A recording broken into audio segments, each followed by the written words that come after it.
CantarellaLickka bro.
Woman equals what? How about an emote objectifying woman equals ban? How about that, bitch?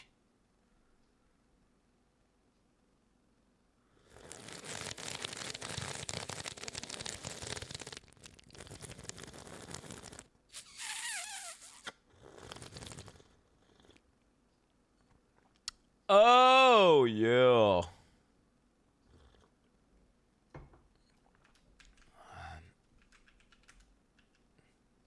Do you know blacklisting emotes is like life? Innit? Like you can never win. You can just resist until you die.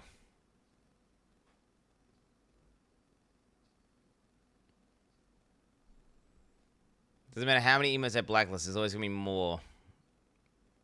And degeneracy's only gonna go up. Yet I still fight. So dude. To what end?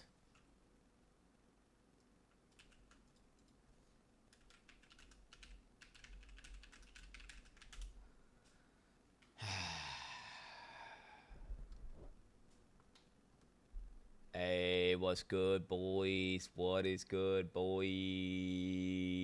What is going on? How we doing today, team? The Quin way. What have we got here? Oh, can a mod please help me? I can't win. I can't. I'm gonna be permanently. Someone else has to do it. Like this thing here, with the two people are like hooking up, whatever. Yeah, like the stuff. I need help, mods. GG. March 27th at 12 p.m. PDT.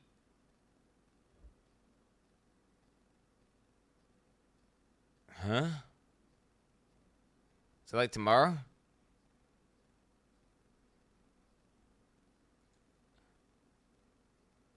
Today? Huh? Wait, there's raw dog in it. Wait, there's raw dog in it.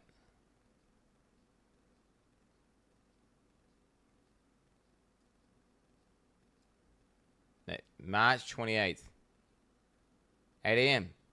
Oh my god! That's today! Well.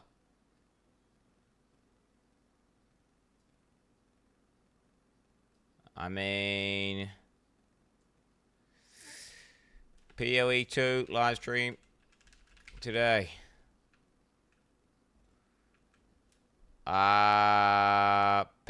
Everyone panic. I didn't. How? What? How did that just happen? Hello, Mr. 69. Like, it's just not a game that'd be good for it. You load into a tower and suddenly you're playing Among Us. I think that's what I'm saying. It should immediately go into an open world survivor game, Valheim hardcore, and then here you are, Quin, dying 30 times trying to beat the deer boss. I think that's what it should be. Make a zone full of juicers, and the setup time takes quite a bit, and that is just currently not really fun, at least in my opinion. So towers on its own have been revealed that they want to do more with towers. Okay. I struggle on the elder boss. Let's not get it twisted. How this is happening right now.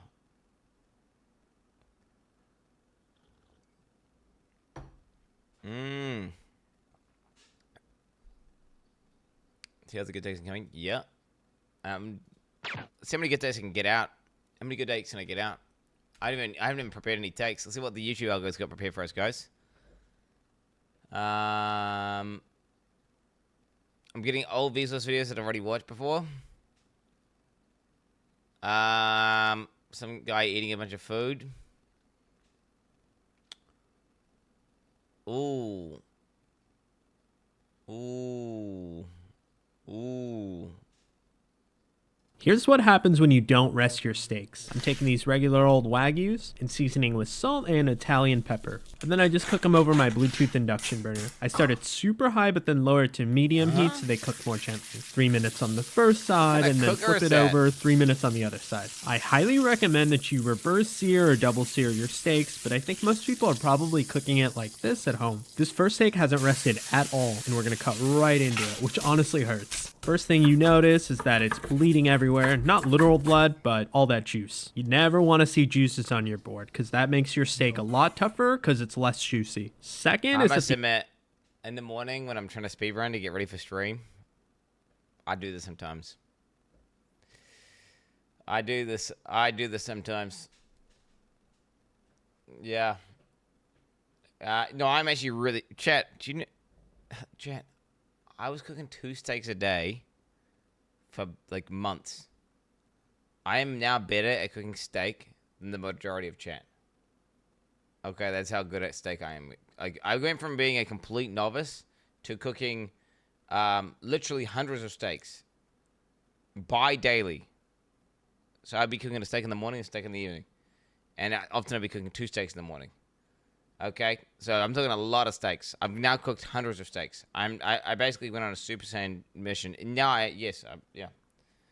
I'm not rich, dude. It was my diet, man. the ends are super overcooked. When it rests, the whole steak will be much more even. Huge, well done gray band and then an undercooked center. The second steak has been resting for 7 minutes, and then when I cut into it, you can see a dramatic difference. The whole steak from head to tail is much more even, and then nice. The gray band is minimal too. And even more important than that, all those juices are going to stay inside your wad of meat. I don't like this Wagyu shit though. Inside your wad This of to me, meat. see that this part here? Juices are This, whatever you want to call this fatty shit,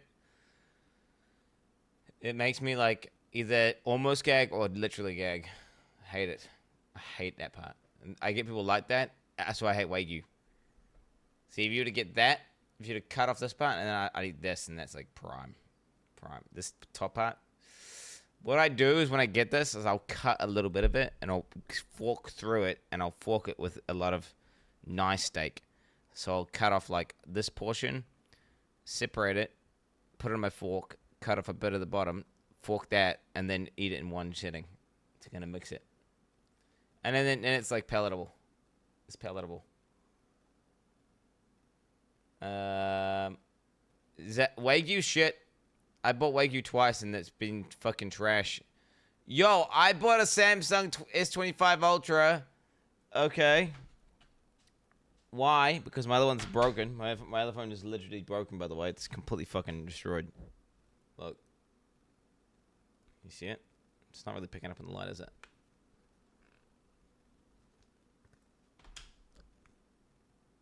Oh my god, you can't... It doesn't focus! Okay, look, the screen is smashed there, and you can see the cracks going up and down. And it goes... I can't show you the bug. Or maybe I can show you the bug.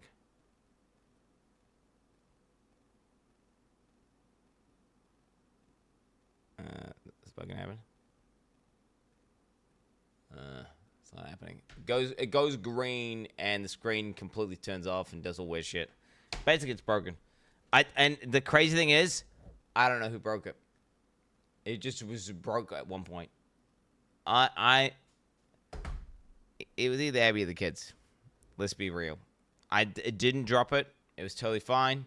And then it had a Oh, too crack. bad. And then it had a crack. Hey, it is what it is. Alright, so I got the S25 Ultra, not yesterday, the day before yesterday.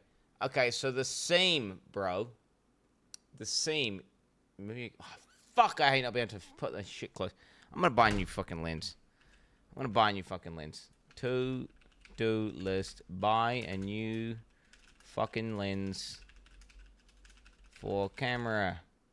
So I can put shit close to the camera. Okay, the lens costs whatever.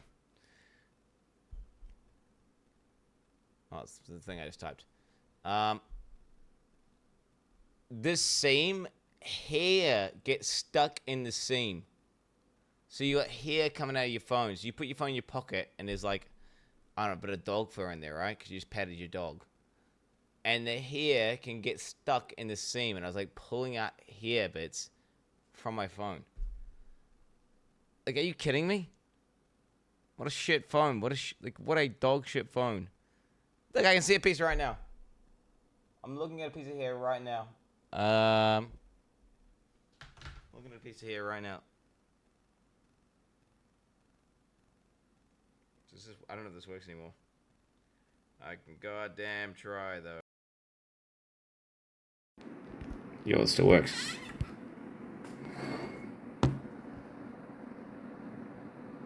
Look at that! Look at that! Who designed this?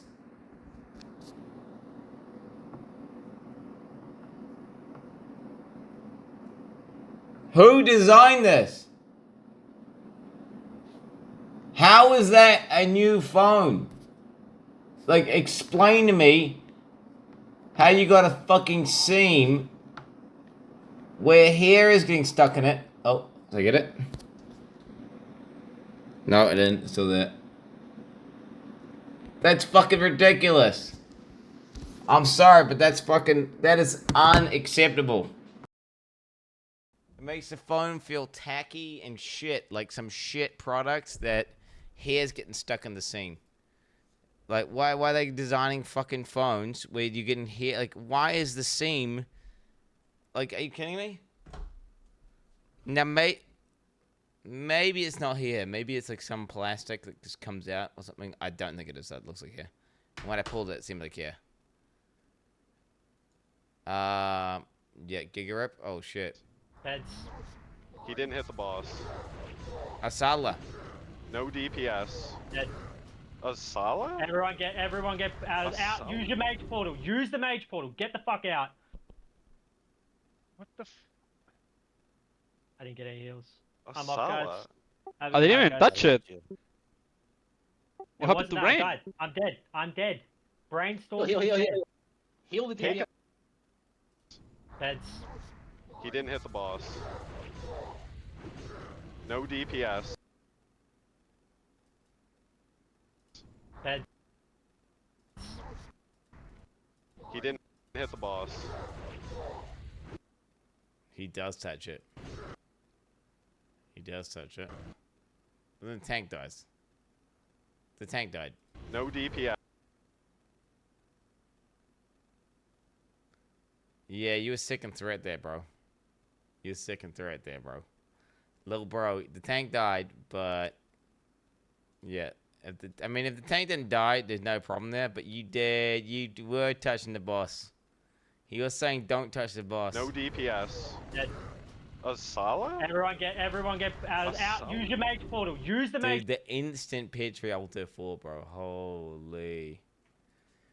Jesus. Just instantly Petri Alter 4. It's a Salah. Holy. He's gaming. He bowmassed in World of Warcraft. Yeah, that's what he did. With this phone being so similar to last year's, there's only a few ways to tell if your friend actually got the new Samsung or not. The first method is to take a microscope to the camera lenses. At the atomic level, you can see that these new camera lenses are not officially attached to the phone at their base. They are slightly elevated, flexible, dust-collecting utopias. Remember, I do like Samsung, I use one as my daily driver, but this camera lens situation has given me some pretty... Has he got hair in his phone as well? Look! Look! We watching Po2 stream in 3.5 hours. Better get killing bone mass bozo. Yeah, you're true. Oh, true. Secure vibes. Not actually being attached to the glass kind of reminds me of that fake engine noise that some EVs try to do. Cause like, they aren't even real. Yeah, the ring is for sure secure, and I don't think they'll ever fall off on their own, but they really are over here. Just every time I see WoW, it makes me say, wow, this is fucking gotcha. Also, fuck POE too. Fuck you. A pair of fake eyelashes. Razor blades historically aren't the strongest of pry bars, but even so, Is that to protect the lens? I mean, there must be a functional purpose. It can't be for aesthetics. So they care about every single gram of weight, right? They must. Maybe it protects the side of the lens. Surely. My jerry-rig razor knife is 2-0 for popping off Samsung's fake camera lenses without breaking. The third one started to peel up the back glass, which would have started the teardown video early, but I don't know. Are these manufacturer mods worthy of a $1,300 smartphone build? I don't want to say I'm getting Temu vibes, but back in my day, $1,300 used to go a lot farther.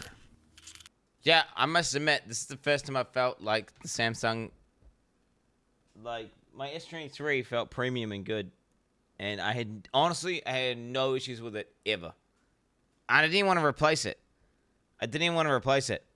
But it just broke. So what am I going to do? I got to get a new phone. So I'm like, oh, well, let's get the latest new phone, right? Fuck it. Let's get the latest new phone. And it's the shittiest feeling. It's a boxy feeling. It's getting hair stuck in the lenses. Oh my god, the hair stuck in the... Fuck, that pisses me off so much. That fucking hair in the side of my fucking phone. Why is there hair in the side of my fucking phone? Are you kidding me? Are you kidding me? Are you kidding me? I saw this guy already. S23 goes hard. Alright, I'm clicking on. This is that stupid game where you fly around as a beetle until like asses.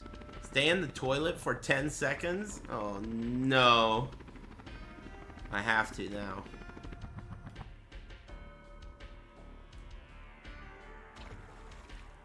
Oh!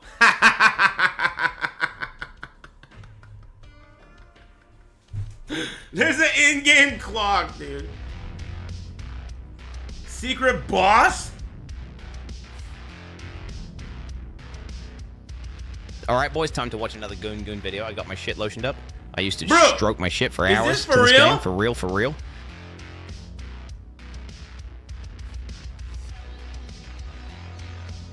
I'm watching a clip of another streamer. Wow. Bro.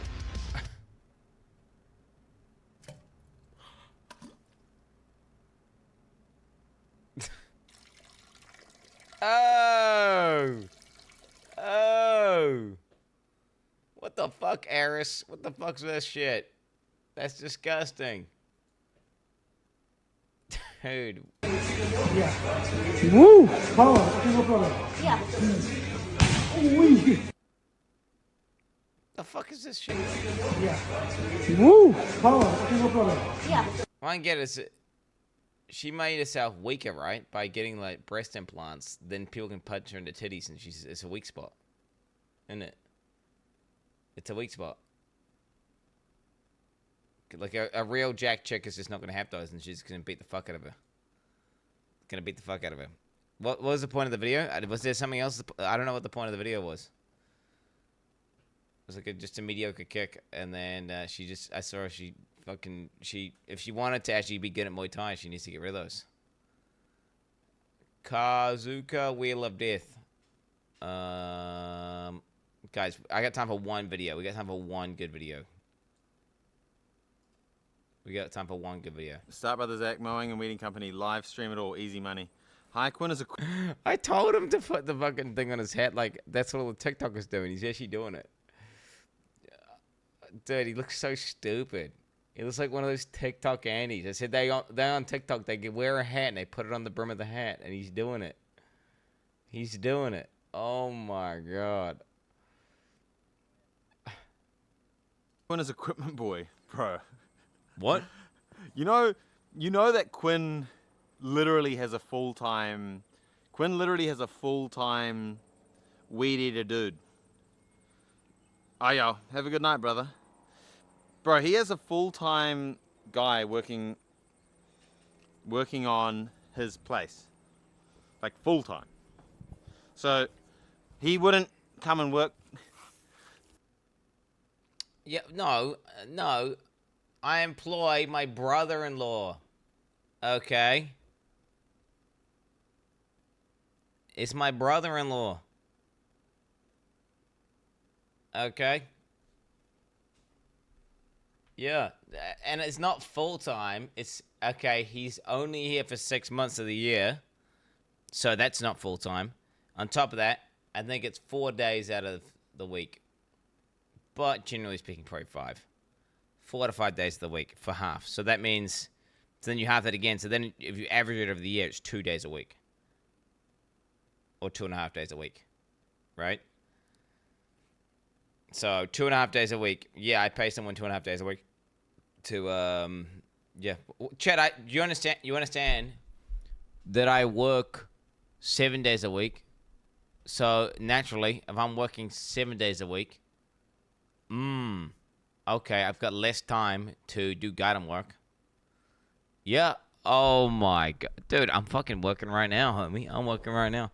Yeah, it's good. It's good that I can get. Well, okay. The way I look at it is this: is A, it's really useful because you know my brother-in-law can come out and do lots of catch up on garden work and get the garden locked in, right? And then B, it means he can comfortably have employment when he comes over to stay here.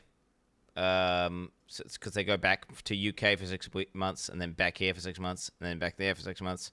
So it's like W. So he he's doing a productive work. It's helpful, and B, he's his consistent employment. So then that's just good.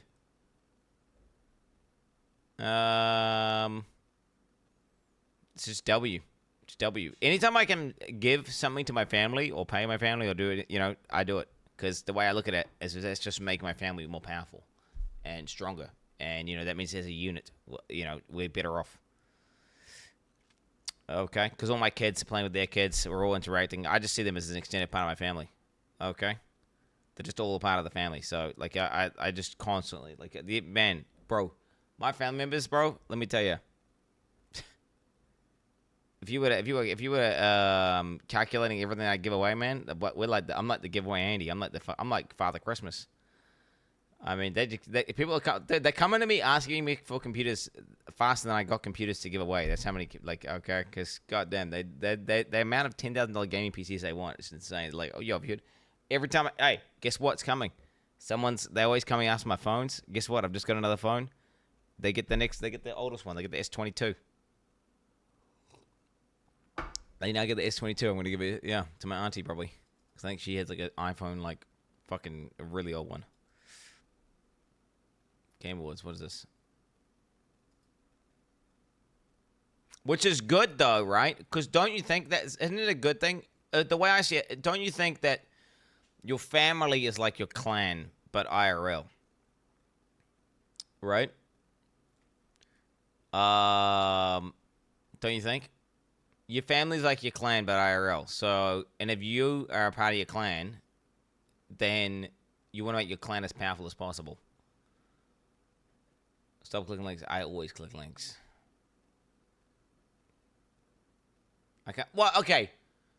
Generally speaking, if your family's functional with your clan, obviously you could be born into a dysfunctional family, and then you can't join that clan. That's just like a defective clan, and you just gotta get G quit. You gotta G quit that clan.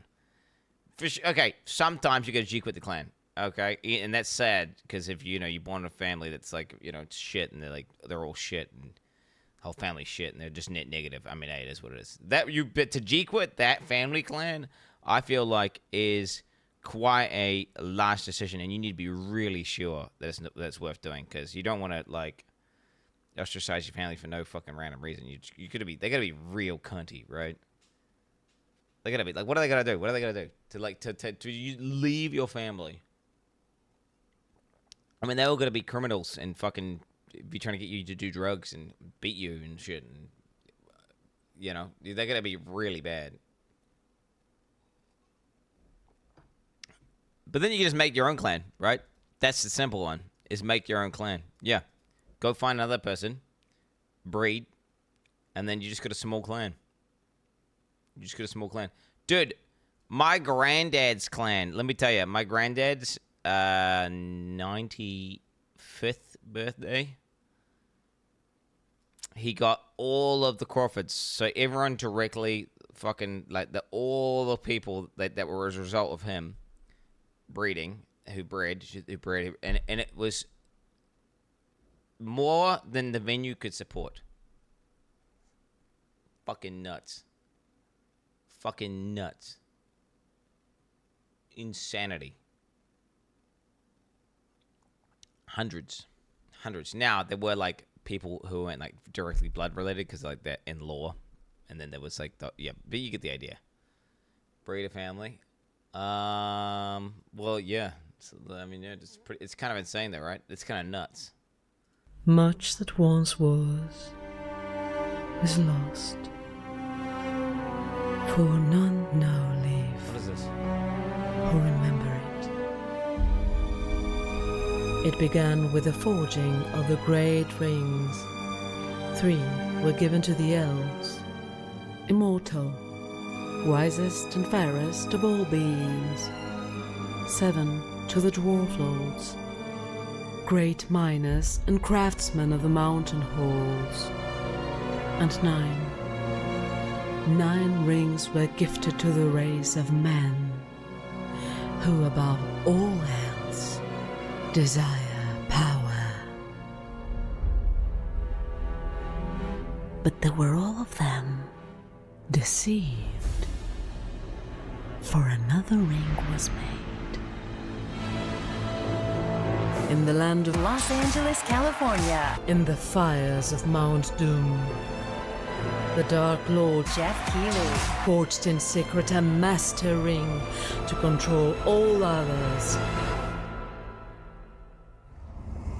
But there were some who resisted. Hello, everyone around the world, and welcome to the Game Awards. What? You know, this is a different kind of show for me. It's going to be a little bit like E3, a little bit like an awards show, but a lot about Mr. Hideo Jojima! Kojima! Kojima! Where Kojima? I don't know. Is he there? Mr. Kojima, are you here? Wait. Huh? There's Kojima, look. Ooh. Did you know that Jeff Keighley's friends with him? Yeah, but does Kojima know that? I'm just so honored to call you a friend. I'm joined by my dear friend, Jeff Keighley, who I met for the first time 5 minutes ago. He's an actual expert. One of the things I really wanted to do was focus on the gamers. In truth, I don't play a whole lot of video games. You were in the game too. Yes, I was in a game. Yeah, Spy Hunter, classic Midway game, 2006. I'm still loving my 3 out of 10 review from Game Informer, by the way. 3 out of 10. Okay, Thanks, guys. if the whole world tell me your game is shit, I'll tell them no, it's not. Right. That's how much I believe in it. Okay. All right. I'm telling you, like, if you play the game from the beginning to the end, and you see what it is, it's impossible you don't like it. Okay. Impossible. Deathloop. Everyone takes the awards. How did Deathloop win anything? That game was so fucking dog shit. Wait, what the fuck? Deathloop. Wait, is it on Steam? If it's on Steam, it's gonna have dog shit proof, surely. Deathloop. Look, it's in my fucking library. What a fucking trash game that was. What a fucking trash can, though. Mostly positive 75. Okay, so it's like a turbo. It's just slightly above average. Jesus. That game sucked. That game sucked. Really seriously. I was overcome by a nasty fit of jealousy. But they would never need to know that. Play it cool. Baldur's Gate 3. Goddamn. That's a good MC, bro. Good MC. Gotta be honest with you, this game features an elf. You gotta be an elf. I hate elves. Can't stand them. Whenever I run into a Nintendo fan, they always ask me one question. Ever see any more Metroid in the future? You know, who's to say whether we're gonna see more? You're always looking for more news, Jeff. You're never satisfied. We've got some good surprises tonight, and this is one of those that no one is going to see coming. Enjoy.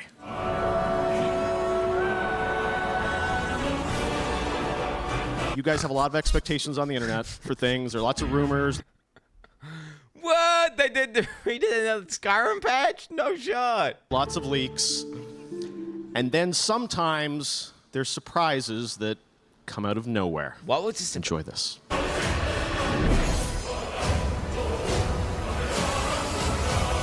Get 40% off Grand Theft Auto 5 on Steam right now, so check that out. And it's so good to know we only have to wait 540 years for Half-Life 3. You thought I came all the way up here for only one announcement?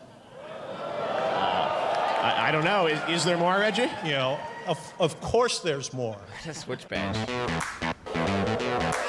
The Elder Scrolls V Skyrim is now on Nintendo Switch. Next is something truly, truly special. How long is this bozo gonna go on? Well, that's what I've been asking for the last 10 years. Oh! Hey guys, yeah, up here, host. Yeah, we're you know we can hear you. Oh, good. Can you hear this? Boom! Yeah, please wrap it up. All right, let's keep the show rolling. It's already rolling. Off a cliff. Oh! Someone in this room is a murderer. That guy. Oh shit.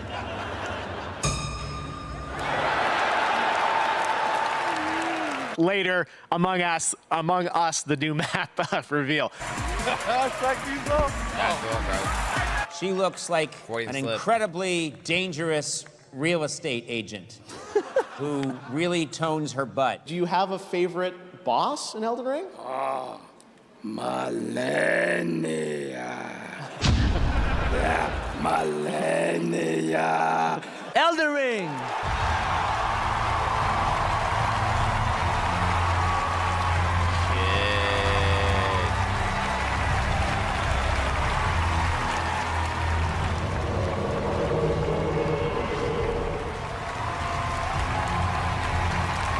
Nope. I don't like that they're giving this guy more attention though, just because it's just fucking complete clown. Thank you so much. Hey, Matan. You know, real quick, I want to thank everybody and say that I think I want to nominate this award to my Reformed Orthodox Rabbi, Bill Clinton. Thank you, everybody.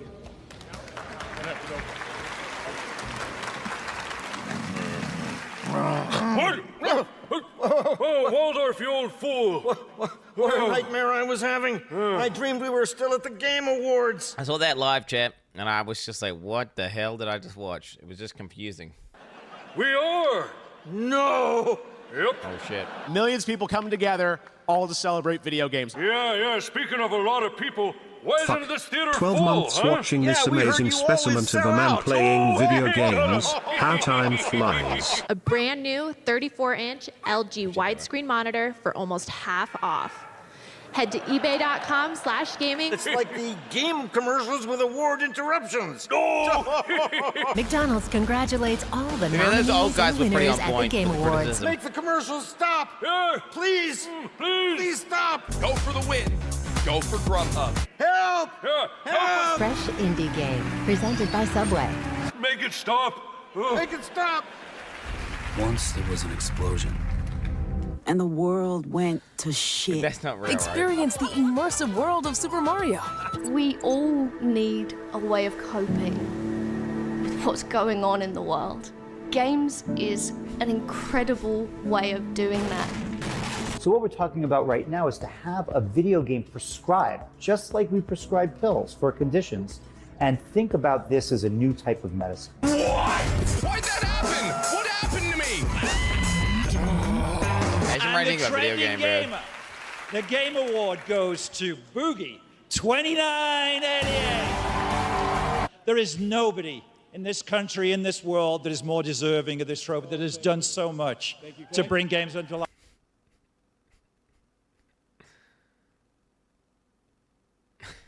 He hadn't been exposed at this point, right? This is pre-exposure. I'm going to give you the microphone in a second. Yeah. I've seen you in front of a microphone. Congratulations. You have millions of fans around the world. Say a few words. I don't know. I don't care. I don't care. I just want to get out. Hey everybody, Allison Hayslip here. Why are you yelling? You're very excited about this project. It's like we're in a wind tunnel here, isn't it? I get paid to be excited, Tim, okay? Woo! Tonight, all of us at PlayStation are excited to be here at the Game Awards to celebrate PlayStation! Fuck PlayStation. PlayStation Store. You won't believe what's in store. Right here, Persona 5. All right, check it out. This is the real description written on the back. No joke. Spend the days as a normal student. Go to school, hang out with friends, hold a part-time job. Wow, what an incredible fantasy we've all wanted to live through. No. And even worse, I heard a Final Fantasy game is up for Game of the Year. Well, my Final Fantasy is for this show to be over. Yeah, right? Hi, Jeff. Wow, I can't believe you had me back. And by the way, if you don't see a game at this year's VGX, it's because, like the female orgasm, it doesn't actually exist. Jeff? All right, yes. This award recognizes the most dominant athlete in esports. Whomever wins this is basically the LeBron James of sitting. It's amazing. Sonic Fox, everybody. Oh shit, the furry. Wait, everybody. Wait, that guy though.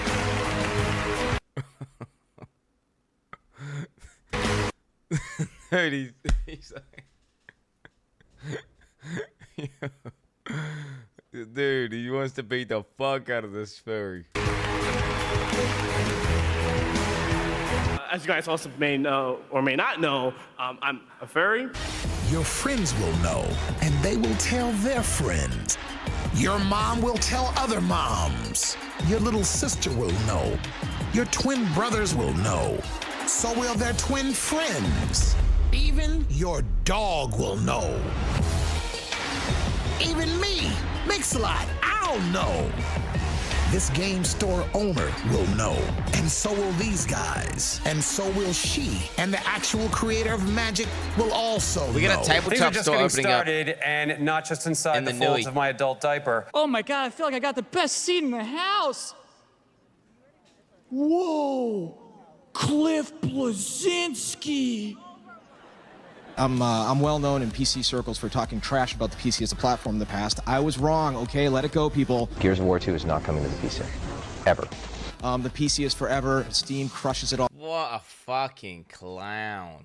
What a fucking clown. Holy fuck. What a dumb fucking thing. What an idiot.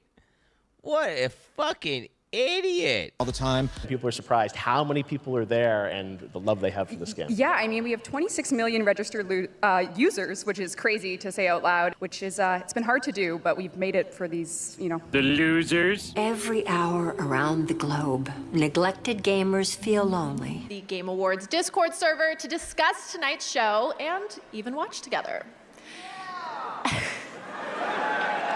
Yeah. You delicious man, you. This suit is fucking amazing. He's a good host. Yeah. You look good too. Yeah, Your yeah, games yeah. look What good. I don't like about the Game Awards is he always gets these co-hosts to come on, and what he does is he makes the co-hosts do all of the shittiest mobile ads, and they get to announce all the shittiest, most underwhelming, underhyped games. Every large announcement, Jeff Keighley comes out and gets to do it. It's fucking cringe.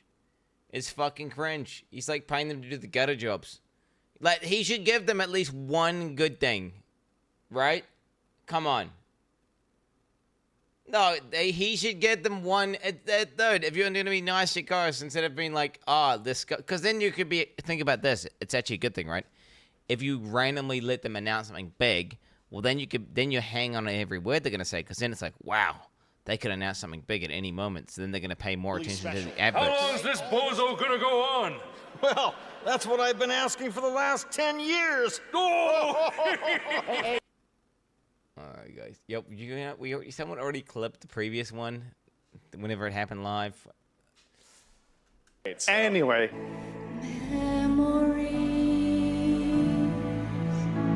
I want to give them to you. This is like the best trophy I've ever seen. It's like beautiful woman with like, wow. I have to put this down. It really is heavy. All right. What? It's heavy. It's real heavy. This is a heavy. It's real heavier thing. than the Oscar. It's very heavy. Heavier than the Oscar. Look, whoa, the dog. The dog won something? Wait, what the fuck? Why is the dog? Wait, what the fuck? The Oscars should fuck themselves up. This is the shit. I'm telling you, this is the real shit. What is this? Well, no, it's because you're a part of the Cool Kids Club. You're Jeff's friend. You get invited in every time. There's like some bullshit where they have these like judges, And just so happens your game gets voted up every time. I'm sorry, you're the guy who swears. You're the guy who comes on and is like, I'm not gonna swear. I'm not gonna fucking swear. Yeah, right. Oh, fuck me. And then everyone's like, oh. I don't know, dude. No. Well, the issue is this. I think the Game Awards is not representative of what most people believe about games. I think there's some bullshit going on. Okay. There's some bullshit going on. Okay, that's all I'm gonna. The last one, I can't remember which one I watched, but I remember disagreeing heavily, and it happened multiple times, and it blew my mind. I'm like, well, this is just stupid. This is clearly, from what I can tell, the most representative game award, the best number, the one way of game awarding and giving out game awards is Steam. Steam ratings. They're like the most accurate thing to judge public perception and how much people like a game. Like straight up, overall, yeah, Steam goes hard. It's got a good algo. It's fair. If your game is actually popping off, it gets push up a list, which just get promoted to people. It's like all the little guys can participate. Yeah, I'm gonna be honest. Steam seems like the best way of like, yeah, that should be the #1 award. Should be, I mean, straight up. Because the issue is the Game Awards is there's like some nomination process, and then they let judges vote, and judges have the majority vote, so the people don't even get to decide. When I think the #1 award should be what most people think is the best game for that year, right? Because that's what you think it is, right? You think it's like, everyone votes, right, for 2025 as to what they thought the best game was that came out that year. But, you know, that's not how it works. It just goes to some judges. People are dumb. People on average are smart, though. Okay, IGN, dude, gives Diablo 4 like a fucking 9 out of 10, right? Like, the reviewers have no fucking clue what a good game is. They just look around and ask, like, hey, guys, what do you guys think? And everyone's saying, oh, we're going to say this game's good. Then they all go, oh, this game's good. And they're consistently wrong en masse, right? That's it. And the only time they're accurate is when the game comes out, and then they just look around what everyone else is saying, like all the people actually playing the game, and they go, oh, look, everyone hates the game. Oh, this game's bad. Or, oh, look, everyone likes the game. Oh, this game's good. Well, basically what I'm saying is reviewers suck dick. And these Game Awards have reviewers that are voting the top game, and they suck. And I think it's rigged. I think that I don't know how it works. There's vested interests. There's like, you know, they're more likely to vote certain people up. Interactive gaming. Look, I'm just and this guy's a part of the corruption. Sorry, Same with Jeff. Let me just give me a minute. I want to take your time. Look, the Game Awards is good though. Do you know what it's good for? It's a good place to watch ads. And I like watching ads about games. That's what the Game Awards is. There it is. It's a good place to watch ads. Yeah. Okay, can you swear here? Ads for new games. Yeah, premieres for new games. That's what it is. It's not the actual awards themselves are complete dog shit. Can you swear? Okay. Fuck the Oscars, you know? Fuck the Oscars. Yo. Fuck you. I'll tell you. This is bullshit. And now video games are bigger than the movie industry, bigger than music, but most importantly, give it up for Snoop Dogg! I don't have a game, cuz. Brie Larson, Tom Holland, Christopher Nolan, John David Washington, the gamers. We have been gamers forever, and we are at an award show of our people. Literally, me and Vin used to just like literally spend all night playing like Tekken fighter games or Street Fighter.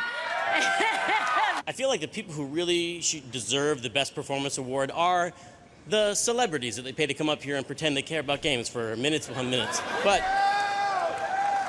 the Game Awards are different. These awards are different, much more legit. And so you get presenters like me, maybe not quite as good looking, but much more, what's the word? Relatable, bro. Much more affordable. Affordable, that's it. Hey, you want to hear a good joke? Hey, Ralph, You know who wins this? No, how would I? I mean, we haven't even read the nominees yet. Not you.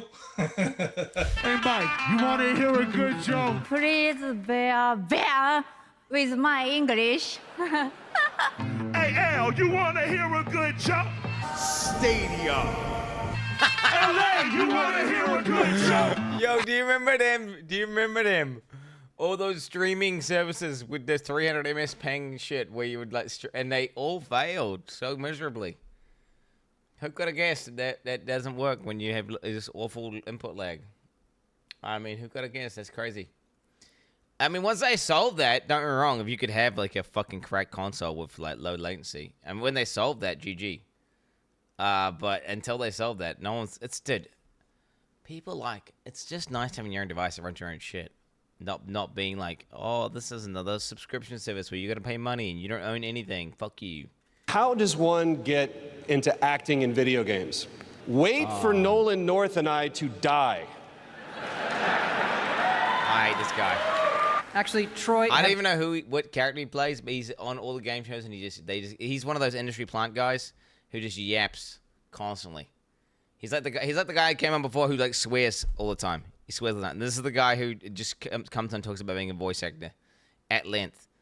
And like nobody asked for him to talk for 20 minutes. But he keeps on yapping. He keeps on yapping. Actually, Troy, have you ever won this award?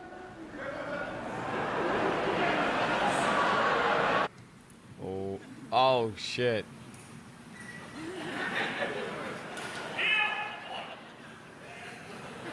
Read it, boy. I know he's not nominated, but somehow I have this hunch that Teal'c, Nolan bro. North is going to win. Nolan North. Let's go.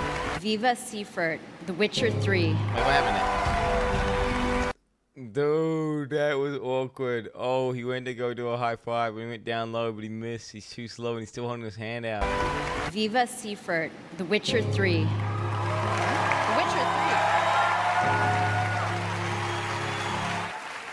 All right, it is finally time for Game of the Year. You guys ready? Stay. Fan choice. And the winner for Game of the Year 2015 is The Witcher 3. The Witcher 3 was a great game that I did not play. We've been working on something new. Another I played game. it. Yeah, something very different. Chad, I played The Witcher 3. It's good. It's good. It's like a game basically. But the cool thing about it is you get to have sex with the fucking hot chicks. And then they got some good storylines, some good emotion, just some really good quests that are really emotional. And then the main thing is you get to romance the chicks.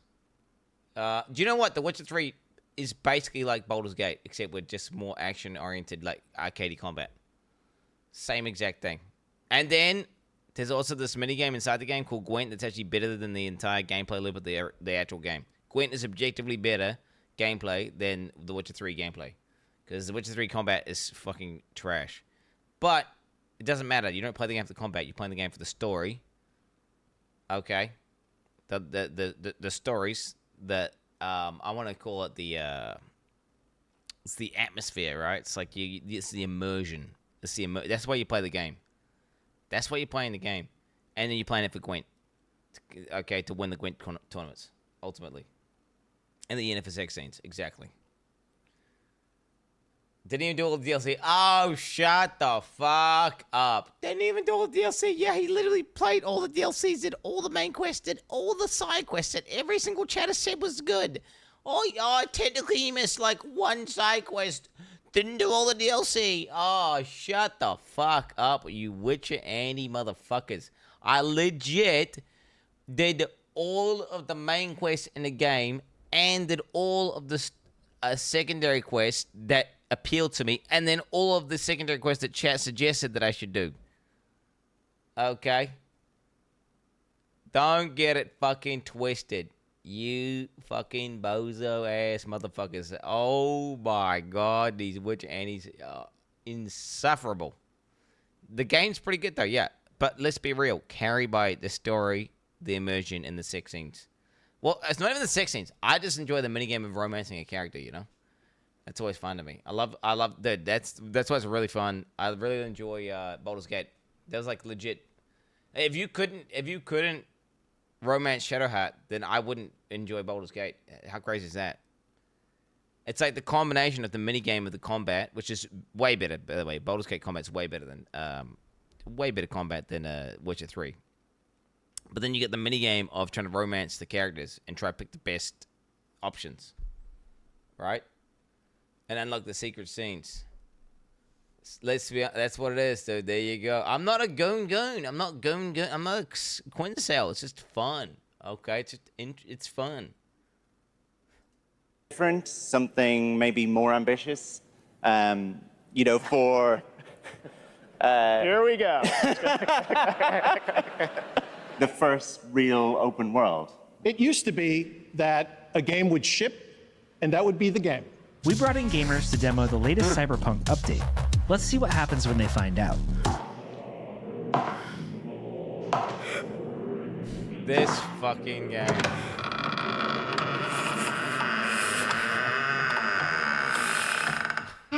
It is a game, don't get me wrong, but it's at the same time a movie. Welcome to the future of award shows. Movies are dumb. Television is dead. Video games are the future. We see a future where you're instantly absorbed in your games, where worlds are even more like, immersive, responsive, and surprising. Honestly, I don't know how much better gaming can get. What happens past a golden age? Platinum? Is this the platinum age of gaming? Games challenge us, inspire us, and entertain us. And they're only getting better. Name one game that you're really excited about. A lot of games look great tonight. And that's what's great about the shows. We get all the industry together. I feel like a lot of them look bad. Name one game that you're going to play, other than all of them, and you like them all. Elder Scrolls 5. What is it? Elder Scrolls 4. What is the new one? Dude, surely that one's going to be good. That one's going to be good, dude. Grand Theft Auto 6. Path of Exile 2 when it releases. Yeah. Whatever the guy at Relogic's making. He's making a new game. We don't know what it is. That game's going to be crazy. That game's going to be crazy, bro. No, they all. Have you ever not liked the game? Have you ever gone on record of saying, I don't like this game? Yes, there have been some games that have not been very good. Really? Yes, a lot of them disappoint, and they're not nominated here tonight. And I also heard they nominated DLC for Game of the Year. That's like giving a Lifetime Achievement Award to pre-order bonuses. Pre-order today for bonus content. Well, we can't wait to learn more about what you're working on. Oh, wait. Is there somebody else at the door?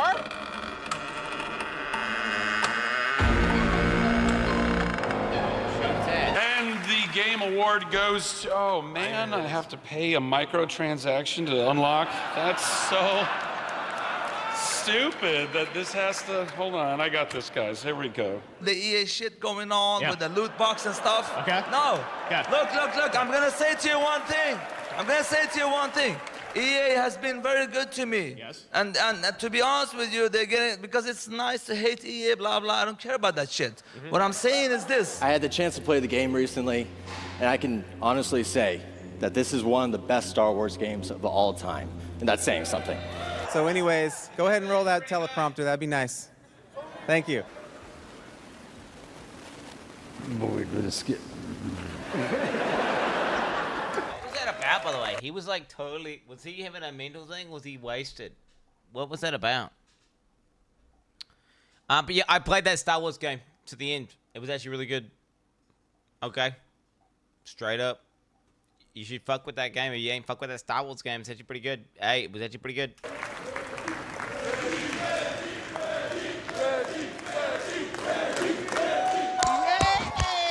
Let's go to the strip club, Reggie! Tonight at the Game Awards, we come together as a community to celebrate video games, the most compelling and immersive form of entertainment in the world. As an industry, we are most powerful when we come together. PlayStation 4 disc-based games don't need to be connected online to play. Having pretty hardware is one thing, but you need games. There isn't really a great solution or win for us. Astrobot!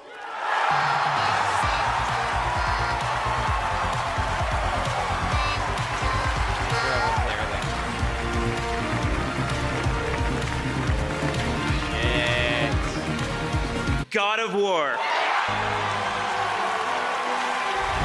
The Legend of Zelda Breath of the Wild.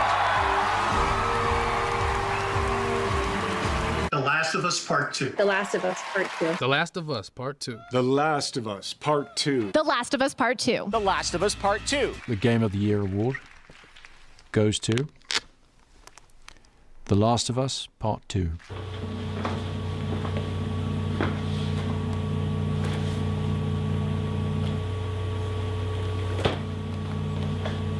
Do you ever look at a winner and say, that's not right?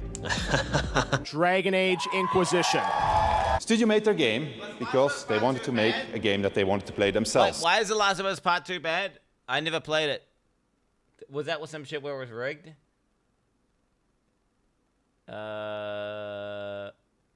What did it beat? What game did it beat? What game did it beat?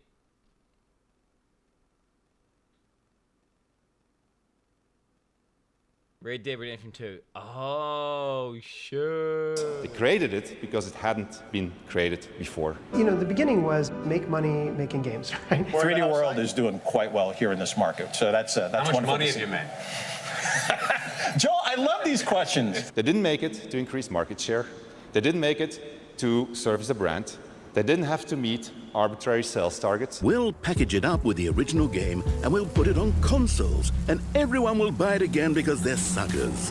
Come, Daddy needs a third swimming pool. Raid Shadow Legends. I mean, wow. Furthermore, the people in charge forbade them from cramming the game with anything whose only purpose was to increase revenue and didn't serve the game design. Yeah, we had a pretty good year. We can do better. We had a pretty good year. Okay. Added some studios, shipped some good games. All publishers fuck up sometimes, you know? That's how it is. They fuck up. But that's what it is. Like, in this case, it's like they've been treating me very well. That's what I'm saying. I have 100% of the income to my team for the game I'm doing, you know? And it's coming soon, right? Yeah, it's coming. I'm talking too long. That's Let okay. me talk a little It's bit. like, no, it's like we got a long show, Jones. We got to be fair to everybody. Let me continue a little bit. This is my time to shine, man. You know how proud I am to be able to see the streets. You flew a long way. I know you did. This is fun. All right. It's fucking fun. Joseph Farah. I love this. Come on. Let's go, yeah. But if you keep talking, we're not going to be able to get to the game. I will show you. Yeah, I will show you. I will show you. Right. Where were we? Well, your game's coming out next year, right? Yeah. So we have. Yes. Should you be told to wrap it up for tonight? To my agents, I will thank you later. I'm sorry. I'm going to wrap it up. Oh, it's like Astarian, let's go. But wait, what game does that swearing guy even make? Like, the guy swears. I know him. He comes on the show every time. And he's like, oh, fuck this, fuck that, oh, fuck. He never fucking... Oh, the two-player game. You're right. He made the two-player game that I don't give a fuck about, which is why I forget about it every time. And I'm always like, what game does he make? And then he talks about some two-player game that I don't give a fuck about because I don't have fucking friends, dude. Apparently. Hell yeah. And with that, I guess I'll go because it's time to wrap it up. I have such great memories of last year, Mr. Pacino, forgetting to thank my wife.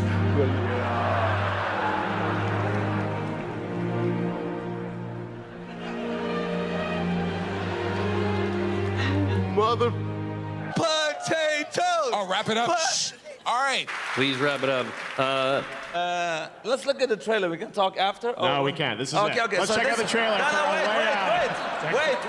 One second. Yes. Before we talk it trailer. So we have TikTok. something that we call it the friends, but it's my idea from the get-go, the first. I'm a passionate man. Nobody will ever, even if I do AAA, this is an independent game.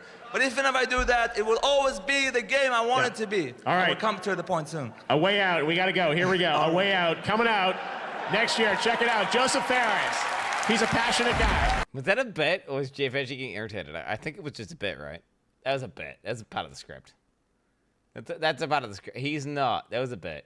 Thanks. You have no idea what I'm talking about. I kind of do, but there's a guy over there doing this, which I thought means there's a gerbil running on a wheel. My speech was actually longer than this year's Call of Duty campaign. What? Another company I'll never. Bro, Teal'c looks so weird. He looks so weird. Why does he look? He looks uncanny. What happened? Like, I've watched so much Stargate 1 that, like, when I see him here, it just looks. It's like, I mean, it's just because I guess he's wearing so much foreign shit. Like, what is he? I don't know. It's crazy, but at the same time, he looks. You understand? Okay. This is what I'm used to. Okay. This is the Teal'c. Bro, how? Yeah, Teal'c, bro. This is what I'm used to. I'm used to this guy. But what the fuck? That doesn't even look like the same human being there. That does not look like the same human being there. Does it? Am I tripping? Images. Actually, that looks closer. That looks closer when he's like this. It's cool aging. It's like he aged in reverse, though. What do you mean? But then not. It's like he aged in reverse, but in an uncanny way. Guys. This shit is... You understand, right? You understand? This is from the 90s. This is like 22 or something. So this is like 30 years of aging. Like that's him 30 years ago. Maybe this is a reunion episode. Actually, was that a reunion episode? This can't be. Yeah, I don't know. 2010. That's not a 2010 one. What are you talking about? He's in a separate Gamer Short. Bro, this is like 2022 or something. This is like 2022.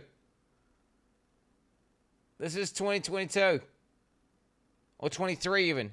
Because he's referencing the one where he yapped for ages, and the one where he yapped for ages was kind of recent because I remember watching that live, and he's referencing that one, which means it's in at least a year after. Oh, fuck. God damn it. What is it about pausing videos and unpausing videos? The fuck? That fucking does this. Cock. Okay, one second, chat my audio broke.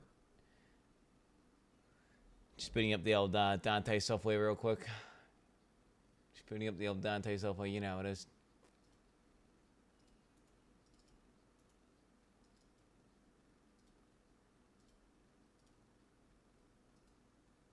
Something about pausing and unpausing, does it?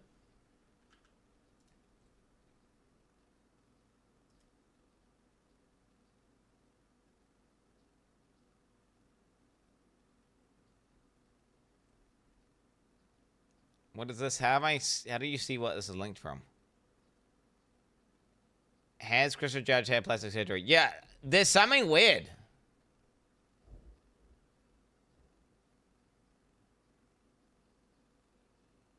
Or has he got like... It's like he's putting mass onto his face. It's like his face is getting like wider or something. It's like he's injecting steroids to his face or something. Like his face is getting jacked.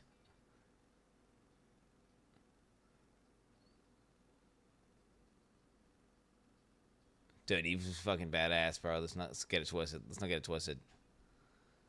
Ugly anyway, move on. Well, no. Teal'c was a cool character, bro. He had the Goa'uld inside of him, bro. A parasite living in his host. He's a Jafar. Okay, he was Jafar. Oh, shit. What do you do for a living? So I do only... And then I do things are making more sense. Yeah, okay, now. I stream on Twitch as well. What are we making from these sources? So only is around $200 on a good month. Okay, so you don't have a job. Okay, well, you said another one was streaming, so how much are we making off that? I took a break from streaming the last several months because I had some health issues recently. I had a collapsed lung. Why? At 25? Jeez, for what? I was vaping and I hit the... People, stop with this. We're finally starting to see consequences. Yeah, and that's the thing. Really? Is, a collapsed lung? I now smoke cigarettes, but I was smoking. No! What? So we have a collapsed lung and we're smoking I got permission cigarettes? from my pulmonologist because of the fact... Pulmonologist? I can't pronounce. Pulmonary doctor, the person for my lungs. Wait, as if they wouldn't tell you to do like a sticker, like a fucking tobacco sticker, like whatever they're called, the nicotine stickers. There's no shot a doctor said yeah, you can. You've just had a collapsed lung. Yeah, go ahead and smoke cigarettes. Okay, there's no way, no shot. On top of that, that top looks super uncomfortable to wear. Okay. Dude, whenever it's just pressing these, they're very uncomfortable tops. Somebody hire me, please. We're hiring. So consider this your invitation to join us. We're running out of platforms to port Skyrim to. He can't get a job. He applied to Hello Games, makes sure No Man's Sky, turned down. He said, I want to come here to the awards, and I want to pay tribute to some of my favorite video game songs of all time.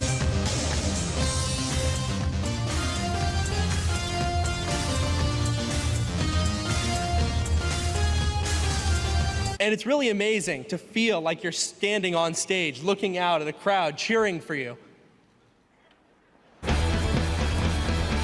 Okay. Rumor has it the guitar games are coming back for new consoles, and that's pretty cool for about 4 people. But what about when you invite the entire neighborhood over to play? Oh shit, the blue guy, the main character. Oh, again. Ron, what instrument is that? Oh. This isn't an instrument. This is just to help me get crunk later. Who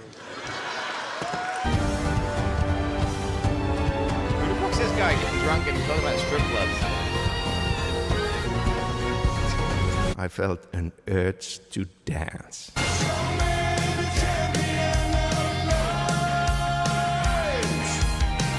I'll show you the herald of darkness. This story. I mean, these guys, monster. They're just having a good time, aren't they? And monsters wear many faces. Don't create it and the grinder. And then to drive the point home, he put his hands around my neck and he squeezed real hard and he said, "Don't do it, son! Don't create it and the grinder! Are you listening to me, boy? Are you listening?" And the winner is... him, no. Sekiro. Sekiro. I was like, wait. Death Stranding, fuck that shit. Control, fuck that shit. Resident Evil Switch, fuck that. I mean, what else was gonna win there? Seriously. Of course, no one's gonna come close to that. No one's coming close to that. Not even a tiny bit close. Tonight, Sekiro Shadows Die Twice also wins Best Action Adventure Game. And the 2021 Game of the Year is... It Takes Two. Wait, 1 second. I need to look up like Kojimbo games. What games is he even made? What games is he even made? Is it what games? How can I see all the games he's made?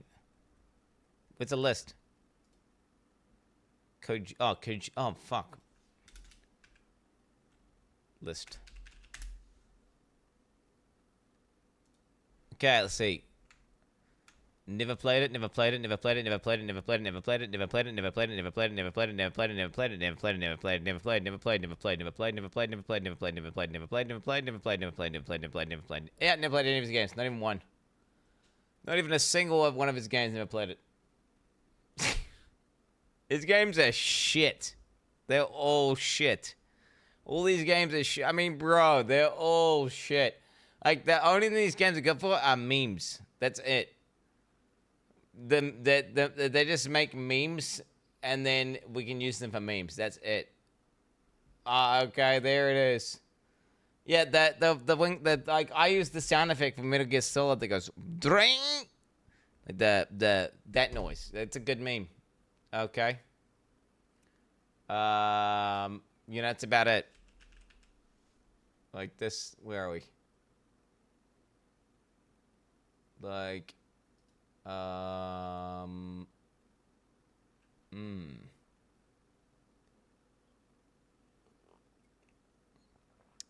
find the noise. Can't find it. Yeah, wanted to put it on. Can't find it actually. Yeah, I was gonna put the old. Yep, can't do it. Yeah, Chad, I've never played any of his games. No, so the reality is, Kojima's games are for weebs, right? And I was not, so you, to be a Kojima fan, right, you have to be a weeb, right? Yeah, it's some weeb shit. Well, okay, you had to own a PlayStation for starters, right? Let's be real. You had to own a PlayStation. Never owned a PlayStation in my life. Oh, except now, when I bought the PlayStation, the $2,000 one to play Demon Souls because those stupid cunts at Sony bought out the exclusivity rights, so then you just force you to play it on PlayStation if you wanted to play it on release. Yeah. Did I have a PS4? Oh, yeah, and I bought a PS4 because the stupid cunts at Sony forced me to buy it so I could play Bloodborne at fucking 20 FPS. Yeah. I only have had negative experiences with PlayStations. Yeah, only negative experiences. Yeah. Only negative. Yeah, I've never played a Kojimbo game in my life. Not even one time. 28 seconds.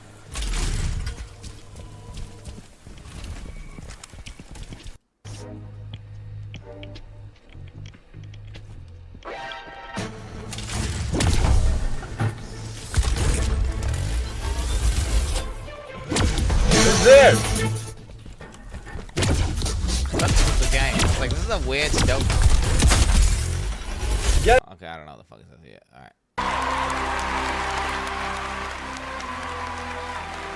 Joseph, you did it!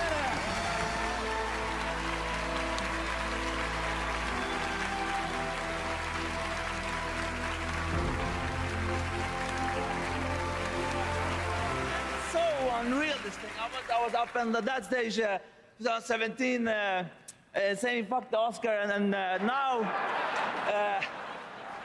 actually in a way the Oscars got fucked because the Game Awards is getting way better. So congratulations, Joseph Farah. So amazing. Shit. All right, what did you think of the winners tonight? Did your favorite game win? If not, fuck you! We gotta go. Hydrobot is gonna school me on how to protect my skin from irritation. I will see you all in hell. Why? Who made the humanoid razor guy? Who the fuck made the humanoid razor guy and thought that was gonna be a good mascot? That's like some shit out of a horror movie. Okay. Go. Like, I'm gonna fucking cut your face up, bitch. Yeah, get your ass over. Fucking slit your face up. Like, what's he gonna like? That is like what the fuck, Shick? What the fuck is this? I'm sorry. Hydrobot is gonna school me on how to protect my skin from irritation. That is a bad guy. I will see you all in hell.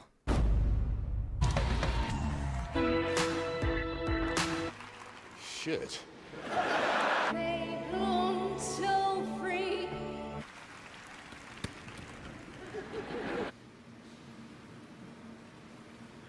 Did you have to sell any organs to get here?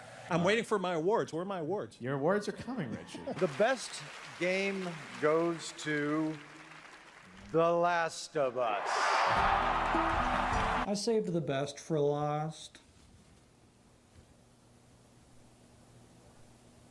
Don't be sus. Oh, yeah. The teleprompter is full of erection jokes.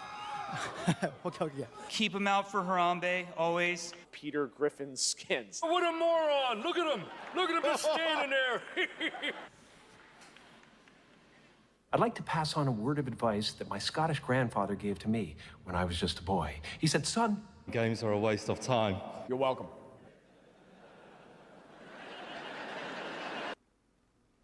All right, there it is. There it is. Hey, that was pretty good. That's pretty good. That's pretty good. Well, let me link that actually, just in case you want to. I don't know. Share that with your friend or something.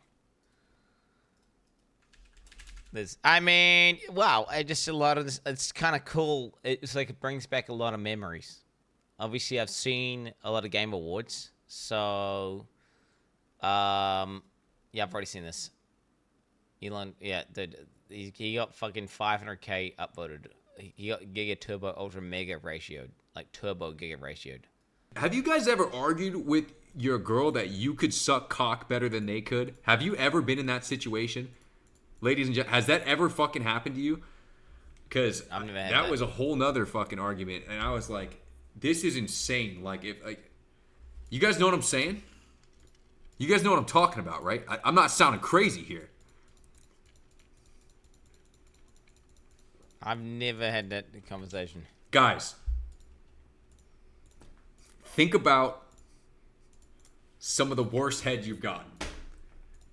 Do you really think you couldn't do a better job than them? Think about it. If you're feeling it, you're in it, you really think you couldn't do a better job than that? That's fucking crazy. Like, because I for certain could. For certain I could. No doubt about it. That's crazy. He wants to suck some dick, bro. That's crazy.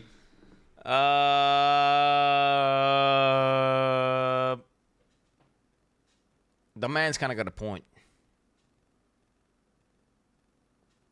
Nah, he kind of has a point, doesn't he?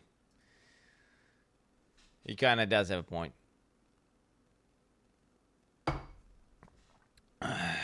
Well, it's like, you know, who could, okay, like, who's gonna, could you bust faster if you were fapping or someone's giving you a hand job? Right? Could you bust faster? You could, I could fap way faster. I could easily, because you know, but then again, that's because you've got the neural connection between the dick and the brain. Because the issue is that they can't feel what you're feeling. So then, yeah, it's interesting. It's an interesting thought experiment. I mean, because you've got a dick, you know what it's like to have a dick. So then you know how to. Well, you know how to suck your own dick. Well, wouldn't you? You wouldn't necessarily. Because what if you don't like getting your dick sucked like the way someone else likes to get dick sucked? Maybe getting your dick sucked is subjective. Maybe, you know. Maybe some guy just likes getting his dick sucked just a tip. You know? Subjective, isn't it? Maybe. Well, that's the thing. You don't know. Maybe. I think you would know how to suck your own dick. I think the point that he's making is, I would say it's accurate. You probably know how to suck your own dick better, on average, than a chick who doesn't. Yeah, no. Yeah, okay, anyway. No. Pull up, there's none of us in the compound, so if you see someone already in, kill. Yeah. Oh, that's an actual C4. Oh my! Oh my god! I was like, not check. What the fuck, yo? That guy sucks. That guy sucks, bro. Holy. What the fuck? Okay, all right. We got a speedrun, chat. We got real limited time, chat. We got real limited time. Like we got the fucking POE announcement coming in a sec. Yeah. Oh fuck. We gotta go fast. So I'm gonna have to quickly we're gonna have to really kind of speedrun. We're gonna speedrun one of these pages. All right. She's the main character. All right. Watch this. I want to start a Netflix series. Twitter, do your thing. The fuck we supposed to do? There it is. Okay. All right. Yep. Stick, stick, stick, let it hit. Stick, stick, stick, let it hit. Stick, stick, stick, let it hit. My blicky up on the dresser.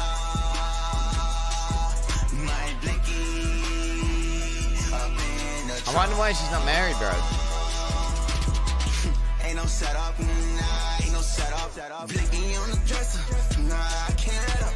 Any other hater, cause critics, they debaters, critiquing how I'm living. Damn, get fucked. Get fucked. Get fucked. Okay. Hipsey Hussle. Look at this cow behind me. This clown had the nerve to tap me on my shoulder and tell not ask. This guy had the nerve to tap me on my shoulder and tell not ask me. Put your headphones on. I looked at this point Dexter and almost laughed before I told, cause to shut the fuck up and finish his crossword puzzle ellipsis. And he shutted right down. Fuck up ellipsis with an extra dot. and finished his puzzle ellipsis with an extra dot. Motherfuckers, be too comfortable. Ellipsis. I'm an old school inward soft A ellipsis. I'll slap your ass just 'cause of slavery. Ha-how. Laughing while crying emoji. For real though, ellipsis. Bitch ain't even in the first class. Exclamation point question mark. Yo. So he said, put your headphones on. Wait, I guess because he's supposed to be a slave owner or something. So he's supposed to be rich and be in the first class? I don't even know, dude. I don't understand. I don't know who Hipsey Hussle is, bro. I don't know what's going on.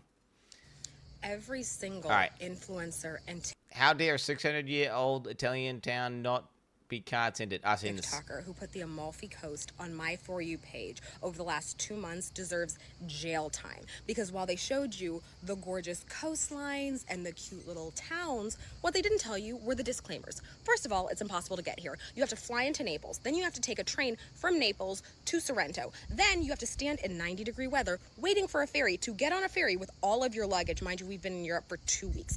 All of your luggage, lug it onto the ferry, get to Amalfi Coast, finally. Then, to get to the highest of the high points, the beautiful hotels with the gorgeous, there's no streets here. There's no cars. That's so cool. So you have to walk up 160 stairs with all of your luggage to get to the top of this gorgeous, gorgeous, gorgeous area with these beautiful views, carry it, and then also all the power went out because the Amalfi Coast doesn't have the infrastructure to support this tourism. Oh my god. Why don't you just white people take so much shit with them? Why don't you just have everything in a backpack and then just take your fucking credit card? Right? And then you just buy food and shit when you're there. And then you just have everything you need in your backpack. And then you just walk up with your backpack. I mean, yeah, it's a big backpack, but then you don't need to worry about any of that. Bro, let me tell you, traveling with fucking 3 kids, though. Holy shit. Oh. Oof. Hey, they're getting old enough now to carry their own backpacks, though. Once they get old enough to wear their own backpacks, fuck it, they can carry their own shit. GG. Well, no, I've never traveled with all 4 kids yet. So I say 3 kids. The 4th kid has never been traveled before, so I don't know what it's like to travel 4 kids, only 3 kids.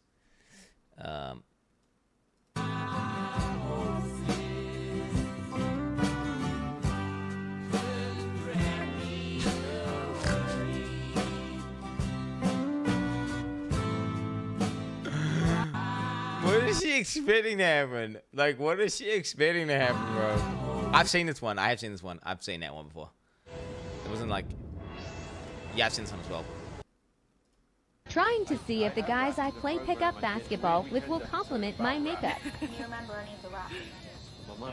I was just gonna say, it's like parking was easy. Since I've seen it? Way longer. 6 feet 2 in a compact. I was like, what are you? What's happening here?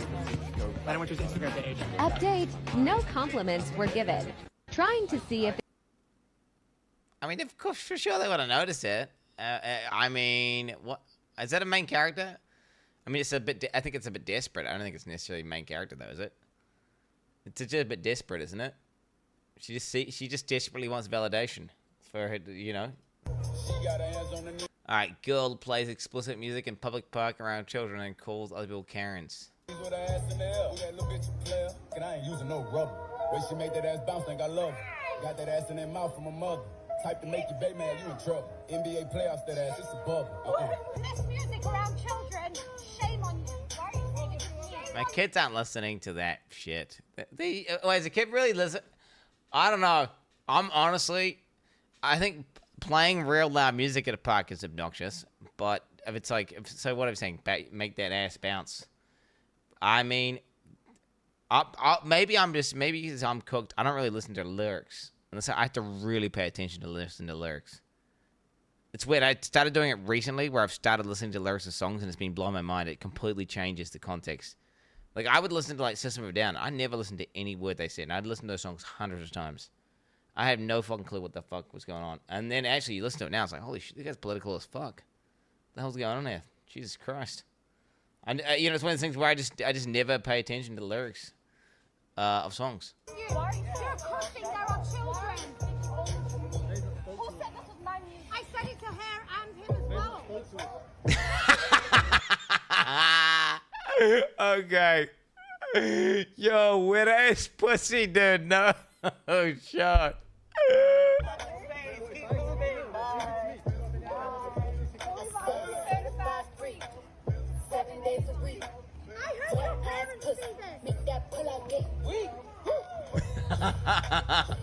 Yo, they're trolling.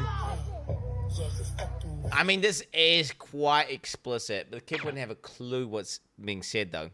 The issue is this. It's the second your kids go to kindergarten, they hear swear words.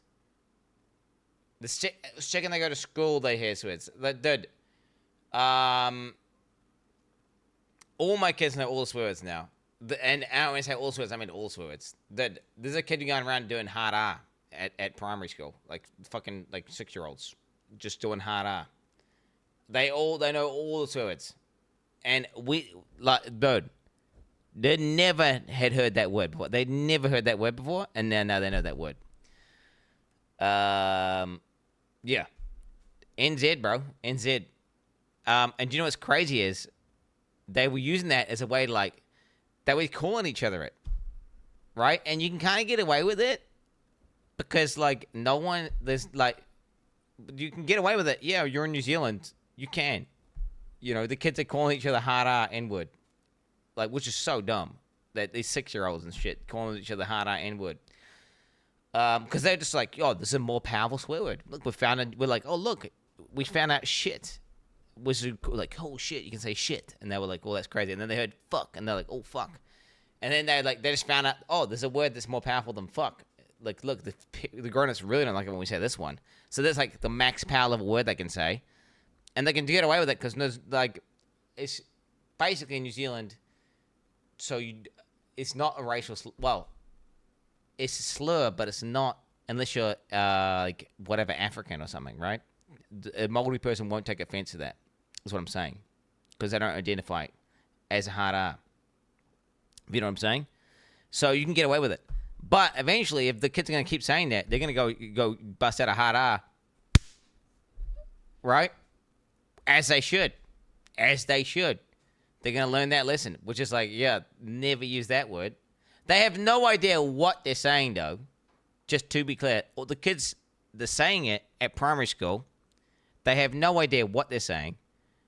There's no context to it. There's no racist context to it or anything. It's just like, oh, we found out that there's a word better than fuck that the parents really don't like us saying. So then we say it because, look, it's clearly it's a bad word to be mean to people. Which is like, which is crazy, right? He wants a vacation again. No, this is the thing where the kids were calling it. Like my fucking sister's kid was busting out like he's turbo white, because he was getting called it and he was calling it people back, and they're trying to explain to him like, don't use that word. It's real bad. Like, it's not good. You know. It's real bad, dude. They know everything. They know fuck, shit, hard R, N-word, whore. I've never heard them say cunt, actually. Never heard them say cunt. Never heard them say cunt. That's not a word that I've heard them say. So maybe cunt is not... They're not going to hear me say it. What's that? What's a cunt? Yeah, it's great, yeah. Teach them. Well, because what I did is... Because you're going to understand, I had heard, like, Kira saying, like, oh, yeah, someone was saying swear words, and I was saying swear words. I was like, all right. I took her out and I went for a walk with her. And I was like, okay, tell me the swear words. What were you saying? It's all good. You won't get in trouble. Daddy just wants to know. You know, it's okay. People say swear words. You're going to say swear words. You know. And anyway, she said shit and fuck. Right? And I'm like, okay. Yeah, those are, you can use those sometimes. It's, you know, it's not nice to use that, but, you know, but you can use them. I tell them, because just like, I have no real argument as to why they can't use swear words. I have no argument. They're like, I don't know. I don't know how to... I have no argument. I said, yeah, you can. Ideally, you don't, but you can, and you should. Sometimes, you know, sometimes if you got to say it. Shit and fuck. Yeah. They're just words. I didn't know, bro. I don't have an argument because you said why shouldn't I say them? I said no. I said you can say them because my logic is if I say you could never say those words, well then they're just gonna be like, well, I can say them. That's gonna incentivize it to say them more. So I said no, you can say them. Defeated by a child. No, well it's because you don't want to forbade it, chat. It's just not. I say it's not nice. You shouldn't do it unless you really need to or want, whatever. Outside of about 3 she's actually 6. But yeah, she was not saying the hard R. But now I found out that her fucking person she hangs out with a lot was saying hard R, and they've all been saying it at each other at primary school, and they're like 5 and 6 years old, bro. So it's one of those things where, bro, like a kid hearing a swear word in a song is so stupid. Like you cannot, like the innocence of a child is it gets destroyed. And the second they went, like their first day at kindy, which is like from ages 2 to 5, they heard swear words. Because the kids will go up to the new kids and be like, they'll just say like fuck. They just go up and they just like to say swear words because they know it's something naughty. Yeah. Music very yeah. So what I'm saying, they get spawn camped, bro. Straight up spawn camped. Kid's first word is the M word. So I really don't think it's that like you should really be getting that offended over this, right? Honestly, although playing wet ass pussy at full blast, okay, that is maybe considered lewd. That's maybe.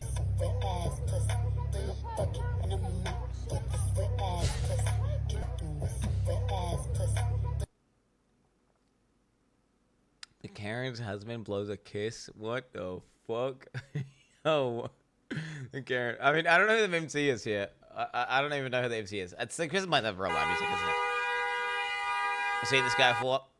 It's classic.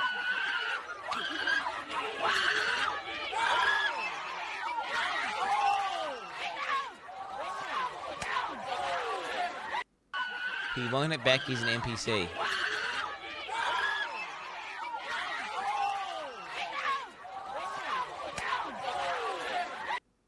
Wait, is he just beating up chicks, I guess? I think it's a chick. I think he just... I mean, the chick did hit first, I guess. I guess the chick did hit first.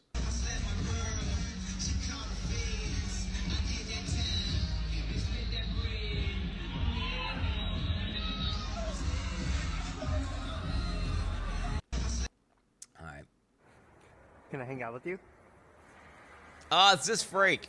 Didn't this guy get put in jail now? Where'd he go? Newport Coast?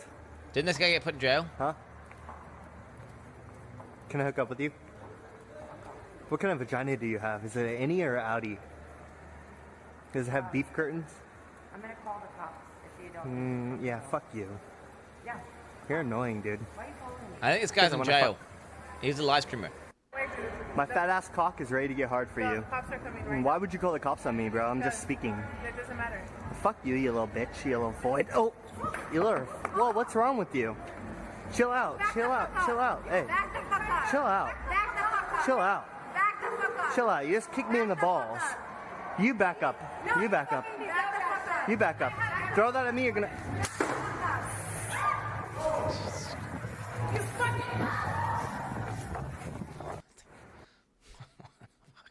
I think he actually is in jail. I remember watching a video, like some Turkey Tom bullshit about one autist live streamer, and this guy was a part of it. I'm pretty sure that guy's in jail now. Not sure, but I'm pretty sure he was. Yeah, laughing. It was just fucking ridiculous. It's just, the way he's waiting to pepper spray chicks. He's trying to take a fit chick in the NYC. Never doing this again. I think I've seen this. I think we're finally catching up, chat. Oh my god, people are walking on the sidewalk.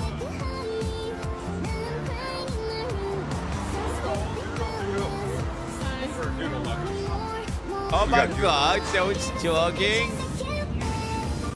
Do you fit chick in your house?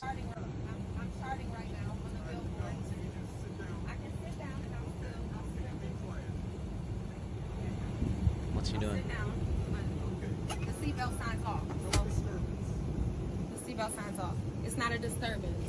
Once you hit. It's right here, babe. I am. I'm gonna have a seat. Okay, so watch me bless him. So I used to sing on planes a long time ago. I just found out I'm up for 2 Grammys. My very first time, you guys. My name is Bobby Storm, and I'm up for 2 Grammys.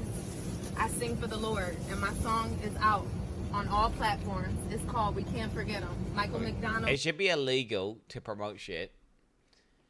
Like when you're entrapped, like when you're in enclosed space that you can't get out of, like a subway, airplane, a bus. It should be illegal. You shouldn't be able to do promotion. It should be like, because you can't get away. You can't get away. What are you gonna do? Like, you're just gonna listen to this thing? It should be you should not be allowed to do this. Cleared it. Warren G is on the original record as well. It's with Regulators. I want to share this with you guys. I wanted to do it when I first got on the plane, but I was like, She's you know, live streaming I as well. haven't done this in a while. I've gotten to the next She's literally fucking, what is this? status, so. Are you able to be quiet? But they're enjoying it. So while we're sitting here, could I please? I'm not enjoying it. So I'm asking you, can you be quiet? Okay, well, I'll find that up. That's a yes or no answer, please. Am I going to go to jail if I don't? Can you please answer my question? Are you willing and able to be quiet right now? I'm doing what the Lord is telling me. I'm asking you a question, yes or no. The Lord's telling you to shut the fuck up! I'm your flight leader. I need you to follow my instruction. Okay. My instruction for you to answer my question. Are you able to be quiet What right do you now? guys think? What's scary is because he's kind of escalating a little bit. Like, could this get unhinged as fuck? Because it's scary. Because you don't want to, at all times, you don't want to cause some crazy altercation while you're in the air, right? What if he enrages her to the point where she starts having a mental breakdown? You know? What can he do? Can he detain her? Can he detain her? What can he do? 'Cause they can't just land the plane. They're in the air. It's for sure escalate like crazy before the flight starts. That's why you see the people getting rid of planes all the time. Because they're like, that's before they're in the air. Once you're in the air, you're kind of fucked. I'm asking you, ma'am. I'm asking you guys. What do you guys think? Okay. You can't really just get them off the flight, can you? I guess you can revoke them. You can just get them in a flight ban, I guess. You can get them in a flight ban. The egg was not on the salmon. So can I please get a new one? I don't want to eat this. Can you leave already? Why are you even here? You're joking, right? I can't make this up. Why is the egg not on the salmon? You guys can see clearly that I'm not making this up. Like, I can't make this up. Do you guys see this egg that's not on here? You think this is fake? To educate this, I'm sorry. We would have to ask you to leave. Okay, so I ordered a salmon benedict, which the egg clearly is supposed to be on, and then why is the sauce even on the side? Like, it's supposed to be on top. Can I just speak to the manager? Like, I'm so done. I am the manager. I really don't know who hired you to be a manager, but I can clearly see that you are not, you know, the right Do you think it's person fake? for this. We think it's fake. Okay, Chad thinks it's fake. All right. Okay, we'll talk that it's fake. Oh, this guy like just fucks with people's cameras.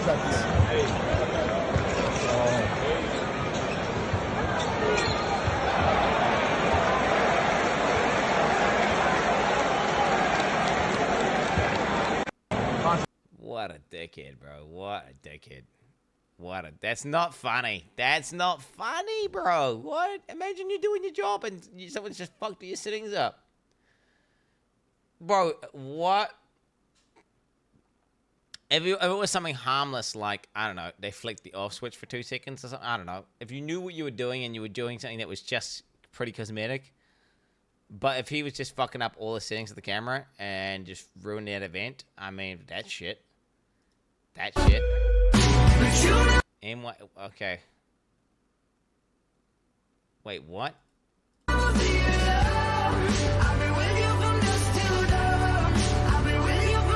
Bro, what? Bro, what the fuck? Yo, this guy looked back. This guy looks back.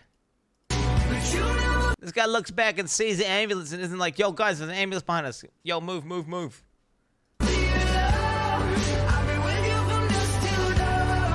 What? What the fuck? What the fuck? Yeah, run him over, bro. I suppose that's just more business, right? In America. Just run him over, put him in the back, charge him. Boom, plus a few $100,000 of profit. Huh, you catch the boys slipping at the gym.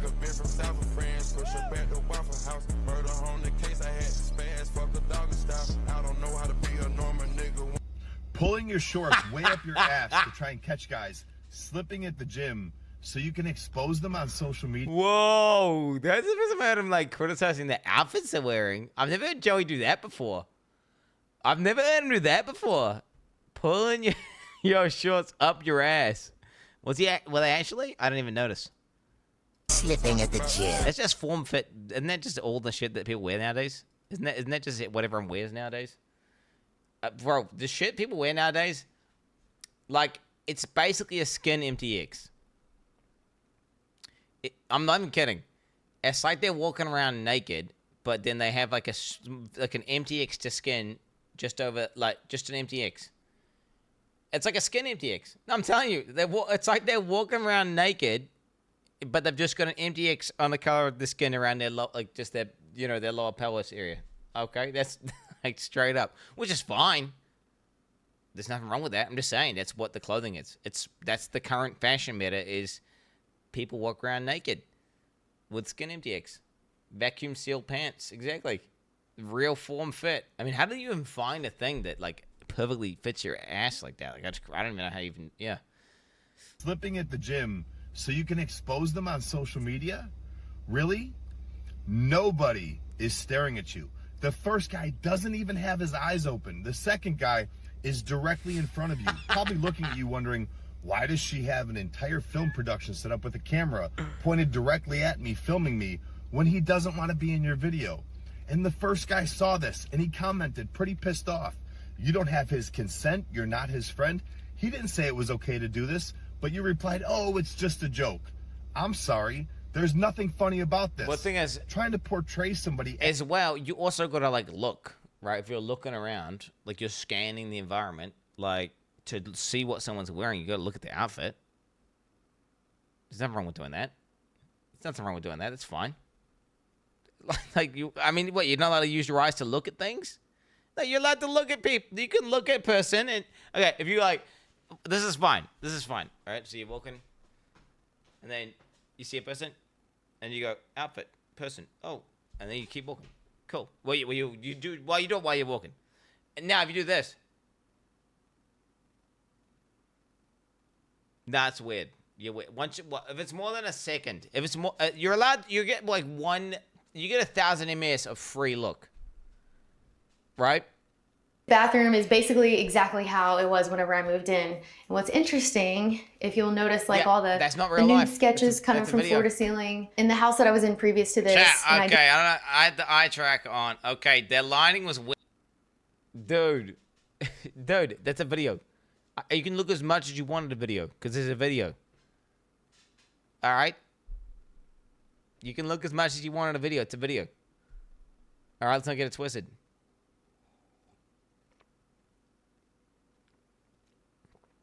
No, you can. It's dude. It's if you get 1,000 ms of free glance. After that, it's weird. Now you can do a glance back real quick, but if you do it, one glance back, that's probably ethical. 2 glances back, now you're taking the piss. Now you're taking the piss, aren't you? You're taking the piss. 2 glances. You can do a glance. You can do a chicken glance. 1,000 ms. You get 1,000 ms of look. You get And you can do like a, fit check. You do a fit check. What is that? Wait, I don't know. You can, right? Can you do a fit check? Is it? I need to go do a fit check. Are you allowed to? Do you guys know? 3 seconds. 1,000 is huge, bro. That's like $1.99. You're done. Just don't get caught.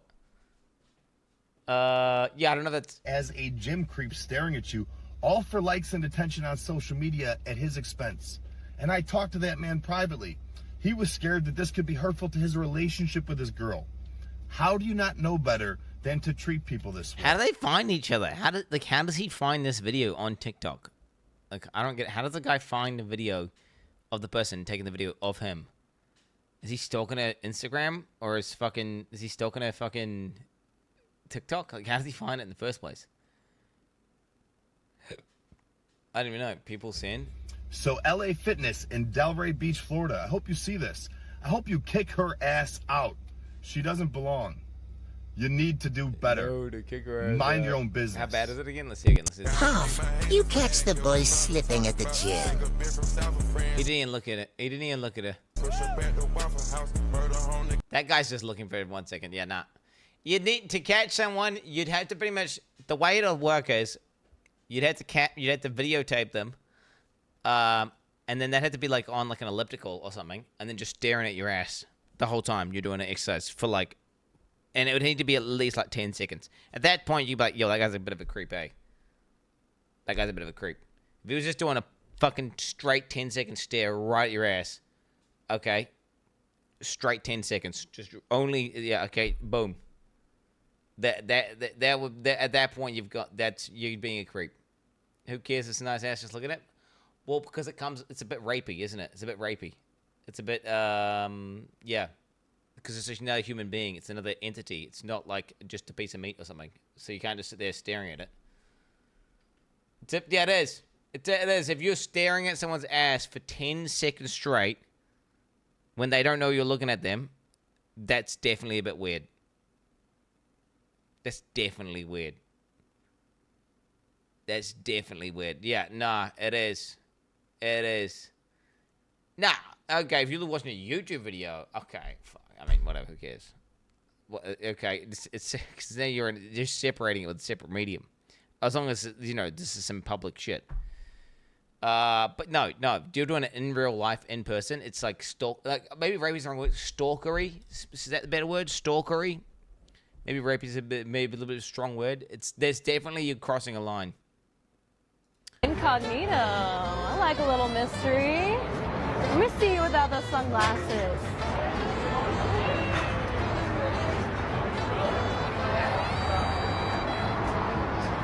Incognito. A baby. She's hit a baby. Listen, go back in there. Now. What are you doing? What are you doing? I fucking love you, man. Don't do this. What the fuck are you gonna do? Huh? Bitch, move! Get her on the floor. There you go. Get it down. Get it down. Get this. I want her ID. I'm calling the police. Call the police! And she's been stealing. Call the police, call the police, call the police. Call the police. Can you get that, please? Yep. What do you do? That's a hard situation. You're a security guard and a pregnant lady staunches you out and then punches you in the head. You would, I mean, the child's innocent. Someone call the police. Oh, wait, she's not pregnant. Oh, she's just fat as fuck. Oh, yo, choke her out, bro. For real. Choke her out. No, I thought she's pregnant. She's hit a baby. Oh, she hit a baby. Wait, she hit a baby. I was saying she has a baby. I mean, she looks pregnant as fuck, bro. What are you doing? Look at this. Look at this abdomen. It's distended as fuck. It's going right out. It's further out than a breast tissue. Like, that's the furthest forward part of it. That looks pregnant to me. Are you sure she is not pregnant? Oh, maybe she's stealing shit and putting it there. Maybe that's what's happening. I fucking love you, man. Don't do this. I fucking love you, man? What does that even mean? I don't understand this EU conversation. I fucking love you, man. Oh, knob you. Lob you. Ah, I'll lob you one. Look how no one knows what she said, bro. This shit is not even English what she's saying. Oh, what the fuck? What the fuck? Bitch, move! Is she a dog? Dude, you just barking at him? Move! What the fuck? Holy shit. I'll fucking love you. Woof. Okay, I'm done. All right, one more.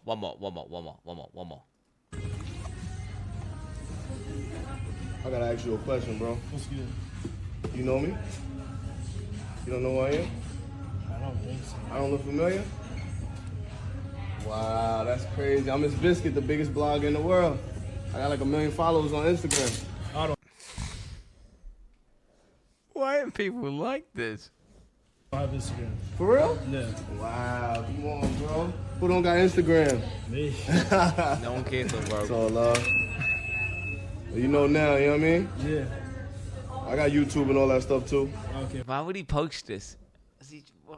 What you do? I'm a blogger. Like, you know, I post whatever's relevant or I make it relevant. Okay. You know what I mean? Like this video right here is gonna do 1 million. Word. We outside. We outside.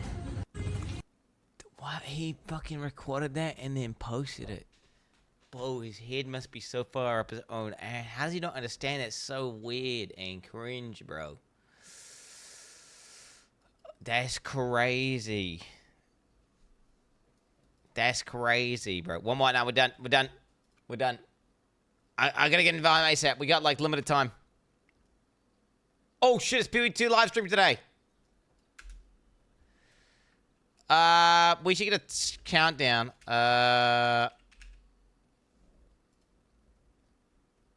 Should get a countdown. I can do it. Does there a thing on pathofexile.com? Is it on just pathofexile.com? Not trade, just pathofexile.com. There's no countdown? Bro, this fucking live stream sucks. Or maybe pathofexile2.com?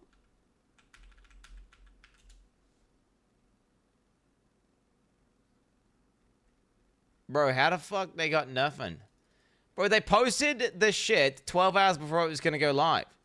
And then they got no countdown. What is this? Has anyone got a countdown? It's exactly 2 hours away. Yeah, well, it's hard to do a countdown for just 2 hours, bro. It's not easy. Wait, to-do list. Make a QB command that simply starts countdown. Timers.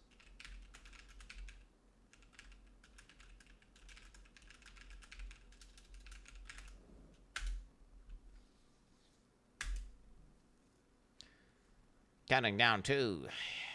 Yeah. Someone can make it. Can I make a 2 hour countdown? I can just click.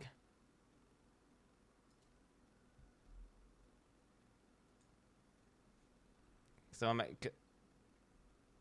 Can get called out for banning Anderson Chandler's meme.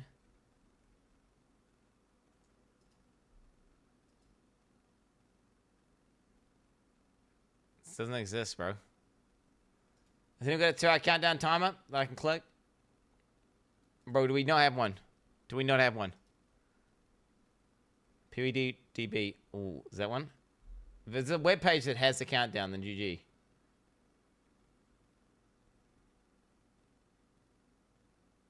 Announce. Okay, I mean, I guess that'll do.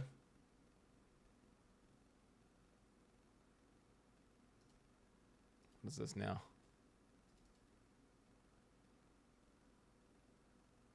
Hey! How long till 8 a.m.? Edison still works. What the hell? They did the last one was at the last one was at the same time. W. I had the one up from last time, and it just happened. It was a website that's just counting down till 8 a.m. I guess it just does it every day. It's cool.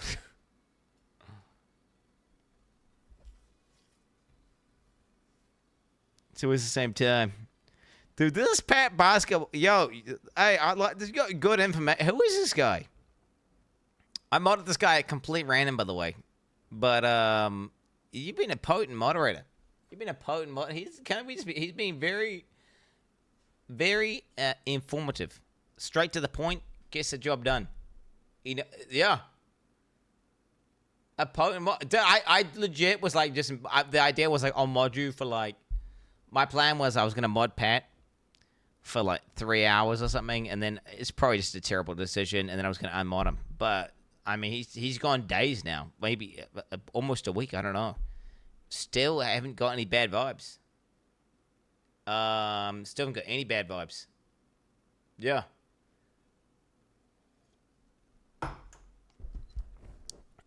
You don't get paid for being a mod. Nobody gets paid for being a mod.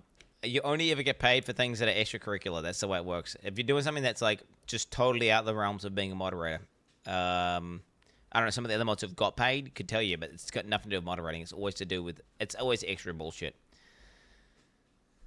You're still on trial period, by the way, because you were literally a meme mod. Well, when I mean that is like it wasn't a real mod. It wasn't like let's all get together. But then actually, probably like what 30% of my mods, maybe more, were all meme mods that I just modded it on a whim, and then it actually turned out they were pretty good mods. So, but you still, just to be clear, you're on trial. He's being trialed. He's still being trialed. He's still being trialed.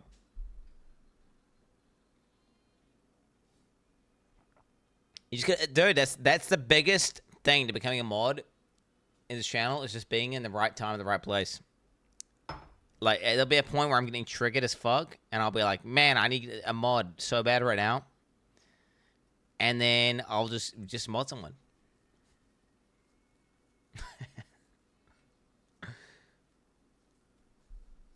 You can get 100K. There's no pay-to-win mod anymore. There used to be back in the day. Back in the day, well, I didn't need mods. And there was just way back in the day, yes, you couldn't pay to be a mod, but it just so happened that people who donated a lot, I'd be like, oh, whatever, I'll just mod you. Because I'd be like, yo, can I mod? And I'd be like, okay. A lot of the oldest original mods from way back in the day, I just modded because they gave me tons of money. I don't think I modded you, Nilla, for that, right? Weren't you modded way later? I think, Nilla, you were modded way later, weren't you?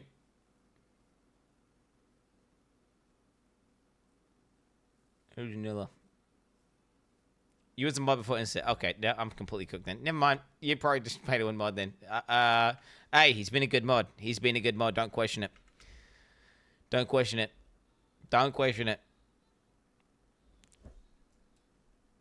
Don't question it.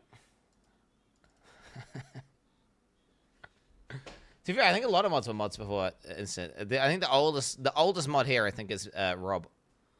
Oh no, I got an update. I got an update. Did I start?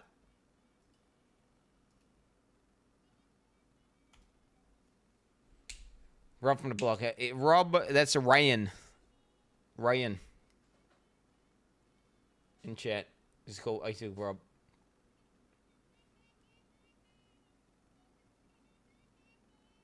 From the block. Why do you have League installed? I just have whatever's installed. Do I actually have it installed? I don't know. Do I? Hey, can you play GTRP today? No, today's... Dude, we got like two... This is the bone mass timer. Right there, Chad. That's the bone mass timer. That's the bone mass timer. I have to have bone mass 10 in that time. Yeah. Okay. We gotta fucking pop off. This is one of those segments where Quin rage baits and talks about hating a game, to get chat riled up. Then he announces he will play the game, then he plays and talks about how much he likes the game. He did the same shit with Witcher 3 LA minus $4.20. Cope. I don't plan on playing any of the Kojimbo games. Poetry laughing, boys! Moo! Yes! Yes. Dog tamer.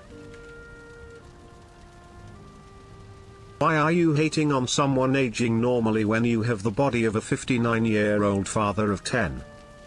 Because he looks weird. Quin, stop. I'm getting sick. My brain is saying something is not right. Something is not right. You're looking at posts from over a year ago. You've seen these. Adding ellipsis to annoy you. I know you don't like it. I've been staring at your ass for 34 months now. Says the guy who makes seal noises all day.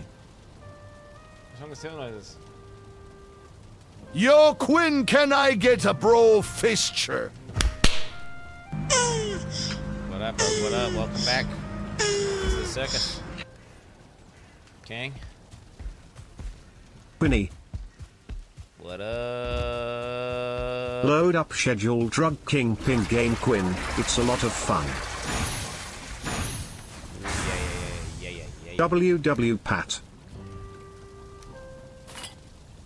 I'll clean up this dump Quin psycho. Hell yeah, brother. Hell yeah. Massive cock. Okay, wait. What I gotta do is I gotta go.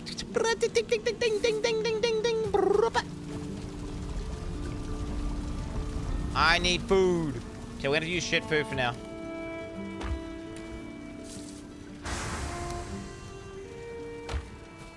Yep. Okay, so wait, I need to, let's see it. We got 1 hour and 50 minutes, which, let's be real, it's less than that. Kill biomass. Well, that's the dream. I'm not saying I'm going to, I'm saying that's what I plan, that's my intent, it's my plan. So I'm signaling to you my plan. Alright, so we're just gonna no fucking around. Let's go ahead and break down the boat. Teleport to here, and then travel to there. Then once I get to that swamp, I'm going to try find a turnip. We're gonna make sausages, and then we're gonna go fuck some shit up. I want new bow, dude. How powerful is it, guys? Let's see. I can't see the damage. Huh? What's my damage? Why no damage?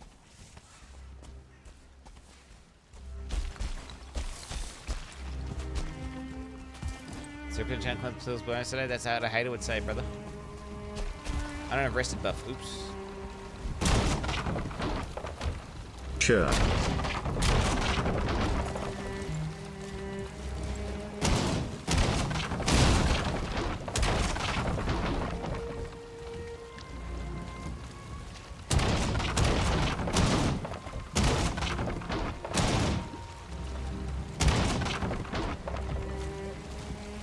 Jesus.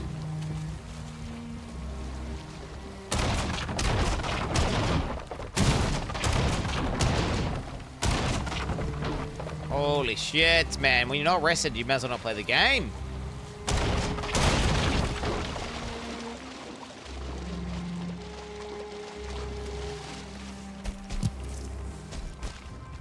Am I right, Chad, or am I right?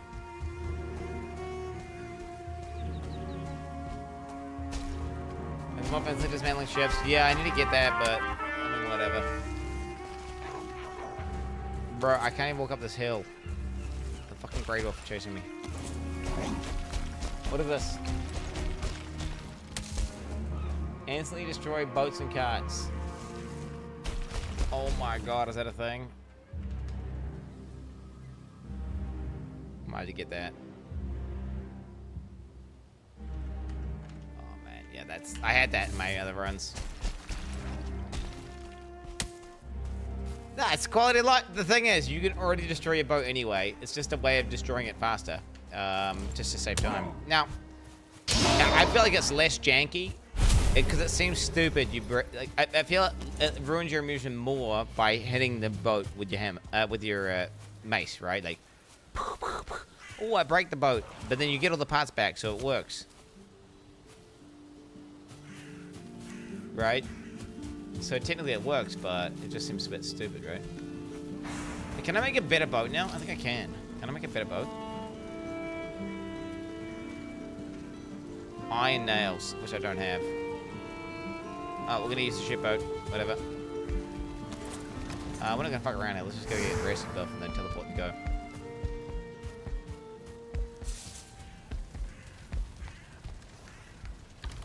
Oh, I probably need this. It's my anti-flam. Oh, it's not my anti... No!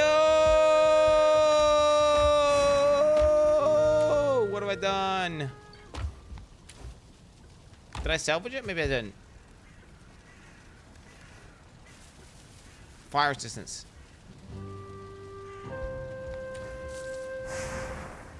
Oh, no, that is it. No, this is just... I'm fully retarded.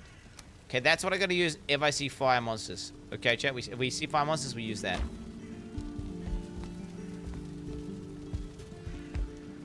WTF, how do you get so high luck on gear? What do you mean? My gear's not even good. I'm using a iron helmet. Glowing World's Runes. Quick Learner does nothing. Health Regen does nothing. I've got a glowing health regen and a pair of pants. Wait, where's it? Oh my god, I just said. I haven't got any insane gear yet. What I want to get is gear that says, I want to get gear that says something like, more armor. Or damage reduction, period, right? Just DR. Now, I don't know if those rolls even exist. I know that you can get armor rolls, but... Wait, comfort 9? Wait, what?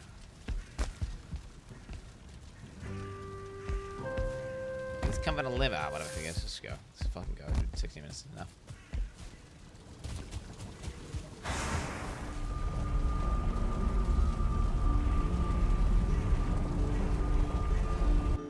Nice catch you will there. What much did it cost? This one here.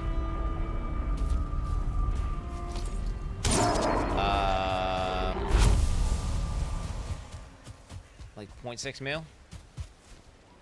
0.6 mil. Yep.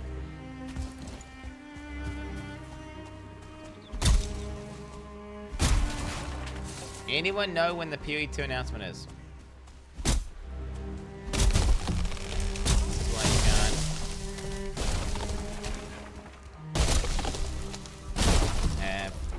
Thanks. Chat. Huh? Wait, did he get stunned from just... Lily got stunned from just throwing that at me. It's kind of nuts.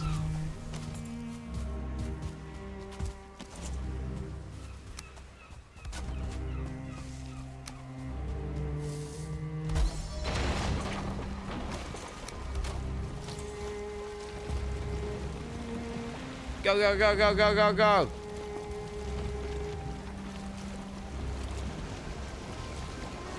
Okay, I like this. Very nice wind direction here. This is not going to be a large boat ride, chat. I'll do it anyway. Let's go RuneScape. Original. Let's go original.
I'll look for a black forest and we'll just do it. Yeah, I'll look. I think we'll find one, right?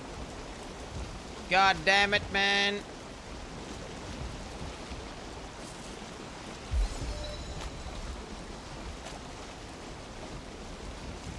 RuneScape 3 sea shanty. What's that? Ugh. Ugh.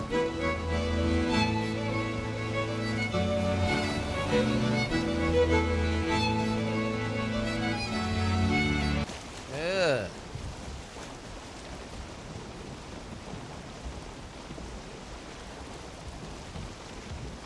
The only sea shanty place that matters. All right. Woo! 'Twas a cold, dreary morning in December, when all of my money it was spent. Where it went, so Lord, I really can't remember.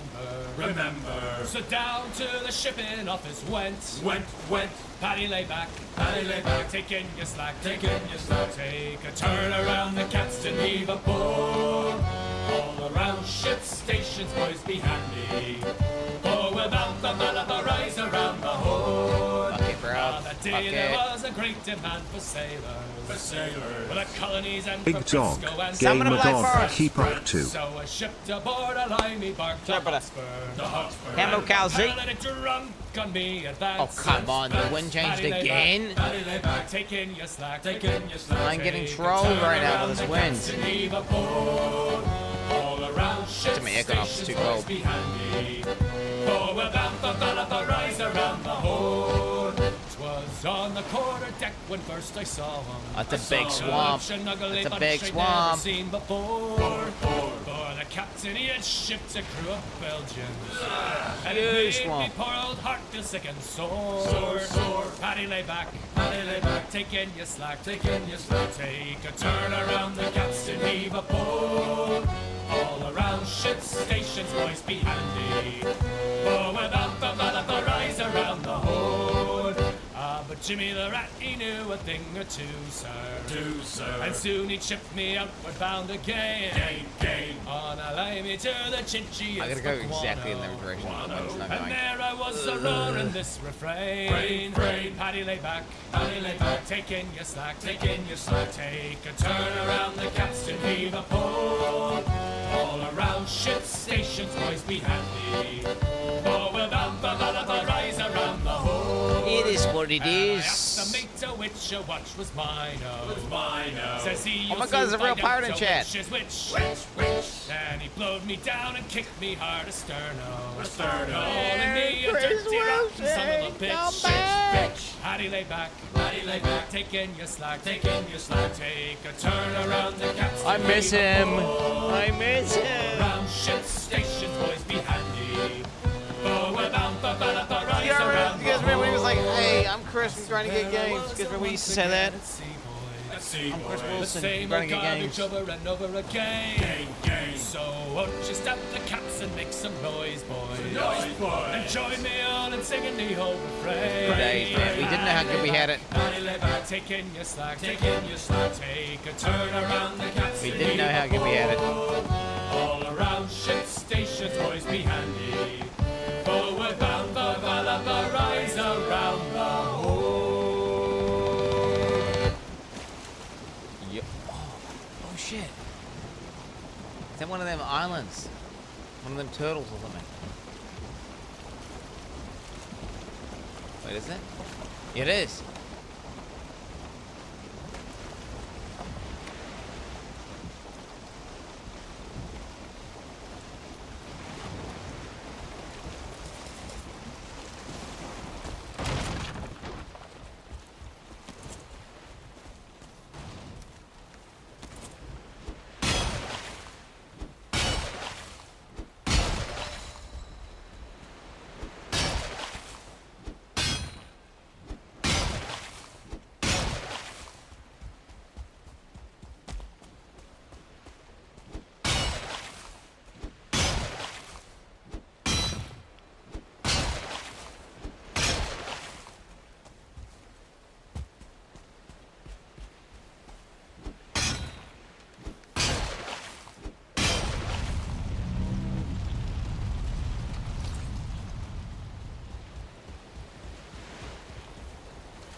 Flee!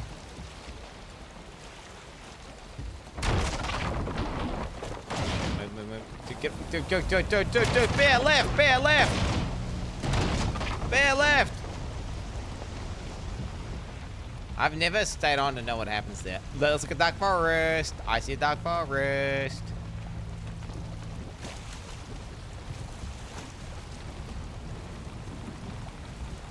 Look, that's sick. Oh man, they need more things like that.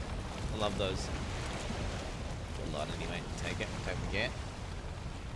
What a soy. I don't know if you die, so I don't want to stay on there. I've never. Yeah. Billy Riley!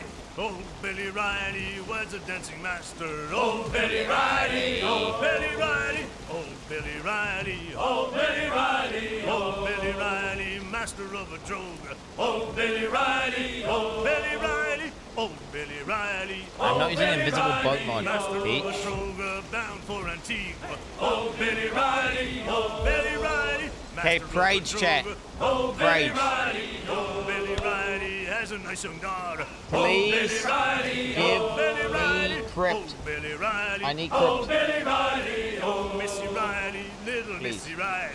Oh, Billy Riley! Oh, Billy shit! Riley. Oh, Missy Riley. Oh, Billy Riley. Had a pretty daughter, but we can't get at her. Oh, Billy Riley. Oh, Billy Riley. Had a pretty daughter. Oh, Billy Riley. Screw her up and away. I don't even need you, bitch. Anyone Oh, Billy Riley. Oh, Billy Riley. Screw her up and oh, Billy Riley. One more pull and then belay, boys. Oh, Billy Riley. Oh, Can I get my insane bow now? I can take out anything with my bow. oh, Billy Riley. Oh.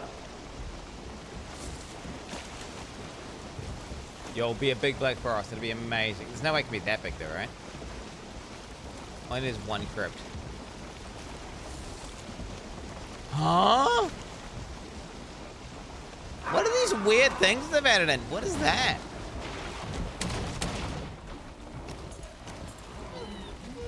Oh, it's a fucking owl. Look at this. Time to die, bitch. Look at the eagle go. Get him, eagle. Okay, I need to make a note for my boat.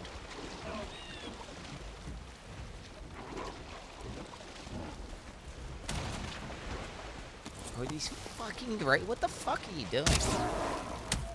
Just throwing shit at me somehow. From the water. I want to check something out.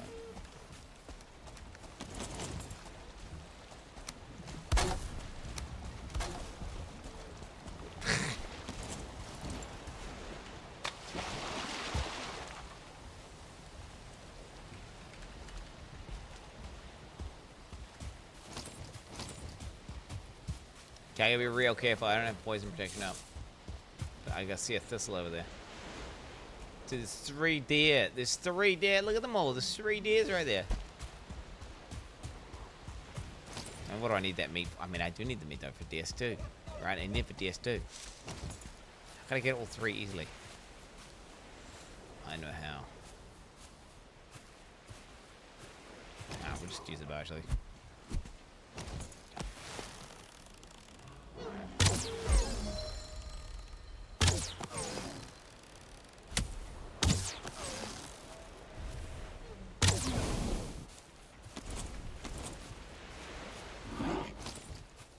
Can I make sure I don't get poison here, chat?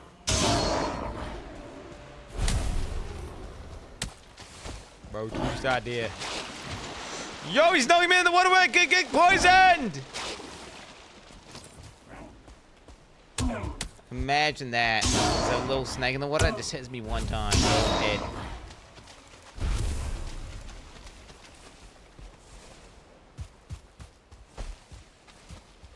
Okay, worth it. We need the meat for DS2, chat. It's worth the time investment. Okay, and this. I'm not gonna use poison potion, chat, because I'm going to the Black Forest. So I made a mistake, right? What was that mistake? I forgot to bring fucking certain cores. I forgot to bring portal mats. Right? That's what I did. I made a mistake. I'm willing to admit it.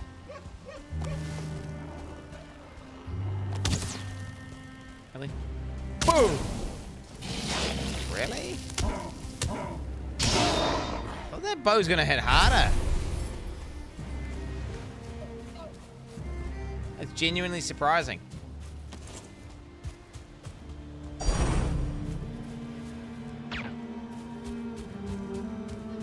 Ah, you know, I'm gonna just boycott anyway. It's too risky, eh?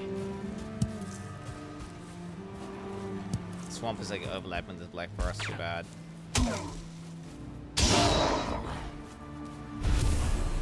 We ban this Rita and Jetty spamming.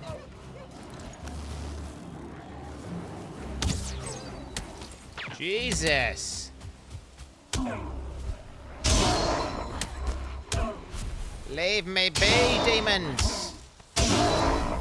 Leave me be! A man simply wants to exist.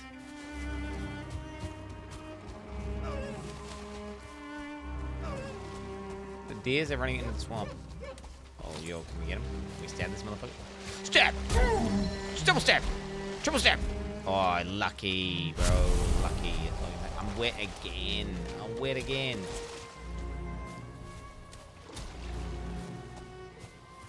No, brother.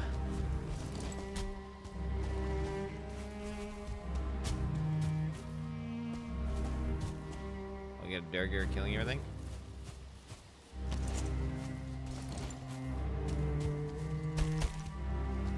Crypt. Somebody crypt yet. Somebody crypt. I don't have a portal. Unless I get a crypt, I don't have a portal yet. I need a portal to get back. I'm about to be unrested. I'm about to be unrested. Wet and cold. Oh my god, I'm unrested, wet and cold. Oh, this is bad. Can I at least make a fucking fire? Can I at least make a fire?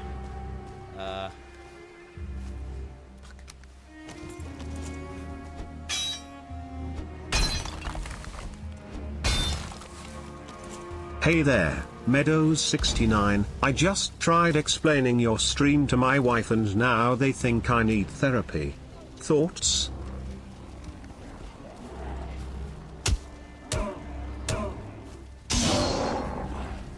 What, like a fucking really entertaining person who plays some of the best computer games ever made? At a super high level? Why would you need therapy? That. A dogger! A dogger! And I'm wet! And there's grey dwarfs! I can't move and I'm... Oh, fuck off, man. Okay, we stay into the fire. Stay into the fire. You fucking fight the... Dude, fuck off. What is happening? Oh, they're scared of the fire, so they're all running around like spazzies. Let's go for the digger, I think. Where'd he go? Where's he? I'm only getting one guy.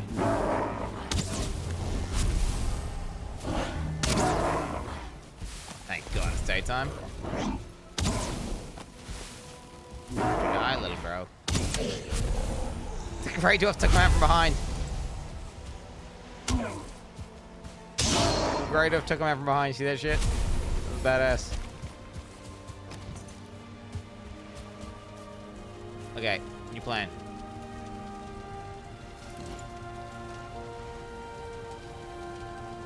Improvise.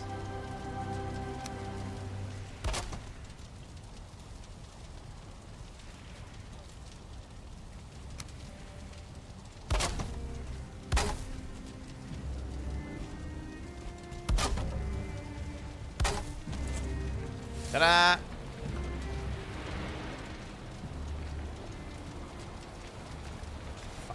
I'm getting smoke. I got comfort, I guess. Because I don't care that I'm getting smoked. I'm smoking a pack. Oh, come on! It put the fucking... Stopped watching you for a month and got a girlfriend and a promotion at work. Cha bro. Why is this so hard? All because I forgot to bring us... I was trying to go fast, chat, and what did we end up doing? We ended up going slow. This is the reality of Valheim, though. It's not quite simple. What you'd expect. Coming up sheltered. What? How's that not? Is it because I'm wet? Huh? How am I not resting? How is this not resting? What? I don't know. I normally don't need to sit. I don't know why. Normally it comes up my comfort level, and I can see my comfort level before I fucking, yeah. Okay.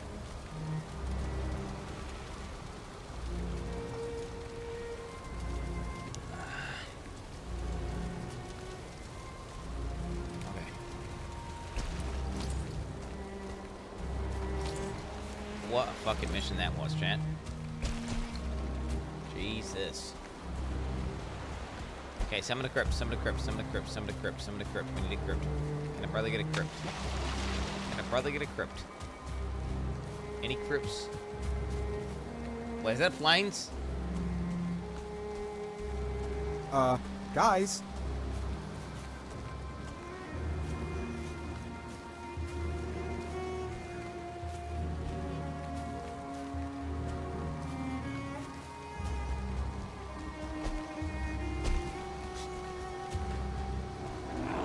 That is planes. That is planes. Flee!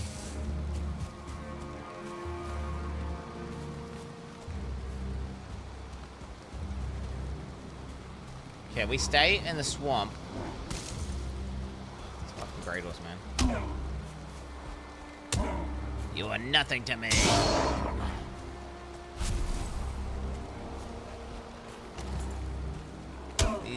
These are lesser beings. You understand me? These are lesser beings, and they're a nuisance, like a fly. Yeah. It's like, can you just fuck off, please? Or a skeleton that could just be a skeleton in the swamp, or it could be.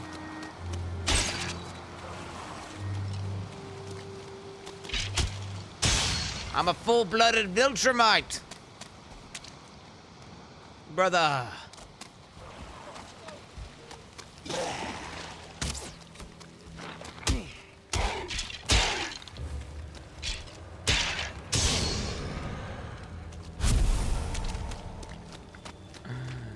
Wait, what is this weird bag thing? What the fuck is this bag thing? What the fuck is this? Yo, I've been watching Invincible, okay? Alright, they call everyone lizard beings. Alright? I'm role-playing.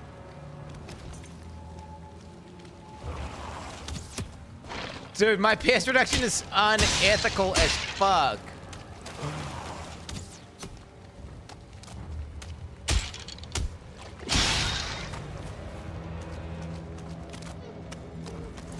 Holy.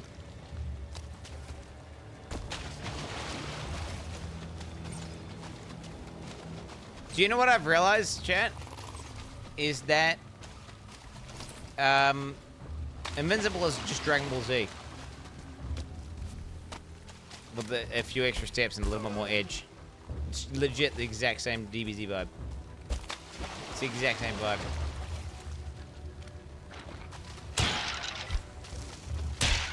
Bunch of aliens, other play. Oh fuck. Some super powerful characters. One of them literally has like the Saiyan power. It's so heavily inspired by DBZ.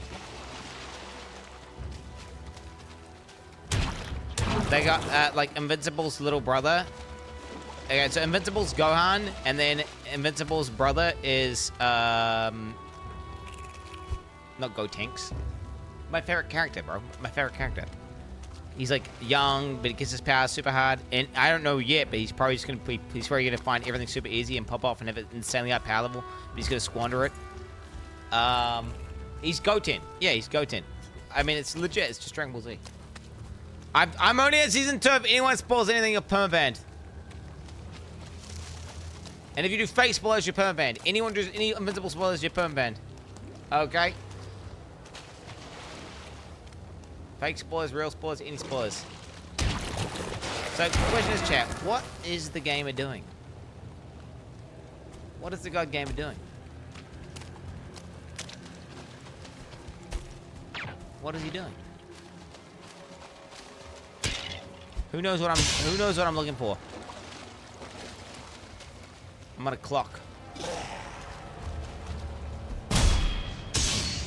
Certlings, exactly. If I can get Certlings, then I can get a portal.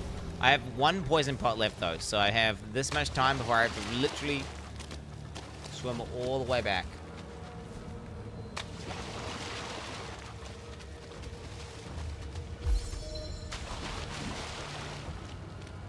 And we completely wasted our time. Bruh. Do I just stop picking up blue mats? I'm thinking about not picking up blue mats. Yeah, I'm thinking, fuck it. I'm just gonna stop picking up blues. Blues are done. I can't loot them.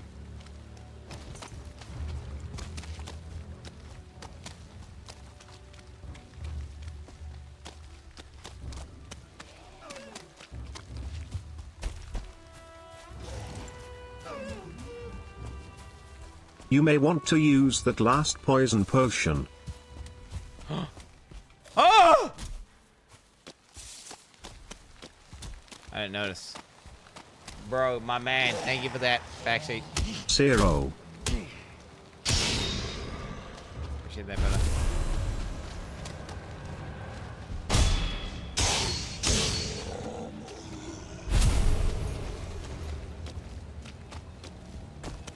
Anyone sees a turnip, man. If anyone sees a turnip.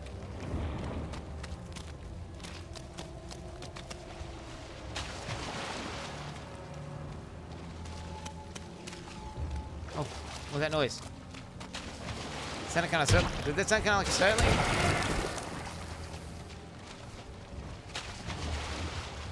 Did you guys hear something that sounded like a circling?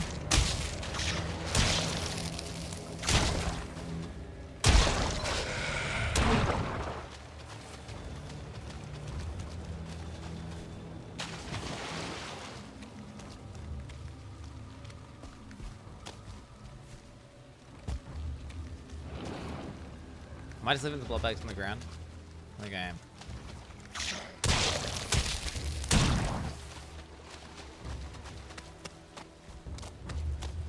Come on, man. Give me a fucking crypt. Give me a fucking crypt. No crypts. Certlings are usually pretty easy to spot if they are there because they're fire, right? So they glow. So they stick out like a sore thumb.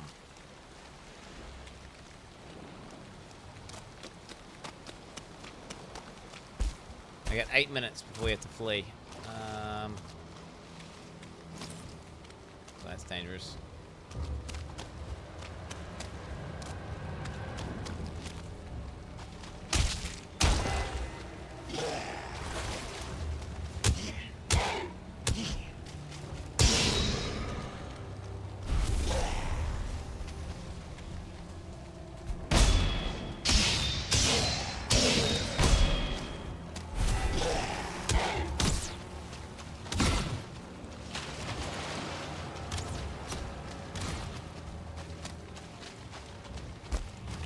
Not rested, wet.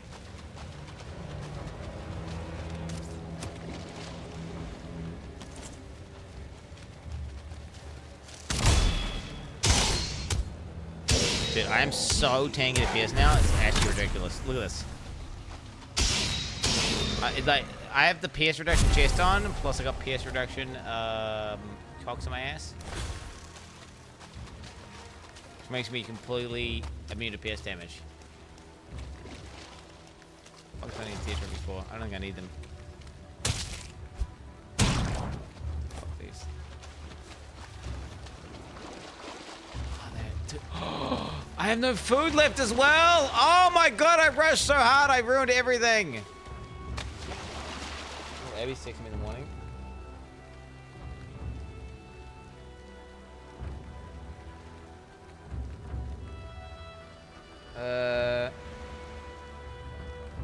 Quin didn't just break Valheim, he annihilated it.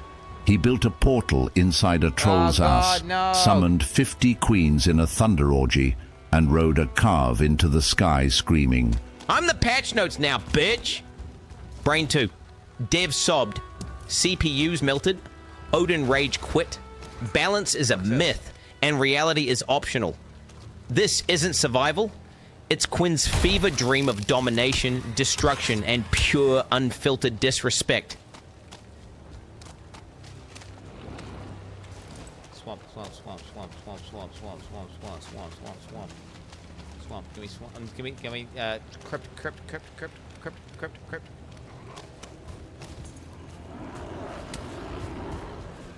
No crypt, just a 2 billion grey dwarfs, eh?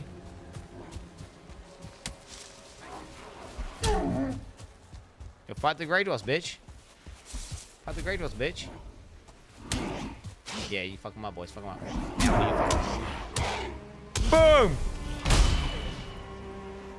That's what I thought, pussy. Alright, should I flee while I'm still alive?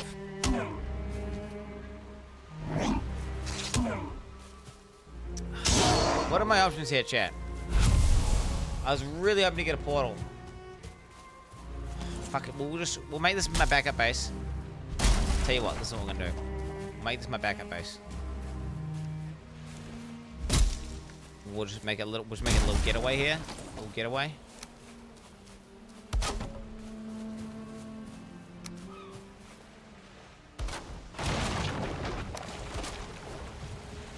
Getaway boat. We still got a bit of time. Still got a bit of time. We got 4 minutes. I can maybe find Surtlings somehow.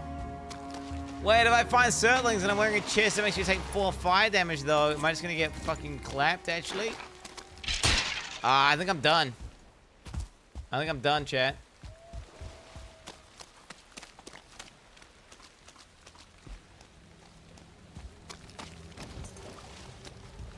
I can see a Surtling. Do you think I can... Bro, I can see it. Oh, no. No. No. Okay, we can't fight that. We gotta run. Okay, leave.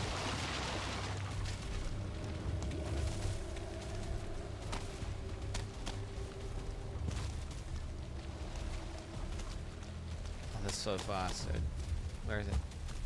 It's over here, right?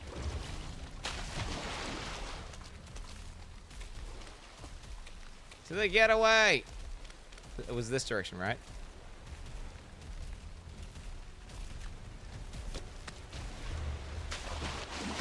I'm confident that guy just one-shots me, so it's one of those things where it's not worth it. Okay, we're gonna see if we can go around him.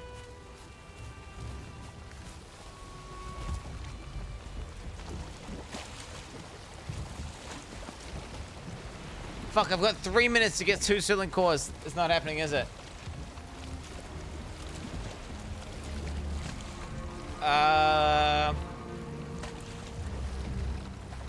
I'd have to go around and come in from the top. Let's see if we can just see it. If I can see it, if I can do it, maybe I can do it.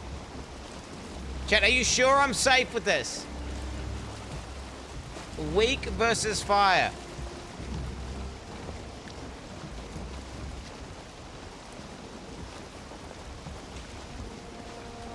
I can just put this... Wait, I can just put a different chest on, I guess. I carried like a fire red chest. I had one in the house. My idea was like, oh, I'll just put a portal down and then go there from there.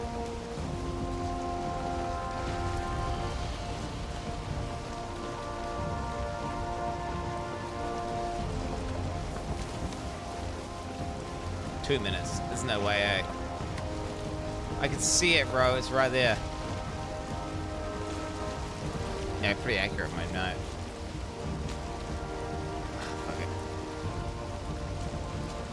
Okay, hopefully this black forest is bigger.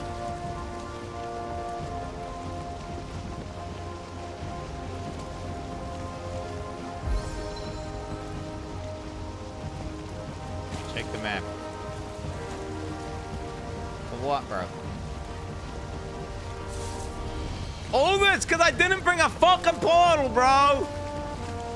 Oh my god, I'm such an idiot! How did I forget a portal?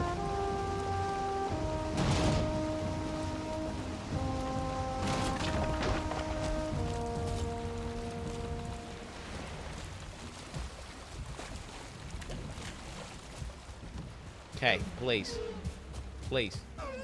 Please, crypt. Please, crypt. Please, crypt. Please, big black virus. Oh, yo, we need this.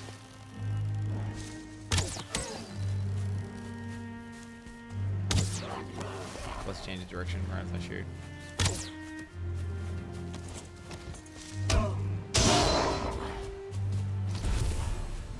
Hey Quin, why are you running from the abomination?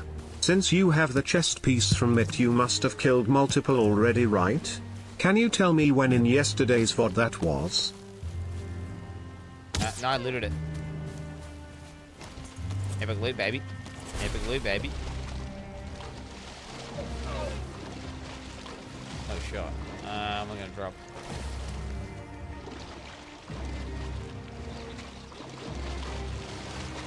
The whole reason I'm playing this run and with all my mods and everything is because of the difficulty of the game. Normally I would just see an abomination and kill it immediately without even trying. That's what I would do. I'd be like, oh, abomination, free. And I would just kill it. In this version of the game, I see abomination, I run for my life because I know it's going to obliterate me. Okay, please, crypt, please, crypt, please, crypt, crypt, crypt, crypt, crypt, crypt, crypt, crypt, crypt, crypt, crypt, crypt. Summon the crypt. Summon the crypt. Summon the crypt. Summon the crypt. Oh, the plane's right there. No. Crypt, crypt, crypt, crypt, skeleton noises.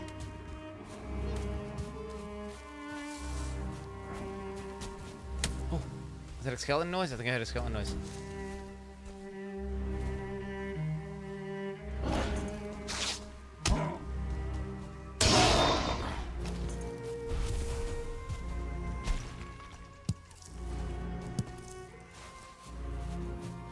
"55 months and barely no brain damage. Fuck all weebs." Yes, it's a skeleton! Please be a crypt. It's a crypt. It's a crypt. Okay, 2 ceiling cores. 2 ceiling cores. Shit, are you sure?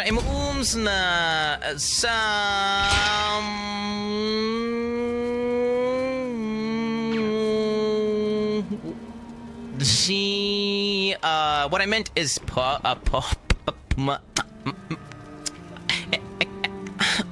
wow. So, the thing is,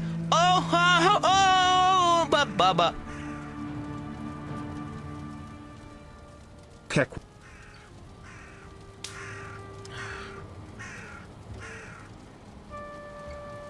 That's insane. This better be insane. I swear to God. This isn't insane, you banned. This better blow my fucking mind. Well, they've done a fucking, what, a Minecraft version?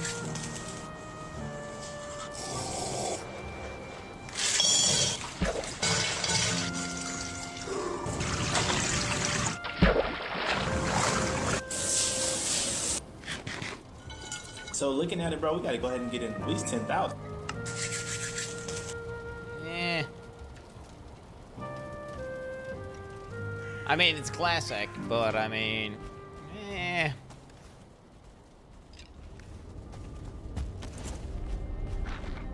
I am not afraid of you.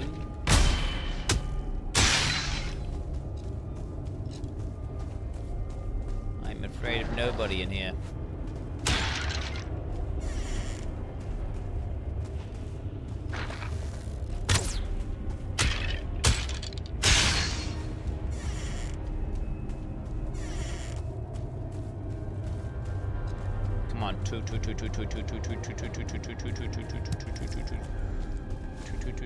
Oh man, this sucks, bro. This sucks for real. I don't know what to do. Let's do this is cool. So I need that money stuff, right? You never know who need those. When you're selling cores, so am I gonna drop blueberries maybe? I need those too.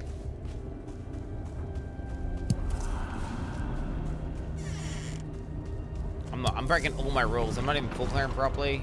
I'm just opening up doors raw dog. What am I up to, bro? I'm becoming complacent. Oh, come on, please.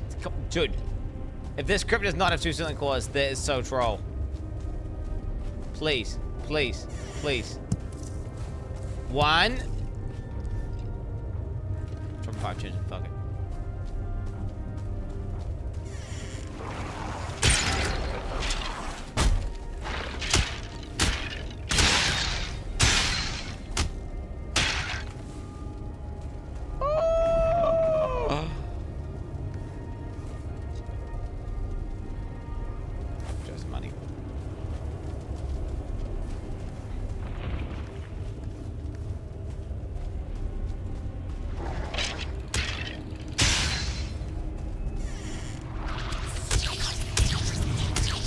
Bitch ass ghost, bro. You little bitch ass ghost. And it is certain cosa. Oh, not only are we getting 2, we're getting more than 2. Beer meat, fucking, I guess.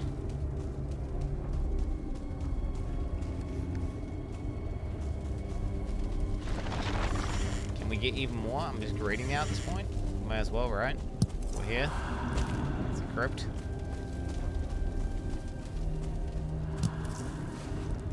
Yeah, that's it.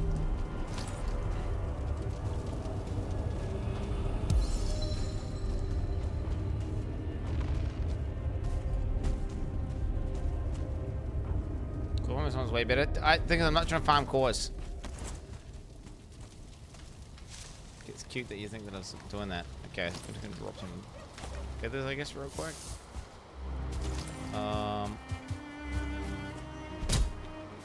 What's scary is this plane's just the right of me. So, like, right now I'm looking at planes. I see on that right hand side, see how it's like kind of gray?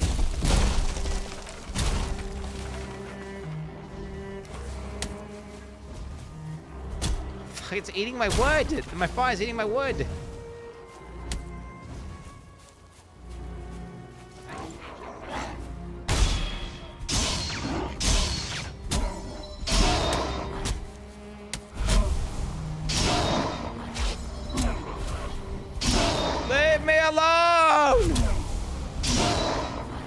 Oh my god, the fucking great wolf armies here.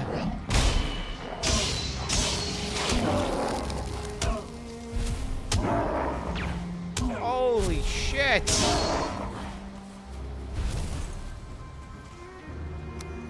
Okay, I need a wood to make a workbench to create my portal. This gameplay is an interesting case study on what dementia and sunk costs can do to an average skilled gamer. Wandering around the woods and swamps for 30 minutes looking for shit you realized you left at home. Meanwhile your base portal was still in sight when you realized you left the shit in the first place.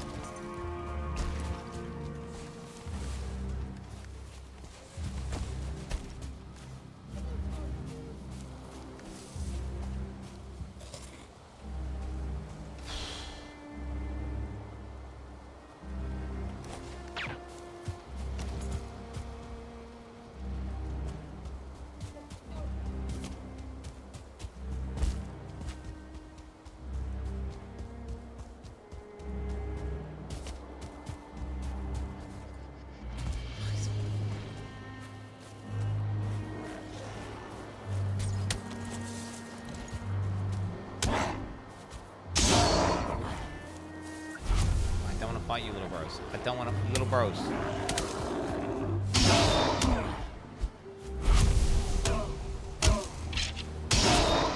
the fuck are you going? Wait, is there another crypt? No, it doesn't matter.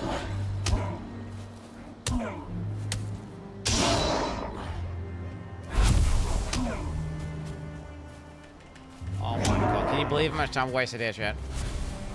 Can you believe it? The boat. So who knows what I'm doing right now? Who's figured out what I'm doing now? Who's got the int levels required?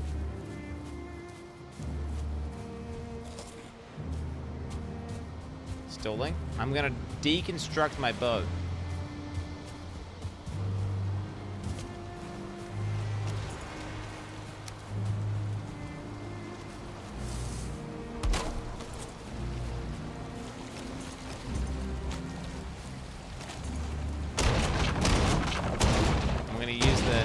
The mats are gonna. I can't put the fucking mats.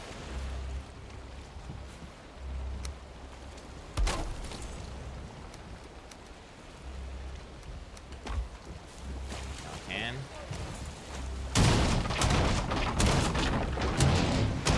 What's this chat up to, mate?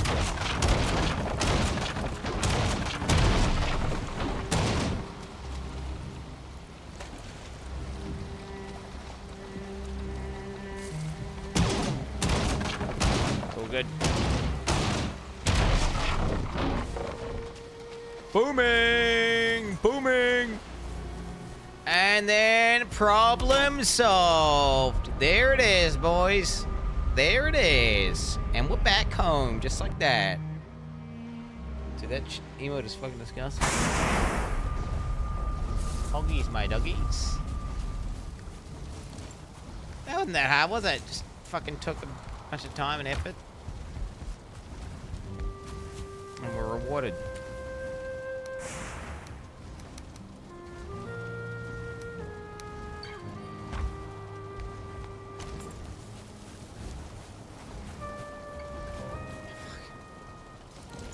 Should we quickly get that boat deconstruct thing? Should we quickly get the boat deconstruct thing?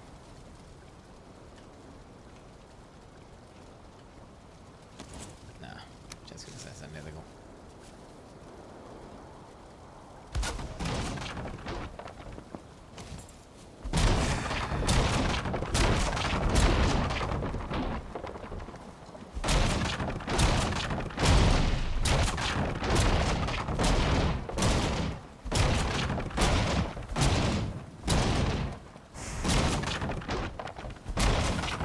The match for a boat, bro. Fuck it, I'm leaving the boat here. Screw it. I'm sick of you guys. Oh, complain this. Complain about that. Complain about this. Jesus. I need a fucking boat. I'll walk there, bitch. I'll fucking walk. You understand me? I'm gonna leave the boat there. The boat can fucking stay.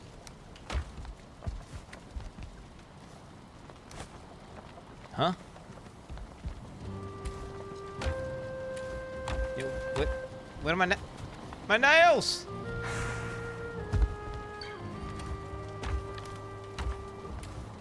I don't know where my nails just went. I've just deleted 80 nails. Alright, well they're in the grounds now, I guess. GG's live? Yeah, it's in an hour though, guys. I'm not gonna like watch the start screen for an hour. 1 hour until massive, huge announcement. Yo, guys, it's 59 minutes.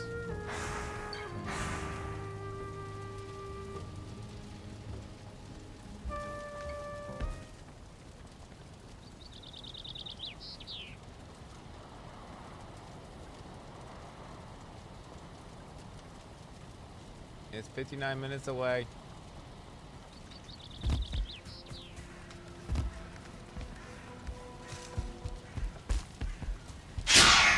Boom. Okay, we got a speed run. We got a speed run. Okay, I legit don't have food. Fuck. I've got all the shit that I need to do, but I'm trying to rush, and that's gonna get me killed. There's so much shit I need to do, chat. Oh man. I legit don't have food. I don't have food. I don't have food. Missed turnips in the swamp. I don't have turnips. Ah, this is supposed to be a nice, relaxing. Let's just drop this shit off. Okay, let's think here. Poison flasks. I thought I was done, so I wouldn't think I'd need any more poison flasks. Bro, I can't even go into the swamp and have poison flasks unless I have someone here. Please, please. No! Oh! I don't have any!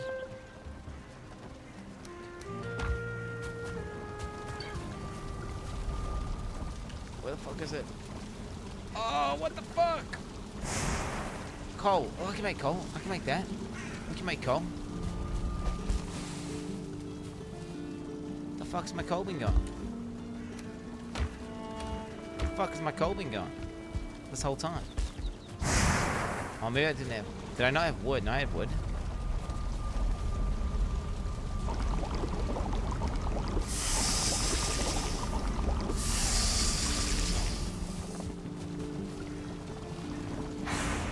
Get the frost rays going from the mountain as well. Fuck it.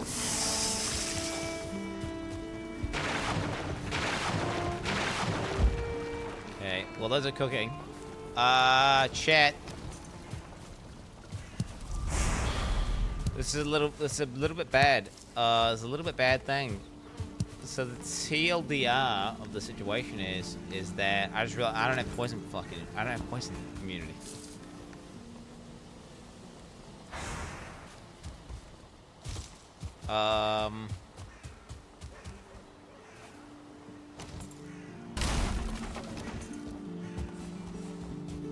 That's the issue. I need boar meat real bad. This stupid bitch.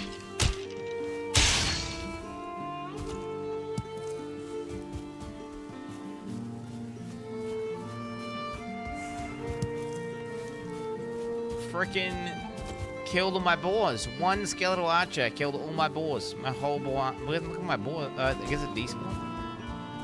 Is there a limit on how long the boar meat stays there for? Please! Oh no, am I stuck? I don't have triple food. Is this the end, boys? My goodness.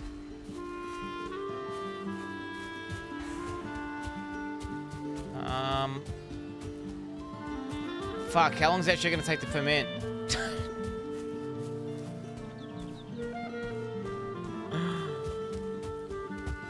Oh no.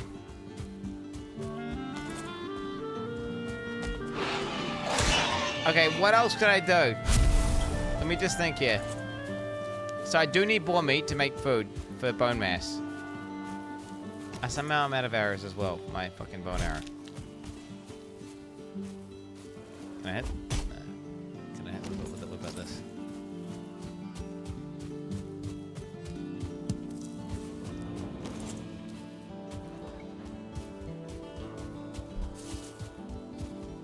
Oh, the sea serpent is really good food. Oh, I should have killed the sea serpent. 50 years. Thanks for the top tier entertainment, bruv. Wasn't there like another... Am I tripping? Wasn't there like another...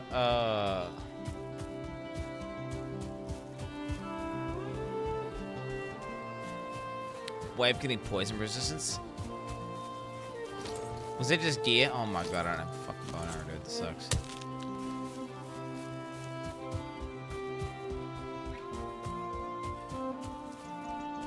Yeah, is there a poison? Oh, it's the helmet. It's the root helmet. In it, bruv.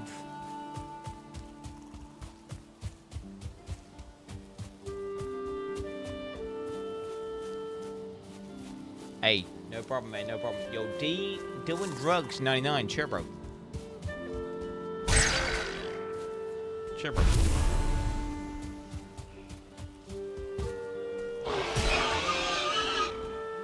Hey, Quinn. I'm doing is run some of yours without spoiling too much. I wanted to tell you that after kill by mesh, shift proc potions at all times, not only in the mountain. Huh? Poop. All who, get ready, chat.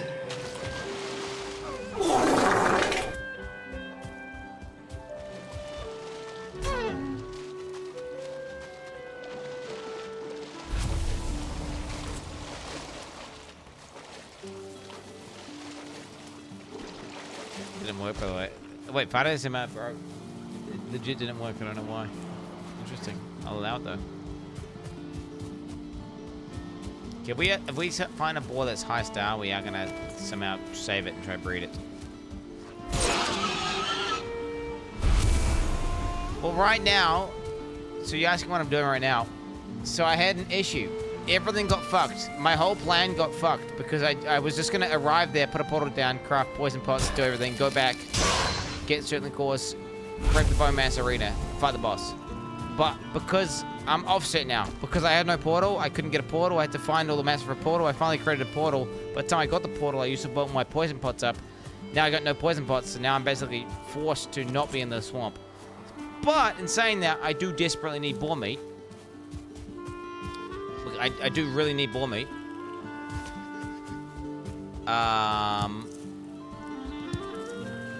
That timer is stressing me out so much, though. There's no way, is it? This is not happening, is it, chat? 51 minutes?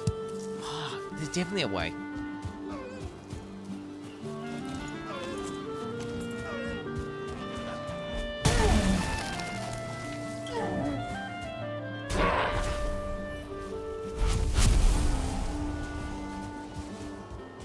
That other one we got? 2-star one we go?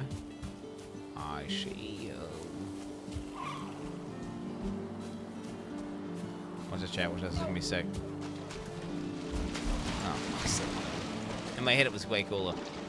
God damn it, I haven't got fucking arrows for my bows, and the deer's just walking away from me. Fuck.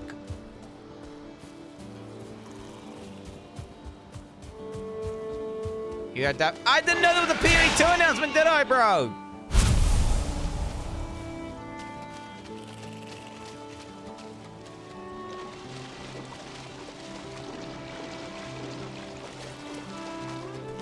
How about this? The announcement got announced 12 hours ago or something. I just found out the POE 2 announcement. Is that the deer? The one?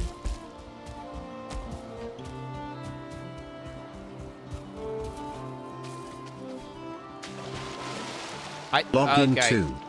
Get the clip of me knowing there's an announcement. I've just found out there's a POE 2 announcement hours ago. Like the start of the stream, that's when I found out about the announcement. Bro, having no fucking arrows is so criminal. I'm just deleting so many mats right now. All the mats are getting deleted. Oh, whatever. Okay, I got enough. Fuck it. Let's get back to the base. I should have to sleep now.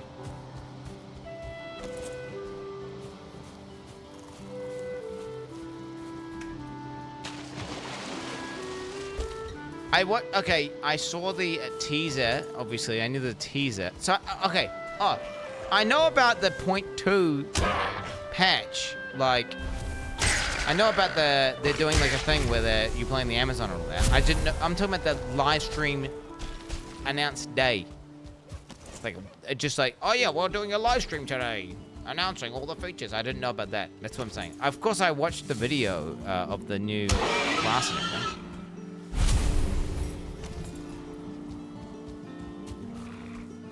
Was it in the teaser with the live stream date? Okay, it was in the teaser then. There you go. I didn't even know.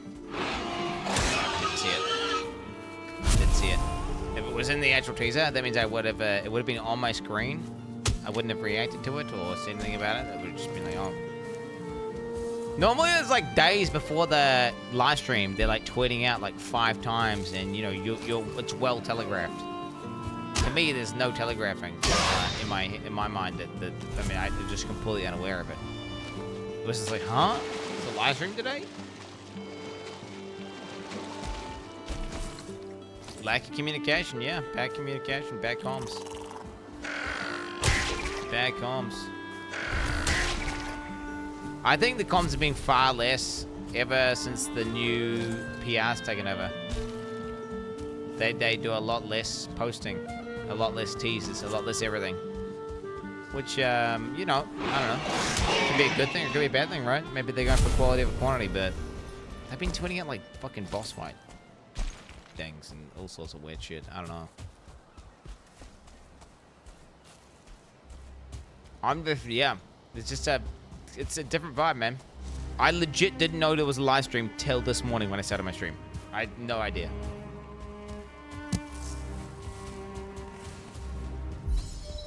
Blow my fucking mind. Don't get me wrong, it's a happy surprise though. Happy surprise. Happy surprise. Good to hear. Love it. Fix food? I can't fix food. I don't have fucking food. I can't say fix food. I cannot fix food. I don't have any food. I'm currently out here hunting for food. Okay, yeah. There we go, nice. Vibe PLS. I love how this is the boat right here, dude. Oh, fuck. Okay, do you know what?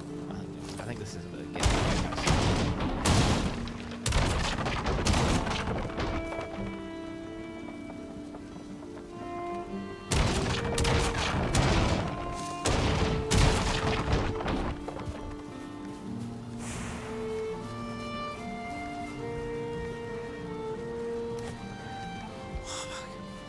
oh.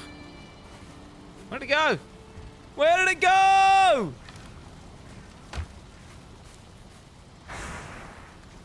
I keep trying to unhighlight it, and I'm pressing the wrong keybind.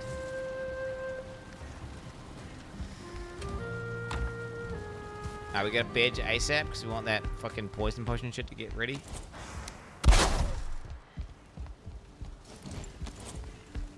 Because we're currently limited by the fact that I need to wait for the poison potion.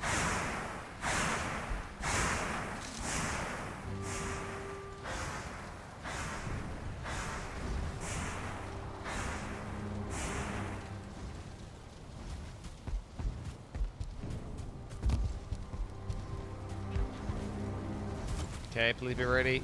No! How long do I need to wait, chat? I put it in there, did a full day, slept, and it's still not out. Path of Exile, too bad. Yes, I'm going to have drops, brother. Everyone in the category has drops. Do I have to watch someone else?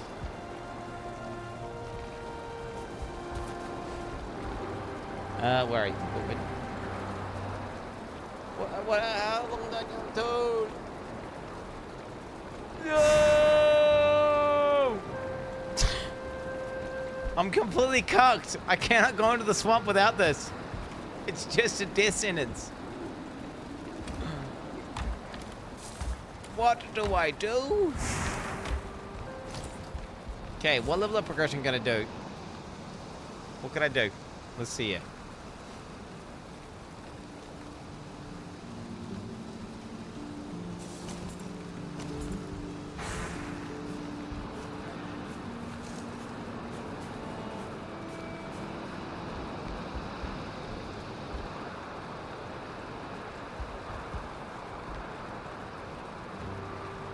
Look at the smile on his face, knowing he doesn't need to still, since he can't do anything until it's done. Well, I mean, what are you on about? You're projecting so hard. You are projecting like crazy. What are you on about, bro? Project hard a little, bro.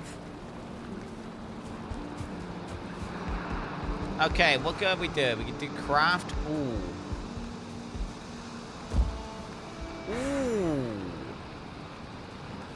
Ooh, I could kill an elder. We could do an elder kill if I have seeds. Which I think I do have some seeds. Well, I could do an elder kill. And then the elder kill lets me craft my mace and make my mace rare. We just have to find the seeds. Where would I have put the seeds? Probably like one of these ones. One of these ones.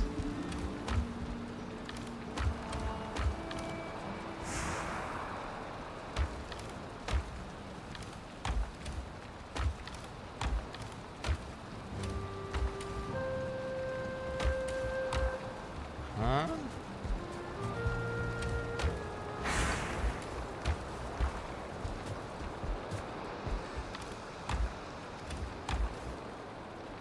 I have one seed, bro. I got one seed. I got one seed. Oh, that sucks.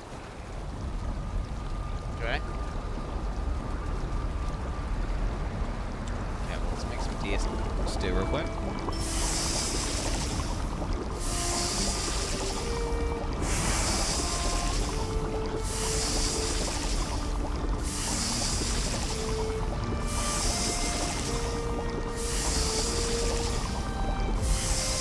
I'm not stolen bone mass. I would fucking go there and be in the swamp right now, but I can't because I don't have fucking poison immunity, you dumb bitch. Because I forgot my portal mats when I hopped in my fucking boat. I forgot my portal mats. So then my 2 potions got used trying to find sealing cores when I would have actually had more poison cooking, but I couldn't cook it. So now I'm stuck. Stop saying I legitimately would. I want to be in the swamp right now. That's where I want to be. The one place I want to be is the swamp. Well, boys, today was quite the day of hard work. I've got to prep for the live stream. Multiple bonus tomorrow, chat. For real, for real. POE 2 out of 10, Cherbrozo.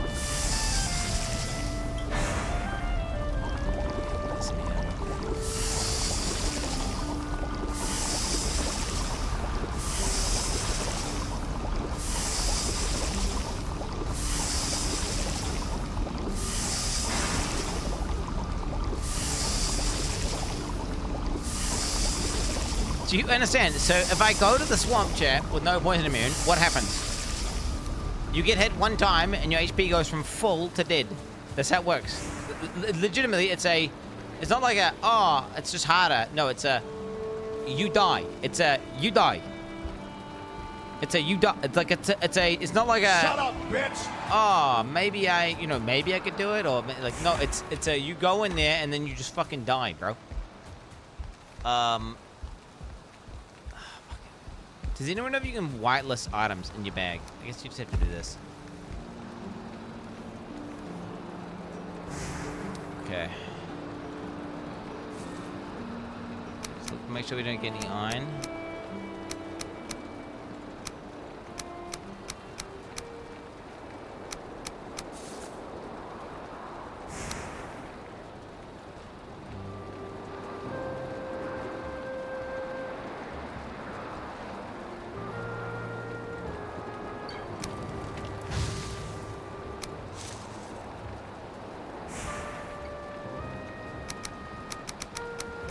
Is there no way I can whitelist this?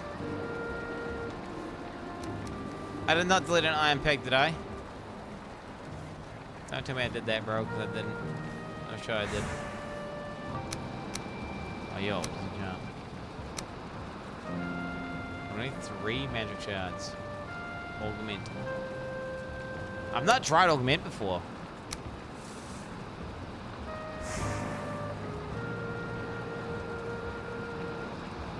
One to 1 moonstones, 3 to 1 others.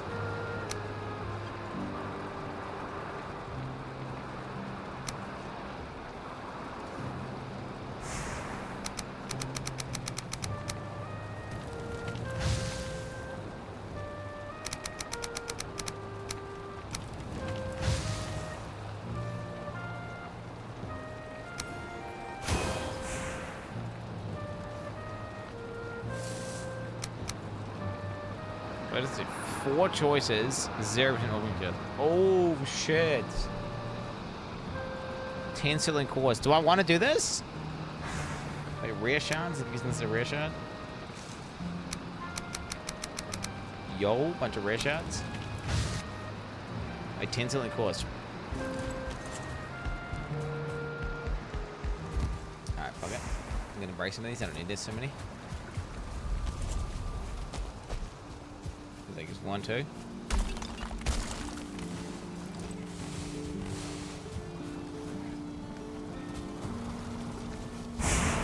There. Chad, I have to wait for this to craft. I don't know what to tell you. I'm literally spam waiting for the craft. Like I'm completely bricked. Legit. I'm trying to do it. We're trying to do something constructive here. Do you know what? I want to see how this augment system works. I've never augmented an item. Let's try the augment system. That seems interesting to me. I have a really awesome helmet that I have mods on it that do nothing. So, right? Like, why don't I try augment it? Let's try to do the augment. But before I do the augment, we upgrade the augment. Okay. What? I got 10 ceiling cores, bitch. What's this? Yo, what the fuck? I got 10 ceiling cores, bitch.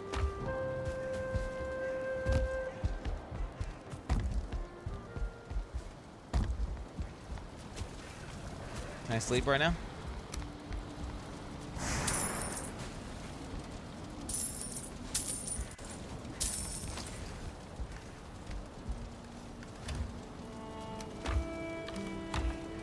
Not only do I have 10 ceiling cores, I got fucking 20 ceiling cores.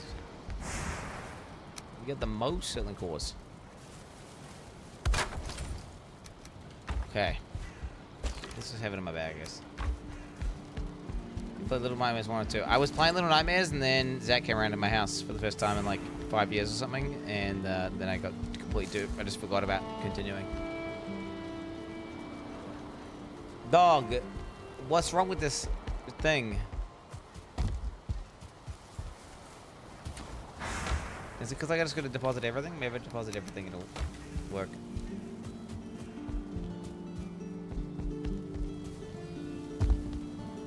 No, you have to actually have it in your bags. Fuck.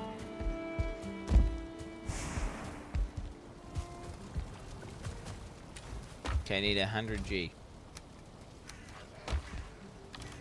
Where did I put my gold, chat? I think it was in one of these first chests. Oh, here it is.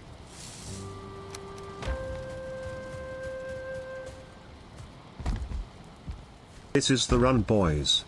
Cherbro 7,777,777,777,777.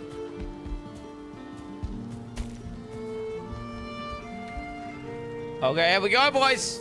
Augment. Boom. Okay, so one of those, one of these, and one of those. We keep glowing, right? We'll give it a quick learner. So I'm gonna roll this and what?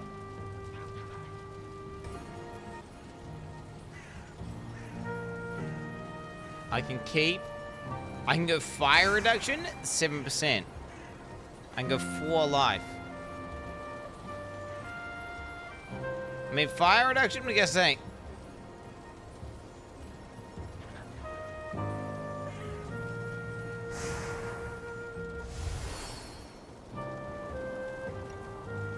My health regen. Fire reduction is gonna be good versus fire thing. I don't remember what's even fire though. What the fuck do I even want fire reduction? I don't even know what each even does. 2 regen per tech. That's pretty good, eh? 2 tech. So wait, can I roll the other piece? Huh?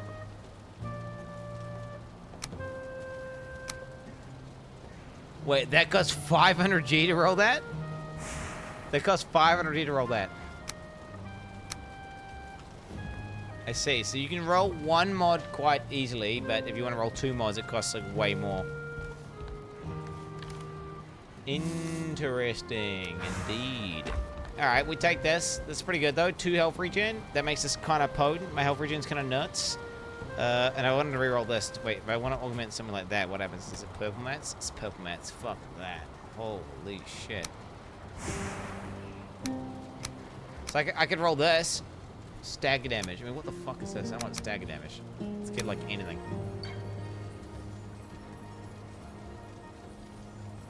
%2 frost damage? What did that give me? Like 2 damage or something? 1 frost damage, dude. It gives me 1 frost damage.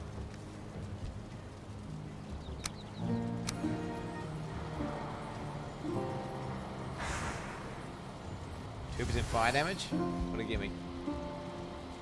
1 fire damage. Get rid of these shit ass emotes, please.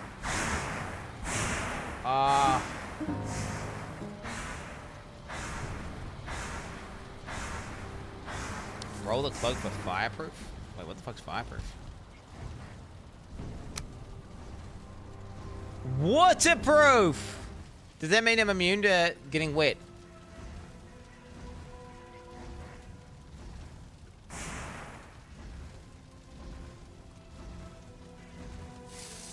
Wait, is that immune to wet? You know, my cloak's really good though, honestly. My cloak's really nuts. It would be nuts for Swamp though, wouldn't it? That would go hard. Okay, wait. Is it ready? Oh, that looks ready. That's ready. Okay, that's ready.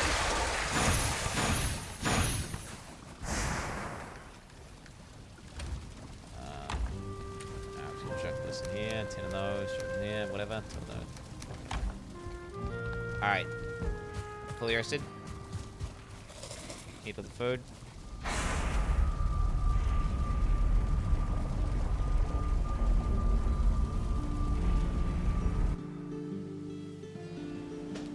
I'm about to make it to the mountains. You understand? Once I kill Bone Mass, that's it. GG.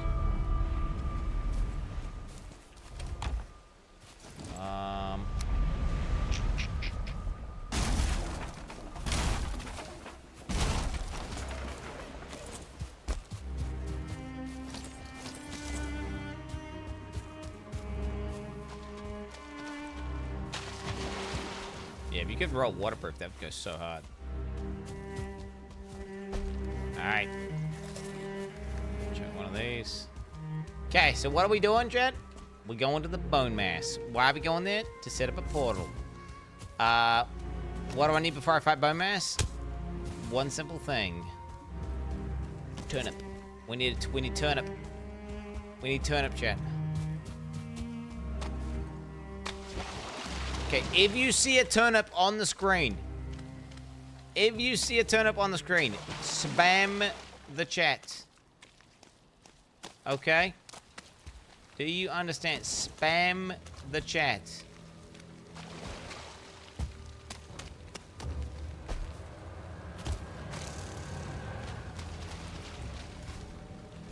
I don't remember what it looks like. But I mean, I should recognize it. I think I'm gonna recognize it. I hope I recognize it. But again, I don't know if I will recognize it.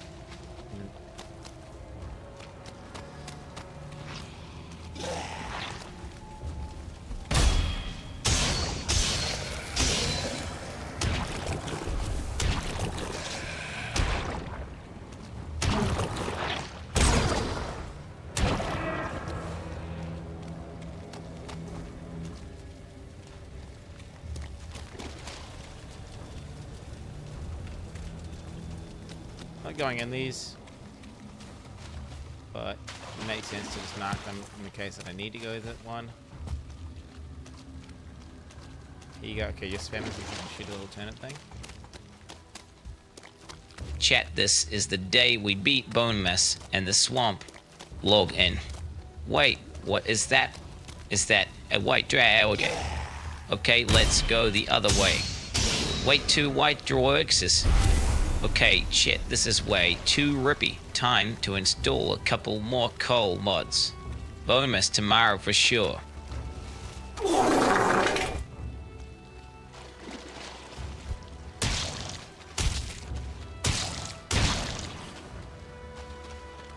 Bro, I did not...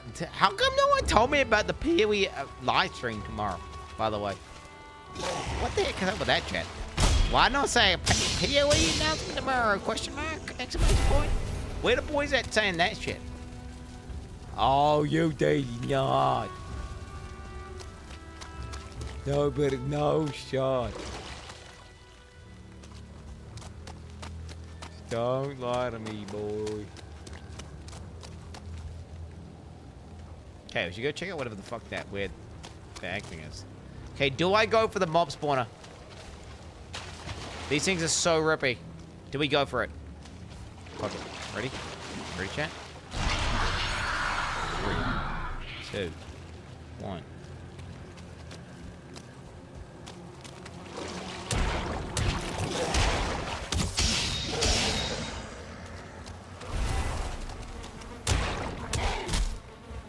Huh.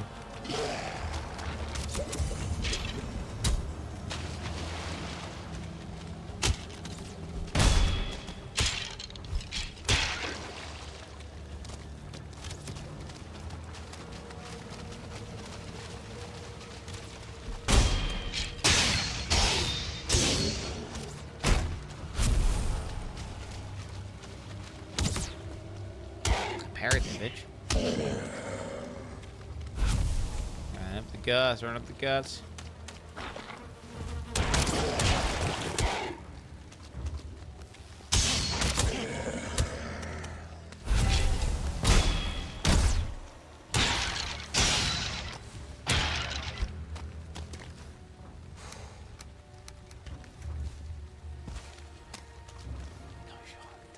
I have no bag space ever.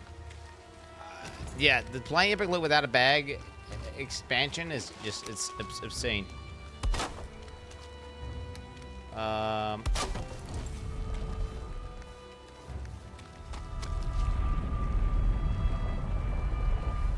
need to get a bag expansion.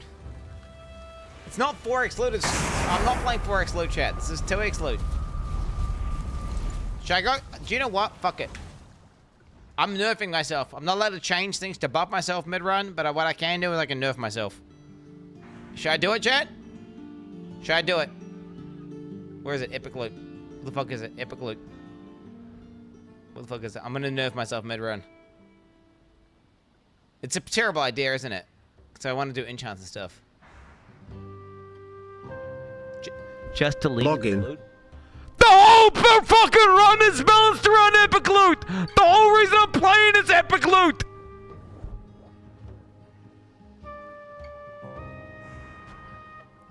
Where the fuck are we? What the fuck is it sitting? It's like drop. Global drop rate modifier 2, 1. Okay, we are now half. I just halved my drop rate.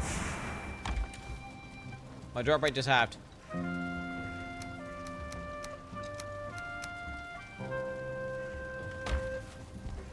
Why? Quin eating his mic, epic loot in my pussy. Quin eating his mic. Because I'm fucking. Well, because chat's complaining. I don't know. It's annoying me. I literally just half my drop rate. Yes. That is half my drop rate. Yes. Chat, I was playing with 4x getting camped in the meadows. Okay? Let's not get it twisted.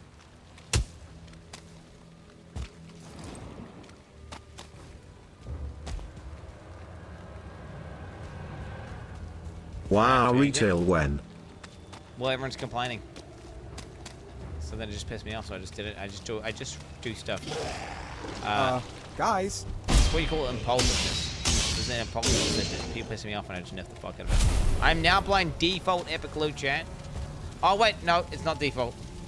It's still set. It is modified to say drop the loot from the the next boss or whatever it is. There's a drop down menu and it says it's either current or next, and mine says next. Which means you can drop relevant gear instead of just dropping, like right now, instead of dropping copper gear, it can drop iron gear. And when I kill bone mass, it can then drop whatever the fuck the next one is. Dude, this place is crazy. If I wanted an infinite iron, I can get infinite iron. Did I break the portal down? I didn't break it down, did I?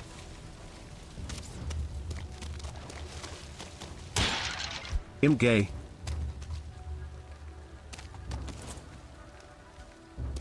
It's good for you, man. How is there no turnips in this fucking swamp? Don't get it twisted, chat. I am making the game harder. I am making it harder. The game is harder. Now that I've gotten all the loot I needed, I've reset the loot rate. I am going to get less loot that I do not need. The game is... Yo, dumb fuck ass bitch. Dumb fuck ass bitch. You rotate... every biome, you rotate your entire set of gear. You dumb fuck ass bitch. Every biome. No. Like, I'm at the very end of this biome. I'm about to move on to the next set of loot. All my gear gets replaced. All this gear gets replaced 5 times over. Shut up, bitch! You fucking imbecile.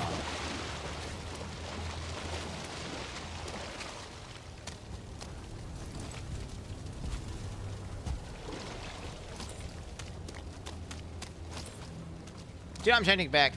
I'm changing it back. You guys know me. Do you know what? Fuck it. I'm just gonna keep it what I had it at, which was 2. We're gonna keep the mods all the same. I'm not gonna make changes. You know what? Fuck you guys. I legit, legit, it doesn't matter. I don't think it's... Okay, wait. Take this.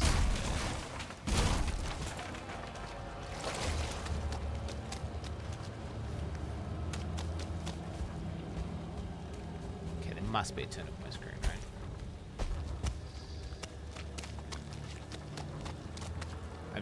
I just parried the taunt, actually. I just parried the taunt. Because you're all trying to say, like, it still was unethical. No, fuck you. It was never unethical. It's always completely ethical.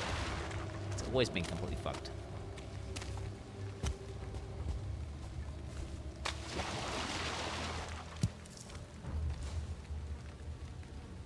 I don't know if this is worth it.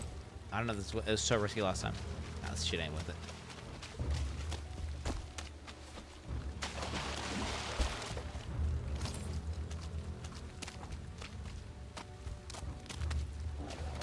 Fuck is that? Slime.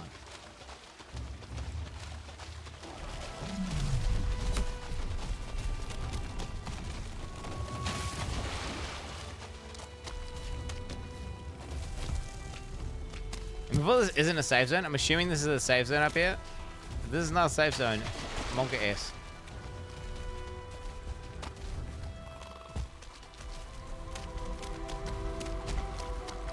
Huh?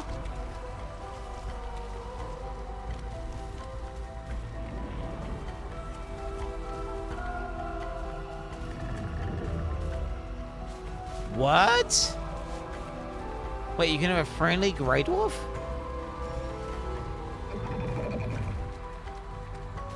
Love potions.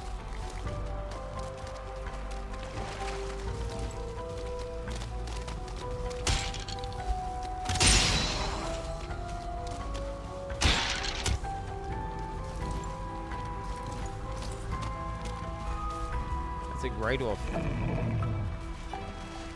Squirrel hamstring, powdered dragon eggshells, pungent pebbles, ivy seeds.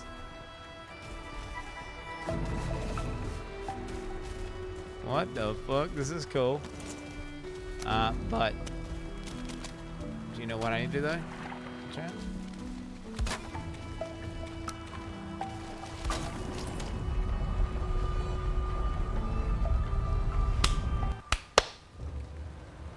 Okay.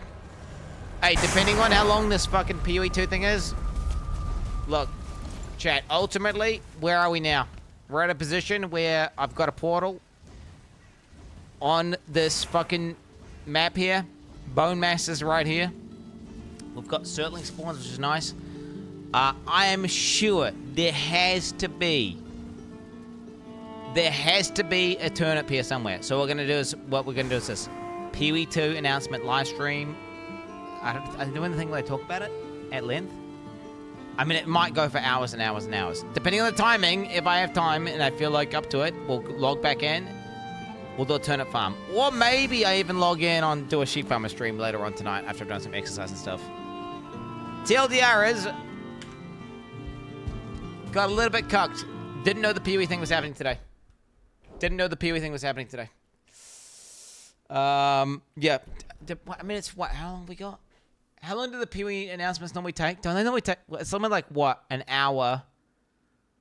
And then they do the podcast. Right? And then Chad, bro. I was genuinely trying to kill bone mass in under 2 hours. I failed. And I didn't know there was a yeah. I didn't know this was happening. But yeah, I mean, it is what it is. I got logged into Path of Exile. We got logged into POE 2, dude. It is what it is. Dude, what a big save big on gift sub bundles. Ends in 3 days, 22 hours. What the hell? POE live stream now. Let's just copy this. I'll put up a notepad. Paste this. What's this? And then we go Path of Exile 2. Yo, Kinky Cupcake with the 50 gifted. Cheer, bro. Thank you, Kinky Cupcake. What the fuck's it called again? Dawns. Dawn of the Hunt. Dawn of the Hunt. 0.20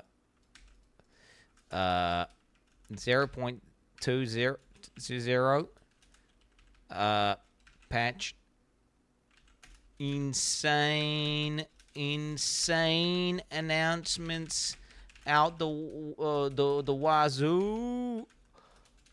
Login. POE 2. Okay, looks good to me. We're doing it in the Path of Exile 2, right? It's POE 2 announcement. And then all of that not being able to recycle achieves is just I had to farm more.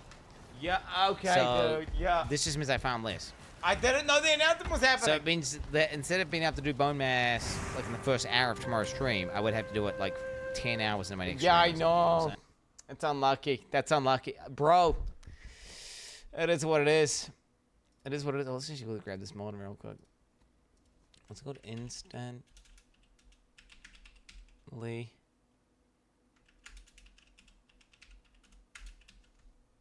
Well, let's just grab this real fast, yeah.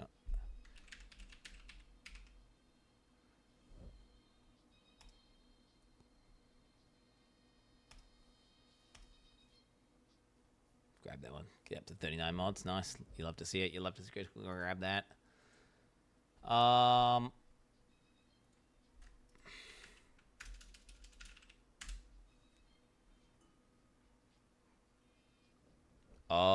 Oh, we got drops info, dude. Pen.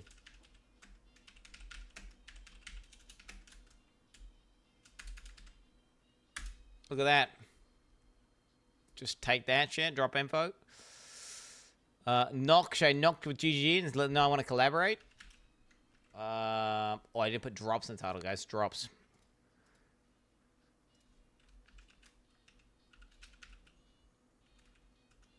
Just drop with the Z a bit too hard. Maybe all caps. We'll go with all caps, exclamation point drops. Then when you type exclamation drops, it just bans you, which is so good. I love that.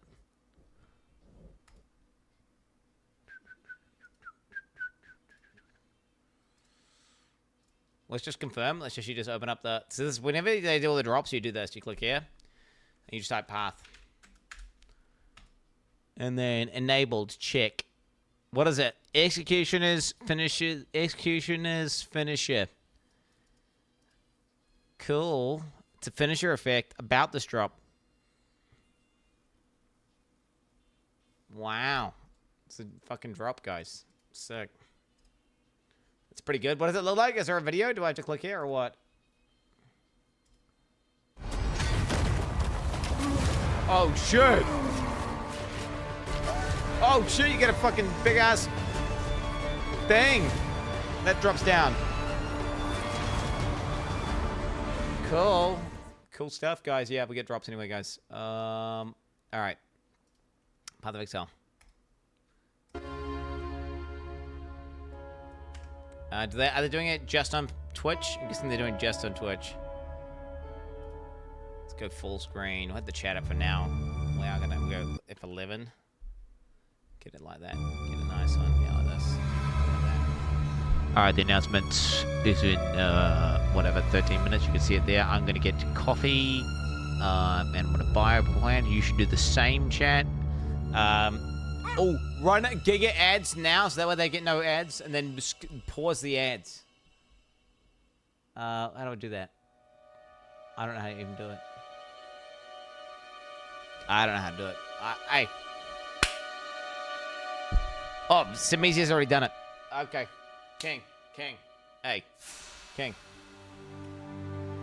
I'll be right back, Jake. You paused already. It's about to go down. Are you guys pocket out for the 0.2? Not a league, but it is a league. I'll be honest, I'm not. It's weird. POE 2 doesn't feel out yet. It's weird that they're doing a league. I want to see crazy improvements to the end game. I want to see in-game significant shit that really fixes it and makes it more engaging. All right, I'll be right back.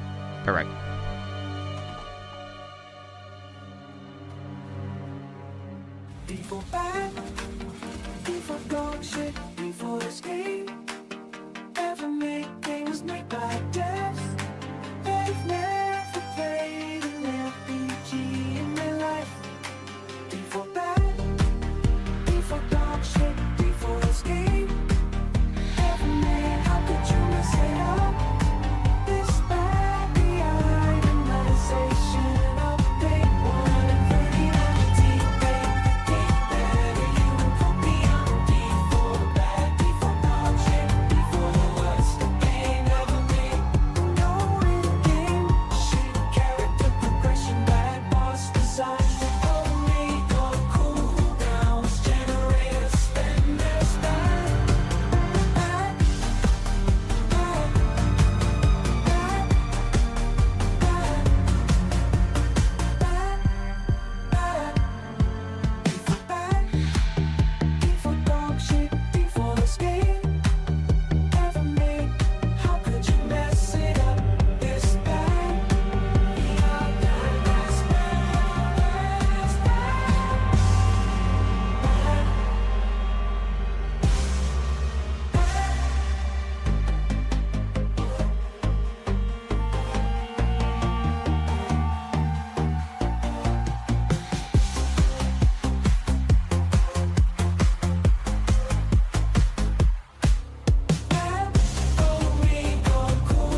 lost this game along just the other day.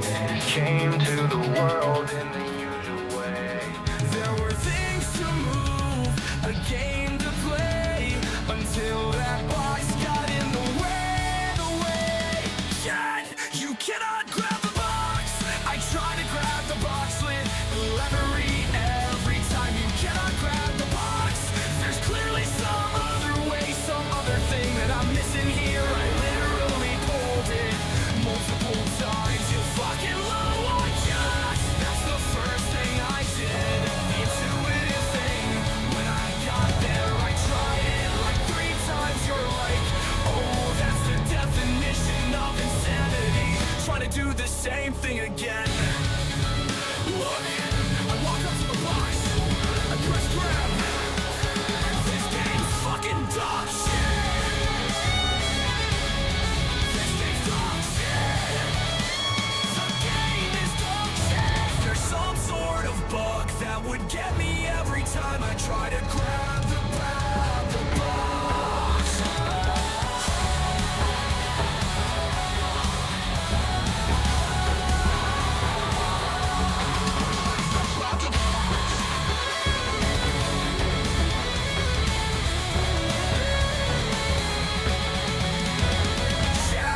You cannot grab the box. I tried to grab the box literally every time. You cannot grab the box. There's clearly some other way, some other thing that I'm missing here. I literally pulled it multiples. You're fucking low on press. That's the first thing I did. The intuitive thing when I got there. I tried it like 3 times. You're like, oh, that's the definition of insanity. Trying to do the same thing again. Look, I walk up to the box, press grab. This game's fucking dog shit. This game's dog shit. The game is dog shit. There's some sort of bug that would get me every time I try to grab the box.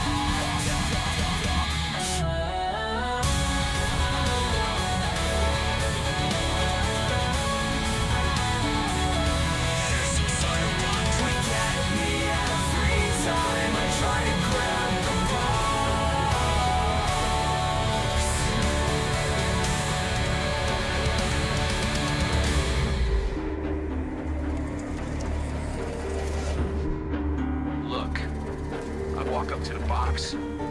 I press grab. This game's fucking dog shit! This game's dog shit! The game is dog shit! There's some sort of bug that might get me every time I try to grab the box!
jeez. One hot, one cold.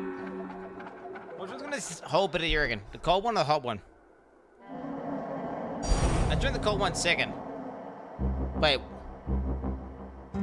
Yeah, I like them watered down. I like them watered down. I did put cold water on it. The cold one looks nasty. Wait, really? You think it looks nasty? I'll taste it right now. Tastes amazing.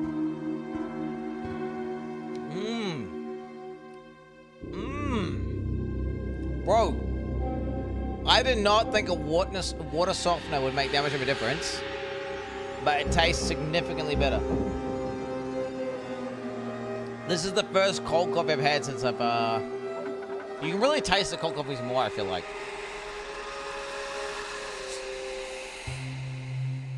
Are you gonna say I had some of the hardest water you've ever seen? My water was so hard that you could literally see the lime in the. I mean, you guys have seen what my kettle looks like, right? That's some of the hardest water out.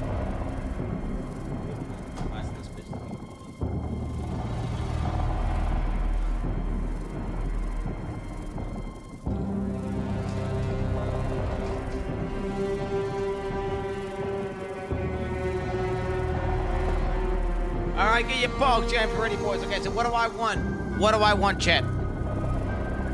What do I want? I want... Let me just make sure everything's turned off, by the way. Turn off all channel points. CP off. TTS paused. Let me make my camera a bit smaller. I want significant in-game changes. Like, as in more... crafting options, more diversity, just all around just changes to make just in-game. It doesn't feel as good. The in-game just doesn't feel as good as POE 1 in-game, right? That's what I'm looking for. I'm not the one who should be cooking though. They're the ones. They're the chefs. They're cooking in the kitchen. I'm hoping they're gonna blow my mind with some new crazy in-game shit that we've never seen before. That's like, you know, really lives up to the POE 2 ideal. Atlas changes. Oh yeah, I definitely Atlas changes would be nice. I mean, yeah, in game. I'm all about in game. I really don't. Obviously, I'm expecting balances, but I don't really care. I don't want them to go through the balance changes. They can just put it in the patch notes. Like balancing for sure. Maybe even the way that the abilities work. I wouldn't be surprised if we saw some sort of change to the way abilities even work.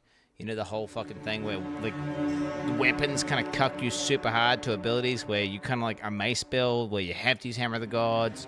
You know, these things. Maybe some sort of significant change there. I'm looking for some large changes after getting all that feedback. Delete Herald of Ice. Let me get that.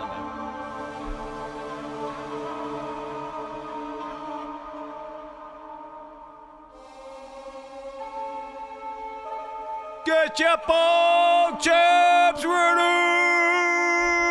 Get them ready! Get them ready! Get them ready! Get them ready! My ball champs are getting ready. Oh shit. Side down maintenance, 30 seconds. 30 seconds, where are we at? What's this shit at? What's everyone chat doing? They're all typing log in. Go, go, go, go, go. I'm joking it right now. Praying for something good. Lee 2 can. Okay.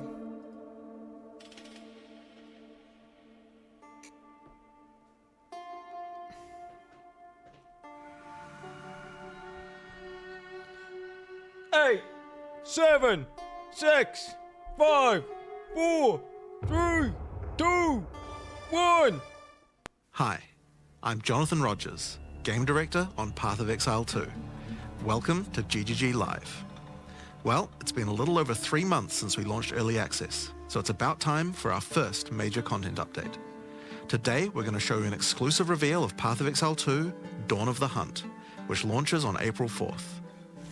Twitch drops are enabled on today's livestream, so make sure you follow the instructions below in order to claim your Executioner's Guillotine finisher effect. Now in today's stream, we're going to take you on a deep dive into the new Dawn of the Hunt update. We'll cover a new class, 5 new Ascendancy classes, and huge expansions on character systems like unique items and support gems. After that, it's on to the in-game improvements, including changes to systems, That's what I want to hear. a bunch of new encounters, and lots of other content. We're going to finish up today with a live Q&A session where Ziggy D will ask Path of Exile 2's game directors, myself and Mark, your questions from Twitch chat. Now, we have a lot to cover today, so let's get started with a trailer for Path of Exile 2, Dawn of the Hunt. We as Mary are guided by the Spirit. It provides prey, shelter, even love. You lass.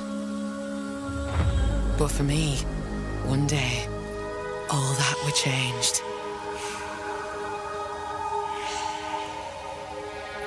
The Spirit, it showed me something. Something forbidden. And to defend all I loved, I used it. I lost everything that day. But fate weren't finished with me yet.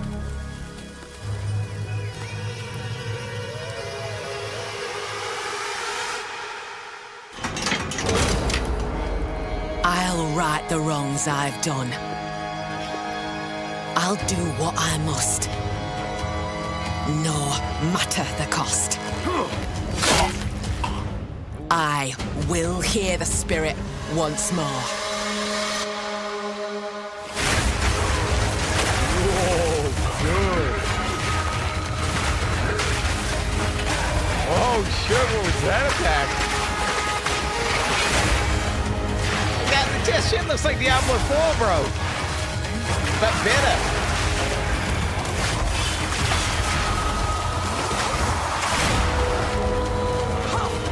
Oh, he's on the mount, bro. Oh, the D4 guys are going to go crazy for this when they see him on the mount.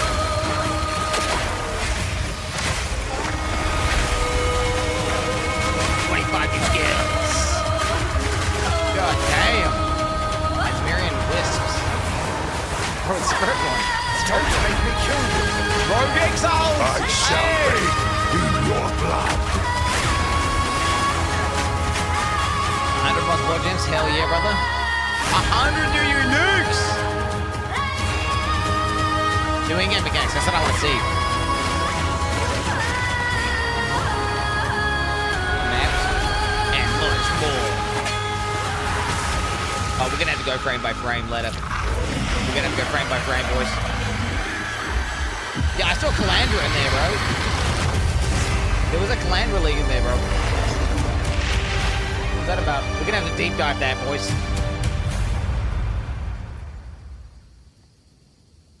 Wait, is POE's patch only a week away? Now, as you can see, in Dawn of the Hunt, we're introducing the first new class since early access to POE 2, the Huntress.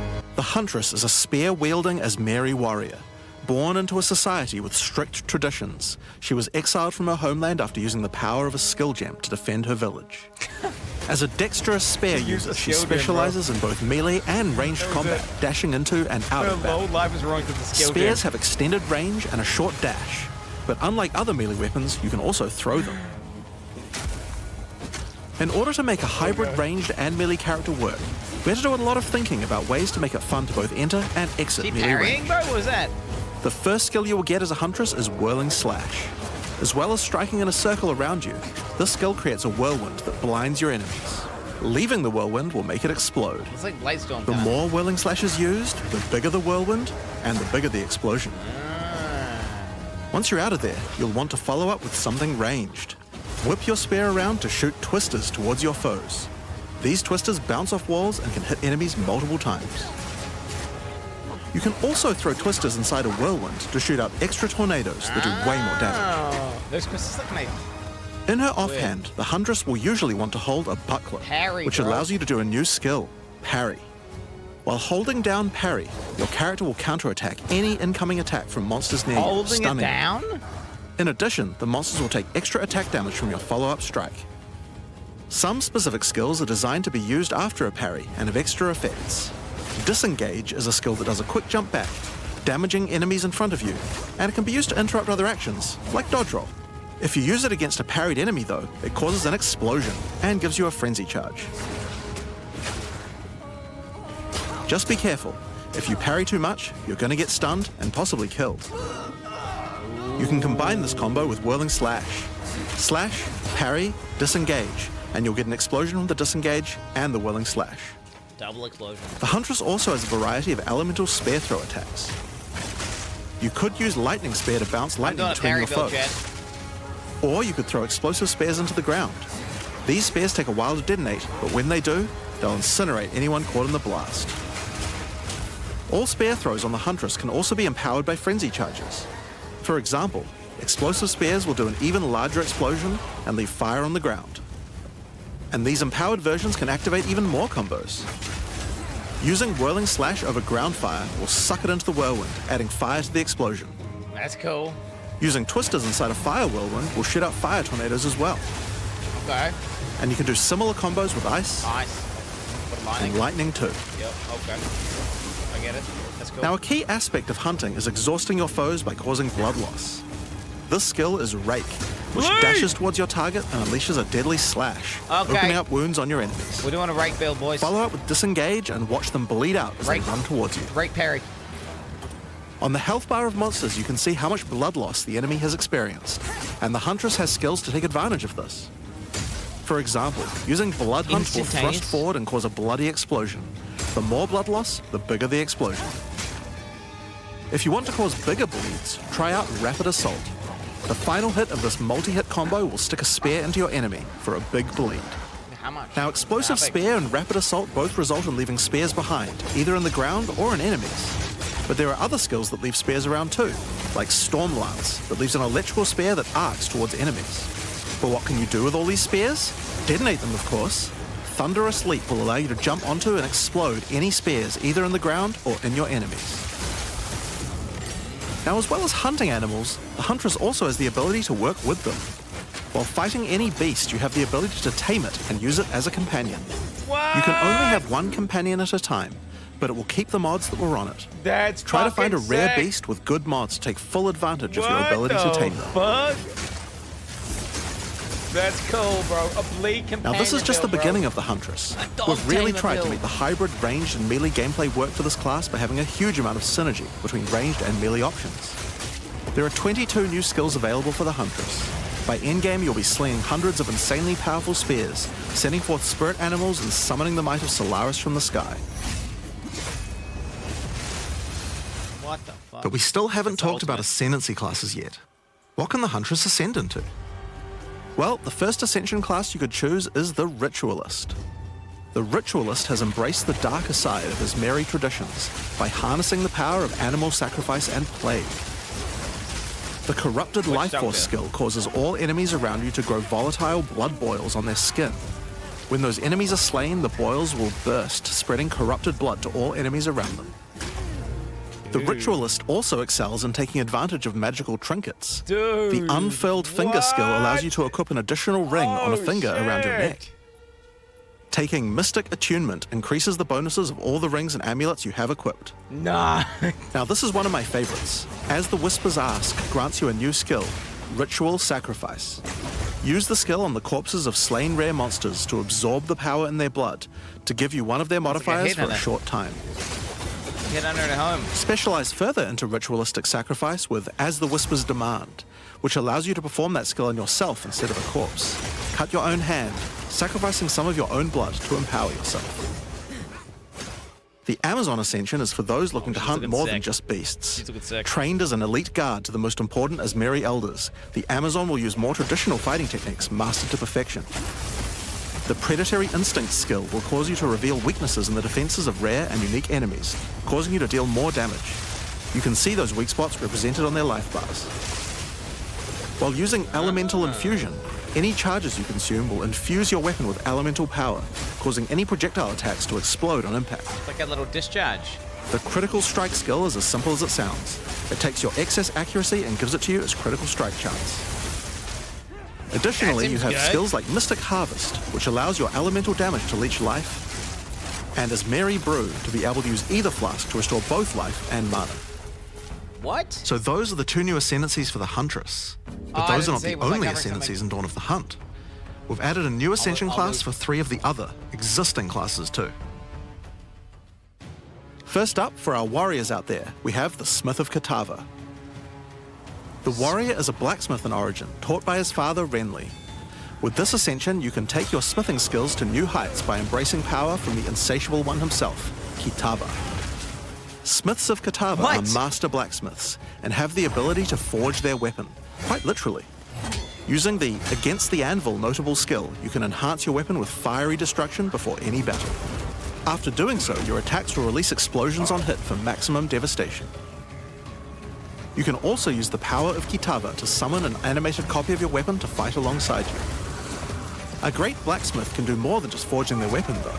Their armor can be enhanced too. Now you might think this Ascendancy class tree looks a little abnormal, and you're right. What is that? There's a lot of notable skills all disconnected at the bottom there. By taking this point here, which is free to assign, your character is unable to equip body armors with mods of any kind. So your body armor must be normal. Sounds like a downside, right? Except now in true blacksmith fashion, you get to craft your own body armor by taking those disconnected notables with your points. If you want your body armor to grant life, take this notable. If you want resistances, take this one. There's so many choices. Think of it like you're crafting your own body armor, just in a more literal sense. Now, let's move on to those who prefer the reassuring feel of a crossbow in their hands, you get like 3 points? Alongside the existing Ascension classes, the Gemling Legionnaire and the Witch Hunter, you can now play as the Tactician. The Tactician is a former Blackguard elite. Old sentry guy. Free from the duties of a Blackguard, he is able to use his training to decimate the monsters of Rayclast and earn a healthy income doing so. This training comes in the form of various skills like suppressing fire, which causes all projectiles to pin enemies. When combined with the right where we want them notable, your pin not only stops your enemies from moving, but stops them from performing actions too. Similar to freeze. With a soldier's training, the Tactician also works well cooperatively. Using the whoever pays best notable, you can place multiple banners at once. Ew. The watch how he do it skill gives a portion of your weapon's damage to your allies as well. Fuck that. But if that isn't enough, you can also command your army of off-screen archers to unleash hell and carpet an entire area with arrows. Finally, Witch players will be able to join their legions by becoming undead themselves. In Dawn of the Hunt, we're introducing the Lich Ascension class. The Lich is a master of chaos and curses and could sacrifice her life to enhance her energy shield. The Crystalline Phylactery skill allows you to nominate a jewel in which to contain part of your soul, massively increasing its power. There's just one downside to splitting your soul this way though. If you have no energy shield, your mana costs will shoot up. The Necromantic Conduit skill causes you and allies in your presence to have unholy might, granting extra damage as chaos damage. Rupture the Soul makes enemies you curse explode with chaos damage when slain. Oh, occultist, okay. Yeah. Dominion over Flesh allows you to apply an additional curse. Okay, it's occultist. It's safe to say you'll be the true master of the occult by choosing the Lich class. So Dawn of the Hunt has the Huntress and 5 new Ascension classes, but it doesn't end there. Let's take a look at some of the new skills we've added. Now you may remember we previously talked about the Raised Spectre skill.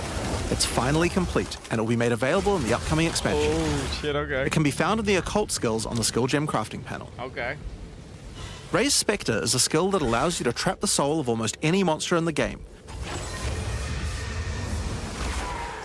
which you can then summon in the skill panel. Spectres cost spirit and will revive automatically if they die, but the spirit cost varies based on the power of the monster. You could summon an army of weaker monsters, or a few of the more powerful monsters. You can combine them with your existing skeleton minions. A balancing nightmare. Or summon exclusively spectres. This is going to be broken, by the way. You want to customize your army of the undead. Given that there are hundreds upon hundreds of monster variants in Path of Exile 2, it's safe to say you'll be experimenting with this one for a while. We look forward to seeing which monsters serve you best. Now let's move on to our next skill. Since we've been talking about summoning undead so much, let's have a change of pace and summon something a little more alive. In Dawn of the Hunt, we're adding the Summon Rower skill. Summon your friendly rower to aid you in combat as a minion. You can also mount your rower in combat at any time, allowing you to move at full speed even while shooting arrows or throwing spears. Be wary though, if you take too much damage while riding your mount, you can be knocked off and get overwhelmed. It's worth keeping an eye on your stagger bar, as falling off the mount can mean almost certain death. On the topic of new ways to enhance your character, let's talk about support gems. Support gems are used to modify your skill gems in meaningful and interesting ways. Currently, we feel that a lot of builds have insufficient options here. Yep. To alleviate this, we're adding over 100 new support gems. Not enough. Not enough. Hema crystals will enable a new kind of bleed build, turning the damage over time you would have done into explosive Vaal crystals. That's nutty. Alignment is a support gem for bow attacks, which can reward skilled players with good positional skills. Caltrops will allow you to litter the battlefield with hazards, slowing your foes as you fling spears through their ranks. But there's plenty more for every playstyle, such as enormity, unsteady tempo, I need to read these. I can't read them fast enough, man. Oh well, it's cool though. profanity,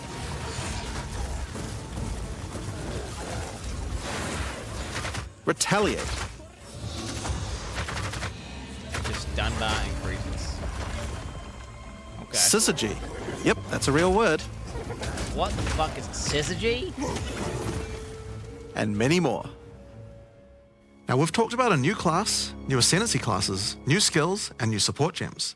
But let's not forget about the core of a true action RPG, the items. To start with, let's talk about uniques. All your uniques are dog shit. We're adding over 100 new they're unique all items. dog shit, GG. This time, we've made sure to add uniques with a focus on mid and end-game tiers to make sure there are more exciting items to find for higher-level characters. Let's look at some examples. Embrace your inner devil with Chernobog's Pillar.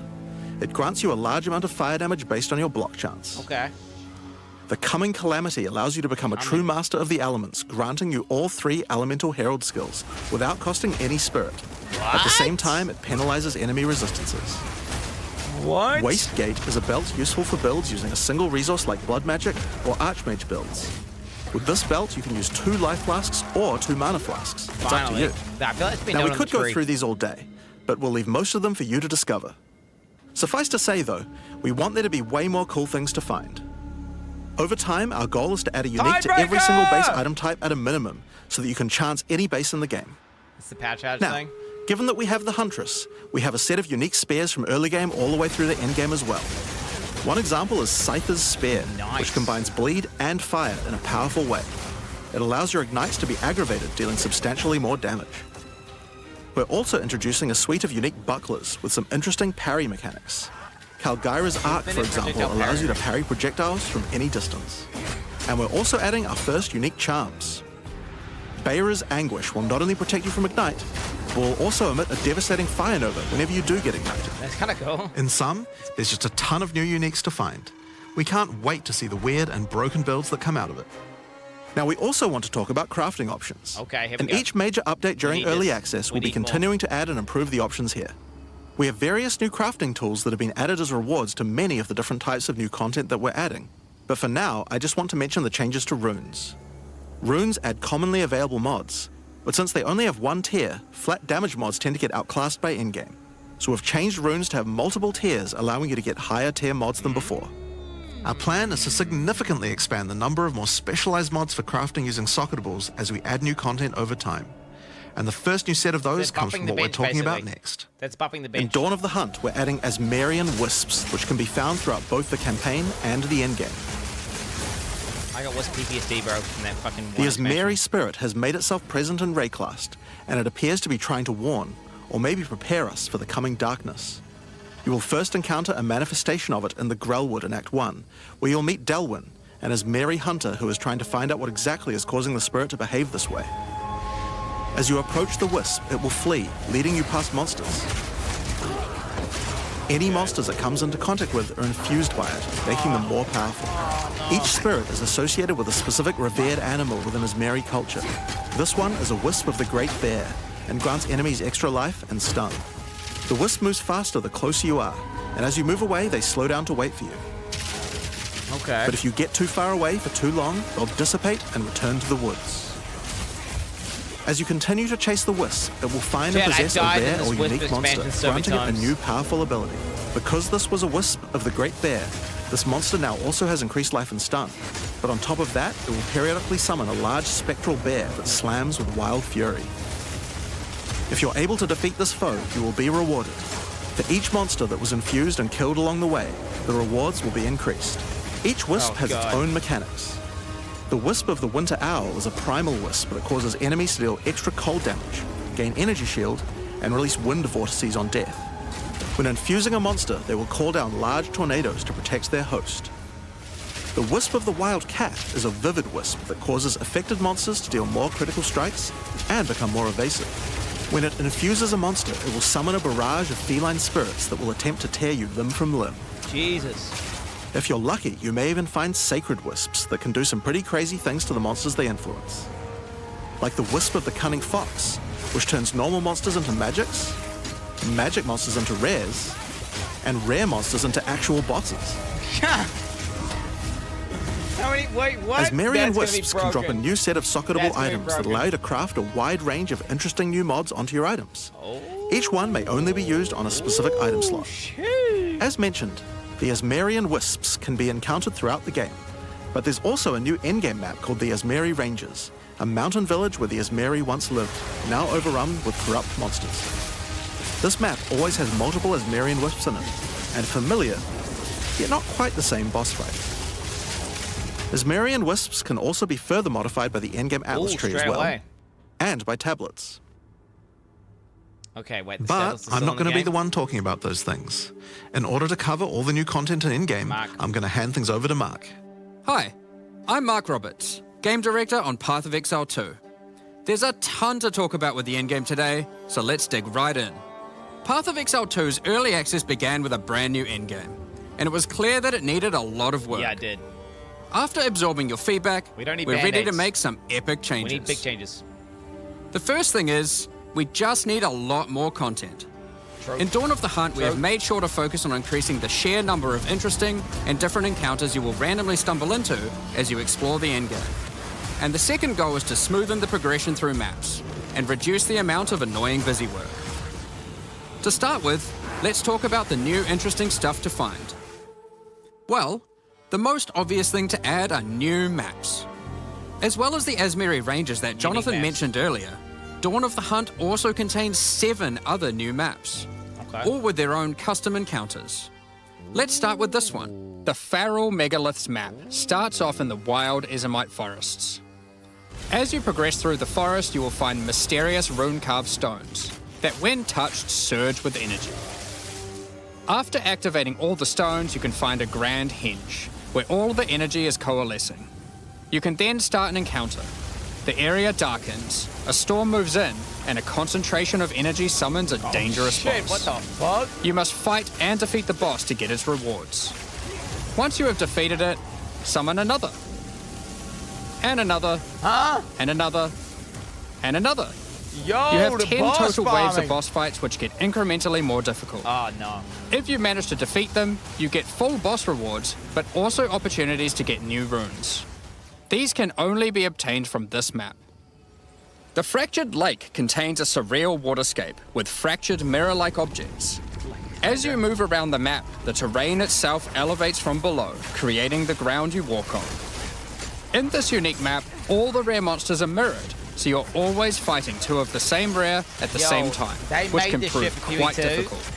If you manage to overcome that challenge and make it to the end of the map, you'll be presented with a broken mirror, a powerful altar-like object that contains an item within it. The item contained within is a new base type, either an amulet or a ring, that can be crafted to have additional prefixes or suffixes at the cost of the other. The last unique map we'll show today is one based around the essence mechanic. You enter a crystalline cavern, and you will find a powerful map boss imprisoned in the center. It is surrounded by many rare monsters, also imprisoned in essences. By freeing and defeating the rare monsters, the essence they held will be upgraded to a greater essence, and be added to the imprisoned map boss. How brave are you? How many essences will you add to the boss? Overdo it, and you might lose everything. Underdo it, and you might regret it. It's your choice. Speaking of essences, alongside visual improvements, you're now able to apply Vaal orbs to corrupt the essences, with a range of unpredictable outcomes. It could increase the number of essences, re-roll all the essences to the same type, or even upgrade the essences to greater essences. What if they're already greater essences? Well, it can upgrade those too. There's a corruption, but we have 4 new corrupted essences. Okay. Essence of Hysteria, Delirium, Horror, and Insanity. Ooh, the crafting guys are going crazy. Each corrupted essence has its own interesting combat mechanics.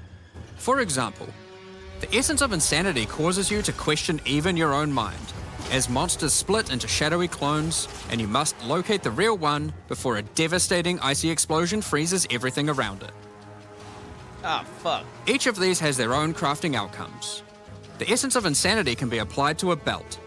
It adds a mod that will ensure the next Vaal orb used on the belt will guarantee adding 2 enchantments. That's kind of cool. It's worth noting, all the essences in the unique map can also be corrupted too, if you're willing to risk it. It's worth noting we have also added 10 extra Atlas passive points you can earn by completing 5 different unique maps. Now, new maps are just the beginning. We had a goal where we wanted to make sure you were constantly finding exciting new content, and that it could be lurking around any corner. I like that. So, we have added a bunch of new things that you could stumble into in any map you run. On your travels, you will sometimes encounter rogue exiles. Others like you who have been exiled and are openly hostile.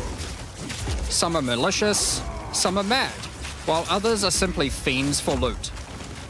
They will challenge you, a fight to the death. They use the same skills available to players, and even the same items. They aren't just dressed up in those items, they're actually using them. It's going to feel like a true player versus player situation. Oh, God. Of course, if you are able to slay these exiles, those items will all drop on the ground. Wait, what? Like so if you encounter an exile using a powerful or valuable unique item, which you can see displayed under their life bar, you want to be damn sure you kill them. Because if they kill you and your party, they'll portal out, taking their items with them.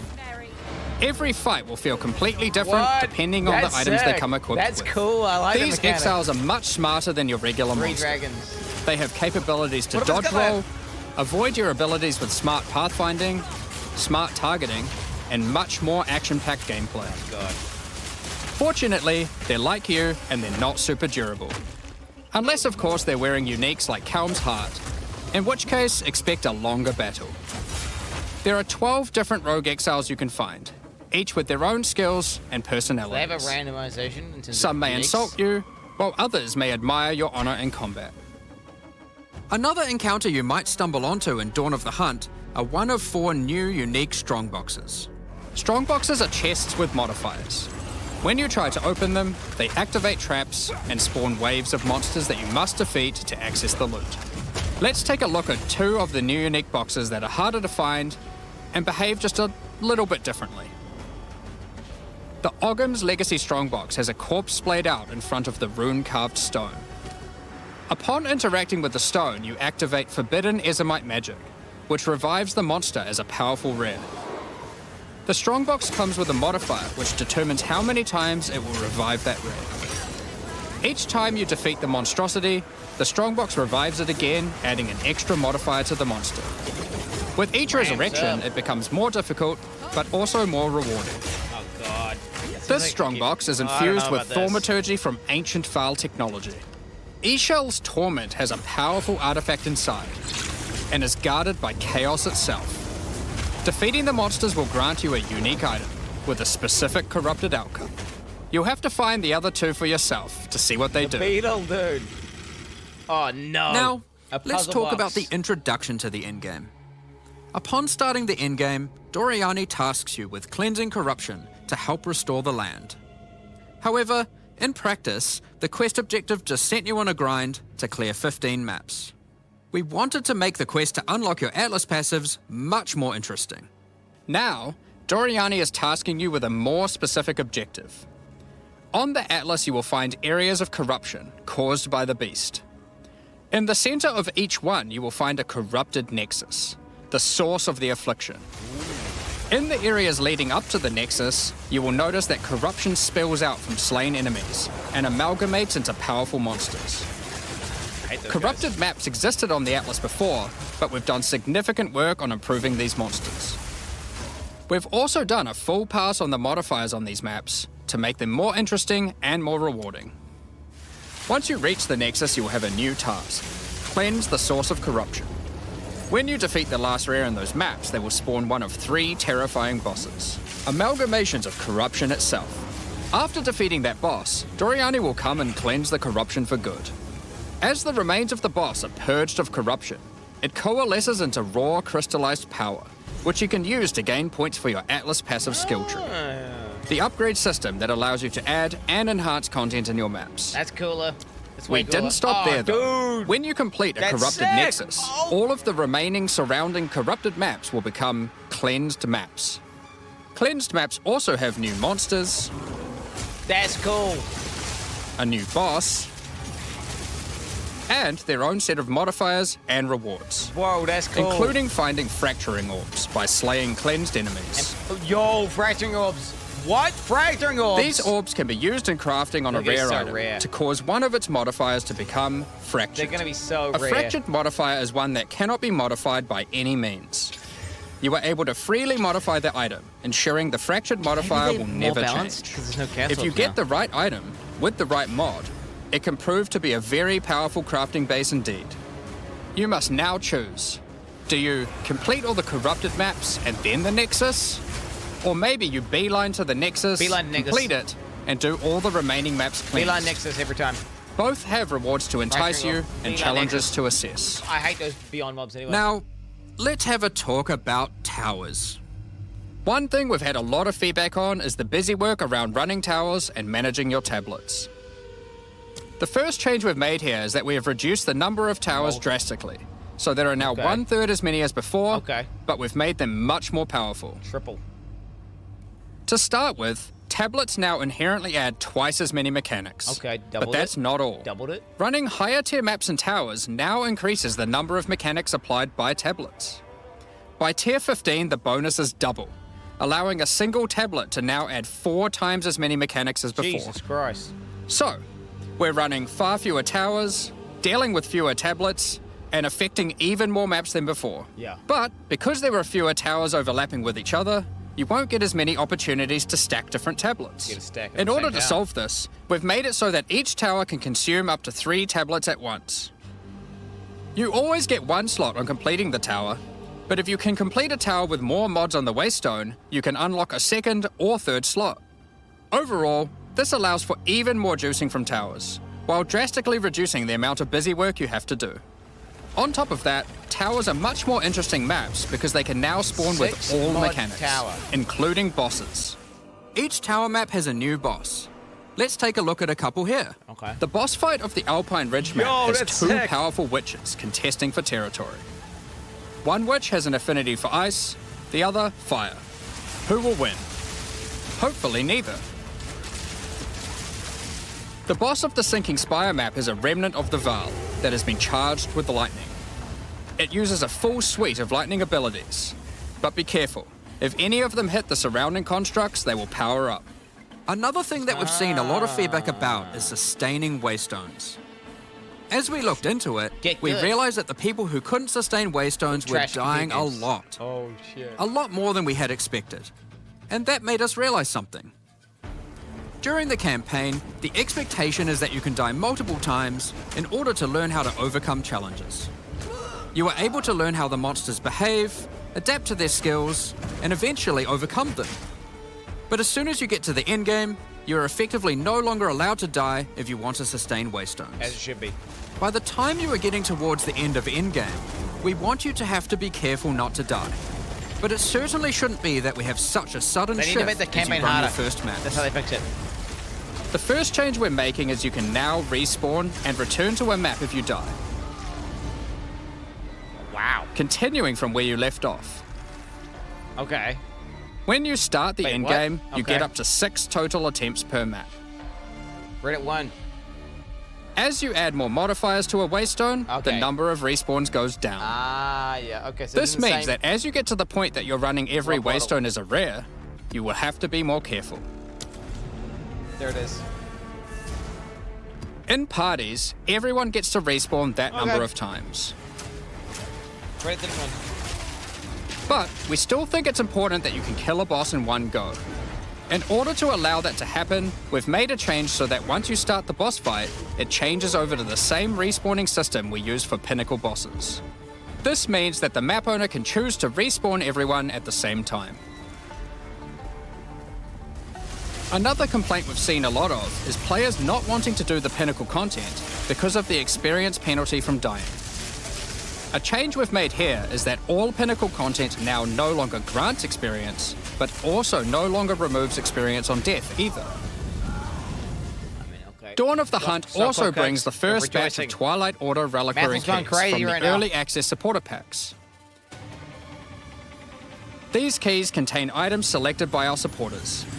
They can contain any unique item found in Path of Exile 2.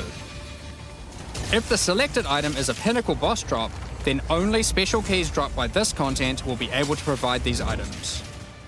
For example, Hand of Wisdom in action can only come from a key dropped by Zesht. That's smart. Smart. We're also making a change that allows pinnacle boss uniques to drop at any difficulty. Rarer uniques will be rarer at lower difficulties, but still possible to find. This applies to the drop chances for the reliquary keys from this content as well. We spoke about towers and tablets earlier, but we have also added a suite of unique tablets. Each of these adds crazy interactions to the maps influenced by it. For example, this unique tablet allows you to run any map in a tower's radius without requiring connections, which can be quite useful for jumping gaps and traveling around your atlas. That's sick, actually. And this tablet causes all runic monsters spawned during expedition encounters to be duplicated, and weakens all expedition monsters that emerge from the ground. Oh, what the hell? The Atlas tree has also been expanded, and you can find many of the new mechanics there, and improvements to existing ones too. Now, through this livestream, we have mentioned quite a few new crafting options that we've added. New runes, corrupted essences, fractured mods, and jewelry crafting bases. But we did have just one more crafting system to talk about. Recombination. Expedition was the only in-game mechanic that was lacking a crafting system, so that needed to change. Recombination is a mechanic that might be familiar to some players. It allows you to merge two items together, hoping to get the best elements of each on a single new item. This new crafting bench will be unlocked as you complete your first expedition, and requires artifacts found during expeditions to fuel it. The rarer the mods on the item you are combining, the more expensive the cost. That wraps up all the major in-game changes we're talking about today. Shit, or does it work? With all the system changes and new content, we can't wait to get in there, start blasting maps, and obliterating monsters. There is one more thing we wanted to clarify before we move on, which is that all the content we've talked about today will be made available in the existing early access leagues, so you can play your existing characters. However, there will be new leagues made for those who wish to start in a fresh economy. Okay. It is recommended to start over and get the full new experience in the Dawn of the Hunt leagues. For all our existing early access players, we're really looking forward to joining you playing in this new update. For those who don't already have access and are interested in playing Path of Exile 2, Dawn of the Hunt, you are able to at any time purchase an early access supporter pack at www.pathofexile2.com. Just keep going. Additionally, the Paladin and Penance supporter packs are now available to purchase in Path of Exile 2 and contain 6 microtransactions each, and the full pack's face value in points. All the microtransactions contained within these packs are purely cosmetic and do not affect your character's power or progression in any way. Thank you so much for your ongoing support. We're just about to start the Q&A with Ziggy D. With release at the end of next week, our community team will be posting crucial information you'll need for the release. Keep an eye on the news. On release weekend, we expect to launch the new mystery box and many new microtransactions, including Path of Exile 2's first alternate skill effects. Thanks for joining us today and checking out our latest developments. We're looking forward to playing the Huntress, trying new builds, and exploring the new endgame next week. We'll begin the Q&A shortly, so please get your questions ready. Okay, that was quite satisfactory. They hit upon pretty much everything that I wanted, which was in-game crafting. And they didn't say anything about balancing, though, or skills. But the main thing was we now have more crafting options. I hope those flashing orbs are common. Good morning, Exiles, and welcome to the Q&A portion of today after a very exciting reveal with lots in it, exceeding my expectations, particularly in crafting. But on that note, we're joined here by Jonathan and Mark to talk about all that we've seen today and more in the future of Path of Exile 2. And you had an update about the recombination. Yes, that's right. That's right. Yeah, so we actually last night had a bit of a design session and realized that we weren't actually fully happy with the way that recombination worked. So we actually made quite a big change to it, which wasn't reflected in that video, obviously, which is basically that we sort of wanted to give a bit more control to the player over how recombination works. You get to select and mods, we also kind of weren't really happy about the fact that recombinations is something that like kind of matters a lot for really, really ultra endgame players, but it wasn't something that was really mattering a lot for like the people who effectively got access to the feature at the start. So we've actually changed it now so that the way it works is that you pick which mods you want on the each item.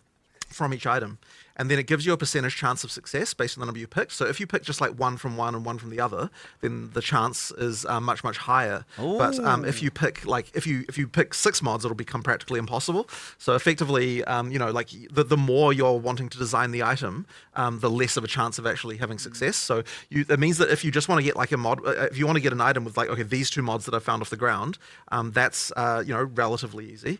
If you want to get an item which has all of them, then very hard. So we think that's a much better design because it means you can kind of use the recombinators actually become something that you can use even from the first point you get them. But there's still this kind of end game like you like can for select perfect stuff you might still be able to do it. Or you have to put with an more. item with only 2 mods. It is kind of balanced though, so that like if you pick literally all 6, then it's going to be like incredibly low to the point of like don't even try that. But like 4 mods might be a good thing to sort of be striving for, that kind of thing, and then exalt the other 2, that kind of stuff. So yeah, that's kind of the new design of that. So hopefully that'll be in by the time 02 comes out. We've kind of got a plan for doing that.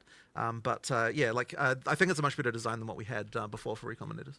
If it's not there for 020, it'll be as soon as it can afterwards. But yeah, spur of the moment, night before the live stream design sessions. But increased player agency and visibility into the success result is just a win. And honestly, took way too long to get to the point of us actually going, this is just straight up better to have observability into that and the freedom of choice. So. Sure. Yeah, that's the thing. Recombination definitely felt like something that was both really high end in terms of the crafting that it was intended for, but also just even understanding it. This seems much more intuitive because you just pick what you want. The mods you want. Yeah, right? exactly. So it does sound like it's a little bit of a nerf for the very high end of crafting, though. Like it might end up being, but I'm not like it sort of depends on how the numbers come out. Like because we only just designed this, we need to still work out like exactly how the numbers end up looking. But I mean, look, we have to make sure. Obviously, whenever we're designing any crafting system, we have to be really sure that we're not like screwing over finding stuff on the ground. So you have to sort of have that balance, and that's so that kind of informs everything we do with crafting usually. One difference here, though, of course, is if the success chance fails, both items are destroyed as opposed to always keeping one. Yeah. So okay. So it's basically percent chance for success, and if it fails, item's gone. So roughly, what do you think you try to pitch just choosing 2 mods at? Like, it depends on what mods you're selecting, but I'm kind of thinking kind of like 35%-ish kind of thing for like 2 normal mods, that kind of thing. Like for them both, for them both.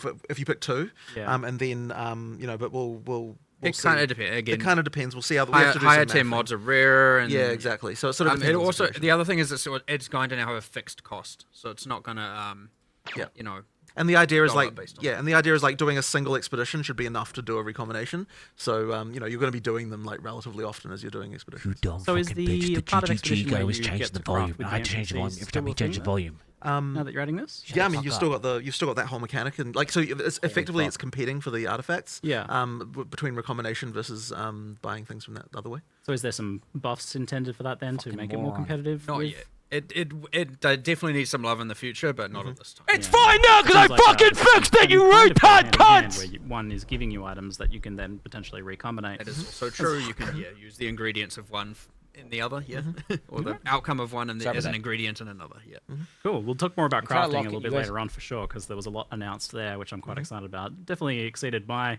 predictions for what you'd be adding in terms of crafting. But firstly, though, just a quick clarification on the league. So there's not going to be a wipe for the new players joining us. If you were playing on a character, you can still keep playing on a character. But a lot of long-term Path of Exile players know the importance of playing on a fresh start, and that's also really important for you guys as well. For sure, yeah. I mean, basically, if we don't have like any character that's come from before, you're just not gonna because the balance is so different and because so many things have changed, there's like no point in even listening to feedback for someone who's playing in the old league. Like it really has to be that you're doing the fresh start and we're sort of seeing how things go in the new economy.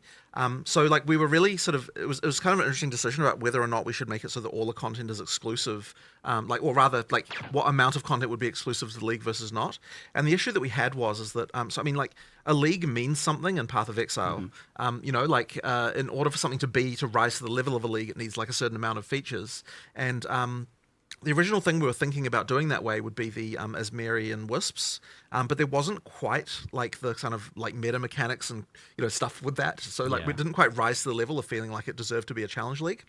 And at the same time, we've also got a lot of new players playing Path of Exile 2 who never played Path of Exile before. So we were a little bit like we kind of were deciding like, okay, should we should we make them exclusive or not? We sort of decided, you know what, for this one we're not going to. And then what we'll probably try and do is for the next league that we do, we'll actually make it a proper challenge league with like its own exclusive mechanic and so on. But yeah, it's a little bit funny because like in early access is a bit of a different situation, and so. Yeah, we'll sort of see how this goes anyway. But certainly I would encourage everyone just like start again on a new character. I think, you'll have a much better time because, obviously if there's structural changes to the passive tree. It's like if you log in with your old character, you're going to have like, your tree's going to get reset. You have to do stuff. There's things like that are going to happen that mean that, and also just balance changes, right? Like huge numbers of them. So you're going to have a better time playing from the start. That's it. And speaking of the Huntress then, so we saw our initial Huntress quite some time ago now and had some hands-on time with it and things, but I certainly, having played that before and played it now recently, the Huntress has changed quite a lot. Yeah. So what was the, how hard was it to get it ready for release? What was kind of the key there? I mean, it's funny because class design is one of those things where every time you add something, it can make you reevaluate everything else, which is why it's so hard to predict like how long a class will take. So like it changed a lot since the last time we had we were showing Huntress. And honestly, like, it's like while there are some skills that you'll still see, like it just plays completely different. And I mean, whenever we're looking at like how we're going to design something like this, it really comes down to like what is it's the special about the character class? Like how can we double down on that to make sure it feels different? So with the Huntress, you've obviously got spears as a base type. The key difference between a spear and any other weapon type is that you can both use them at melee and you can also use them at range. You can throw them. And so because of that, we really were just really trying to incentivize everything possible so that you use both of those things. And action RPG players, they generally speaking, the balance can often be such that you only really want to do one thing and do that one thing well. Everything. So trying to incentivize the kind of ranged and melee is, quite a thing.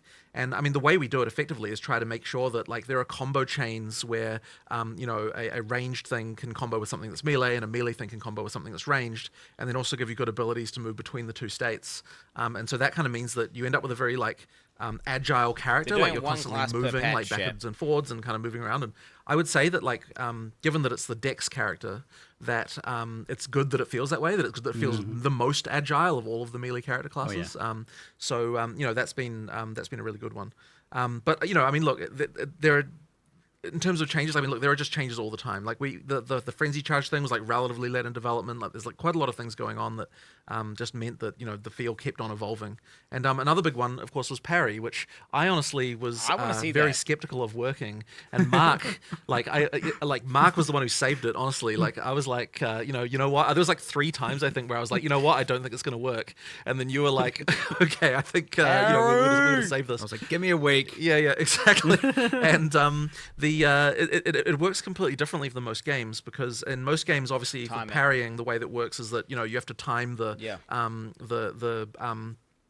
like to push the block button at exactly the right time, but that's just something that just wouldn't work in our combat system because you're often packs of monsters. It's just like you don't really have the ability to read combat in that way in our game. It's more like block, and at the same time, we need to make something where there's going to be like if a single monster in a pack hits you, you need to be able to respond to that with something that's going to you need to be able to respond in a way where you don't just then immediately get hit by a bunch of other stuff. Yes. So having it so that the parry, like it always parries, but it's then taking advantage of what the parry does to the monster by following up with something that's going to give you like an explosion or something like that to kind of deal with the pack. That's something that sort of allows that counter gameplay to work in our game. So you've kind of got two primary parry follow-ups. You've got the frenzy charge one, which dashes back, which means that you don't have to worry about the monsters hitting you. And then you've also got the one that there's another one which I don't believe we showed there, which called Fangs of Frost, which does a counter where you attack with ice, which freezes the pack. So it's another way to kind of... So in both cases, you've kind of got something that's kind of dealing with the fact that you've got all these monsters around you. And that was kind of the biggest challenge, I think, that we had with that mechanic. I'll also make note of there was a support gem I found that you can attach to any attack that allows you to follow up parry to generate a frenzy charge too. So it doesn't even have to be the backflip. Yeah, in that case. Yeah, there's other... create your own parry. Yep, and then of course there's always Sniper's Mark. And there's there's a skill that does give you a guaranteed crit, so that's a potential option as well. Like you've got a few different ways to generate them. Because parry guarantees a light stun. Yeah. You always get that small window to actually engage or do a thing before before you're under danger again. And I'll tell you parry this, bleed, I am bro. one of those players Guaranteed who crit. never parry, right? In any game ever, because I can never do it. It's always just so frustrating. So I was very skeptical of that, but it feels really good. You've both managed to make it something that's easy to do because you can just hold the button down and parry at any time. There's no skill involved in that. But at the same time, you've incentivized making it so that you do want to still try and time it as best you can personally. Well, how have you done that? How have you made it so that like you actually still want to kind of play it skillfully? Well, I mean, ultimately, anytime you're holding down the parry button is when you're not attacking, right? So you still want to kind of minimize the window, but at the same time, like the timing is just not like, not as bad. But the nice thing as well is that like once you do successfully parry, it's very obvious. You get the sound, you get the token on the monster. It's very chunky. Yeah. So it means it's very obvious when you're supposed to counterattack. So yeah, I'm very happy with that. I think that it came out really well. And honestly, one of the funny things about it is that it immediately made me realize like how bad shields are in comparison, which is why we're also trying to ninja in a change to how shields work at the last minute, which we'll see if it makes it into 020. I was playing around with it last night. This was 8 p.m. last night. Yeah, 8 p.m. last night, exactly. Messing with this. Yeah, messing around with it. And I won't talk too much about how that's going to work, but effectively we want to make shields, the shields better as well, and kind of build something into those to make them more interesting. So that's the plan there. We'll see if it makes it for 020. Yeah, following that kind of similar design space idea of being able to do a bit more with it. Yeah, and then 100%. that feed into other skills and things like that as well. There's a lot of room there to play with. Yeah. So we talked about Huntress being very, very combo heavy, and she has the deepest combo chains out of anyone so far, even exceeding like things you can do with Monk. You've got 3-4 different skills deep of things you can start to synergize together. So how do you balance? How do you make that fun? Firstly, like rather than like onerous, for example. Well, I mean, I guess there's a few things. Like one of them is it just has to be very readable and understandable when, like what you can do and when you can do it. To feel natural. And I think the other thing that's really to our advantage here is reusing skills in multiple ways, so you can make a deeper combo chain without requiring you to be using as many skills in order to do it. So the way that Whirling Slash and Tornadoes interact with ground effects and kind of like all that stuff sort of means that you're using Whirling Slash multiple times as part of the same combo chain. And that's an idea, I think, that I'd like to try and explore more, because I think that it is a cool way to kind of extend the combo chain, as I said, without sort of getting too many things involved, and makes it a lot cooler. So yeah, I'll think a bit more about how we can apply that to other classes and other skills, but it's worked out really well here. Yeah, it's a bit of like a loose create your own combo system in a way. Like obviously there's intended combos, but because it's interacting with something that's fundamental like ground effects, you're able to combo with anything that creates a ground effect. And there's a lot of different ways you can do that. Like I added shocked ground to the backflip skill, or I got a companion pet that had a shocked ground aura. Nice. As like, so that was just there, and that was available all the time. I mean, it's funny as well because it also works on just enemy ground effects. And so sometimes you can just get a damage boost because the rare just happened to be dropping ground fire or something. So that's kind of fun.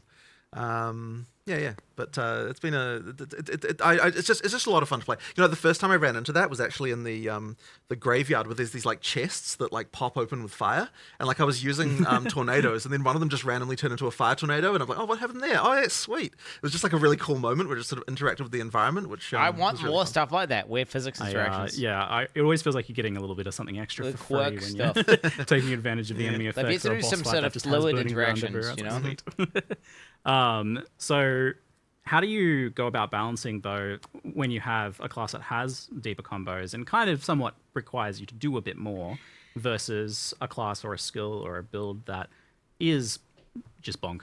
I mean, you have to ultimately make the combos matter, right? And I think actually that's one of those things that we're trying to really focus on with the balance changes we're doing and Dawn of the Hunt more generally, is making sure that even, like, I think it's the case where some of the combo gameplay kind of degenerates a little bit by end game in a way that, like, I want to make sure it still feels rewarded.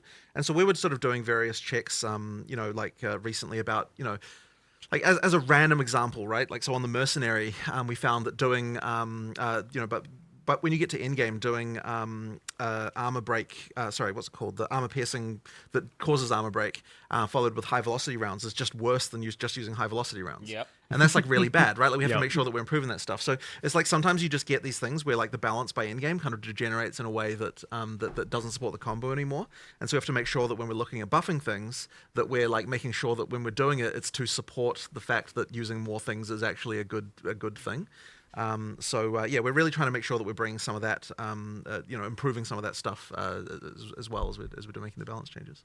So do you have like a baseline there of where like the really simplest build should be, the build that just bonks? Like, I mean, you mean in terms of damage or in terms of like what it does? You know, I mean, we always want you to be able to build that way. But players have to do a combo. I mean, like, for no, people who don't want ultimately to, you never have to, right? But it sort of what it means is that you know, you are sacrificing something. And look, the ideal situation is that like you don't feel like you have to do combos. You feel like you want to do combos, right? Like, because you feel rewarded for them. It's like should feel like a fun, like, oh, I can add this. You know, like it's the feeling you should be getting. Yeah.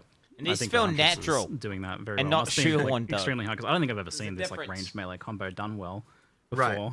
Well, I mean, it does require a lot of discipline, and it means that a lot of skills like end up on the cutting room floor because you try them out and then you realize, well, if this is in the game, then that's the only thing I'm ever going to do.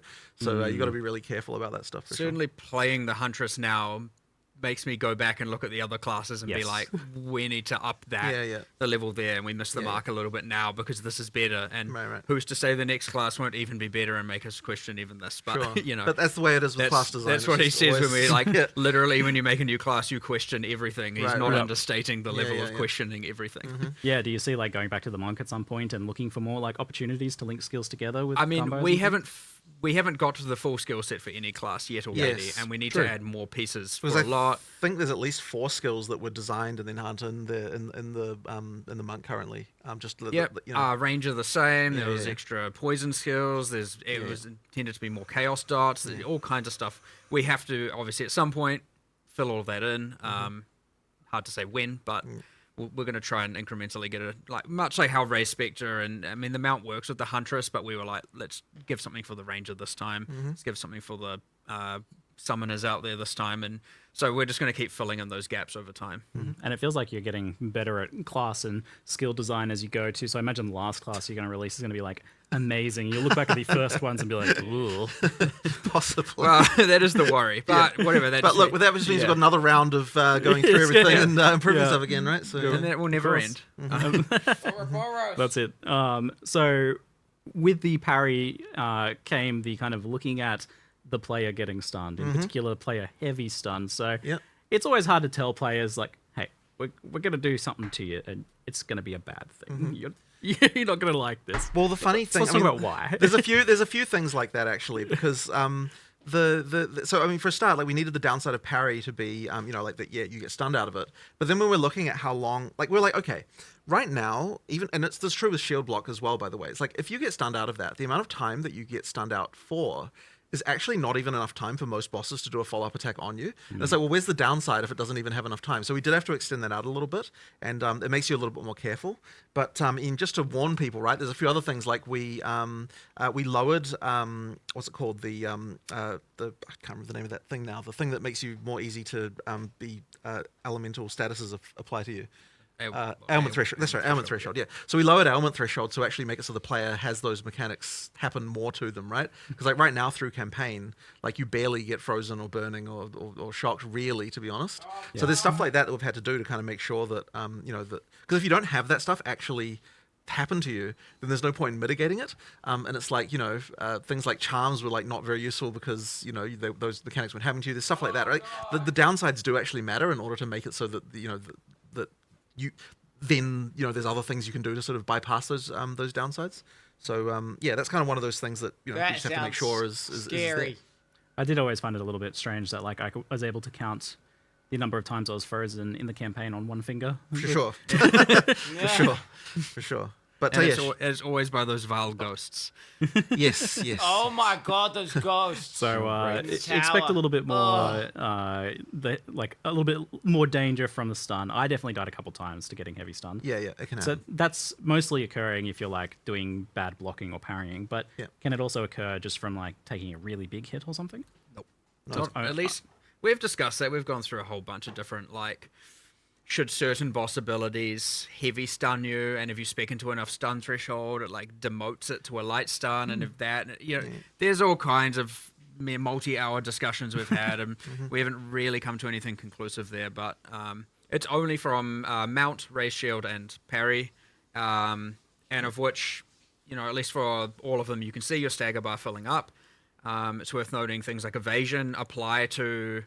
So when you're parrying, we turn off your evasion from taking damage because the block does, right? And otherwise you'd be like, I'm going to parry it. Oh, I evaded it. It didn't parry. Yeah. But you can evade the stagger build-up, so you don't take the damage anyway, just before the evasion anyone misunderstands that. The evasion still works. Yeah. So high evasion will mean you can parry for longer. There's a bunch of parry stuff on the tree, including damage affecting the debuff, the duration of the debuff, so you get to benefit for it longer. Reducing stagger is all over the place for both mount and so in the dex section of the tree. So yeah, you can mitigate. I mean, my expectation is probably you'll get some in-game builds that are just like, I can parry forever and there's no real consequence. So are they buffing armor? Not every skill can be parried, of course. Yeah, it otherwise follows the slam rules. If it's a slam from above or below, you can't parry it. Much to your frustration for some things. I mean, there are a few things where I've got disagreements about what looks like it's parryable, but... my hopeful there was when it's contentious, people would bring it up and would change it, right? Sure. So, like, if it's on the line, it's meant to be blockable. Like, if it isn't clear. And there was no way with hundreds of monsters and many dozens of bosses that we weren't going to miss some things, so... So you mentioned this a little bit earlier, but action RPGs kind of naturally pull you towards one damage type, one skill, one specific thing, and optimizing as much as possible, because otherwise you're just making a bad build a lot of the time. But I noticed Huntress has a bit of everything. She's got bleed, she's got all the elements, she's got physical. The only thing she doesn't have is like chaos, but there's kind of poison on the tree right there. So how do you like promote this, like all of this different stuff together? Are you supposed to only kind of be relegated to using 2 or 3 skills, or are these supposed to come together, and how do you manage that? Well, there's a few things. So one of them is that we provide a lot of combos with the expectation that you know, you'll probably be focusing around like a few specific things rather than necessarily using the whole tree. So like there's that. The other thing as well is just making sure that in the passive tree there's sort of options that go across both. So the Huntress's passive tree has quite a lot of things like, you know, extra melee damage if you've done a ranged attack recently, and then it's got things like bonuses against blinded enemies because while you're in a whirling slash there's, you know, so it's sort of stuff like that where we're trying to carefully think like, well, how can we come up with something that's interesting and buffs everything that you might want to be doing, you know, that kind of synergizes with the stuff that that Huntress can do. But it is honestly hard because like many categories of things only matter for, you know, one thing part of a combo. So it's just like trying to come up with categories that can somehow span all of them in different ways. And you know, ideally, you know, we can achieve that. But yeah, it is pretty hard. The camera angles generally you're going to become more niche or more selective because again, even mixing elements. I should raise the camera 15 centimeters. Probably often going to result. You probably wouldn't do both elemental and bleed. You'd probably choose one or the other. But that's why we kind of try to make sure that, like, so you've got sort of linkages between them though, right? Because it's like, for example, the thunderous leap detonates the spears that you do from the bleed thing. So it's like kind of like the idea there is to like it changes how that skill then has a use in the combo with the other one. So even if that skill itself isn't doing a lot of damage, it's triggering something that's taking advantage of all the damage bonuses you got for the for your bleed stuff. So that's kind of like the idea is just to link all that stuff in a bit so that you can use the non like directly, you know, synergistic things in a kind of more synergistic way. Yeah, that's if you didn't see that from the earlier trailer, you spear them with a bunch of spears and then jump on them and explodes them for being amazing. So, but yeah, that's using an elemental skill like in another way as detonator. But and even more, you've got weapon swaps as well. Yeah, of course. I mean, there's all those systems we already added about all that kind of stuff. Yeah. So I mean, like, what will be interesting is whether or not we miss something cross-class, right? That's always a concern. Is someone will come up with some way to abuse something, between something that's going on in the spear skills with some other class that we failed to consider. Yeah, I mean, so that's it. When we look at a new class, we typically like call it like, Hunter kill all monsters, spears, bullshit. But kind of not really. It's a signature weapon, but absolutely nothing in the ascendancies prescribes spears. Exactly. So effectively, we take great pains to make sure that the ascendancies never mention weapon types. That they're always generalized. So, for example, the infusion mechanic in the Amazon, it just says projectiles. It doesn't say spears, and the reason it does that is so that you could make an Amazon who is a bow user, and that's all fine. So it's effectively good game design. Open-ended. It's open-ended, and honestly, I know that Mark makes more combinations. It makes the constraint a lot harder for how to design an ascendancy class. You have to think about it that way for sure. Oh, it'd be much easier to just put a bunch of cool spear stuff in there, but now only really. I mean, it was similar to the original POE 1 Saboteur. It called out traps and mines, and so you're a trap and mine character. What are you doing? Your own build. Yeah. You could do something else, but no one else is playing that thing. It isn't. It is easier to design. It is certainly less flexible and open as to what people can play in the different combinations and all that. So yeah, exactly, combinations, combinatorics. How much do you have to consider the different weapons and the skills and how they interact together when you're originally designing them, or is there just literally so many possible combinations you're just like, the players will take care of that for us? I mean, I think it is relatively impossible to come up with everything, but certainly we have to consider, is this going to be broken with anything else in particular? And there just has to be certain rules, things about, how easy is it to apply this debuff, how easy it is to consume this debuff. And even then, it's we often make mistakes and have issues. I mean... When he says relatively impossible, it is actually impossible. Actually, yes. But... even just looking at the balance pass we're doing at the moment, right? I mean, there's hundreds and hundreds of crossbow things bleed that we still.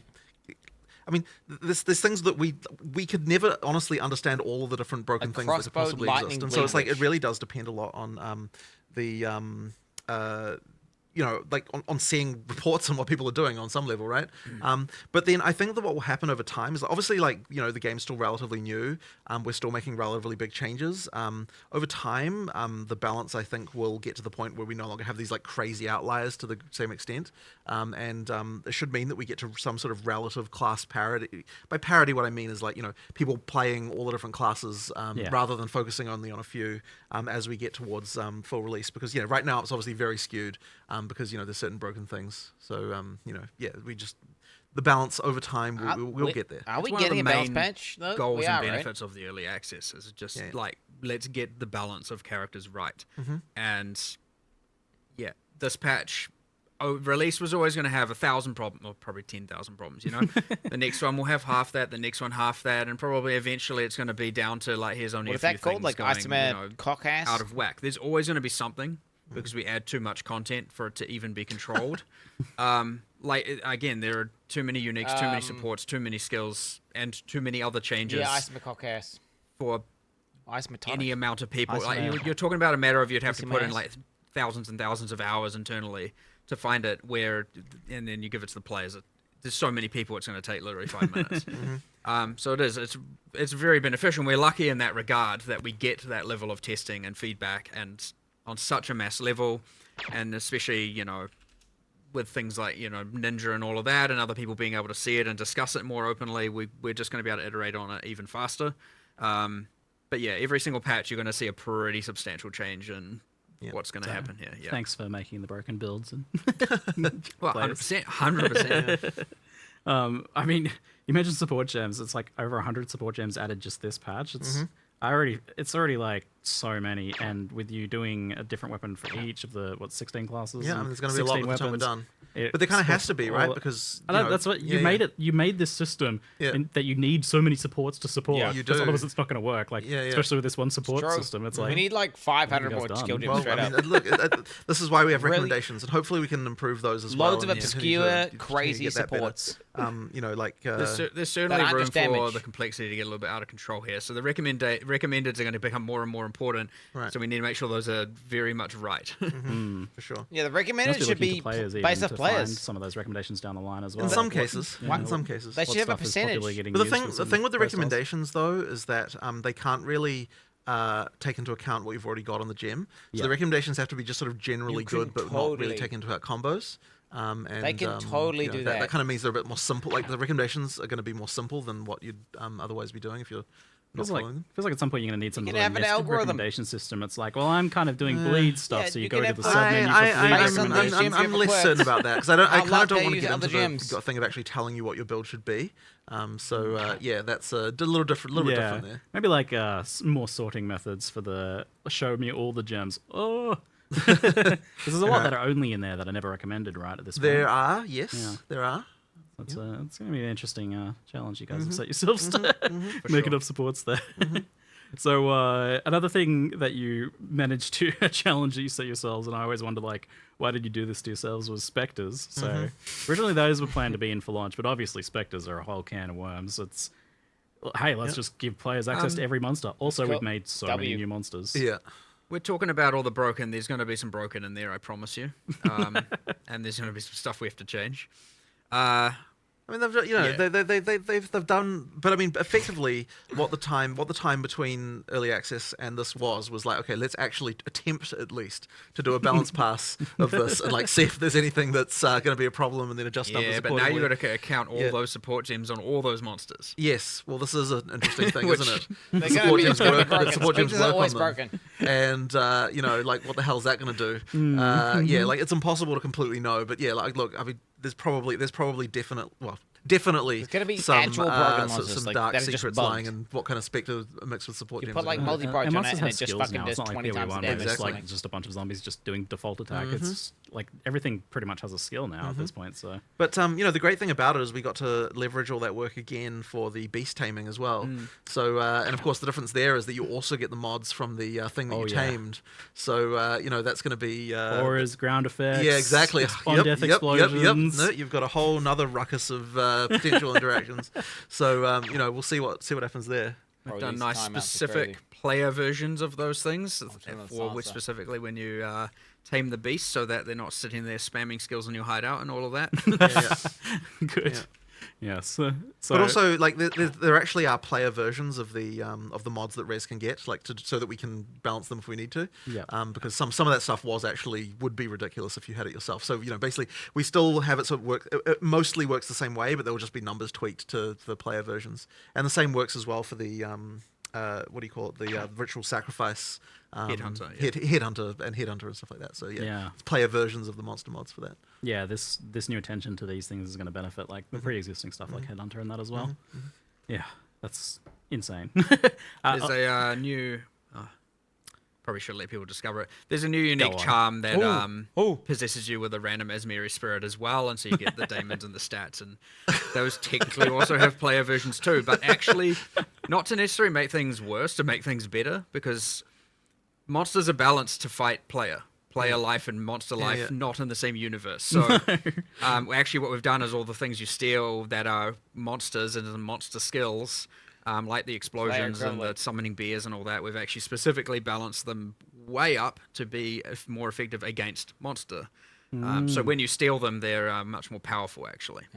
Just so they're not just tickling monsters and doing 1% of their life. Yeah, because they always do that. It was mentioned in chat, actually, the whole like Asmeri modifiers and things on stuff, that wouldn't transfer over with the companion system, surely? No. No. That would be a little bit too far, perhaps a bit unhinged.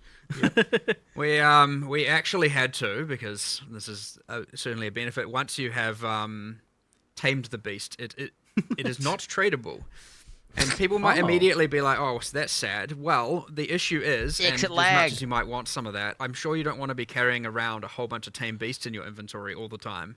So that every single time you find a good rare, all of a sudden you have to go and... Because the rumor that finding a rare would become a thing. Yes, exactly. It's actually like this annoying, in order to make the most money, I have to be constantly thinking about and carrying around tame beasts. But then we also made it so that as soon as you activate a beast, then no one who comes into the instance after that is allowed to tame it. Can't do any, so you can't TFT. It's not an ad, Chad. I use Exile to play League of Legends. It's like a whole, like, there's like a lot of thinking about that stuff in order to make it so that, you know, It's a sad thing to have lost, but it is like, no, I'm not. I'm not signing up I didn't even think about that.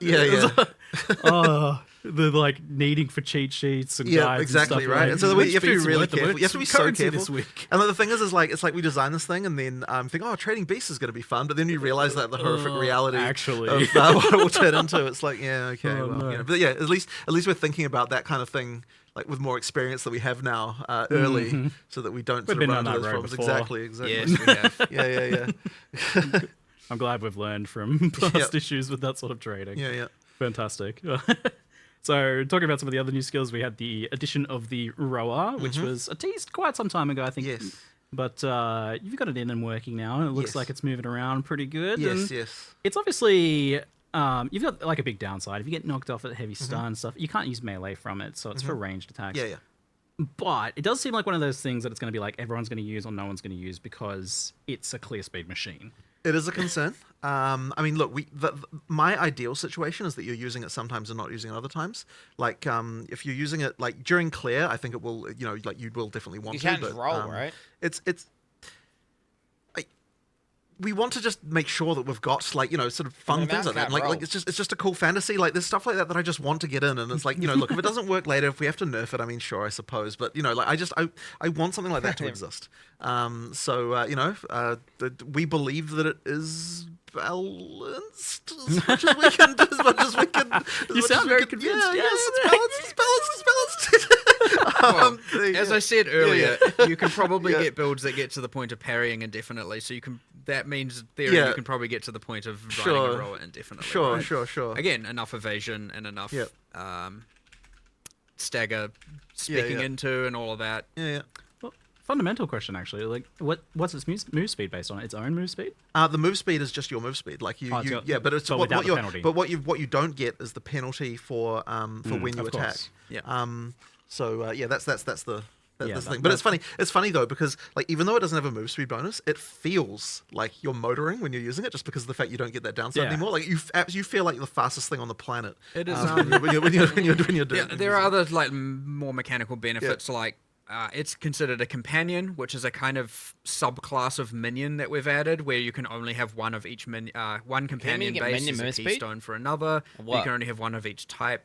So like you can have a tame beast and a rower with the keystone. Oh right, yeah. But inherently you can only have one companion. Right, so you can't use a tame beast if you're using the rower. And then there are heaps of passives for like if you have a companion, like companions while they're in your presence and all that kind of stuff. Heaps of that stuff around the bottom of the tree. Yeah, I saw you guys remade the minion damage is player damage node on the tree. It's your companion damage nodes become player damage nodes, and I was like, oh, that looks like I'm gonna take that. Well, that's the like companion where it's like more the mercenary over to ranger huntress is more like you want your one powerful minion and benefiting that benefits you and you benefit it, and there's that like, synergy between you and your companions. So since it is a companion, I like the idea of like balance wise maybe it ends up being that you're like map clearing on roller back and then you get to the boss and you dismount like, you know, old school mounted knights who charge in battle and then dismount and fight.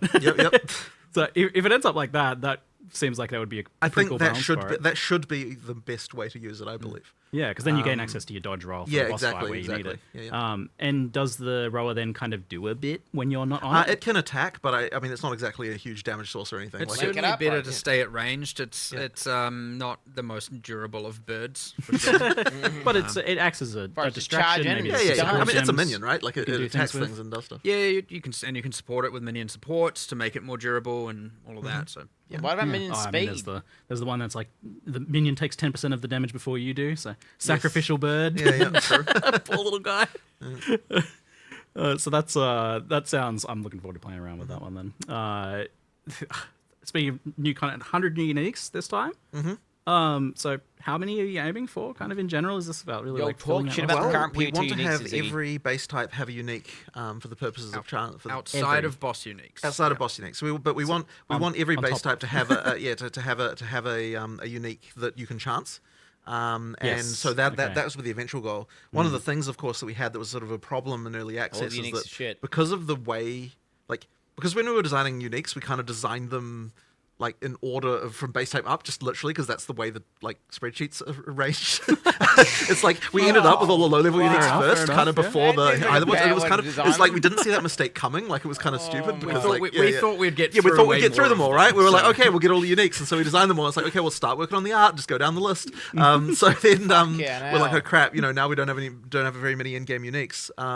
So this time we're like, okay, we really need to make sure that in-game uniques are a thing. There's way more of them. So the focus really is on making sure there's lots of cool stuff to find. Lots of really chase things that you can get. It's not. You discovered the sort order changing in the spreadsheet. Yeah, it does help. But effectively, like you should. This should be a lot better, and like there's lots of cool stuff there. And we're just gonna keep going with that. By the way, like, of course. Yeah. 100 now, 100 later, 100 next. Just keep going until kind of honestly, we never really stop making uniques. Like, especially anyone familiar with Path of Exile 1's history, is every single expansion since the dawn of time has had new uniques added to it. So as it should be. There's it should be a lot there, and there's going to be a lot here eventually as well. So then let's talk about the idea of like players seeing a unique and be like, 1x, that's not very good. Where do you guys? What do you guys want uniques to be in Path of Exile 2? Like, how powerful should they be? What should they be aiming to do? And how should they affect the rares in that slot? I mean, it's always a tension because we want rares to still matter. Like, we don't want just your character to be just only full of uniques. So it really is like the role can evolve. So at the start of the game, they're really supposed to be more about that. The earlier game uniques are supposed to do two things. One of them is when you find them, they should be powerful for a little while. Yeah. But then also they have a some kind of combo thing that you might be able to do with them at end game. But we don't always know exactly what that might be. Like, I mean, we've got sort of ideas, obviously, but it's like we don't necessarily design them to say, okay, this unique definitely has like an in-game build that's going to be actually strong to do with it. And that's because you're kind of putting in things where, later on some other mechanic might come along or something might happen, and then people find an interesting interaction, and that's when the unique kind of comes into its own. And I mean, that's the same as like magic card design philosophy, that kind of stuff. You just put in like kind of weird stuff and sort of, maybe you find something. But obviously it can mean that like, when people see a new unique, they might they dismiss it. But then one day they might also be paying vast amounts for it if it becomes a meta build. So, but I feel like a game has to have that stuff in it in order to feel like there's lots of interesting ways to experiment, because like 90% of uniques are trash. The feeling of being the first person to discover some new interaction is an amazing thing, and then when people see something that like feels smart, and it's like if we don't have uniques that just take chances and do weird shit, we'll never have that kind of stuff happen. When we're designing a unique, we don't think about what's the value going to be. We're not even coming out of it going like, this is going to be really expensive, or this is going to be really cheap. Well, in some cases, well, you knew what you were doing with that Herald unique. I don't remember. It's more of the charm but that's the thing. Are you aiming for the? Honestly, someone said the other day, they're like, a successful unique is one that should be divisive, and I was like, I agree for the most part, but not every unique should fill that role. Some should just be clearly, this is powerful, I want it for sure. It is going to be on my build. Chase. And others are like, what can I do with this now? And then others are just like, we don't know if anyone's going to do anything with this. Throw it in, and sometimes it doesn't get anything happen with it for 3 years. But we don't know that necessarily. It's like, let's just take an experiment and throw it in there and let the players figure that out. Yeah, I feel like you're with a lot of these uniques, you're designing a question. You're just like, I'm going to put something that's a little weird. Maybe someone will figure that out. Well, I think as Rishi called it, it's a puzzle piece, right? Yeah. It's just a piece in the puzzle. You put it there, and maybe someone will complete the puzzle or half of it. Maybe not. And then others where it's just like, yeah, this is powerful. Yeah. Like, there are definitely some chase uniques in this. In this yeah, 100%. Like, oh, definitely. Goddamn bad. That's what we want. So we need some that are powerful. On chase uniques, then we've obviously had some like pretty crazy ones. I want some scaling ones. Where do they want to be? Like in terms Oniroshi. of like how hard they are to get for players? Because at that point, you do need to consider like how expensive they end up being. It's really tricky. So whenever we're looking, so if there's a unique that's broken, I guess there's two responses, right? One of them is make it rare enough that you only get the brokenness after the point when you're at the point where you're supposed to get that, right? Yeah. Which is to say, like, post pinnacle boss type, like a late level of character development, right? And then the other response would be nerf the actual unique, and it honestly is a case by case. Like, so I think that like Temporalis, for example, actually got nerfed in both ways. The actual unique was nerfed a little bit, I believe, although I don't believe it's maybe as much as what players might expect. But then also you've got whatever. But also we have made that one rarer. It's still pretty crazy. Oh, it's still crazy for sure. But the thing is like you want to chase stuff, right? So therefore you don't want to just go nerfing everything into the ground the moment that it's good. So therefore that one becoming rarer, I think, was the right answer there, because it was way too common. Due to the we had also the issues with there were three real issues. One is darkness at one point bypassed honor loss. So all of a sudden a no-hit run, it wasn't a no-hit run. Yeah. You had guard bypass on a loss, so once again a no-hit run is not a no-hit run. And then there was just like, well, how can anything hit you if you can kill literally everything on your screen in one frame, right? So those three problems, and so as that's every single the balance no-hit issue run. of not everything surviving for more than one frame due to a subset of builds, and those other two things go away, it becomes a lot rarer in itself. It is much harder to acquire, require like very specific and duplication, ideally high skill gameplay. Remember when they duplicated it? And then there's just like, well, it also was just too common, the relic that yielded it. I mean, the expectation was that, because this is a hard challenge, most of the time when people try, they will fail. The reality is once you get the ability to do it, you just trade for that thing and get it every time. So that's kind of meant that the rarity kind of didn't work like we thought, and now that should be better in both ways. Like again, for the POE 1 players comparison, like it was far more common than Original Sin. Which was the same role in POE 1's version of the Sanctum, just to give us some sort of comparison. It's just much easier to actually reliably do it. Yeah. It shouldn't have been that much more common. Right. Yeah, gotcha. So crafting really surprised me. You guys announced, I thought we'd maybe get like one little thing, maybe you'd do something with essences or something, but we've got essences coming out a lot more. It looks like because you're violent. You can so greater essences are going to be much easier to get. One thing we didn't mention in the video is that like omens are way more common, because I believe you made the change. There's an omen in every 2.5 times more common, I think. Yeah, than every thing. So like you've got stuff like that. Like we certainly knew that we needed to do more with what crafting stuff, and so we're kind of like, well, let's just make sure we're at least adding 3 or 4 things, like new things to. And, every ritual will now have at least one omen in the window.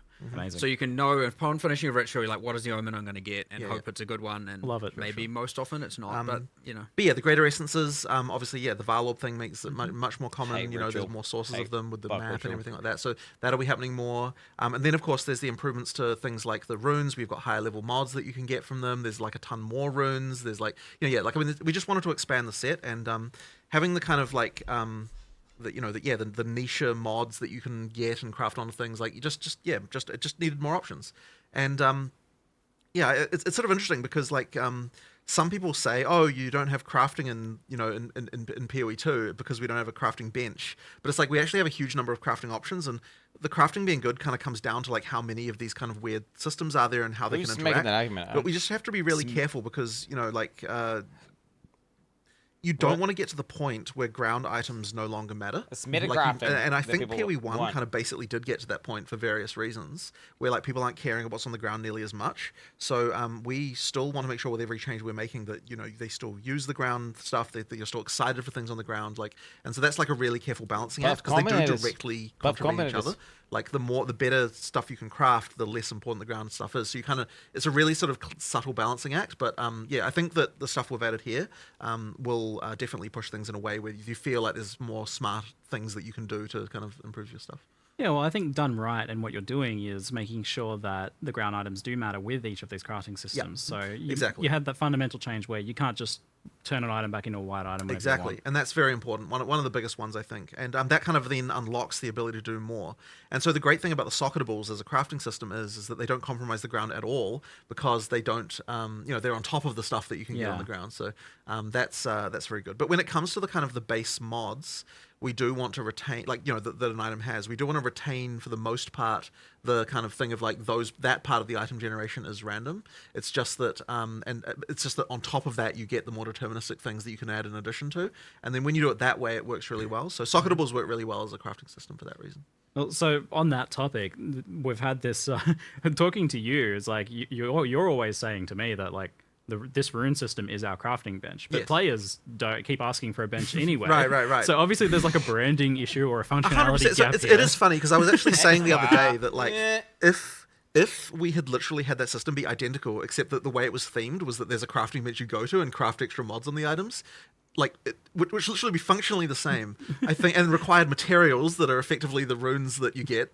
Like then I feel like people would be thinking that we've got a crafting bench. But yeah, ultimately that is the rune system. The socketables are what replaced the crafting bench in the POE 1 style crafting bench. This is a fucking I guess it must have also been like with that initial kind of output of them was just not as many options as 100% as well. So that is the issue, and that's because they were relatively late in development. So now we're just sort of expanding that, and we'll continue to add more socketables probably with every release, right? Like we'll add more categories of them, or do different things. It's like expanding the kind of type of mods, because there is a thing where it's the more like in the base mod pool for items, there can only be things that are really fundamental, and so anything that's kind of out there, we don't want to put in the base mod pool, because then you end up with this sort of situation where you get items and they've got random shit you don't care about. Like the crafting is where you want to have all of the kind of stuff that's like very build specific. Yeah. And so adding more mods to that pool so that you can do that is the right idea. Why is it that you can't socket and rune some things, like non-attack weapons, for example? Well, it was more just a choice for asymmetry, where we just wanted these things to feel different. There was also just like a little bit of a like, in the future, we'll add some system where we can do something else there. And so just not having everything be completely identical. Much like how, the quality on those weapons works differently, where it affects the skill as opposed to just, base damage. I do think it is something that we should be probably looking into sooner rather than later, though. Yeah, because the asymmetry things, it's good to have like not everything be super homogeneous, but because we're talking about the importance of it being that extra layer of control over your items, which you just don't have if you're doing spellcaster. Maybe we'll add an Arcanist's bench and theme it that way for those okay. ones. All right, you forced my hand. I have to bring this up now. Can we get some sort of like cohesive, all-in-one bench for disenchanting, salvaging, selling for gold, Arcanist benching at endgame? I get in the campaign. I said they're going to do this, by the way. Separate, but like at endgame, it's so much clicky. You're not happy enough with them just being next to each other, putting them next to each other, and no. Well, that's all right. I'll think about that one. It's coming. I've planted the seeds at least. I think you're about to set up some affinity. So you just right click the item, and based on the affinity, it'll either sell it, I like the salvage it, well, at least for endgame. Like, I don't want the world to not feel like it makes sense. Absolutely. So, but having it that you can just like you've got your hideout where they're all it would have to be a hideout related thing. Yeah. That makes sense. I mean, people are putting their NPCs within each other's personal space anyway, so the law goes out the window at that point. For sure. So we've also got Fractured, crafted via an orb from the Cleanse better be common, bro. How rare are those? Please be common. Not super. How do you quantify rarity like Come that? on. They drop from the monsters. About the same as their casual. I can't remember the exact number, but like I think I was kind of saying like 1 per biome, which is the kind of total blob of cleansed monsters. But then that obviously does get affected by things like pack size and all that on top of that. So is that like 5 maps or something? Well, it depends on how many of them you kill as corrupted. Yeah, because the ones you didn't cleanse while you were getting to the Nexus, those are the ones that then become cleansed. So you kind of have to choose, like when you go into a biome, am I going to beeline straight for the Nexus and then cleanse everything, or am I going to just fight them all as corrupted to get the rewards from that? So you're kind of choosing one reward or the other based on what you decide to run. Okay, so you can kind of leave the Nexus for last if you want to. Yes, if you want to use it to try and get more fractured orbs. Well, it's the other way around. Do Nexus first, then it cleanses all the maps, and then now you can get the most chance at fractured orbs, or you can fight them corrupted before going to the Nexus if you want to get the rewards that the corrupted maps have. And we have like for example, the corrupted bosses have their own uniques now. Yeah, so you're gonna want there's a bunch of new that's really cool. I like that when you get to target your in-game. So there's like random that's cool. corrupted strongbox kind of things and all of that stuff. So you kind of really are like, I'm gonna have a look at the mods. Because I hate beyond this, then this, then this, then the Nexus, and then I'm gonna do the rest cleansed. Does the cleansed boss have its own uniques as well? Not yet. Not yet. Okay. It does have It guarantees a fractured orb though as well. Oh, okay.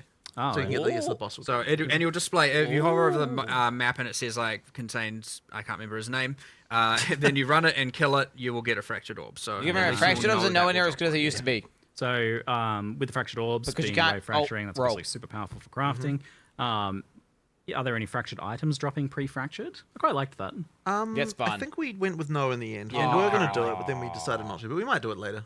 Yeah. No, So we'll an do it extra later. add-on. Is there a particular reason for it or thought process for that? There just kind of wasn't anything that really fit that exactly. I think At some point you'll want some new cleanse thing monsters? to Yeah, throw in probably. that Drop the you fractured like. orbs. Personally, I would rather just drop more orbs, honestly, and let people choose how they want to use them. I like it from the perspective of dropped items matter. But like like when you're RNG. seeing but a rare, they kind and of then already you're like, do. "Ooh." They kind of do here anyway because they do. like, Well, because you need that as the thing with the fractured orb, so it's kind of not necessary. I think. But you can have your little surprise. There's other little subtle things, like for example, the cleansed monsters within cleansed maps can't drop equipment as a little thing. So they have much higher. Obviously, they're dropping things more like waystones, tablets, currency. They don't get to drop any of the armor or anything. So they're more like currency sources as like an interesting subtle thing. If you want more currency, then play cleansed maps. You know. So we're going to have a lot more essences, a lot more omens, potentially ability to get fractured, recombination with the new, more accessible at low and mid tier Design recombination. 4.0. Yeah. This is, yes, recombination's certainly undergone some changes. This is a huge, huge leap forwards compared to 0.1's crafting. For sure. So was it just about that you had to establish that really like humble baseline for crafting so that you could then go crazy with it like honestly, I mean, look, on some level, it can just be, like you need an economy. You need to see how things evolve. We just don't want to do too much at once. I mean, although this may seem like quite a lot. I mean, It does, but the thing is like, but in terms of the initial system, it's like if we'd have had all that at the start, I think that we wouldn't have been like, we'll put it this way: it is hard to take the stuff away, so that's why we have to be a little bit careful as we do this. Yeah, I guess you needed to kind of assess the fundamental things like the no scours, the no bolts, and stuff like that as well, because then you can have a better idea of how to build off that, which I'm super excited for. Crafting. Of course, and if you know us, like more, there'll be more. There's always going to be more. Oh yeah. Oh, you got to have a new craft for every league, right? That's how it is these days. Right, Dan, better be I right. expect a crafting system for every league. Thank you. Something like that. That's somewhat actually our intention. So Yeah. I love it. Love it. Perfect.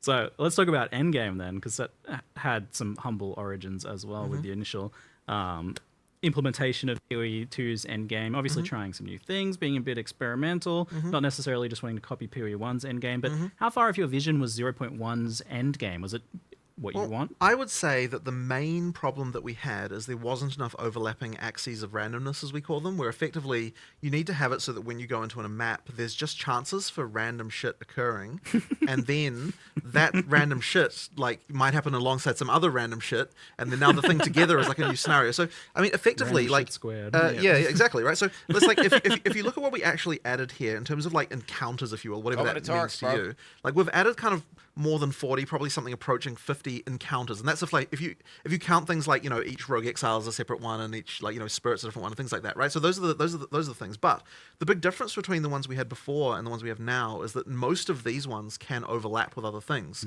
So you have a situation where you've got the Asmeri wisp that like happens to infect the unique boss of the area, and then that leads to a combat situation that you haven't had to deal with before, or then like you've got some essence thing that like or like oh crap that like this other wisp like caused the thing to turn into a boss that then it's just like it's all that stuff combining, or like what happens when this goes with a with a unique strongbox, and it's like all that combining stuff, and that's what leads to the situation where you've got an exponential explosion of like possible combat situations, and then sometimes you just run into stuff that you've never seen before because of that, because of this combined in some interesting way. And that's something that definitely PoE 1 has got very well, because it's got so many of these things that have been added over time, and it's also something that we took care to make sure that each league specifically did. So what PoE 2 lacked was, I think, that. And so that will mean, I think, that the end game is overall just much more engaging. Now, obviously, we're going to be adding more content and, more of the other stuff. But fundamentally, it's like it was specifically more of that type of stuff that we needed to do. And honestly, maps. I don't think we've even got enough yet. Like, we want even more. That are powerful. We'll keep on adding that stuff, but it needed to become a focus. And like the I think part of the reason is that, like, when you're So you like, explore. when we're first working you on the find end game, some it's right. It's crazy like we map. need to come up with the big ticket items, right? Like what are the the league things and like the maps, and we need to come up with all that stuff. And so it's the little detaily kind of things that kind of a little bit require a bit more like time and stuff to work on. Even though they're actually like relatively efficient to make. Like we can make a lot of them when we do actually sit down and design them, because they're like making a new strongbox. Like sure, it's work, but it doesn't take like that long, if you know what I mean. But it is.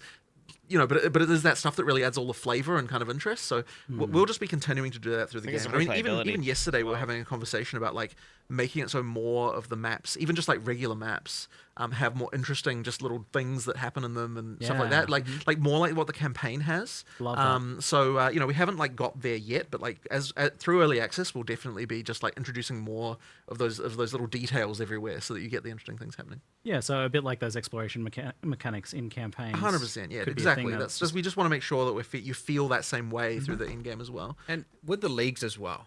Yeah, and like there's really only so much randomness that can occur within a breach in a map, and so they will end up feeling ultra repetitive. Whereas, and again in POE 1, you had the boss that could spawn occasionally. You had 5 different factions. Things like that, and it is very much our intention to expand on all the leagues, to have way more random things occurring, mini bosses spawning. Whatever else, I have a whole set. I don't want to spoil them all yet because that's a whole later thing. But definitely want to expand on all that. Even Expedition only has the one boss. It had 4 in the predecessor. Like we need to get back to having all of that depth and all of combat and all of those mechanics, and it'll help hugely, while also making sure we're adding new ones, of course. But what we definitely have learned is that our minimum standard for new ones is going to it should include all of these things from the get-go. Right. Otherwise, we're just signing ourselves up for like, here's 1,000 things we need to improve. It'd be nice to actually get some of them finished. So that's going to be a goal going forward for sure. But I think it's like it is where our type of design shines, because like adding content is no longer a process of like, we work on a thing and then the players get to play, like it gets into a situation where like adding content has more value than just the content itself, because it adds to everything else too, and so that kind of makes it feel like the world gets like larger in much larger proportion than what you have. And so like it's an n squared thing where like the square of all the stuff we add, so that, like basically it'll feel like it's ramping up in terms of interest as we add more content, rather than just feeling like you're just continuing like rather than every league thing like you just add the same amount. It'll feel like it gets even bigger each time. Yeah, like when you add Asmeri Wisps, that's not just about adding that. It interacts with all the other things that already exist that it can go ahead and affect. So that's tackling one of the, ultimately I think the biggest things is just that like the core basic mapping of running an empty map was boring, and that's never what you want to be, obviously. Yeah, we need to get it. So like some of the issues there, I guess, as well, that were exacerbated by that problem was the fact that the maps were so big and that there were so many of them. Obviously that's getting a lot better with the maps themselves becoming much more interesting. But it seems like this corruption and cleansing mechanic is breaking up and giving you something to progress through as you move towards the next tower or next boss or next other mechanic. I mean, I guess there's always something on your screen that you're pushing towards, it looks like. Well, we want to try and honestly, I don't even think we're even quite there yet. Like, we really want to make it so that you feel like there's lots of quests, as it were, in endgame, like not necessarily directly in the form of like here is a quest objective, but like that you sort of have this feeling of like there's like different stuff that you're like that you feel like there's a thing, like exactly right. You need to ideally like every time you do one of those, it's like there's another one just on the horizon that you're thinking. They don't want to be told do exactly if we can achieve that, then we'll have succeeded. But I want to run and kill boss. Keep adding stuff, right? I like want to clear just the more trash, things, because obviously you need to have enough to clear the whole map core there to be able to get to the point of it doesn't feel like you're just repeating the same thing over and over again as well. It seemed like this like explorable world map thing that you did for Endgame, being like looking like a physical actual map, was really wanting us to explore, but that wasn't really much of that. So you kind of well, I mean, ideally we can. It's just about content, really. At that point, you just need to add more. And you need more things like the seer. This 100% get more. Yeah, and 0 to 0, I think, is a long way to improve. Unique encounters. So with the corruption mechanic now, you're going to see some corruption on the map, and you're going to want to go there because it's a system that you can interact with. Exactly, it's your skill points. yes. So you're unlocking skill points from that, which means you're unlocking more of the Atlas tree earlier on. Your first Nexus, you have to run at a tier 1 map. And it will drop 2 skill points. It'll give you your first 2 skill points. Awesome. And then you're like, all right, where's my next Nexus? That's where I'm going for my next 2. And then your next one, and you have to do them 1 tier higher every time. So the second one, you got to do it tier 2 to get your skill points and so on and so forth. It's not just grind 10 maps. Yeah, that was That was terrible. Good. I love it. So yeah, it is very much like let's go and clear these corrupted nexus, and then it's like, well, and there's the whole mechanic around it. What is that? But yeah, if you want to just like I want to get my back points as your fast as noise. possible, just go nexus to nexus to nexus and get as many as you can. If you're like, oh, I can't see any nexus, maybe go to a tower to reveal more, and then what you're doing way less frequently, mind you, thank goodness. Yes. But yeah, it's a lot more objective driven as opposed to just again random grind and random exploration. There's at least, and you should be seeing a pretty decent chunk of unique maps. I was going to ask, yeah. I call them It's unique funny, maps. it's funny because I was pointing out to Matt the other day that the distinction between a unique map and a normal, like there is no distinction anymore. We shouldn't even look at it that way. Like it should be that every map is like unique in some sense. There's not a unique. There's not a unique. We do have an icon for it because they are kind of in a different echelon. Yeah. But yes, technically, Those unique are map key. is a name that's a holdover from POE1. Yeah, because you can use mods with them with waystones anyway. these- So it doesn't. There's no actual True. reason for a unique to be any different than a normal map. You can craft It's it and just- enhance it it. and really juice just it. it really just comes down to how rare they are relative to other things, right? So And how rare are they? They now? need It's like, lots of I those. mean, maybe again, in so hard to terms of explain. player Lots of screens. super yeah, I mean, rare look, maps. as I said, I think How many that screens? How many? that are completely different to your I had standard the numbers. gameplay I just don't experience. remember them. And Well, I mean, really as I rewarding. said, they should be common enough that you feel like there's always some kind of objective you're excited about on the screen, right? Honestly, more common than I was initially comfortable with, and then after trying it, I was like, okay, actually, this is like, this is reasonable. So Yeah, I feel like you initially probably want them to be common enough that you're like almost getting tired of those map layouts, so then you're incentivized to add more. The good thing is, by the way, by adding more here, we didn't just keep them the same commonality as the two that existed. Yeah, like they are just more common. It's not like part of the reason it wasn't as common before is because there was only two, and that would have just been repetitive and boring. One of the other restrictions is that the Vault of Kamasa was restricted to the Val City biome, so to speak, and that was one of the Citadel biomes. That's like one of the rarest and latest, Yes. So it's like we've not only made that more common within that biome, but a lot of the new ones, in fact, all of the new ones aren't restricted to those city biomes, and thus they are appearing more frequently. And some of them are like, oh, you want deserts because they give you the essence map, or you want the mountain because they can give you this and that, So like, ideally, there's a little bit of just like you see the edge of a desert, and you're like, oh my god, please. Yes. Okay. So that's what I was going to say. This like idea of exploration is like I felt there needed to be something biomes where like biomes. you're actually pushing into a biome because there's that one node that like affected your drops slightly, but obviously that's not like the one that was the shattered lakes, for example, as you can probably imagine, only spawns in the water biome, and so there's a little bit of like and so does Untainted Paradise, and so does one other. So there are actually three special maps that can spawn only in the water. An enchanted biome. So go to the water. Where every map there has like 400% And grunt growth. otherwise, how easy is it to find? You said there was an icon. Obviously, you kind of have an idea of what biomes. Is it like also something that's pretty visually there's art there, spottable on the map? Yeah, so the one we looks looked at with the interesting. one we looked at with the riches. megaliths, which had all the storm and lightning. Well, on the map, it has a bunch of storm and lightning. Cool. So yes. That's awesome. Cute. Dude, the That's richest great. biome. Every single. So we only mentioned current the drops. Atlas passive tree, and you're seemingly, I think, you're getting better progression of that. But definitely an issue I had with it personally was that it felt very top heavy, both for the core one and also especially for the league mechanics, where like the league mechanics you don't get points until you kill the bosses, which to me feels like the end of it for most players. That kind of was the original pitch of that, and I wouldn't say that's really changing here, but there is more we want to do with that, and I think that it could be made better, but 020 isn't getting a change there to that side. But in terms of the actual core Atlas, it definitely is. You know, like you're getting that earlier. There's more. It's a bigger tree. There's more interesting stuff. There's subtle changes to getting them in the sense that, like, for example, the difficulty 0 pinnacle bosses are way lower life. Well, that's actually now. good. That's actually a very good point. So yes, difficulty 0 is now like half the life that it had before, and so that's like a pretty substantial difficulty change. 4 is currently the same, Yeah.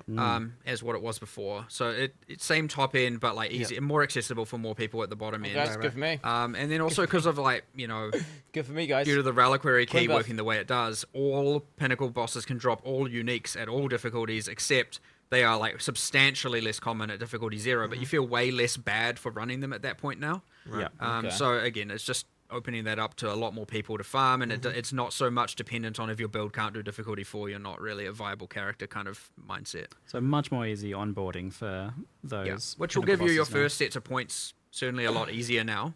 That being said, not if you're playing the most broken build of all time, because you're probably nerfed into the ground, let's be real. So with your new build, we'll have to see how that balance goes. With their new broken build. Yeah, sure. Yeah, with those people that instantly obliterates the boss. My 2000 DPS Spectre build. The ultimate point being, yeah, you're certainly going to get those initial set of points easier than before. However, yeah, you are right that something isn't quite right there still, and I do need to kind of explore. We are going to do more with this like later. We've talked about this issue, but we didn't have time to do anything about it in 020 as much. But certainly by the end of early access, I think that system will probably look quite different. Part of it also, as we were talking about before, adding all those extra bits of content to the leagues, it'll help give more interest to the trees and more nodes we can add to actually invest into. Because if you think about a breach, there's only so much you can actually modify right now. Right, there's a level of radius, speed, density of monsters, and like sure, there's the standard stuff with monsters, but like you can only go so far when you don't have all of that depth of different factions and different bosses and different mini bosses and different itemizations or additional things with catalysts and whatnot. Like you are quite limited in how expansive a tree can be, and so it'd be nice to get those things in and also kind of look at the trees at the same time and reevaluate how that works, just so we can have them be more interesting while we're at it. Right. But yeah.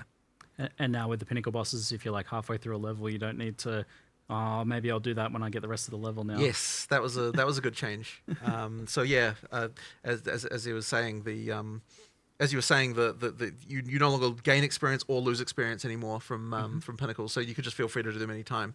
Yeah, I think that's just a straight up upgrade, and I think that it's not like you were playing pinnacle bosses for experience. No. So yeah, the downside is this is a hardcore nerf. Really, it's a hardcore nerf. It also is the nice thing of really just keeping like if we add more leagues, for example, and we end up with a domain of timeless conflict problem. Where it's just like rotations to max level, like ultra. Yes, ultra we quick. don't want that type of content to be the way you now level. We can say like maps are the way you level. Like that is what you're doing. And sure, you might get some sort of unique map rotation here, and maybe not. I don't know. Depends. But hopefully we can avoid that. But either way, like it's just really you're playing in maps to level, and that's what you're doing. And there's something nice about that. Content, right? At least until we've added Delve. Well, sure. I mean, there will be future parallel in-game systems. Confirmed. Right? I know you want to do something with Delve. Yes. You're a fan. You're a fan. I mean, you made the end game look like Delve, so. Yeah. But yeah, that's been a long-term problem, and one we need to properly apply to the other game as well. The whole can't do my content because I got a level, and I'm like, even if you're only like 15% in. You're like, it's just not as bad. Yeah. It's just not as bad in POE 1 because the leveling is faster. Yeah, it's true. It hasn't been on our radar as much.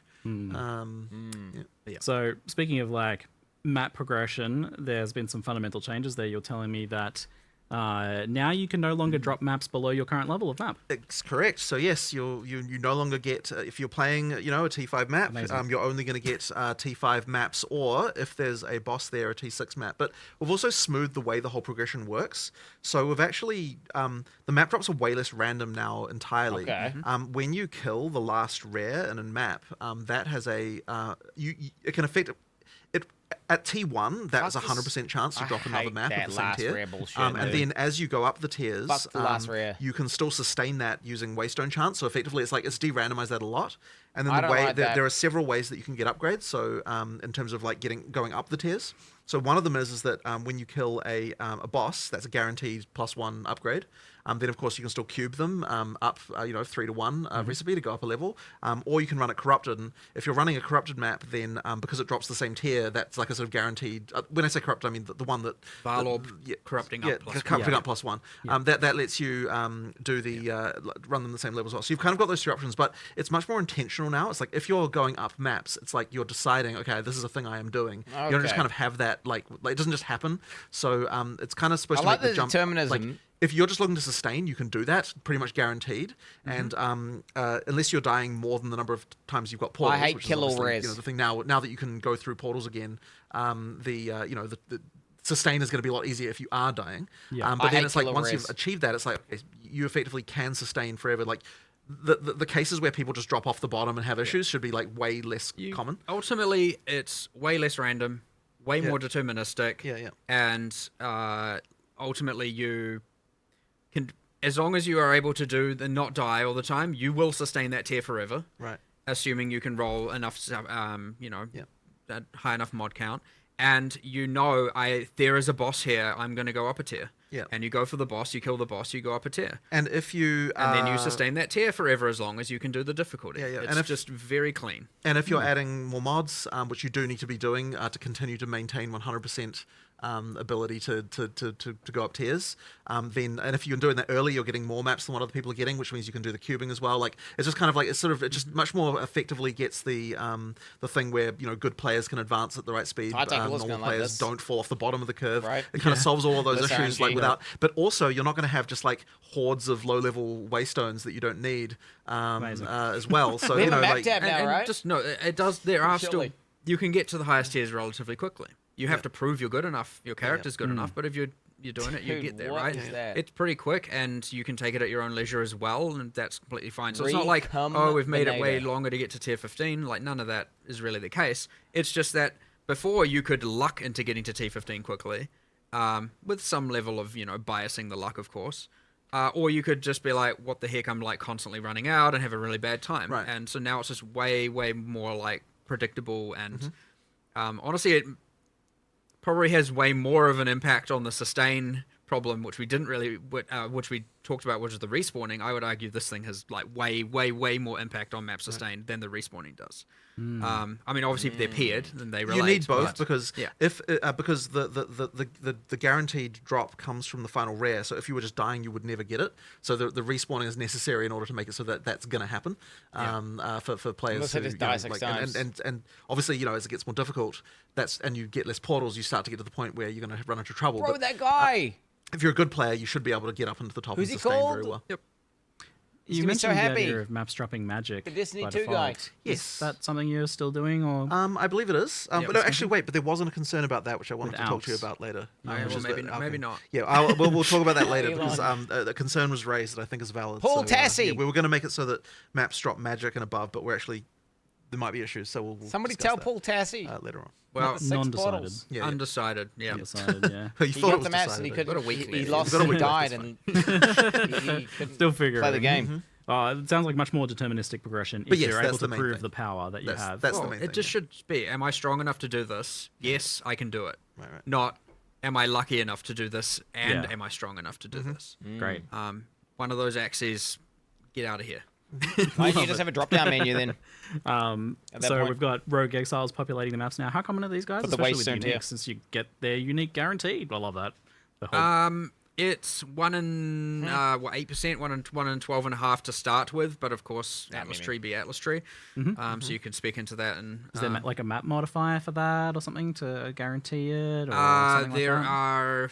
I think in this case, this one is the exception, whereas you can get normally guaranteed of the other things. We wanted the exiles to be one that you can't just guarantee all the time. They don't always have uniques. Yeah. But when they do, they're using them. The AI is very cool, like how it works. I mean, they can have 0, 1, 2. I mean, there's nothing stopping them from having uniques in every slot.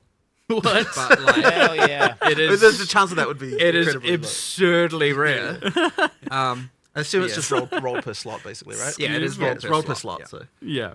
Yeah. But So you we're talking might have a like line of just, fraction of a fraction of a percent Yeah, for like exactly. all of them, but still like 5 or something like that. Yeah. you can have them. But they have quite a lot, like, because they're a player, the assumption is that their other gear is also relatively good, so they do generally drop more biased towards dropping higher tier rares and stuff like that. Yeah, so. they're doing that like full set of items because you've killed a player. Yep. Cool, I like that. I always love that little thing. And I feel like it's even more important here in PoE too. So Wilderness. awesome It's that like some of killing those someone in will the be unique, wilderness. maybe. Well, we wanted them to be less common than the other content, but like way more exhilarating when you find them. Yeah. That sounds but of course, fun. You can speak into them. It's like killing a person in the wild and they drop all the gear. Cool. Is there going to be some sort of Right? like, Like, that warning sounds that they're cool. coming, or are you going to know they're in the map ahead of time, or are you just going to get ambushed by these guys? Leaf zone from off You screen. won't know they're in the map ahead of time, much like anything random you run into. But they talk though, and they'll say something before they. They monologue before they murder you. They do, Don't know if I'd go to quite the level. Again, of when I monologue, said but sure. when I said some insult you, I'm not joking. Like some do literally insult you. You And, fucking noob. I believe one of the monks 0 is a out of 5. pacifist, and he's like, I don't want to do this. Don't force my hand. He'll do it anyway. But, I'm not. Yeah. I'm just. You're just like running away. Yeah, He's like, exactly. don't make me Don't do force my this." hand. Yeah, exactly. well, look, you can just run away. You know, I really like the here's an occasional spike in difficulty, and again, it's important that they are relatively rare for that reason as well. But I do want it to be when you find one, you are very excited to kill it, and of course, even though they portal out, you still have your number of portals you have. So unless you're running like a full 6 modded Waystone, just get back in there, and he's gone, or whatever, you've lost your uniques or non-uniques, whatever they had, but either way, just move on, you know. I mean, you guys were somewhat forgiving with this. You didn't make it so that they take your items. Yes, that would have been good. I was thinking that's an event. Don't give me that idea. That's maybe a 1 week event or something in the future. Pretty easy to do. Just take one of your items. That's and then hardcore you got though. a nemesis system where you can find them and try and get it back in the future. Softcore cucks. And you had the Tame Rogue Exile gem. I don't tame's the right higher exile. You run up and you can quickly be like, take 1 million gold. Just give me a little snack. Like, yeah, you want to follow me? I mean, to be fair, that would be a fun system. It actually would. That's actually not a bad running idea. up and just being like, hey, I'm here, give me 100,000 gold and I'll be your ally. Is I know you've tinkered with the idea of a hireling system at points in the past, so and now you've got your mercenary hireling system, right? Exalts. They recruit the one with good uniques. We'll see. We'll see. Damn. That could be kind of cool, actually. So we did have some League mechanics come over from Path of Exile 1, 2, Path of Exile 2. You're going to be looking to port more over? Are you going to be doing some unique ones that we haven't seen before? I mean, we're definitely going to be doing more unique ones that are, that are just completely different outside of what we've done in POE 1. Absolutely. But I mean, I think that sort of the hope in the long term is that each, as we kind of get, past the end of early access and as we're sort of, just going out, that each time we do something, we're both adding a completely new League mechanic, but also potentially bring something back as well, kind of like as another additional kind of here's another fun thing. So that's probably sort of what I imagine will happen. But it kind of really is case by case. Like some things we don't want to bring back, some things we do, and my opinion can change on a dime as well. Like if someone suggests like a new way to interpret something, then I might be like, oh, actually that is great. So, it honestly, people assume that we have a full plan of literally everything, but it's like in reality, it's like it's very much responsive to what's happening and the actual plan relates to the things that are differently happening, right? You're talking acts, you're talking classes, you're talking all that stuff is differently, that's happening. It takes a long time to produce. It sort of happens in the background. You've got outsources, armies of people kind of working on that stuff, and then all the kind of more incidentally stuff is very much let's do something cool, let's just make this, what if we do this, and we don't have a I don't have a plan for the next 12 strong boxes. It's just just come up with an idea and that's cool. Just a fun little project for a designer to work on. How do you feel like some of the ones that were, I felt somewhat definitively part of Exile 1 in terms of clear speed, like Breach, for example, have settled into PoE 2? Do you feel like they're in a good spot, or were they a good idea to bring over to the game? Look, I think Breach is. I mean, look, Breach is fun, right? I certainly wouldn't want to remove it. I don't know about there's probably been some balance changes. It was spawning too many. It has. Yeah, let's just say that without a doubt. It's much better now to PoE 2 standards. Yeah. It's too currently on PoE 2. It's just too out of control. It just needs to chill. Right. There was a little bit of an assumption made where it was just like, well, you'll get overwhelmed by monsters and it's more a matter of survive as long as you can. And then, of course, because you get self-propagating herald builds that are just literally can kill anything. Which, by the way, heralds don't self-propagate anymore. Just get that out of the way right now. The power of the characters kind of distorted the League balance in a way where it's like we have to make some changes. So yes, it's coming down a bit. I think we saw that one coming. Yeah, well, 100%. I mean, look, there's a lot of things that people will say they saw coming, but it certainly does end up being the case that the patch notes are. So by the way, we aren't releasing them at the end of this live stream. We're going to be releasing them next week. But they are going to feel like a bit of a nerf fest for sure, because there's a lot of things that needed to get. Let's talk balance. Yeah. All right. My expectations and anticipations are that this first one is going to be an absolute wrecking ball of chaos and carnage, and see where things land. Yeah. But then maybe over time it'll become a sledgehammer, and then a fine carpenter hammer. Sure, that definitely should be the case. As I said earlier, it's like 10,000 things will change this time. 5,000 things will change next time. Then hopefully we can halve it every single time. People should really be going in with the expectation that like nothing they knew about how the game was balanced before is the same. Just forget everything you knew. Exactly. That's so fun. basically we'll that kind of just means that like everyone who's finding builds like do it again. Like you are going to find more shit that is like outrageously broken again, but it is not going to be the same shit that was broken before. Attribute stacking, get out of here. Yeah, exactly. So I mean, it's the hope is though that yes, you're right. It'll stabilize to the point, and it will take time, but we will get to the point where we no longer have things that are easy to become outrageous with. Right, like the idea is like it shouldn't be that you can just slap a combination of supports together and then like you're just like destroying pinnacles in 14 seconds.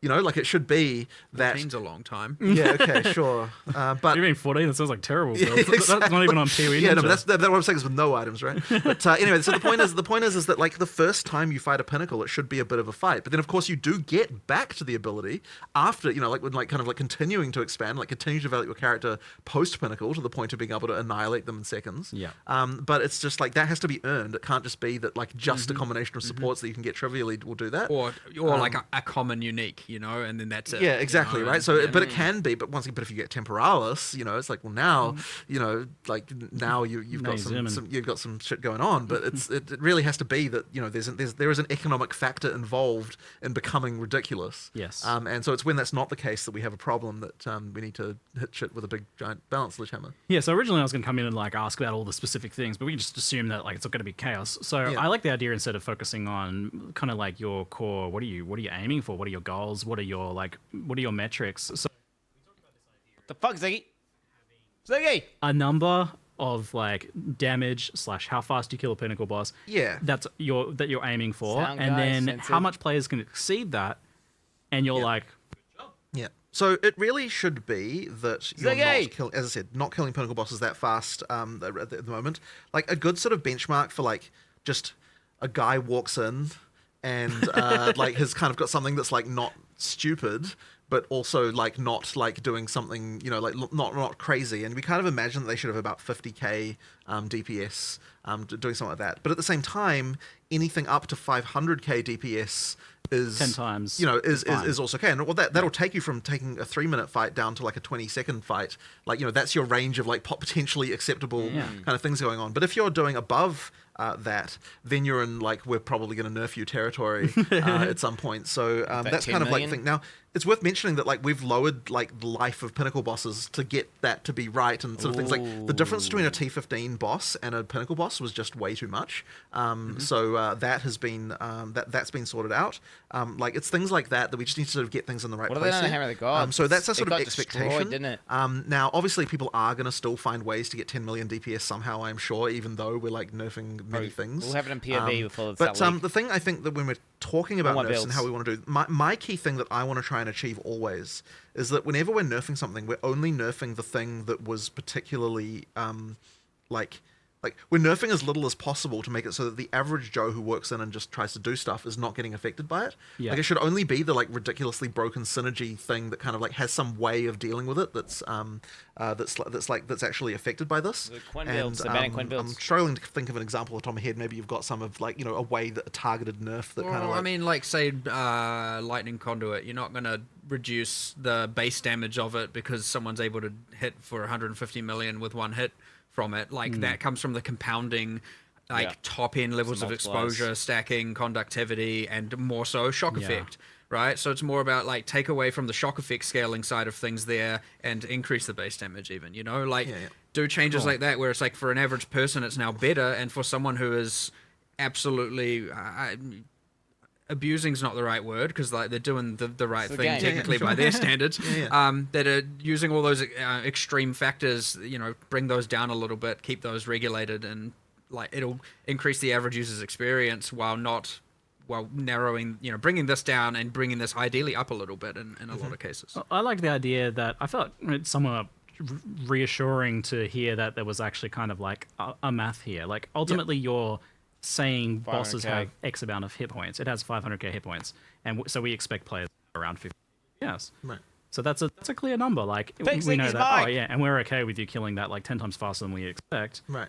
But it's when you get it down to 1 second. Exactly. Then we're 10, like, 10 times is fine, right? And the problem with the more DPS you have, it is now I have to dodge less. Yeah. I get more crowd control. There's a snowball. It is. It really is. So you're always going to be incentivized to do that. And you get to this weird thing where now it's just like, okay, well, I think you after a while was like, I haven't actually seen a Pinnacle boss fight that lasted more than 2 seconds. That was really sad to me. Probably the saddest thing about the early access launch to me was seeing the first Pinnacle boss fight, and it just like, and it's like, it's like nobody had to care about the mechanics. The first time I gave it so many skills. Exactly, right? Like with so many skills and all these things, and it's like none of it mattered. It's like that's sad. Yeah. Ideally we had some now I hope that doesn't happen again, but honestly, it's probably wishful thinking. As I said, 10,000 things before, there's still going to be there's still going to be more, and it will happen every time, and people will find stuff. I'm playing ethical builds. Again, by the end of early access, I want to say we're going to be in a real fucking good spot with this, in a way that is not going to have so much abusive stuff. And getting rid of that whole, I feel like I have to play X. Like, it is that very demoralizing to players when they played their thing, and all of a sudden something comes out, and they're like, And so the way you will know that we're successful is because you get more diversity in classes, because it means that there's no longer the thing that everyone has to play because it's easy to be. I mean, you definitely saw that where it's like the comments of any build guide. It's like, oh, another Archmage build. Oh, exactly. It's just Heralds again. Exactly. It's like this isn't even a build. This is just Herald again. You go look at like what are all crossbow people playing, and crossbows is actually the least used weapon type, and so you specifically start there, and you're like, okay, well, here's how much people are using these skills. Hand of Wisdom in action, Hand of Wisdom in action, Hand of Wisdom. Okay, well, never mind. The crossbows are relevant, right? Yeah. Even without stat stacking, still better. Yeah, and it's like, okay, well, obviously take some away from there, and then it's like, okay, well, what are you left with? Well, you're still left with probably crossbows are bad. So what do you have to do? And it's like, crossbows now, for example, just a quick change is like instead of using one-handed damage mods for added damage, they use two-handed and their base damage. And then all the skills now have a higher growth per level because they scale with other external factors like attack speed less because they have the reload time. So they will be getting more damage per level, whereas before most skills were very consistently growing per level. So almost every spell would get the same amount of damage per level regardless of everything else it had. And this is how you got things like Spark just being the dominant skill, out of control, because it scales not only that, it scales obviously the number of projectiles kind of out of control, and with projectile and duration and other multiplicative scaling factors, you'll end up with just like, well, of course I'm just going to spark everywhere. And so now it's like, well, Spark has these other multiplicative things, so it should get less damage per level. And this wasn't PoE 1 and was the right answer, and we somehow didn't replicate that exact thing that we did. Everything else had the same damage growth. Yes, we end up with exactly the same. So now every single skill we're looking at it and going, you're going to scale more, you're going to scale less, you're going to scale more on the damage axis because they have other things that scale. And this just means that, like, when you're asking, well, what skills have changed? Well, the answer is literally all of them. Like, no skill will have the same damage as before. It's like a complete a complete rebalance of the whole thing. Expectation-wise, it means that any skill that didn't have a lot of things you could do for it will get more damage. That should be the case. But I mean, even as well, like when we're looking at things like, I sort of mentioned it vaguely before, but like I'm trying to make sure, like we are trying to make sure that like the combos that work early game still work late game. Which is kind of another important element of that too. Yeah. So Crossbow's been buffed a lot, and I also heard the other thing that was definitely getting a lot of buffs is Warrior as well. I mean, we'll see how that looks. Everything up and everything down. It's so hard to even like. It's so hard to have like a cohesive message with the single like this class is better. Because it's just, I mean, it's easy for mercenary skills or for crossbow skills because I can look at those numbers and just be like, okay, everything's clearly higher. But then in others, it's like it's too that's easy the thing to with Warriors. say. Like Warrior was like in many cases there was a lot of things that it was actually not bad. Like it was good in many ways. But then it didn't have anything that was outrageously broken like how the other classes did. Yeah, in the same and it way. didn't gel with all players in many ways as well. I mean, we've also done balance changes on literally every Ascendancy class as well. Pathfinder has like 2 extra notables and some changes. You've got a new notable on Chronomancer. You've got a changes to like Chrono was way too much utility stuff. Like where's just my like good thing, So like come on, you got like a good my thing, bunk node.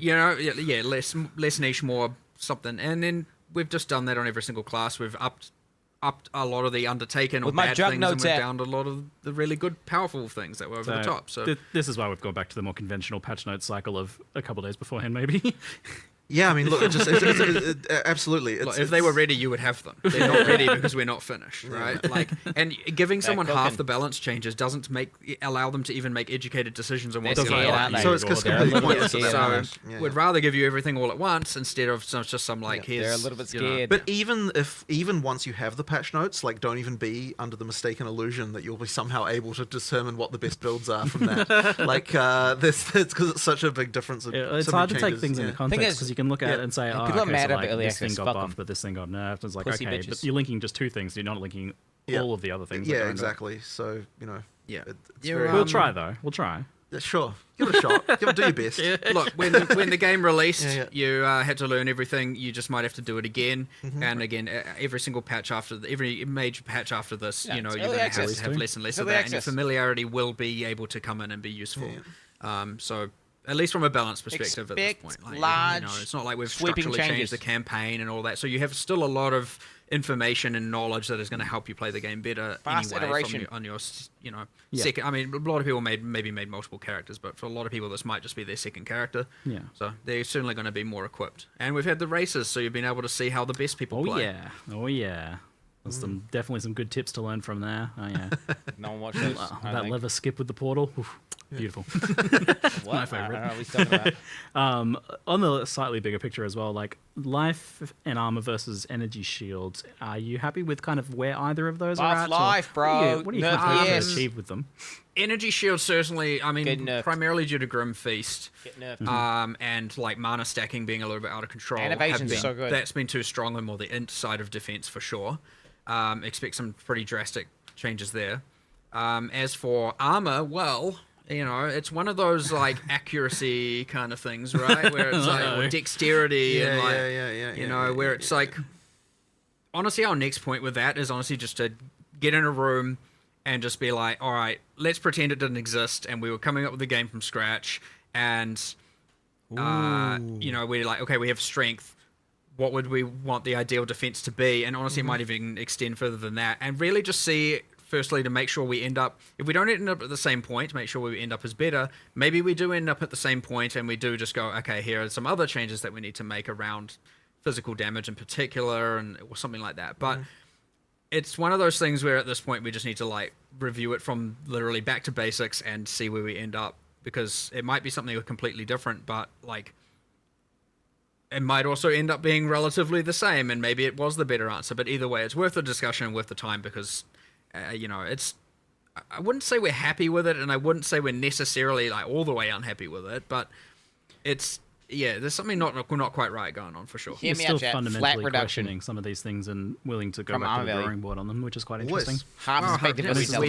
We drastically changed how evasion works, and I would say it's for the better. And we should be exploring that with everything, and so we just need to do that process still.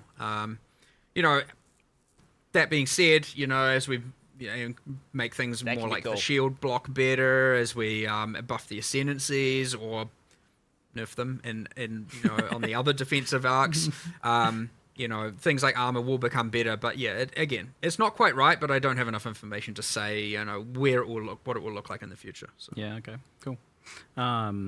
So let's talk about recovery as well, because that's another big thing. I remember early on ExileCon discussions about the importance of limited recovery in making combat matter, so that you could have situations where you're attritioned, or where like the hit that you took matters for the next hit that you take, and just back up the full. But it's pretty good in boss fights, honestly. I feel like recovery is somewhat limited. That still happens a bit, but certainly in clearing, you have access to tons of recovery with cannibalism and things like that. It's certainly out of control, and it's a little bit of, again, partly due to the fact that kill speed and clear speed just was way higher than we had expected and what we balanced around. And because if we were balancing around what people are currently doing with the upper echelons of builds, you'd have to have effectively every average player and average build just could be completely, it would be useless for them. Now, there are ways around that, of course, but part of it is like a lot of the recovery mechanics, like if you're talking about things like on kill and based on damage dealt, it is a rich get richer problem. Yeah. And so life. Yes, there are cases that are problematic, and then there are just life chat characters that are too strong. And there's a little bit of both going on. I wouldn't say we've targeted any recovery specifically here, really. Okay. It's not been a main goal. I'm not going to say that there aren't little bits changed here and there, but it's more about, we've really made sure to just... It's kind of hard to say exactly what we've done because, again, this is probably a thing we're going to have to look at next time because there are so many changes that it is hard to even, understand how this is going to fit into once all the of that dust now. clears, you might be able to see how 100%. Like we're at the point where we do need a little bit of all right, we need another round of testing for this because and again, I'm going to stress it is actually impossible for the amount of changes for us internally to be able to be certain or test all of this. Yeah, but the vision is still that idea of like more stricter recovery or less powerful recovery than what.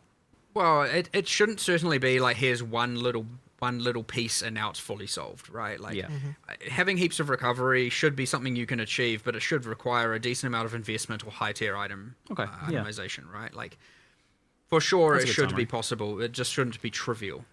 Yeah. So, and on that note, then for like vision, what's your vision of what Path of Exile 2 is supposed to be? Because I think some people are still like unsure about, is it supposed to be just kind of more like Path of Exile 1, a faster game, or is it supposed to be a slower game, a much more different thing? Like, this is a hard thing to communicate, but it gets asked a lot, and I feel like people are still a bit unsure. It's funny though, because like once again, it's not. I don't view it as just a pure speed question. It's about like, is the combat engaging and fun? Yeah. And also, are you getting to the point where you never get to engage with bosses? Like, if you're never, if the first time you fight a boss, you just destroy it without seeing any of its mechanics, then that's a problem. And it doesn't really say anything about the pace of combat. Like, if you look at some of the Hunter stuff we've got there, like, it's incredibly fast-paced when it comes to, like, dashing around and stuff, but you still have to engage with things, and that's the key element for us.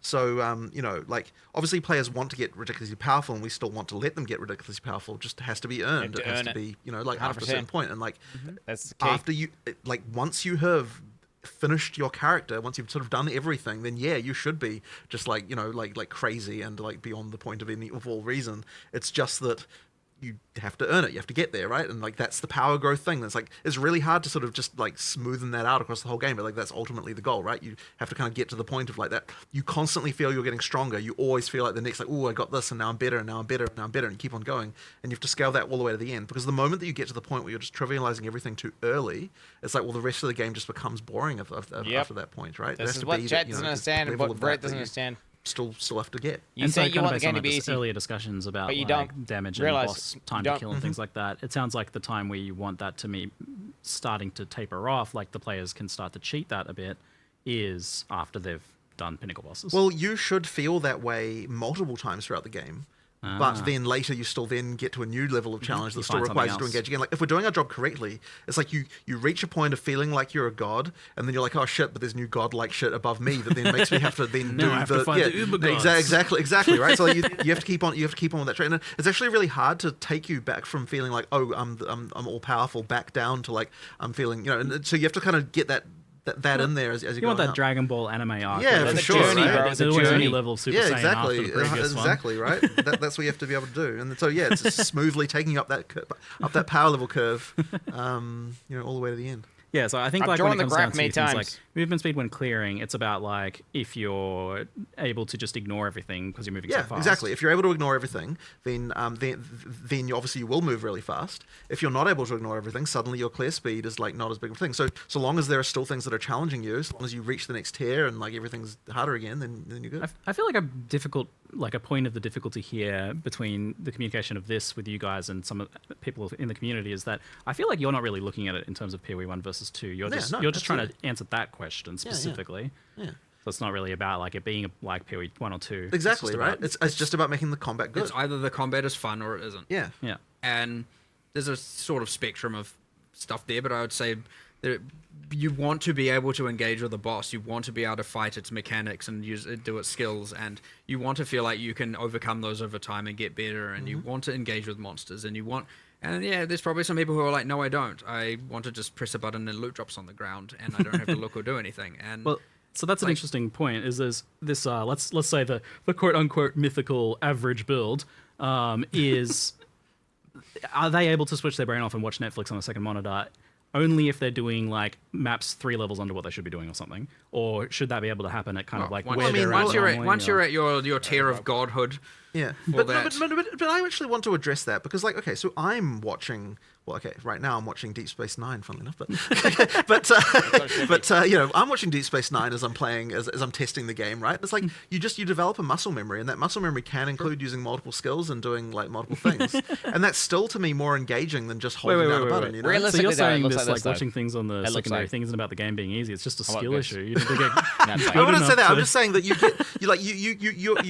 your muscle memory can develop from more than just using a single skill. You just, you know, like and we've always sort of said that there's this thing where, like, okay, sometimes you pause the show, right? Sometimes that happens because you come to a thing that's this is an update to the classic, you know, second monitor. I love how the friggin' watching something on the second screen has become such a fundamental part of the community's just grabbed it and it's become a thing forever. But it's been updated now. Like, this is the update.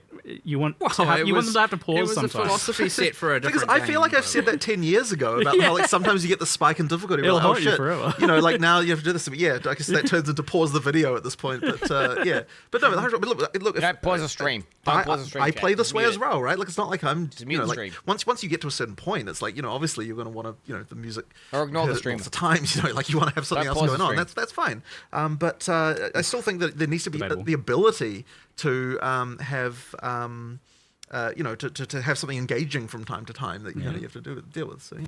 It's always been a bit of a silly thing because you've got so much element of choose your own difficulty in Path of Exile, right? Like, exactly. Do harder maps, do easy maps. But I mean, but look, people always want to choose the hardest stuff, right? So therefore, that's what they're judging it against. That's true. And so that's why you do need a level of economic gating to make it so that, like, you know, you can't go too far with difficulty without you know, without having to prove the economic stuff on some level, so that you can. Yeah, you're dying and losing the map. Exactly, you're dying and losing the map. Yeah, that we have to think. Like, all that map sustain stuff is so tricky for that reason. Like, getting that exactly right. Yeah. Well, it sounds like some big advancements in that regards. So we've got some kind of random tail questions here. Are you planning in the future on, I don't think it's probably happening this time around, but on changing campaign pacing at all? Like, I feel like some of the zones are probably a bit too large and a bit too empty. I mean, that's more about adding more stuff to them than it is about making them smaller. Yeah. Like, there's still a lot more events in campaign that we haven't added yet that I'm still only doing. There's like big lists of, you know, things that we never got time to do, so we'll keep on getting to those. The argument there, which I do believe in, is an area should be able to be large if it has enough interesting things. The frequency of interesting things is high or consistent. I mean, the size of an area is completely right. Like, imagine there were no load screens, you just walked from place to place. Like, you wouldn't be thinking about area size exactly. It's just, is the density of interest enough? You know, like, the fact that there happens to be a load screen between one place and the other is not really the relevant long element. is directly proportional to interesting. Exactly, right? So yeah, so to me, one thing we do need to obviously do, and we have done in some areas, is just making sure that if it is a large area, it's not just interesting things to find as well. It's also making sure there's enough monster variety that way it's not just so repetitive. Exactly. Yeah, where you've got like almost different biomes. There are some where I would say the area is large enough, or you're in there long enough such that there isn't enough monster variance, and so it just gets a bit repetitive. But it's completely true. Anytime someone says, "Oh, this area is too large," I'm like, "Well, okay, so what monsters are we changing? What events are we adding? That kind of stuff, right? Because that's the way that you change it around. Like, there are areas that are very large that no one complains about because they're, you know, stuff. They got fine. There's also like there are good. I don't know how many, you know, people are gonna play this or how many people stop playing before 011, but, like, you know, it's worth noting again, like, areas have like the fast travel thing now as well to between checkpoints and that to me seems like a band-aid, bro. There's some of that stuff which I'm hoping again when people start playing from scratch they get to see a lot of the improvements we did before as well and see how they feel about it again. Worth mentioning through campaign we've got both the wisps and there's also strong boxes as well through campaign. Like, they feel a little bit different. There's, you know, there's just as you play through you're certainly finding some things you wouldn't have Shrines soon. I don't mind checkpoints so much actually. Shrines. I'm less so triggered by them in campaign. Cool. More so triggered with them in map. It wasn't quite done right or something like that. Yeah, it might be a bit weird. The ones in the end game it works a little bit better narratively, but using that asset throughout the campaign it would feel real random. So it's just a matter of as soon as the art's done, we'll be chucking those in as well. Oh, great! So that could be after release. It would certainly be shortly after. But also, like, every time we do. Like, that we're expecting people to play through again, like, we'll probably tweak like which content spawns in different areas and just like fiddle around a bit so that then you play it just feels a bit fresh and you know, things are going on there. Yeah, you kind of got me there. I feel like each of the zones I'm trying to think of that like feel like they're way too big is like they're also just coincidentally empty. Yes. So I guess that is that maybe one area it's the drowning chicks the with the exact drowning same orbs? problem happens in maps, by the way. Yeah.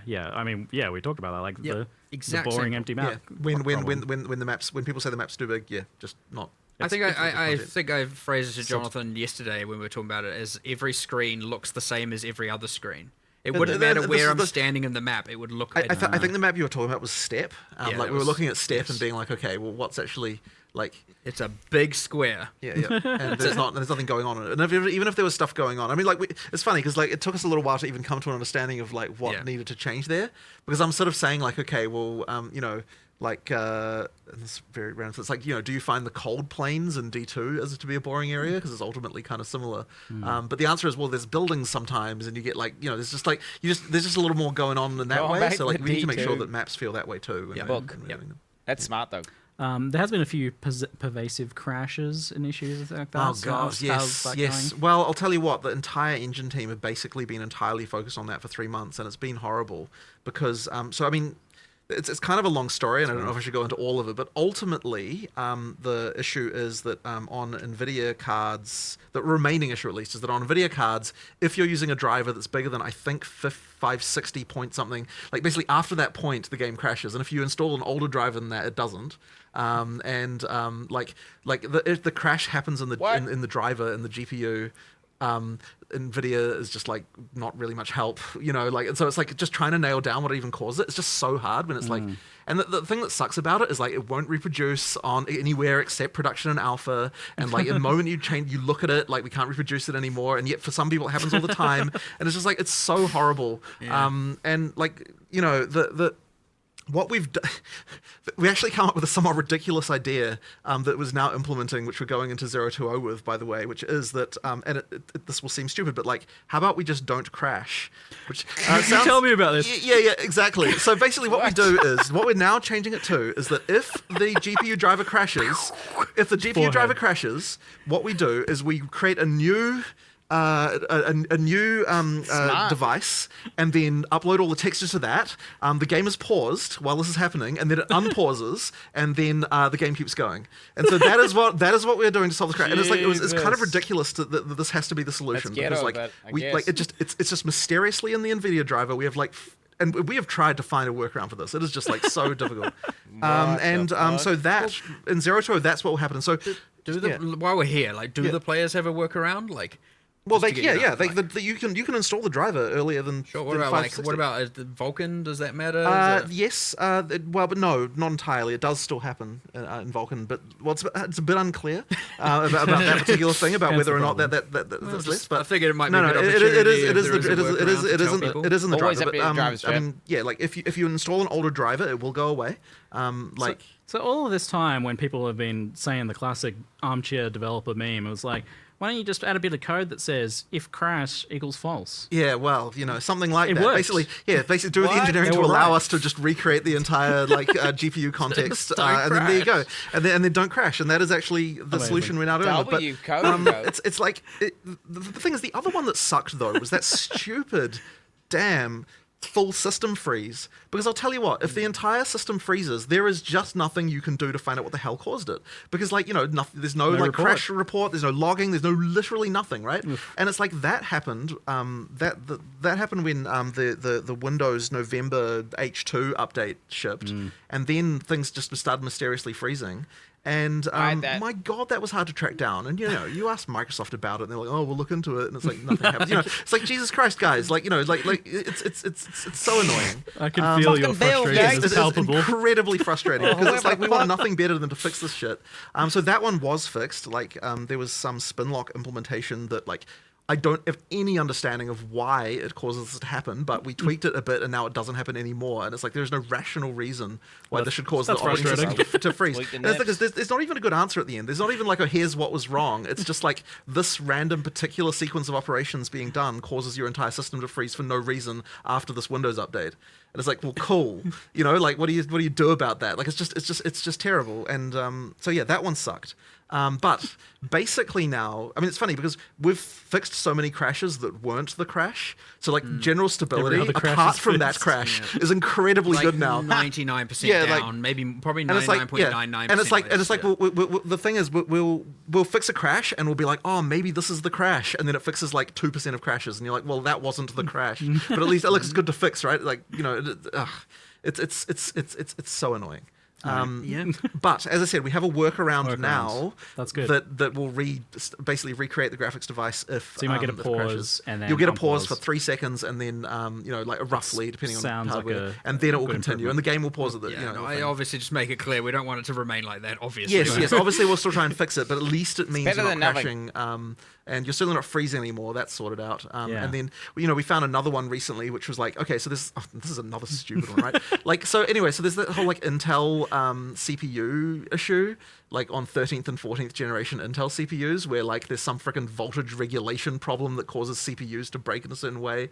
And if that happens, then like the thing that will break is that like the decompressor will like it'll decompress something and like one bit of it will be wrong. Like literally one bit in there, and then it fails like a hash check, and then that just causes the game to crash. And so the fix, like, you know, it's like things like that will happen as well. Like you've got stuff like that, and it's like, well, once again, it's like it is our problem. We have to fix it because it's affecting real users. But like the solution to stuff like that, is just so annoying to find. And you know, so yeah. Anyway. It sounds like you've improved a lot of the unrelated crashes, and you've come up with a good workaround at least. Yeah, at least hopefully. But so that sounds like a massive improvement. But I also just think your obvious frustration is very validating for people who have been frustrated with this. Exactly. But the thing that's the most annoying about it is that like all these the engine team who are spending time fixing this, they're not able to spend time working on performance issues, which, you know, is something else that we need to be obviously improving over time.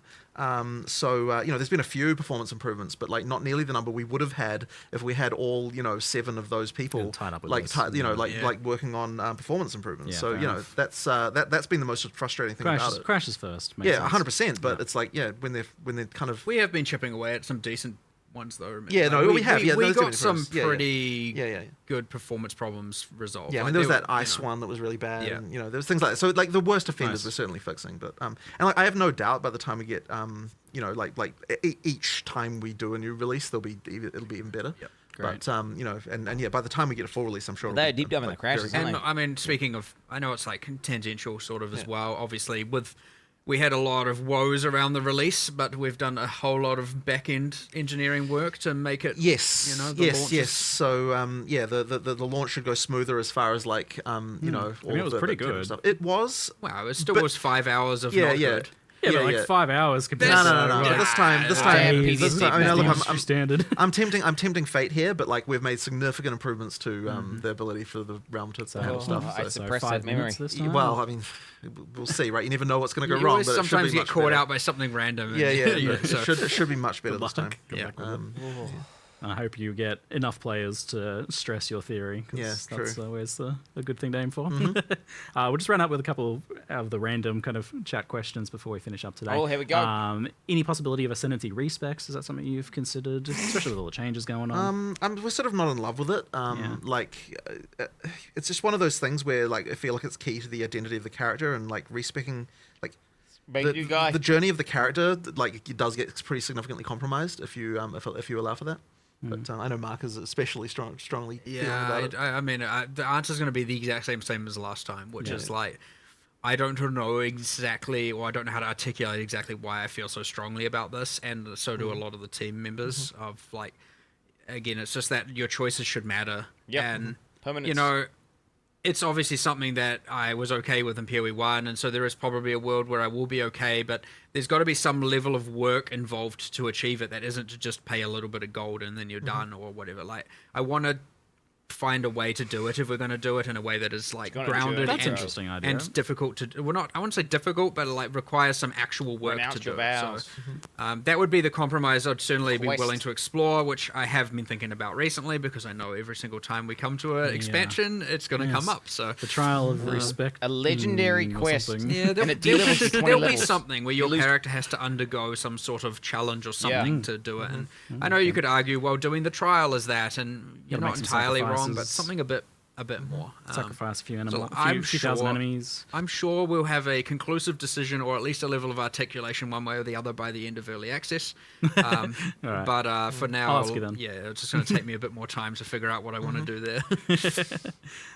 Is dynamic switching between keyboard and mouse and controller coming at all? It's not in 020, but it will be coming. It's on its way. Yes, so We're waiting for that for my I'm game really floor. hoping by 030, we should be able to get that. That is a very key feature.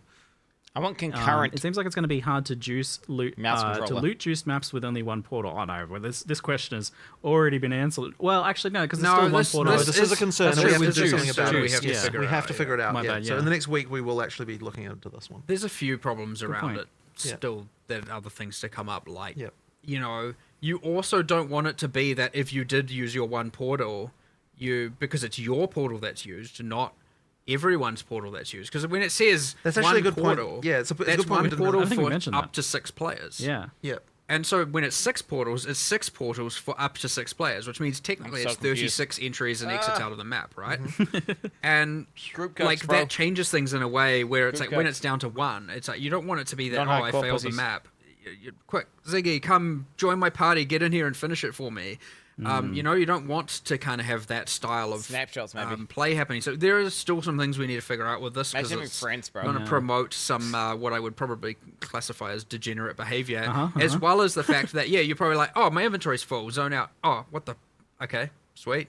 And sure, you can add a warning, but I don't know if even restricting it to just one inventory of loot like that is good, right? I would personally prefer that it's one death, not one, entry. So there's some stuff we need to figure out, but again, Jonathan and I need to talk about that and actually solve that. So That's interesting, yeah, because the death seems like the important part. So as long as there's not like a way to cheat it, it seems like almost like you'd want to allow people to come and go as they please until they die, right? Yep. Which is a potential solution. Yeah. Opportunity Can't cost. say for sure. How many times but have yeah, we- 100%. I agree That with person is right for bringing that up. More and agencies it is is a on real our issue. radar for this coming week to have, or weekend as well, to have a solution for. Yeah. So with this new league not having a specific like league mechanic, is it still a challenge league? Does it still have challenges? It's actually No, I didn't think there's so. no achievements or challenges Yeah, yet. yeah, yeah. I'm pretty sure we weren't going to do that for a little bit yet. There's not really. it's Maybe early access. later in early access, but for now, not really. Yeah. We're just trying to keep it more about Make the the game game. and the mechanics and less about Make the game first. the achievements. And the achievements will certainly, an achievement system and stuff like that will certainly be there with the full release, and we'll reintegrate all of that at the time. Is there any plans for stash tab expansions, like for example, rune storage? Oh, 100%. Especially with a lot more runes? Right now, I'm actually trying to at least add the affinity without adding a custom tab. Those good. two things appeared from the implementation standpoint, so I want to try and divorce them so we can have affinities without we it. wanted to get those in this patch, but Good Lord. unfortunately they just Yeah. didn't How quite hard make is it. it So to make a like, fucking I mean, it's tab? actually quite likely to come in sometime. Well, how is it like not in a like point one release guy makes after, it? like within the 020. As soon as the patch is out and stable Am I- and we're on Yeah, top yeah, of things, it's going to be like, all right, we need to get all Is it those not like just a UX database or quality injury? of life Yeah. things that we blatantly missed out on. How is it hard? Yeah, I think For that- example, like being able to add bookmarks to your atlas and Yep, write the name. that is one that that is we, something we are- designed some stuff for it. We just haven't got it yet. cool. I want to say it's like 80% implemented right now. Yeah. Well, So, so it'll be as soon as we can. We'll get Just that. code it, bro. That is excellent. And on that note, we'll wrap things up today. Thank you so much, Jonathan. Thank you so much, Mark. Thank you very much for coming. And thank everyone Love for it. watching. Thanks for having me here. Great time. Thank you very much, everyone. And I'm Ziggy D, and thanks for watching. Bye-bye. Yo, GG's. Hey, that was pretty good. Yeah, guys. Bro, that whole tab affinity thing. Okay, look. Oh, we can't make this tab into item affinity. Oh, fuck, it's so hard. Bro, you get the fucking one tab that's a fragment tab. You get the cut. You control C the database entry, whatever the fuck. Control V it down the line on the code. And you modify the item ID tags. And you say rune 1, rune 2, rune 3. And then it's done. Then you get your set. You pay an artist and you say, look, this tab's got this many slots and these are the items. Just make the art for this. And you get the UI guy to be like, okay, make the UI positioning for that. And then you just put it in the game. You just put it in the game. Am I crazy?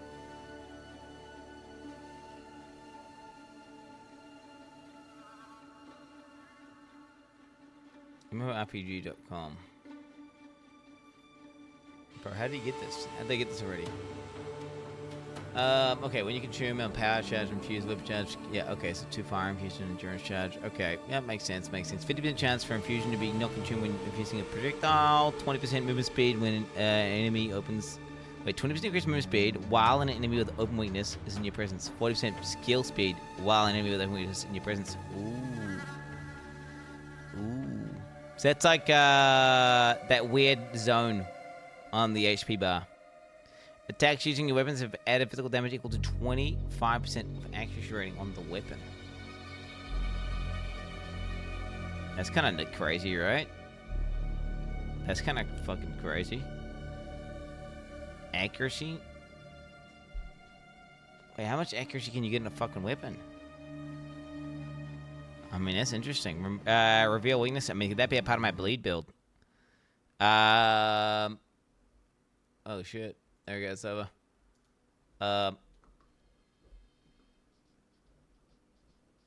Chance to hit with attacks can exceed 100%. Gain additional crit chance equal to 25%.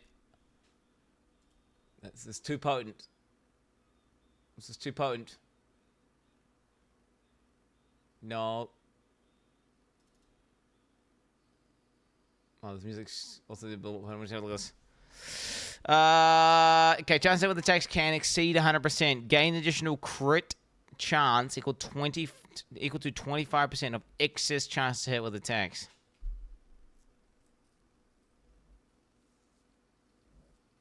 That's also kind of crazy.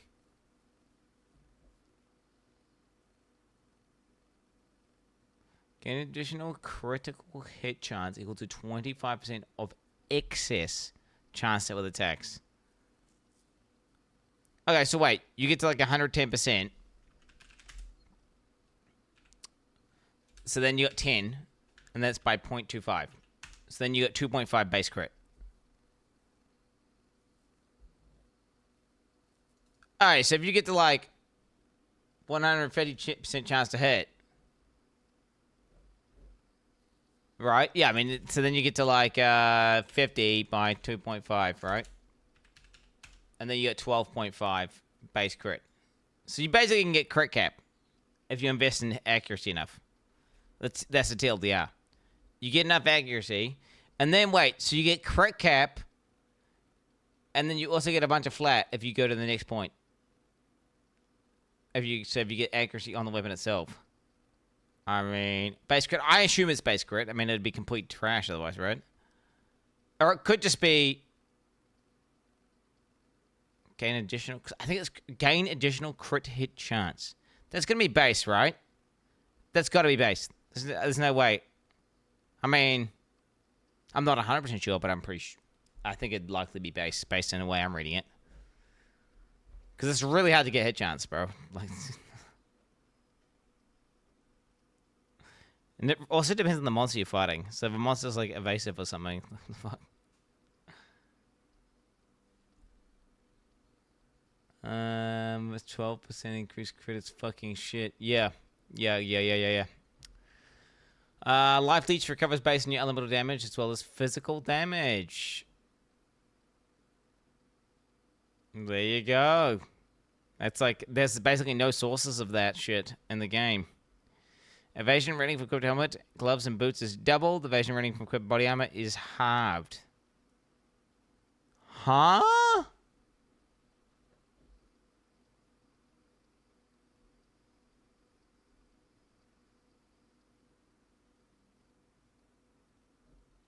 Huh? Wait, what the fuck is this? I'll look at it in a second. Shut up. Close that down as well. Oh, bro. What the fuck? Click. Don't pause. Pause. Don't play. I'm trying to read. What do we get here? Where's the big one? The big one. Life flasks also recover mana. Mana flasks also recover life. Fuck that. Yeah, I like this little fork right here. This fork here is quite fun. Like, crit cap, you get all this flat fizz, whilst also having a high attack rate. And then you get to itemize your weapon differently than you otherwise would normally. Yeah, Okay, pretty neat. Pretty neat. I didn't get a drop. I want a refund. What do you mean you didn't get a drop? How'd you not get a fucking drop, pussy? Did you watch during the fucking... Dude, it's fucking still going, you dumb pussy ass bitch. It's still going. Goes until, wait, 8 a.m. Friday, March 28th. How long does it go for? Watch for 2 hours. Who got it easy? You should have it by now, but then I don't know, people are like just off. I don't want to cuck you guys. Who's just off? Are you guys just off and you've seen this in a press kit? Oh shit, okay, so this is a press kit right here. Okay, so we'll just have a look at these. We'll have a look at, let's do a little deep dive here. Let me unpause it. Tata, I will have less useless stuff to do absolutely nothing with, so shut up, chat. Shut up. What are you looking for in the announcement, my lil bro? What are you even on about? Quin Bone Shatter login. Bro, come on, man. You really gonna make me open this in a new tab for every single one of them? Po2 hype login. Wait, is that really not working? Po2 tenths. Bro, what? Who the fuck designed this?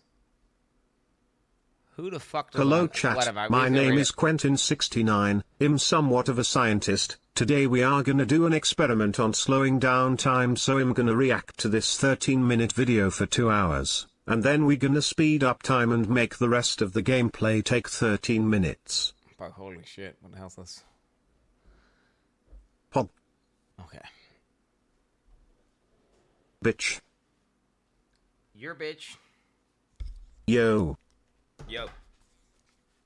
Getting coffee? Po2 bad bask. This game is dog shit, yep. Quin is the coffee guy. Up bitch, get your pog champs ready. Ready to spear bleed build ZDPS next week. 2. Hi Quan.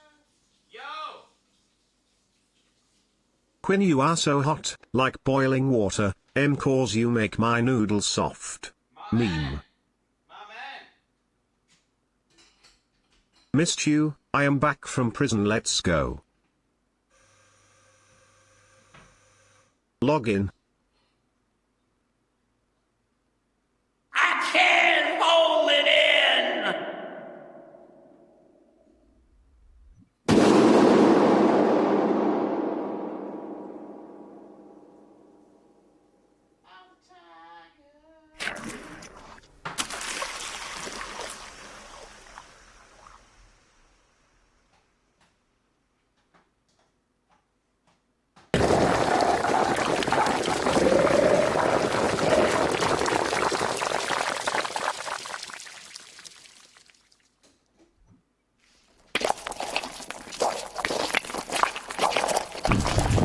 So you don't have a job at all, you just make coffee.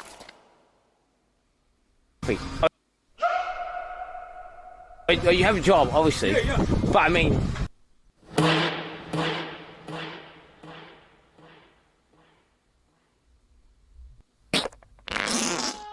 we skip this donation, please?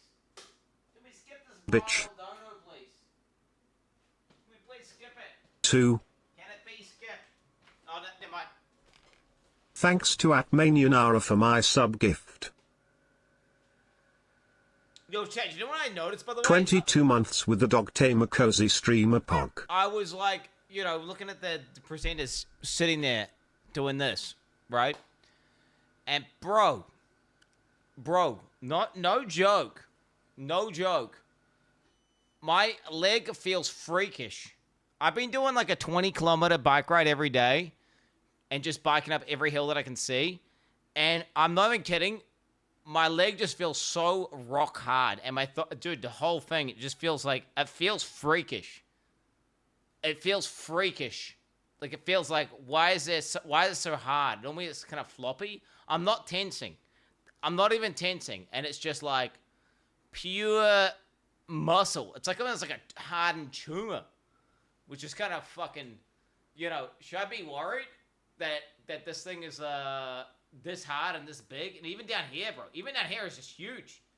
Huge. This is not even part of my leg. What is this? I've just been biking too much. I don't know what to tell you. Don't bike too much, guys. Your legs just get huge.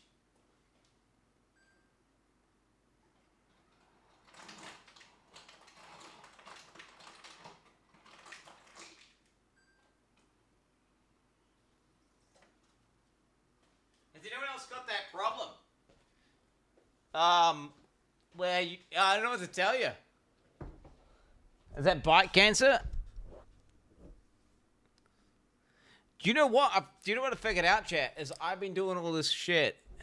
I've been doing all these, like, you know, I've been doing keto, doing all this stuff. And what I realized is you could just do, like, if you just do a 25-kilometer bike ride every day, you could just eat whatever the fuck you want. And you just get jacked. You just get jacked. I've been eating nachos every day, bro. It's been sick. And then you just fucking, you know, I'm just getting jacked as fuck. Just biking. That's how it works. That's how it works. Okay, where are we? Blood boil. Okay, cool. But we don't know what that does. Interesting. Bro, why does it... I'd rather not see the small nodes. Sacrifice can be used on yourself to remove 20% of maximum life to gain a random monster modifier. A maximum of 1 monster modifier can be granted this way. That's kind of cool because it works for bossing. Okay. Grants a ritual sacrifice. But you're only going to get 1. So you're going to get 1 buff. I mean, those monster modifiers better be strong as fuck. They better be strong as fuck. And then how long is that shit going to last for? I mean, they did say that they buffed the fuck out of them, right? So I guess. Can instead consume 25% of maximum mana to trigger charms with insufficient charges. Oh, that's kind of cool. A charm, full-on charm build. That seems like you could abuse the fuck out of it for something, right? +1 charm slot, 20% more charm charges game. Dude, the Charm King. What? There was unique charms, chat. We saw there was unique charms, so... I don't know. 5% increased life recovery rate per 5% missing recovery rate. Like, okay, 5% increase. Oh, too bad. So if you have 80% missing WTFF life, poop emoji, cummies. no, it's not right. But it's 16. Oh no, you just get. Then you'll have 80% recovery rate. It's just 1-to-1. So if you're missing 80% life, you get 80% more recovery. 2. So when you're like 99.9% dead... I just bought a house. All I had to do was buy a house. What? Cock. What is... Cucking myself for far too long. Zac TDSing? I don't even know. Hey Quin, why they call you the throat goat? Po to yawn. Dude, this one is crazy, bro. Bro, this one's crazy, actually. Wait, reduce maximum mana. Oh, wait a minute. Wait, what? You had to pick a bad thing. Wait, you gotta pick a bad thing, bro. You gotta reduce either your mana, your spirit, or your all res. That's kind of weird. Oh, fuck. That's kind of weird. I mean, this is nothing, though, really. -15 auras is irrelevant. That's so easy to fix, right? Like, you just... That's hey, just like... Quin, I joke a sick joke for you. What's the difference between Jesus and a hooker? Pause.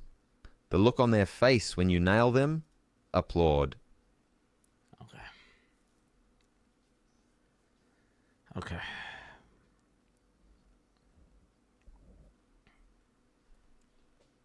Okay. All right. Okay. All right. Where are we? +1 ring slot. That's crazy. This is so cool, actually.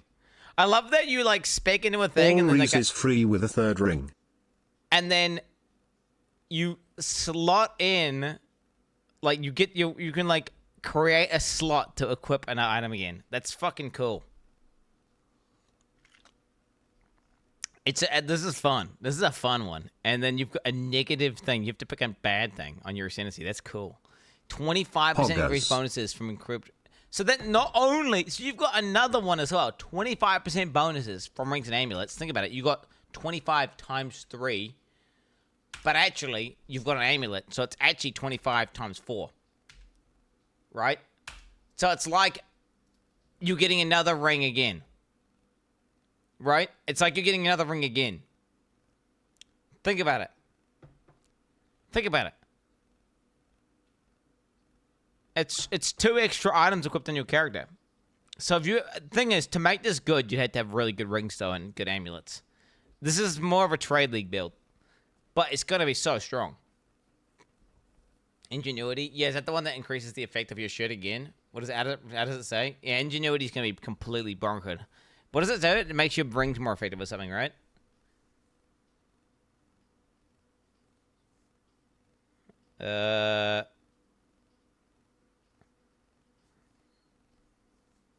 Ingenuity. Yeah. I never got one. This is like some trade league cuck item that everyone's using. Yeah, 80% increased bonuses from equipped rings. Yo, that's gonna be so broken, dude. That's gonna be so broken. 3 rings, dude. Oh my god, with that. Oh fuck. And you can corrupt to more than 100%. Yeah, that's gonna be ridiculous. Okay, yeah, this ascendancy is gonna be broken with that. Yep. Okay, cool. Cool. It's a fun one. Okay, what do we got here? This fucking jewel. Okay, can suck at one non-unique basic jewel. 100% increased effect of socketed jewels. 50% more mana cost if you have an energy shield.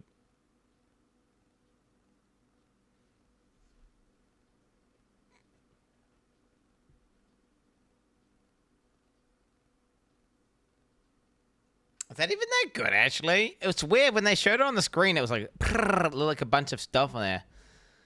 Well, don't get me wrong. A jewel socket can be like 10% damage, right? You can get a jewel that's 10% damage.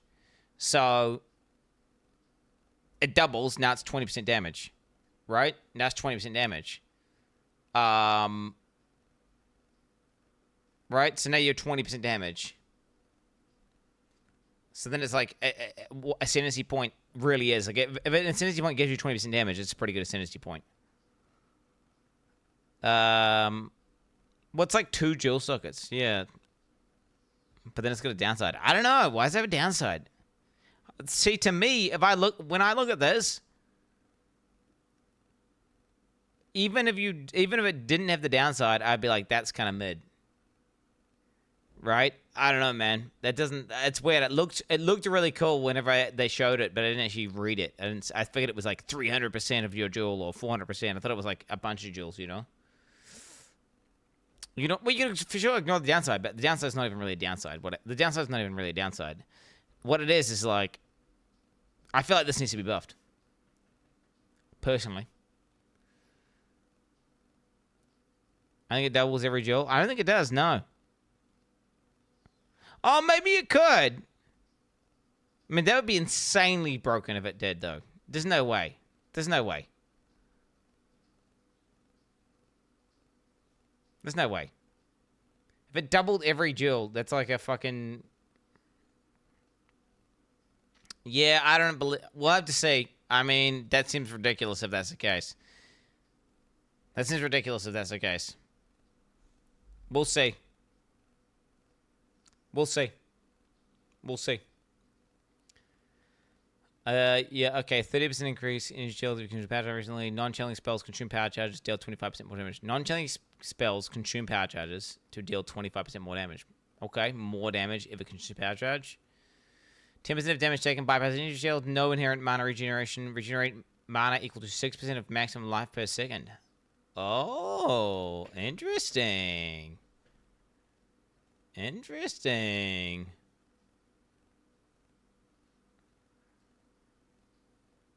The recent PO2 video looks like it implies it's only for that jewel. Yeah, that's how I read it. Your life cannot change while you have energy shield.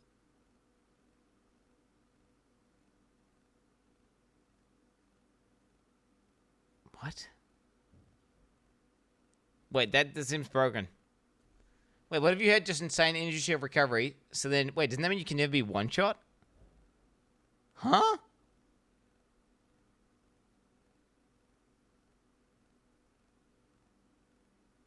Wait, what does that mean cannot change? Wait, if I have 2 ES and I have 50 life and I get hit for like 10,000 damage, what happens? Do I just die? Or does it be like, oh, I had a ES, so my life can't change? Or does like that same instance of damage reduce my energy shield to 0 and then kill me? Surely it does that, right? I mean, otherwise it's going to be jank as fuck. It must just mean like, oh, you can't die to degens and stuff while you got ES. So like if you have a, I mean, I don't know. The fuck, just immune to cast shit. Yeah. You can't take cast damage. You take 10%. Yeah, so wait, you just stack bypass mechanics. You stack bypass mechanics. Right? And then you go with this. But then wait, how the fuck does that work? It still is confusing. I'm thinking one instance of a large hit can simultaneously remove the ES and clap your cheeks. It has to be, right? It must be able to one-shot you still through.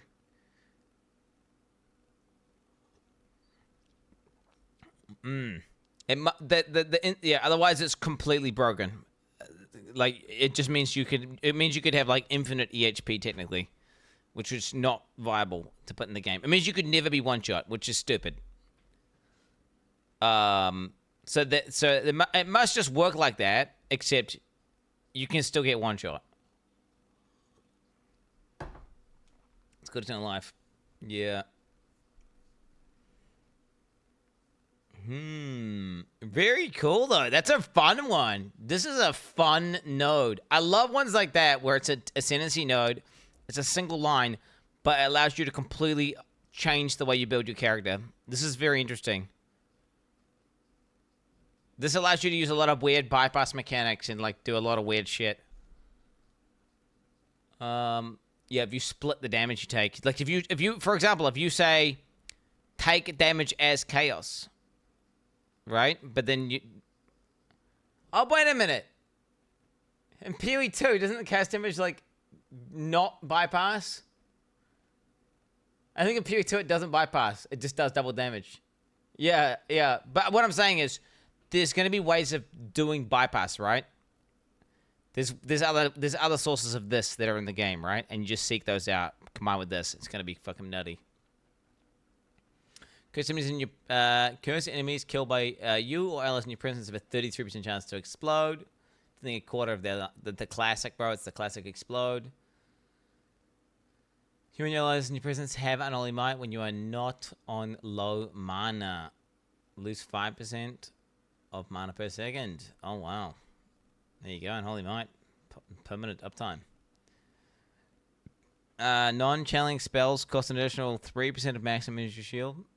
Non-channeling spells deal 30% more damage. Spinning your shield does not interrupt a recharge. Okay. 25% increase the area of effect of curses. A little small node. You can apply additional curse. Your curses fan effect curse rate for enemies. 4% increase magnitude of unholy might buffs you grant per 100 maximum mana. Oh wow, so you can have like full chaos build for minions. If you wanted. That's pretty nuts. This could go pretty hard. Let's go hard. You could scale that shit up big time. Now, how good is it? I need to look at the default Holy Might. Where are we? Oh, yeah. Holy Might is a buff that grants 30% of all damage as extra cast damage. Yeah, that's going to be crazy. How much mana can you get realistically, chat? How much mana can you get realistically? Like, what's a realistic amount of mana? 20k? Wait, that sounds ridiculous.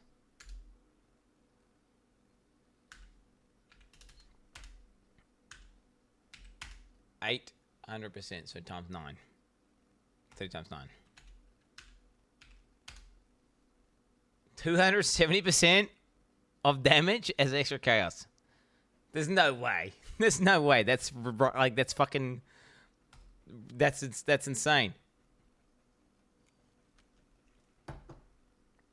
34k after patch, probably. Yeah, I mean, yeah, there's no way that's completely broken. If you get 20k mana, that's completely broken. So, yeah.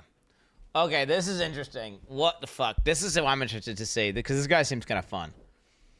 Okay, modifiers to max and fire res also grant max cold and lightning res. Yo, that's fucking strong. What? Okay. Modifiers to fire res also grant cold and lightning res equal to 50. So this is like cheap. This is just chieftain. But you have to invest 2 points for that, which is kind of nuts. Grant skill manifest weapons. Grant skill temple weapon. Grants skill fire spell on hit. Okay. So this is like the new chieftain then.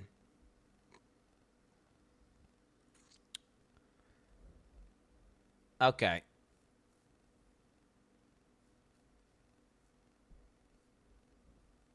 Can only use a normal body count. Wait, this passive skill is free to allocate.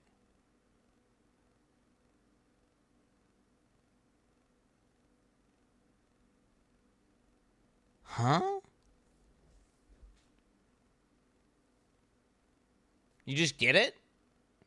Well, you just get it as a ascending. So when you ascend, you just get it. That's how it works. Or do you have to use points to expect these? Maybe you get 2. So maybe it's 2 points. Oh, I think I see how it works. So you just get this if you want. And then if you want to invest 2 points, so it's like the one that you normally like a travel node and a node, right? You can go 1, 2. Or 3, 4. Or 5, 6. Wait, could you go all... Could you do all 8 points? Just do like an insane body armor and that's your entire ascendancy? Wait, what is that? Body armor grants armor. Wait, body armor grants armor. Also applies to cast damage taken from hits. Okay, whatever. Body armor grants 100% increased stun threshold. Okay, whatever. 79 chorus, bedge. I mean, don't wrong. I say bedge, but that's a huge amount of suffix. But that's half an ascendancy point. You got to look at it like this. Each thing you get is half an ascendancy point. So if you're getting 75% per... No, it's more than that, though, isn't it, though? Because you're losing a body armor. It's not really good, chat. What? Okay. Yes, it's... If you can get 75% res per point as half an ascendancy point, that's good, right? But you got to remember, you're taking the trade-off of you're losing 3 suffixes and 3 prefixes and an implicit. And the local armor and local defenses. So, it's a huge trade-off. I think you need more than just a suffix. You need, like, some nutty shit. So there better be some nutty shit here. Body armor grants unaffected by ignite, bedge. This obviously can be strong if you need to be permanently igniting yourself or something. Like, this can be a good node to have for some builds. 15% life. Okay. See, now you're cooking. You got a body armor that says 15% life and 20% strength. That's something. Now you're cooking. Yo, who's this? What are you doing, Zach? Huh? What are you doing? Do you want a coffee or something? You want a pie? No. You don't ask for pie? No. Dude, I thought you were back on the cards. I'm not eating pie, Zach. I'm not eating pie. What is Zach doing? Oh my god, bro! What is? Favorite, my man. I don't, bro. What the fuck? Wait, he get bacon and egg pie, baby. Bro, that is. I'm eating nachos. I'm on a nachos diet. I'm eating nachos every day. Forget the nachos diet. Look at this bad boy, bro. Fitzy's freaking bacon and egg. It's your favorite, bro. Give it a little sniff. Give that a little sniff, bro. You're gonna love that. It smells like cardboard, bro. Huh? I mean, wait. I'll tell you what. I might eat half the pie. I'll eat half the pie. I'll eat half the pie. I'll eat the other half. We do a Lady in the Tramp. I'll eat half the pie. Yeah, we do a Lady in the Tramp. We eat half and meet halfway. Bro, this pastry is gonna go everywhere if I do that. Gonna go, yeah, I'll do a little vacuum, man. No, I don't know. That's kind of gay as well, bro. Okay, it's kind of gay to eat the pie like that. And can I hold your car while we're doing it? Wait. Bro, let's see it. I want to see it. Let me see it. No, so I was just sitting like this. Wait, can we get a zoom in on the car? I want to see this. No, I don't think anyone can hear what Zach's saying. I don't know if anyone. We are just looking at POE Synergy nodes. But yeah, I was sitting here like this, Zach, with my leg up, but you guys can't see. But trust me. Wait, how about this? Yeah, like this. I was sitting here like this. And then I just felt my calf was just huge. Whoa! It's freaking rock solid, bro. Oh, what? There's rock solid, baby. Bro, feel that. Put a unit. Dude. Oh, man. Oh, yeah. Oh. Dude, that's... Yeah, even the lower part. Feel the lower part, bro. Feel the lower part, bro. Dude, your Achilles ankle, bro. Bro, feel that lower part. Dude, yeah. that's incredible. Even at the front, there's muscle in the front, bro. It's not even. Dude, what the heck? You can't even touch the bone. Bro, Posy Vibes Quin is way too powerful, man. But you can't even touch. You cannot touch the bone because there is no bone there, because man. it's just covered by muscle. Dude, the thing is, I thought your legs were thick before, and now you've started biking. I started biking, man. You got those thunder. Like, normally people have thunder thighs. You got thunder calves, brother. Oh my god. You got thunder calves, but man. Shit, they're looking fine. They're looking good. I couldn't resist. I had to. By the way, the water softens in, Zac. I know. I'm excited. And you can actually make a coffee. And so I don't need to make. What the fuck have you got that for? What is going on? We're reading POE passive tree notes right now, and I was going to kill bone mass. I was going to kill bone mass, which I know that's a spoiler for you. Yeah, I'm excited. Do you know what bone mass is? What's the wall scenario in the bone mass situation? Do you know what bone mass is? Bone mass. Oh yeah, I know what bone mass is. In Valheim, when you fill up a full chest of bone fragments, you are therefore at bone mass. Wait, how many bosses have you killed? In Valheim? Yeah, Valheim. Dude, have you beaten Elder? You've beaten Elder. I've beaten Elder. I'm not up to Elder yet. But I'm Meadows. I'm doing Meadows because I saw what you were doing in the Meadows and you were there for like weeks. And I've played, twice? So I was like, I've got to spend more time in the Meadows. Wait, are you actually playing Valheim or is he joking? I got to work out what's happening in the Meadows, my bro. Like, I'm like, as in like, Quin's spent so long in here, there has to be like some secret little like, is there like a dungeon or something that I got to find? Because every time I log in, you're in the Meadows. So I figured. Wait, are you playing Valheim or not? I'm confused. Are you actually playing? I was told to play Valheim. I don't know that I was baited, but I said Zac's playing Valheim. That's what I heard was the case. But yeah. Yeah, I pop off in Valheim, bro. Are you kidding me? Oh my god.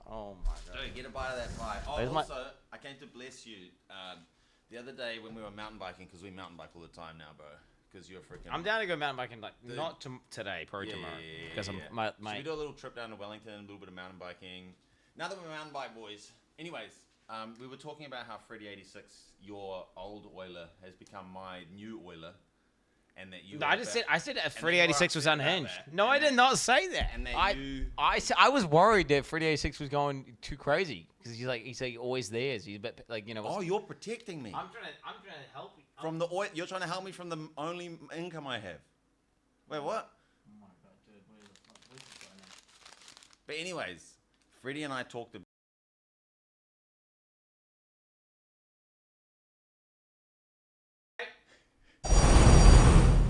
I just wanted to say I'm sorry to steal your oiler. Your oiler's still your oiler, bro. Like, you can enjoy a little bit of oil from my boy, Freddy. Like, this is for you, my bro. This is straight from Freddy, straight to you, my brother.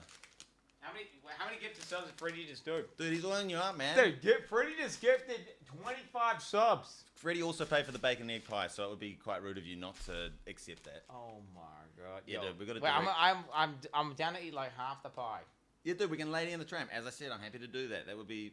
Dude, do I have to do the posture thing as well? Is that what we're doing now? What's this?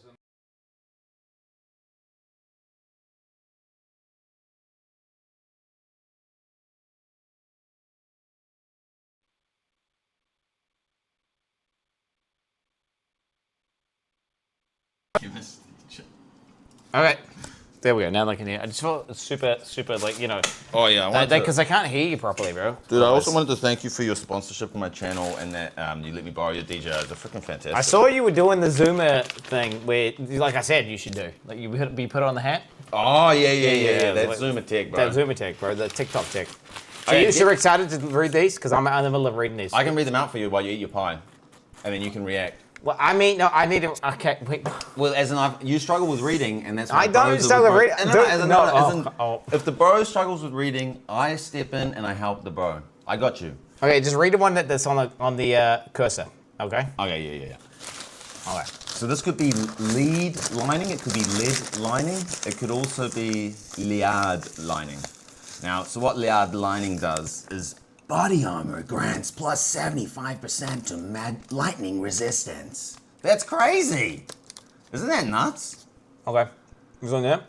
Leather bindings. Body armor grants regenerate 5% of life per second. Is that the wrong voice for POE stuff? It's a little bit too hardcore, bro. We need to get through these, okay? Okay. Body armor grants regenerate 5% of life per second. Is it better? Deeper. I can't go deeper than that. I'll try. If you want me to go deeper, bro, I'll go deeper. Okay, fine. The internal layer. Body armor grants hits against you have, body armor grants hits against you have 50. That's bad. I feel like I'm dyslexic now. Sitting next to you for honestly 1 minute, I've become dyslexic. I can't read that. Can you have a try on that one? Body armor grants hits against you have 50% reduced critical damage bonus. It's formulaic. So it's written that way because it works in a very specific way. Written for you. By you? Oh, Jonathan. It's like a math formula. It's just like algebra, except like the X, critical damage. They're all keywords. Yeah. Okay. Hits plural. Yeah, by the way, Jonathan called me when I was on the way over, and he said that he wanted to thank you for fixing the coding of the game and telling him how, like, he was like thankful that you worked out how to solve the issue with the extra tab. He's like, thanks, bro. I never thought to, because what the copy paste. He's like, I didn't realize we could copy paste the code down the code. He's like, that's a genius, because he was manually typing it all out, and then he's like, and then you gave him the suggestion of the copy paste. He's like, oh my gosh, like he just like, and he's like, and then yeah, it was insane, bro. He was like, you saved them like I think a month of development. Yeah, exactly. There's Control-Z, Control-V, bro. No. He said. So no, Control-Z is probably going to delete the last thing they did. It's Control-C. C is the, or X. He could cut paste. Wow, I need to stop eating this pie, bro. Yeah, how's it going for you? Though? This is like it's mid. Mid. There you go. Swap. No, it's like have a bite of a real bite. Wait, okay. It's mid. No. Well, you can try it. You can try it. If you want the other half, you can have the half. Yeah, but you have to have a bite of that. Surely, steak and cheese. That's a New Zealand classic. Wait, you eating? No, bro. Please have a bite. Please have a bite. No. I don't want your first pie experience to be freaking something that's mid. That was just a mid pie, bro. Okay, I'll tell you why it's a mid pie. Let's talk through it. This is a mid pie because bacon and egg pie is not a pie. It's a quiche. You're buying a quiche. As in, I know what your favorite is, but your favorite is wrong. And I'm just give this one bite. No, steak and egg is good. I like that. That would be more flavorful. Steak and egg is more flavorful. Steak and cheese. Right, so you chose the incorrect pie, is what has happened here. But look at that fat, that globular piece of delight. By the way, all my kids are like fucking spewing everywhere. Apparently, like I could have some gastrointestinal thing that's gonna like fucking. You could be totally getting sick right now. All right. Yeah. Should we go down for a visit? No. Oh, but they're all home. A couple of them are. Oh, damn. They're just fucking spewing. Oh, there you go. Yeah, just leave it. Yeah, so that could happen. All right, so buddy, okay, so crit reduction, cool, whatever. 25% of physical damage means taken as 5, pretty OP. 5 max race. Obviously, a lot of synergy here. I genuinely don't know if this chest piece of shit is worth it. Because of the fact that you lose the whole chest piece. I feel like you'd have to commit almost, you need 4 points to make it. It's not free. It's not free. It's not free. Okay? Because you lose your body armor. And you have to use the ascendancy points to get the nose that give it power. You dumb fucks. You have a white body armor. I'm learning from the best. So what you do is what? If you see one comment, you associate that with the whole chat. Is that the trick? Yeah, you read the message and then you talk to them about it. I mean, so if someone says something that you don't like, just yell out that. Okay. Yep, keep going. Okay, so wait, you're forced to take this. No, I don't think you're forced to take it. I think you started this. I think you started this little diamond. I'm pretty sure you started the diamond. You can choose this if you want to choose this. Otherwise, you could just not choose this. You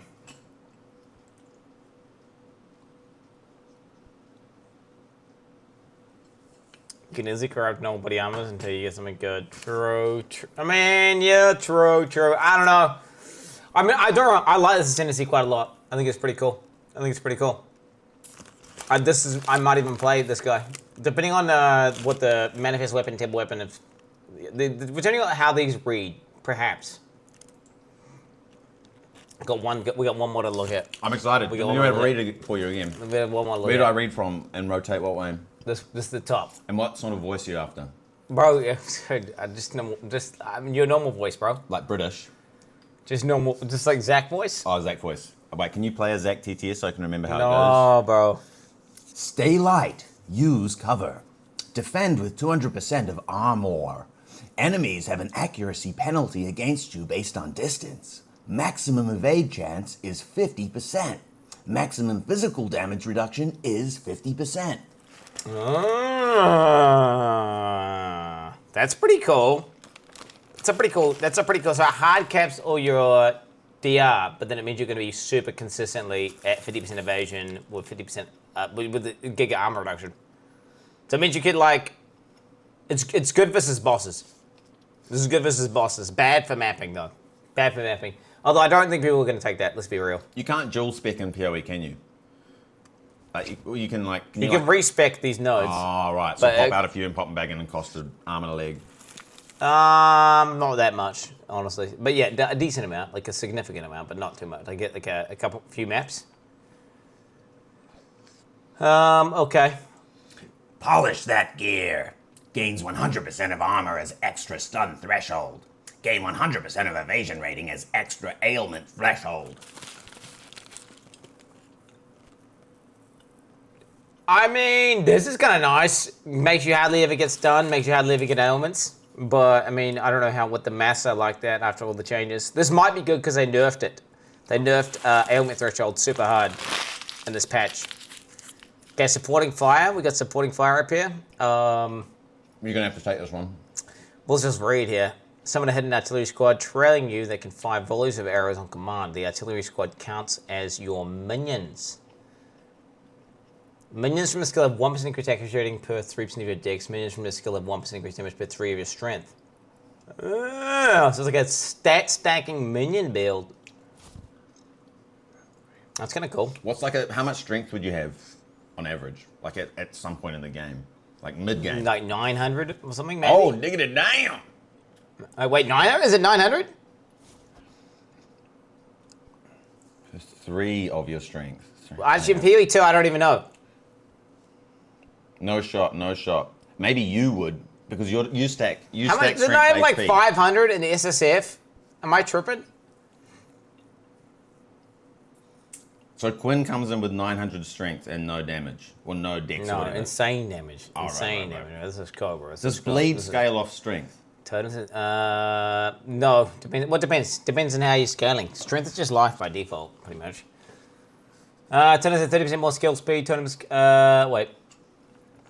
Totems only use skills when you fire an attack projectile. Oh shit, that's pretty fun. So it's like that node, which makes it like it's like the support gem. Like in POE 1.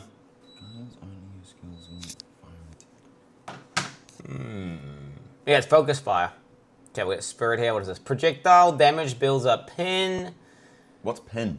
It's like a root basically. So you just root them and so you pinned enemies cannot perform actions. Gotcha. Yeah, so this is probably going to be broken for mapping. Because it means everything gets rooted and then pinned enemies cannot perform actions. So, but the thing is, you probably can't pin a boss, right? Because if you could, that'd be completely fucking stupid. There's no way. You can't pin bosses. There's no way. Impossible. Yo, chat, Valheim today. I was planning on killing Bowmass, but I think we've run out of time, boys. And I mean, it is what it is. Oh, so my guess was actually pretty good. What do you mean you guess? I guessed that it was part of Valheim, Bone Mass.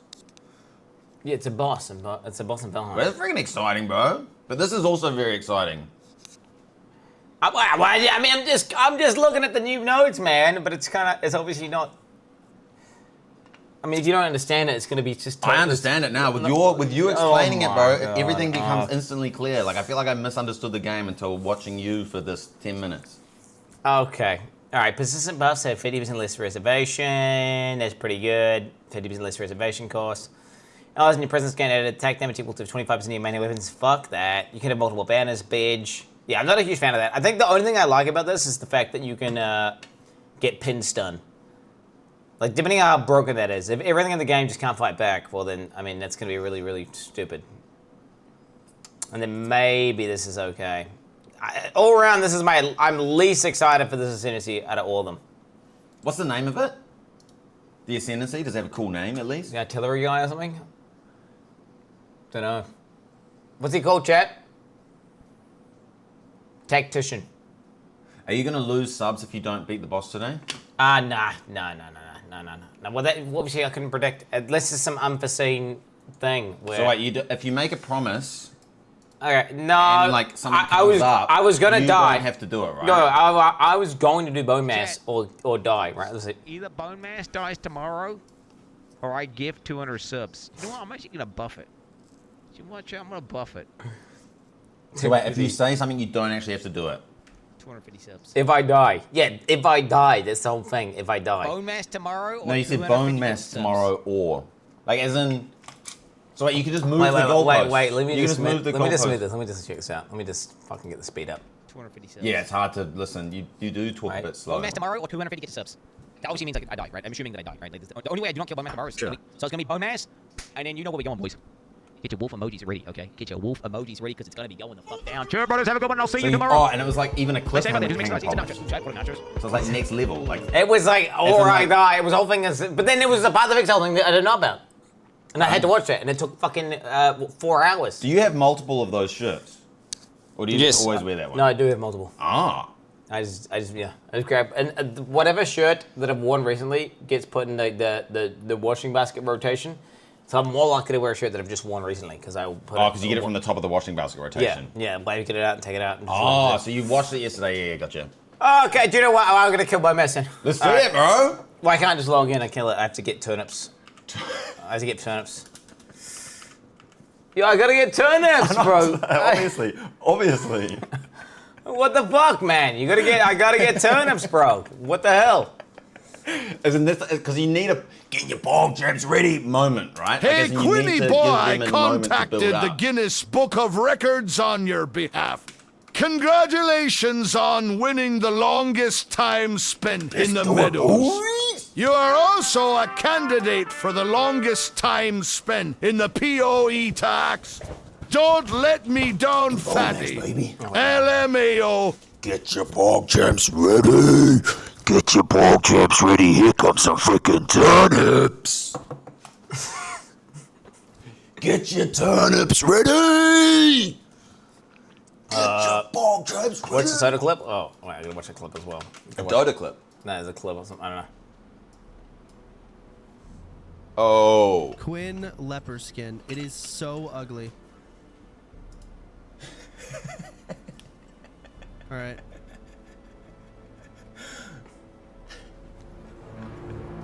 Now I need to alt tab here, or close the game and restart it.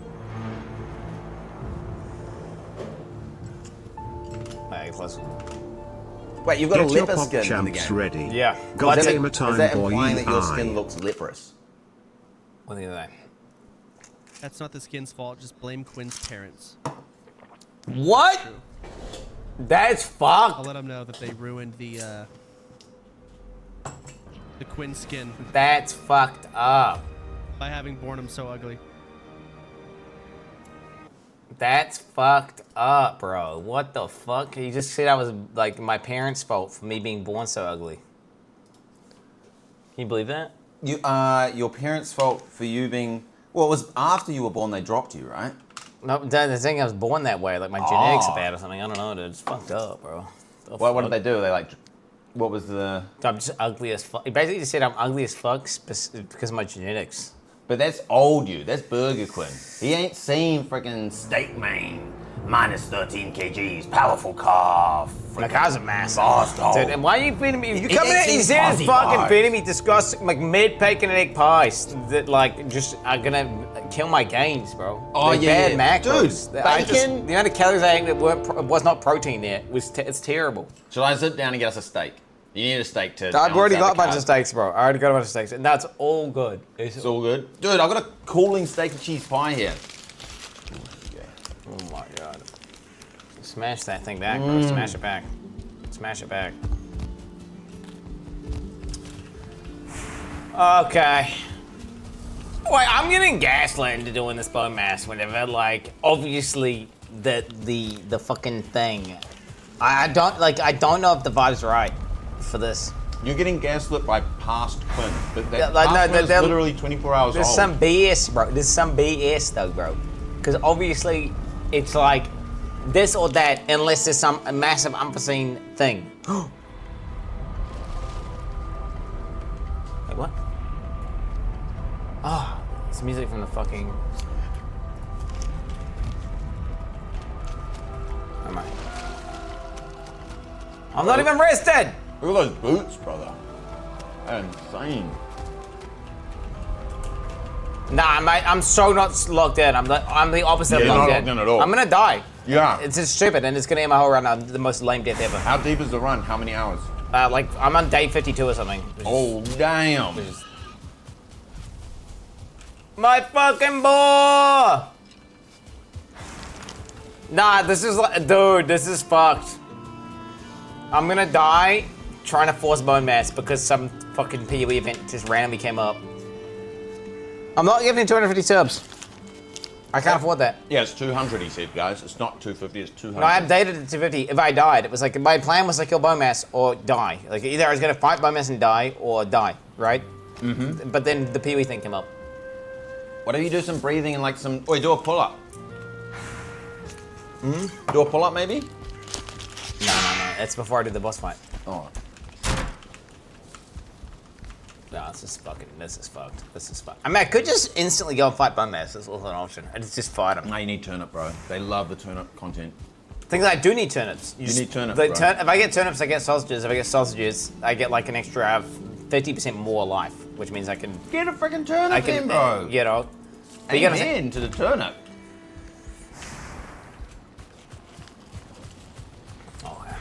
If I know one thing about your friggin' viewers, they love the turnip content, bro. Okay. Alright. What's the prediction? 6.1 to 3.7. 6.1 success. I didn't even probably investigate this area either. Okay, let's start off. Take this guy out. Oh, yeah, combo. 1 star, boys. Ain't a thing. This guy kills me in 2 hits, by the way, if I don't parry. Oh, yeah. I mean, yo! Yeah!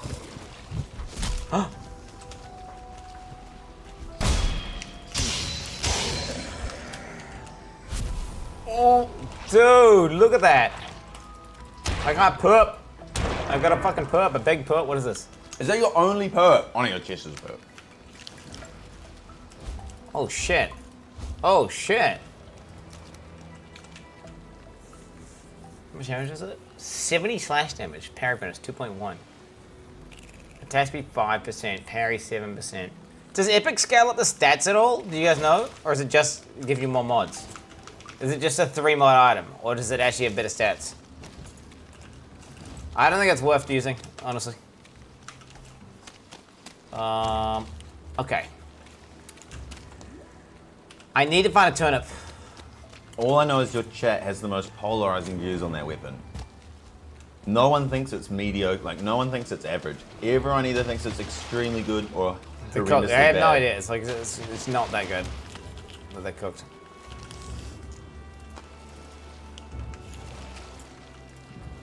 Right. It's good. So the reason they think it's good is because they're not playing on the hardcore. Pretty much, if you can't use a shield, you're just dead. Because you need to. Well, you can roll over them. You need insane stam, and then it's just us. Whereas everything. So your character does 75% damage that he's supposed to deal. So you do actually does like 0 DPS. And if you're not parrying, then you're basically doing 0 damage. Wait, what the heck? Why are you only doing 75%? Because it's, your damage is reduced because of the fact that you're on the hardest difficulty. So everything also moves 20% faster. So you're and they also have 20% size, so they have 20% attack range. So you're giving me the full viewer experience because I'm used to normal VALHEIM. No one is like I could beat it while I'm asleep. Like this is what we. Oh fuck. Should I find one of these? Monster. No. I mean, should I? I haven't tried one. I am technically super geared. I should theoretically be able to fight one. I don't know how bad it is, though. You're living a turnip-free lifestyle, though, bro. No. It's not worth fighting. I think it just kills me. Someone in chat said that you're a pussy-footed individual. You fucking bro. The thing is, it's 20% larger and it's 20% faster, and it does 200% damage. So it likely one-shots me, and I will not be able to run away from it, right? So if things are going bad, I just can't get away. Yeah, run away like a pussy-footed individual. Like that's literally the definition of pussyfooting. Well, it's not pussy. It's like why engage in a fight where I could just die instantly, and there's no real gain. I mean, I could try to fight it. I could try fight it. I'm at the point in progression where you should be able to fight it. Yeah, well, so like... And maybe it's not even that bad. Maybe it's only a 2-shot. You can admit you're a pussy or fight it. I guess. Or you could just deny both. No. It's just like you don't need to fight it. It's completely optional. You can just run away from it. Oh, right. Wait, where is this thing? I could try, like, fight it from a fucking tree. And just shoot it from where it can't get me. That doesn't sound like a pussy-footed individual maneuver. That sounds like freaking... Oh, I don't have any arrows! Dude, what the fuck's going on here with these fucking items? Jesus.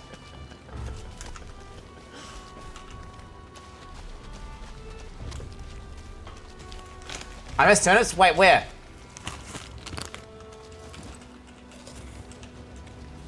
Okay, wait. Do you think I could fight this? Fuck it, I think I should have to fight it. There's no way. If I can't fight this, then what? Who can? Wait, if I can't fight this, then who can? Why don't you eat I'm full geared. Like, I'm full geared. I should be able to fight this. It's night time. So you do not fight it during night time. My man. We just run away and sleep. We run away and sleep. Okay, I need a turnip. Has anyone seen a turnip? I desperately need a turnip. Who's finding turnips around here?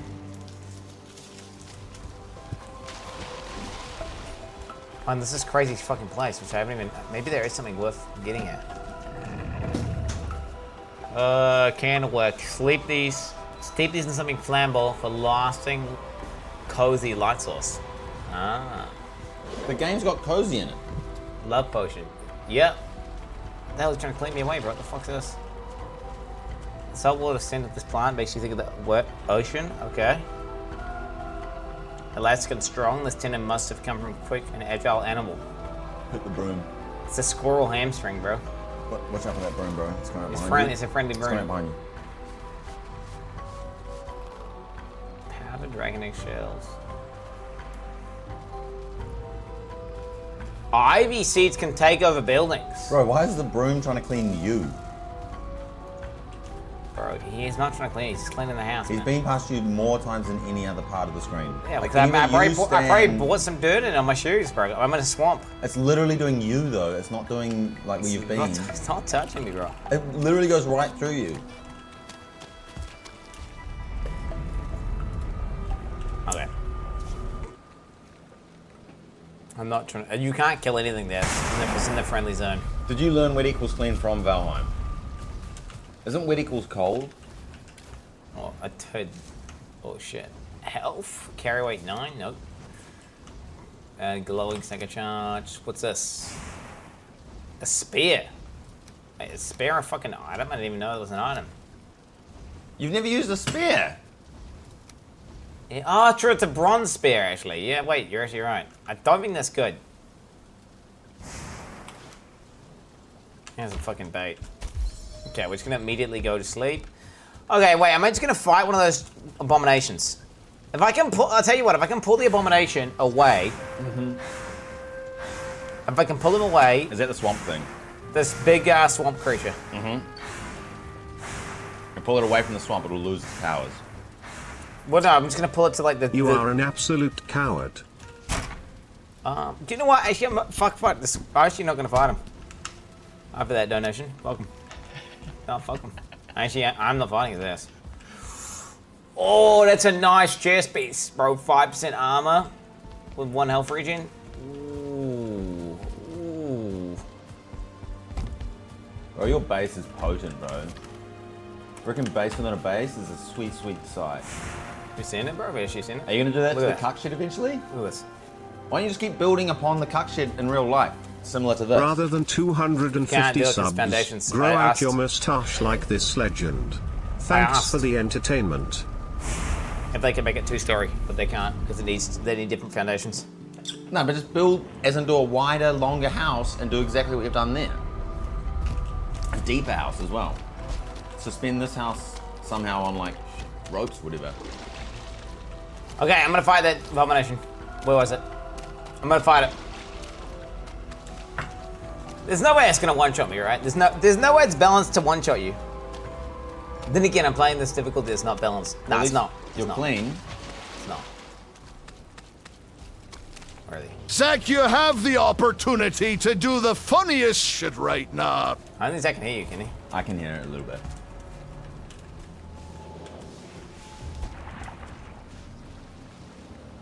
Where is it? I can hear it. I can't see it though.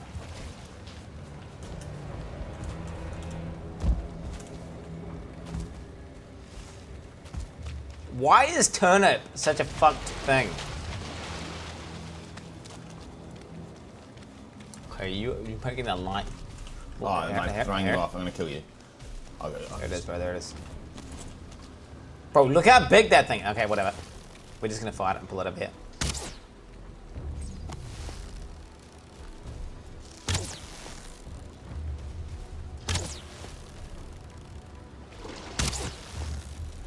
Is that thing increased stars? There's no way. Is that a 1-star? Wait, what if that's like a 1-star? Just roll the heck out of there, G. No. Okay, we go.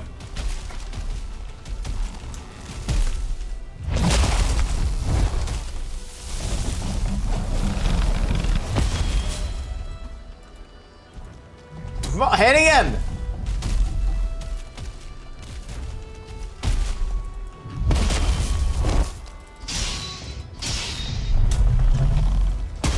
Oh fuck, he hits me. That will probably kill me in 1 hit if I don't parry. I was gonna parry 2 times, it doesn't matter.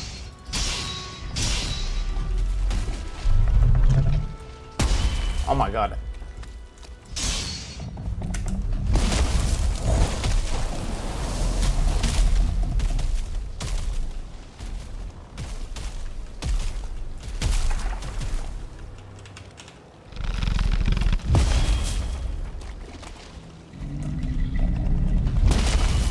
Just repeatedly parrying him like a fucking complete beast. That's probably a 1-shot.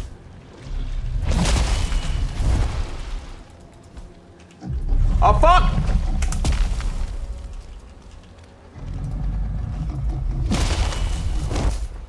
GG. Oh shit!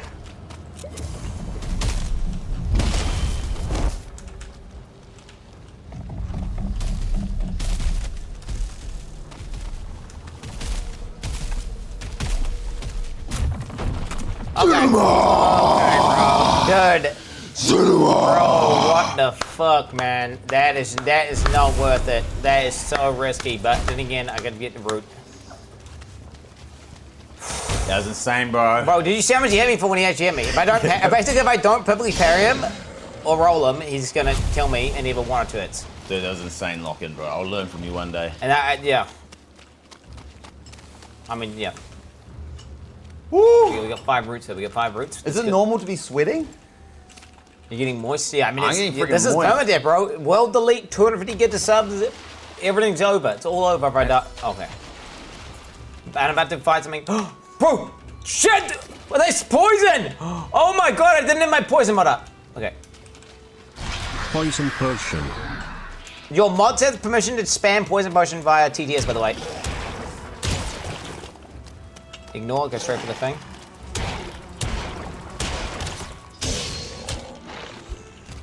GG.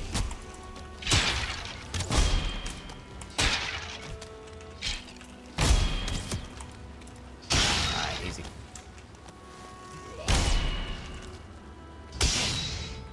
What's up my stamina? Stamina just feels so fucking destroyed here.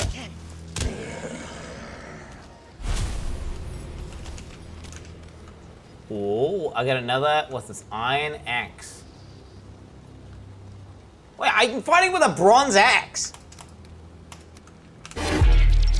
Wait, I can spray an upgrade. What did we get in? Care about an early retirement? Hey, my man. Yo, what's that, 55? 60. GG. Upgrade. GG upgrade. That's what I'm talking about. Cheer, bro. Okay. Have you seen any turnips, Zach? What am I looking for? A turnip. Turnip. It's literally a turnip. Do I Google one real quick? I ain't never seen that in New Zealand, bro. We don't have that jank.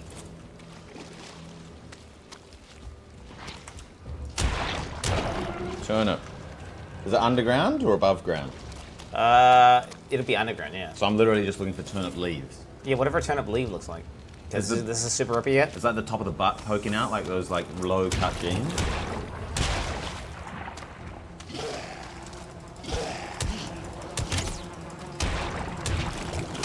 Pretty much every time I fight that, there could be a 2-star Zerg spawn, and that guy will one-shot me. And you just have to Zerg the pile, and hope you get lucky. We got a Surtling spawn though, which is really nice.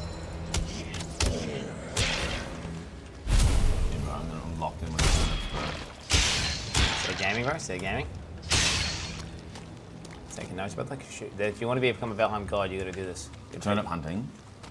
Oh yeah, you looking at the turnip? Yeah, look at the turnips. You can type in Valheim turnip. Yeah, I've got one up on the thing. Why does the game keep telling Quin he can't eat more boar jerky? This fat little cunt could put away hundreds of kilograms of boar jerky and still have room for some tiramisu. Win. It's not Google. We already know what turnips are. Well, we've got carrots in New Zealand, right? But we don't. I don't think we have turnips. We got carrots, the yellow round one, potatoes. Oh, and kumara. Kumara.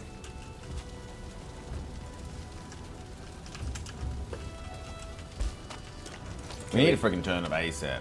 Wait, so you've never found a turnip before? You're a I've turnip literally, version yeah, as well. I found turnips. So I've beaten this game.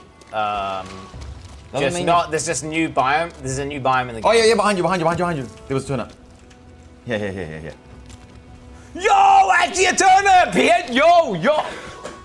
Ow! Freaking turnips, baby! Jesus. Okay, we got the turnip.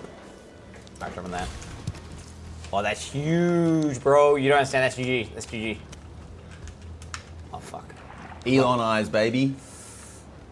Looks like I haven't got a turnip. Okay, so that's like... Is that ethical if I find the turnip?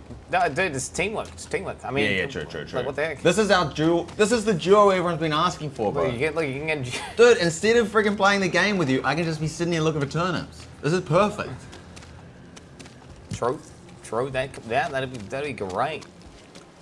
Zach playthrough. I mean... Yeah. We tried that. Oh, left. Oh, wait. Do you think you try another one? There's no shot.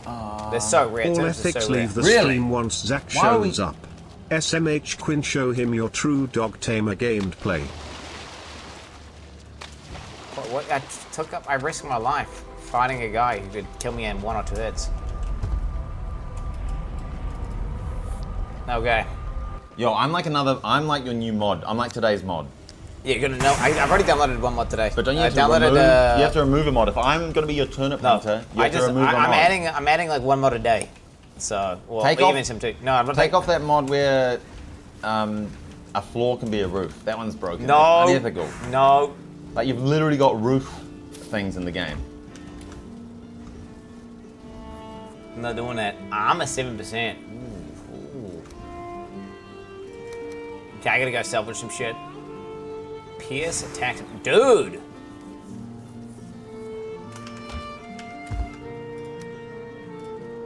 It's actually too much shit. I've got it's annoying as fuck because I got a bunch of items, but they're not, none of them are very strong. You're still looking for turnips. I've already got, now I've got turnips. There's none in this area. There's a dandelion out the front I saw, but no turnips. Well, you understand, once you get 1 set of turnips, infinite turnips. You get infinite turnips. That's it. Oh, we're finished. So you can delete this mod. So I shoot off. I don't need you anymore. It's been awesome hanging out, bro. We just gotta watch these.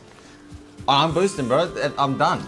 That's my utility. I mean, now that I got turnip, once these grow, I mean, I can just fight bone mass. No use for me, really. Wait, should I just fight bone mass? Me? Without sausages. Without sausages. We don't really need me. If there's turnips around bone mass, I'll hang around, but otherwise, I'll probably just shoot it off. Oh, wow. Yeah, I did into your hand. Oh, my pinky feels like it's like a little bit mini fracture. I feel like I need to stop touching you because every time I touch you, there seems to be an injury. No, you cut me, bro. You like rip my shit up. Yeah, that's on me. I'm a gardener. I like do my own gardening work, so that's on me. I actually do other people's gardening work. In fact, I was hanging out with your gardener yesterday because I was trying to hang out with you, and I was like, oh, this gardener seems pretty legit. Oh, fuck it, yeah. And so I just hung out with him all day. What the heck? Yeah, Tyrone was his name. How do you guys know his name? Do you think I need sausages? Check. Yeah, he said he was a night gardener. Wait, what the heck does that mean? Wait, do you think he's been farming your stuff for years? I'm gonna have to wait a whole day for that. Okay, wait a minute. Do you know what? We can wait a day. Wait a day? Isn't it like have a rest and then do it? Well, you can't. I did a rest. The appearance has to be one more day before I get my turnips. So I gotta. Maybe we do some like hand stretches to like get that injury out. What I can do is what I can do is this. I can basically just prepare the boss arena. I can prepare the boss arena. Whoa! My oiler said that you need to definitely wait. If he says anything in my channel, I just follow him as like my dictator of my channel, and so I would recommend definitely wait.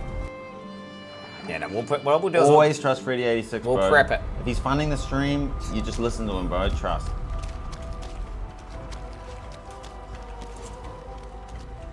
Okay. Let's try this. The Oilers say pull back. Oh, shit. Okay. Bone mass. This way? Alright, so what we're gonna do is we're gonna prep the arena. Zach, did you get a new job, by the way? If you ever see that poison resistance meat at the top right? Yep. If that ever is off, if it's not there, or it's like about to run out, let me know. I just do an update every 5 seconds. That's annoying. Just like if it's less than 10 seconds, or if it's not on. If it's not on, basically, so if that thing falls off inside the swamp, it's an instantaneous one shot of any poison monster that hits me. Yeah. Just so dead. after it's been gone for 20 seconds. No, it cannot be gone. Is it the boss soundtrack? That's just some guy making. He's saying a boba, but real slow. Oh damn. Dude, this AI computer, bro. I'm getting one of them next. But that's what, and then with the fart tech, bro, that is insane. Look at this, bro. Look at this. That's enough Diablo 4 for today. Oh, couldn't I channel the farts from your AI computer into my stream? It's not, the AI computer's not generating that. That's like the, I'm not even kidding. It's something like, it's absurd. The amount of money it costs for the thing fart app is I can't remember how much it was. It was something absurd. Wait, you bought a fart app?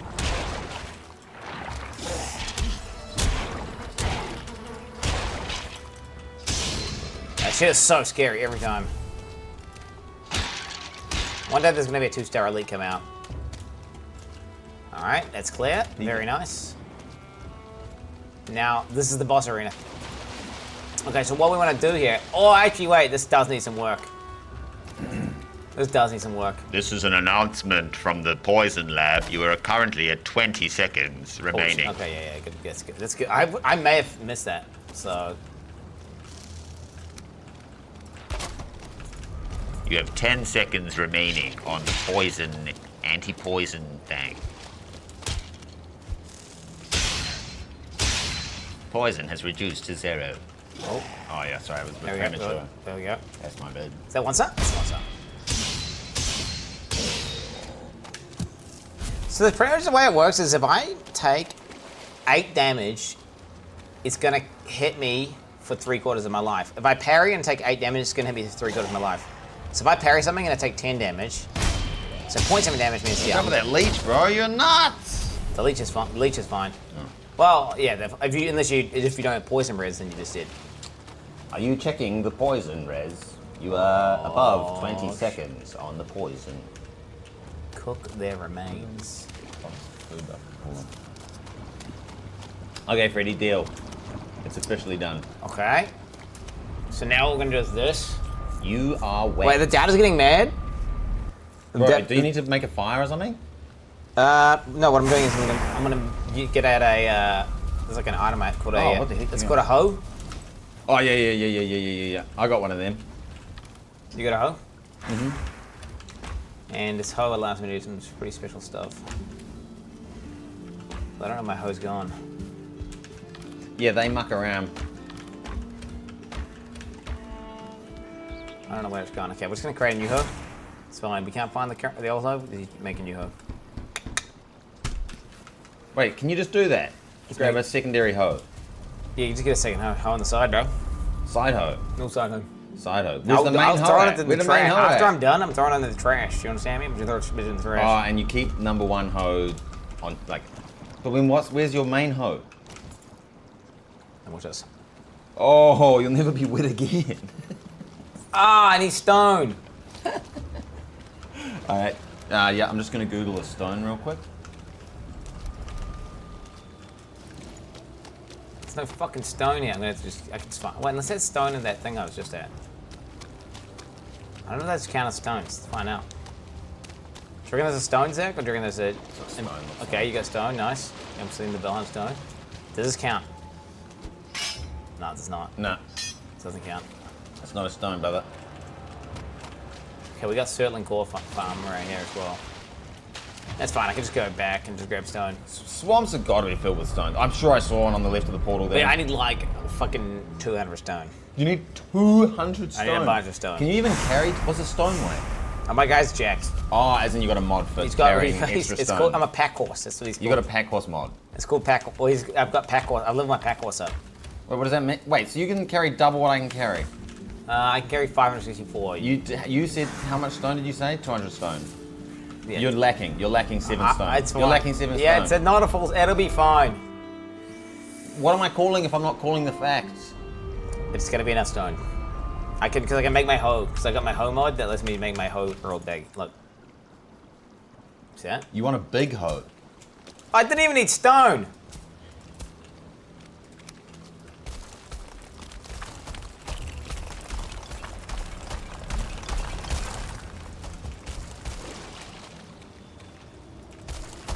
So you're gonna fight the boss out here? Mm-hmm. You're making it like, are you making traps for him or for you?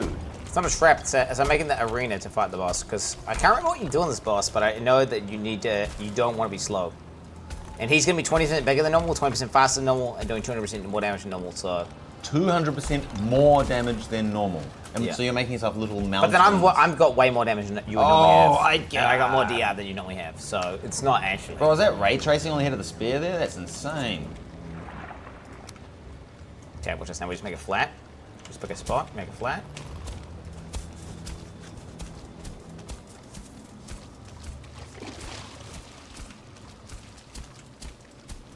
Making it nice. You need to make that a little bit thicker. Okay, it's looking pretty good. Looking like a nice arena here. I mean, would you fuck with that arena? I don't know if I'm meant to say yes or no to support you, but whatever the supportive friend would say.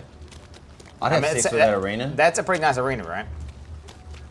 I feel like you made traps for yourself with the little mountainous area. Swampy. If I want, I can actually even make a roof for the entire arena so I can not be wet. So I can make a giant roof. Wait, you mean a giant floor? No roof. Let's not get I could make it. Yeah, I'll use floor tiles for sure. Yeah. We best not get it twisted today. But you could make it with the roof, but I don't think you quite understand angles enough. Like if you're coming in from like too wide a distance, it might be a bit tough to get getting it meeting up with the two angles available. Look at that, perfect. Flatten that out. Okay, it's looking nice and flat. I mean, this is a complete overkill. You don't need to do this. This is purely...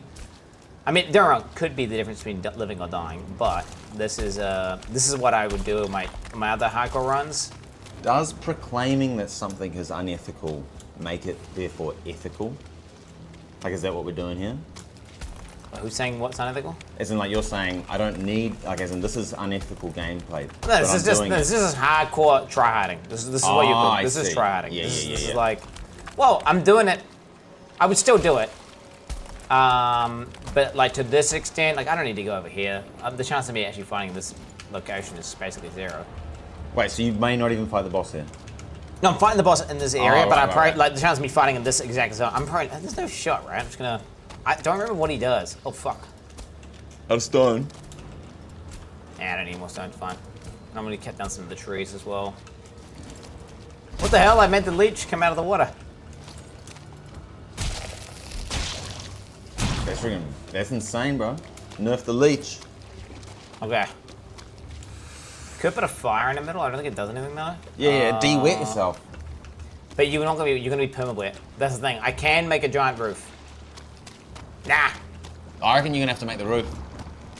What, make the giant roof? I can make a 2-story roof, like similar to your cuck shit out. It would need too much wood and too much time. I can't be fucked.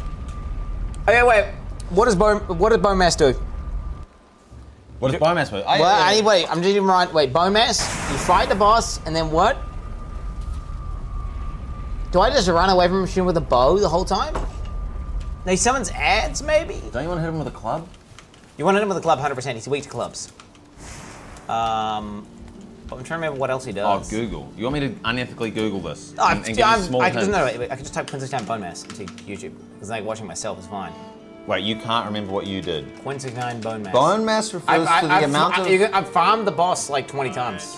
Bone mass refers to the amount of bone tissue in the skeleton. So I can get clues from what it actually means in real life. And then that'll probably help. Like, they would have programmed it. Who's that guy? It's bone mass. No, on the bottom right. Room 69? Freaking hair gel 7? I'm gonna use hair gel, bro. It's a hair gel. Freaking like, oh shit, when you use shampoo. So the UI looked different back then, what the hell? Okay. I'd call him sludge mass, personally. Okay, wait, so fight the boss, get a fucking 4 times speed. Oh, damn, this guy's tanky as fuck, bro. I got a wraith spawn.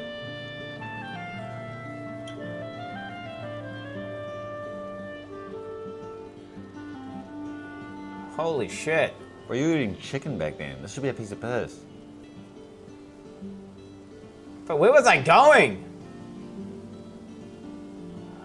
Oh, he puts gas clouds on the ground, and I'm moving out of the gas clouds, which is why you need the arena, which is why you should make the arena. Bringing balls. Yeah, I'm always dying though repeatedly.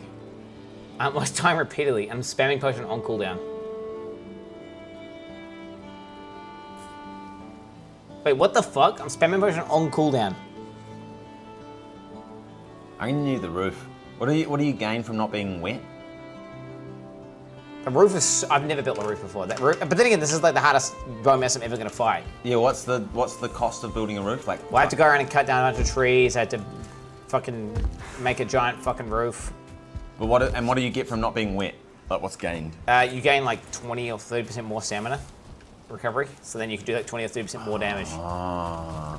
I can get waterproof cloak. That's an option. Wait, can I upgrade my fucking root chest or something?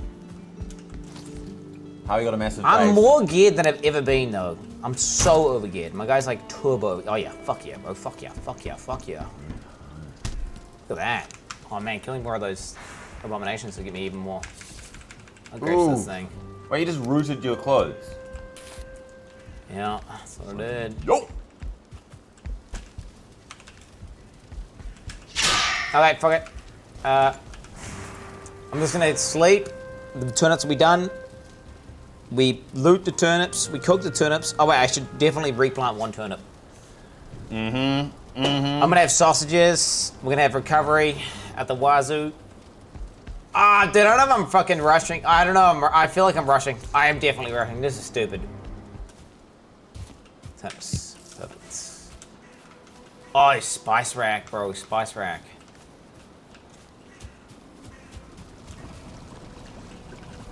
Wait, you need a spice rack. How many turnips does it got? Is this one turnip? It's 3 turnips! I can use all my turnips to make the spice rack to make the upgrade to craft the food that I need.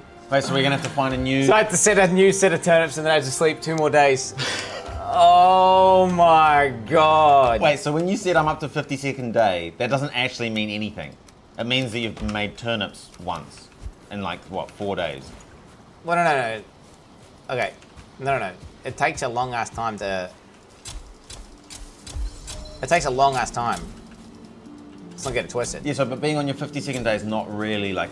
Oh, it doesn't mean... It's not like I've been... It means nothing. I'm playing Valheim for half a year or some shit, bro. Like, what do you mean?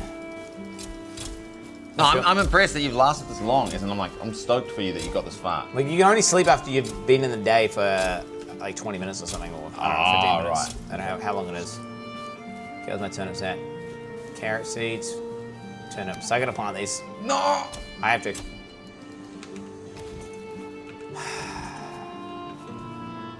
Otherwise, if I don't breed them, I'm screwed. But you're not breeding them. I'm breeding them.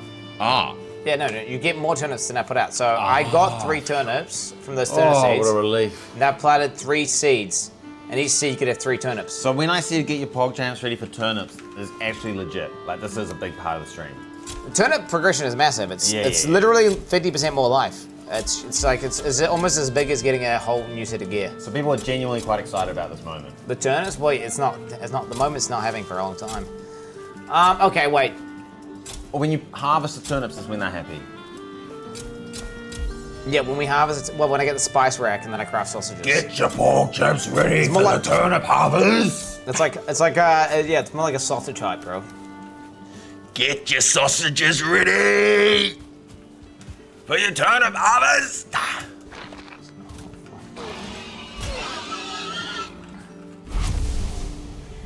Okay, we're gonna get the real quick. He's been killing my fucking boys, bro, this guy. Bro, it sounds like sausage is what they're looking forward to. Bro, how did you get up out of there? I'm doing that. What, so if there's a slight angle on the rule, you just click space. No, it's shift and space. Oh. And you have to use space when you're on the opposite wall, so you want to like bounce. Oh, you were bouncing there? You bounce between the 2 walls. Dude, your gosh gamer technique, I did not spot that. Basically, you just hold shift, look at the wall, and then just spam space. And I take it you don't want me to mention the fact that you're missing poison resistance in the area? Yeah, when I'm some of the other biome. Timber! Bro, you're playing it risky with those logs. I can tank log now, I've got so much armor. Oh, really? Oh, well, if it was like full height and they got hit by the tail end, it's got the most velocity, it would probably kill me. It'd hit for like 100 or something. But if you're hitting it by most of it, it's not gonna kill you. They want to see proof. I'm not going to. Why would I risk it? So wait, you can just make up any fact and then be like, well, I can't verify it because I won't risk it. But I'm gonna. So everything is true. It's not worth the risk. Like I've been hit by logs. It's one of those things where, okay, the log is determined by, there's some velocity, right, that the log has when it hits you. So if you get hit by the end that's going fast, you're gonna take way more damage than the cloud going slow. But I don't know the exact formula. But that one hit me in the head, 3 damage. Oh, if I had no armor, it would hit me for like 70. Or how much? About 47. So I subtract my armor. It's pretty big, pretty massive. But yeah, if you get lots of armor, you can pretty much just become immune to logs. Right. Because I remember during our Valheim run, I died to logs a fair chunk, I think. Yeah. Did I? At the beginning of the game, it's like your health is low and the logs hit super hard. Because you have no armor. But that log does not scale. It doesn't do percentage damage. It's doing flat. Yeah. Based off some physics calculation. Bowmass dies of old age. Did you summon him? Bro, bring him. I'm trying to think, what else could I do for Bowmass? What do you think, Zach? You got any ideas? I literally just Googled it. The recommendations were, it was said overgear 69. Okay. Like, as in it was exactly like, the instructions I was reading on the Reddit post was like, compared to what you're doing, it's nothing. They're like, make sure you have a bed. Like, Get ready to respawn. Like, as in, everything that they said to do, you're like 50 steps ahead. Like, the armor they're recommending and stuff is like way behind what you've got. So like, I can't recommend anything because you're sort of already... Technically, I am only using bronze leg plate. Wait a minute, maybe I can't get some upgrades. You just made me realize that. Yeah, I can just trash this. I think I have an iron. Did I get an iron? What I get? Like a battle axe or something, right? Didn't I get a battle axe? You got a two-hand bad boy. It was a purple, so it shouldn't be hard to spot. Ooh. Serum See, do I... What's better, iron mats or purple mats? Dude, that axe is a piece of crap. Oh, are you deleting it? Yeah, I can basically salvage it for... I can salvage it for... I have two options, right? I can salvage it for the raw materials, right? Like recycle it. Yeah. Or... You love recycling. Because one thing I know about OVS69 is that he's a hearty recycler. Or I could get the purple mats out of it for like rolling like this chest here, for example. Oh, so you could risk it or you could save the planet. Well, no, it's like, what do I want more? Do I want raw dog iron? How much does one of these things cost to make? It's probably a lot of iron. Honestly, iron's probably better. Yeah, but... No, I reckon go for the purple stuff. It's too late. The purple stuff. But hopefully purple stuff's not that good. Wait, why's the iron going anywhere? Fuck. Oh, full. Okay, now we see if we can craft like a thing. What's going on? Purple medical. So I can't upgrade this fucking axe. Was that because Mum forced him to hang out with a special friend? Dude, my mum kicked me out of the house. Like legit. My mum, like I was living with Mum, and she was like, you need to go, like move out. And then she said to me, are you gonna use me as your reference? Because I'm gonna tell every flat that you're horrible to have as a roommate, like as a flatmate. What? Not even. No, like no cap. Wait, like, what? Not even. What? Your mum wouldn't do that. No, legit. No. She's like, and then she's like, that's actually no cap. That's like 100% true. Wait, what? She was joking, obviously. No, she's not. She's joking. She was angry as at me. I don't know what I did. Bro, what the hell? I don't know what's going on with my raids. I'm supposed to get raided, but I've built such a potent base that like nothing raids me anymore. It says like, you're getting raided. I go out, I'm like looking for them, like, yo, fight me, and then they're just not here.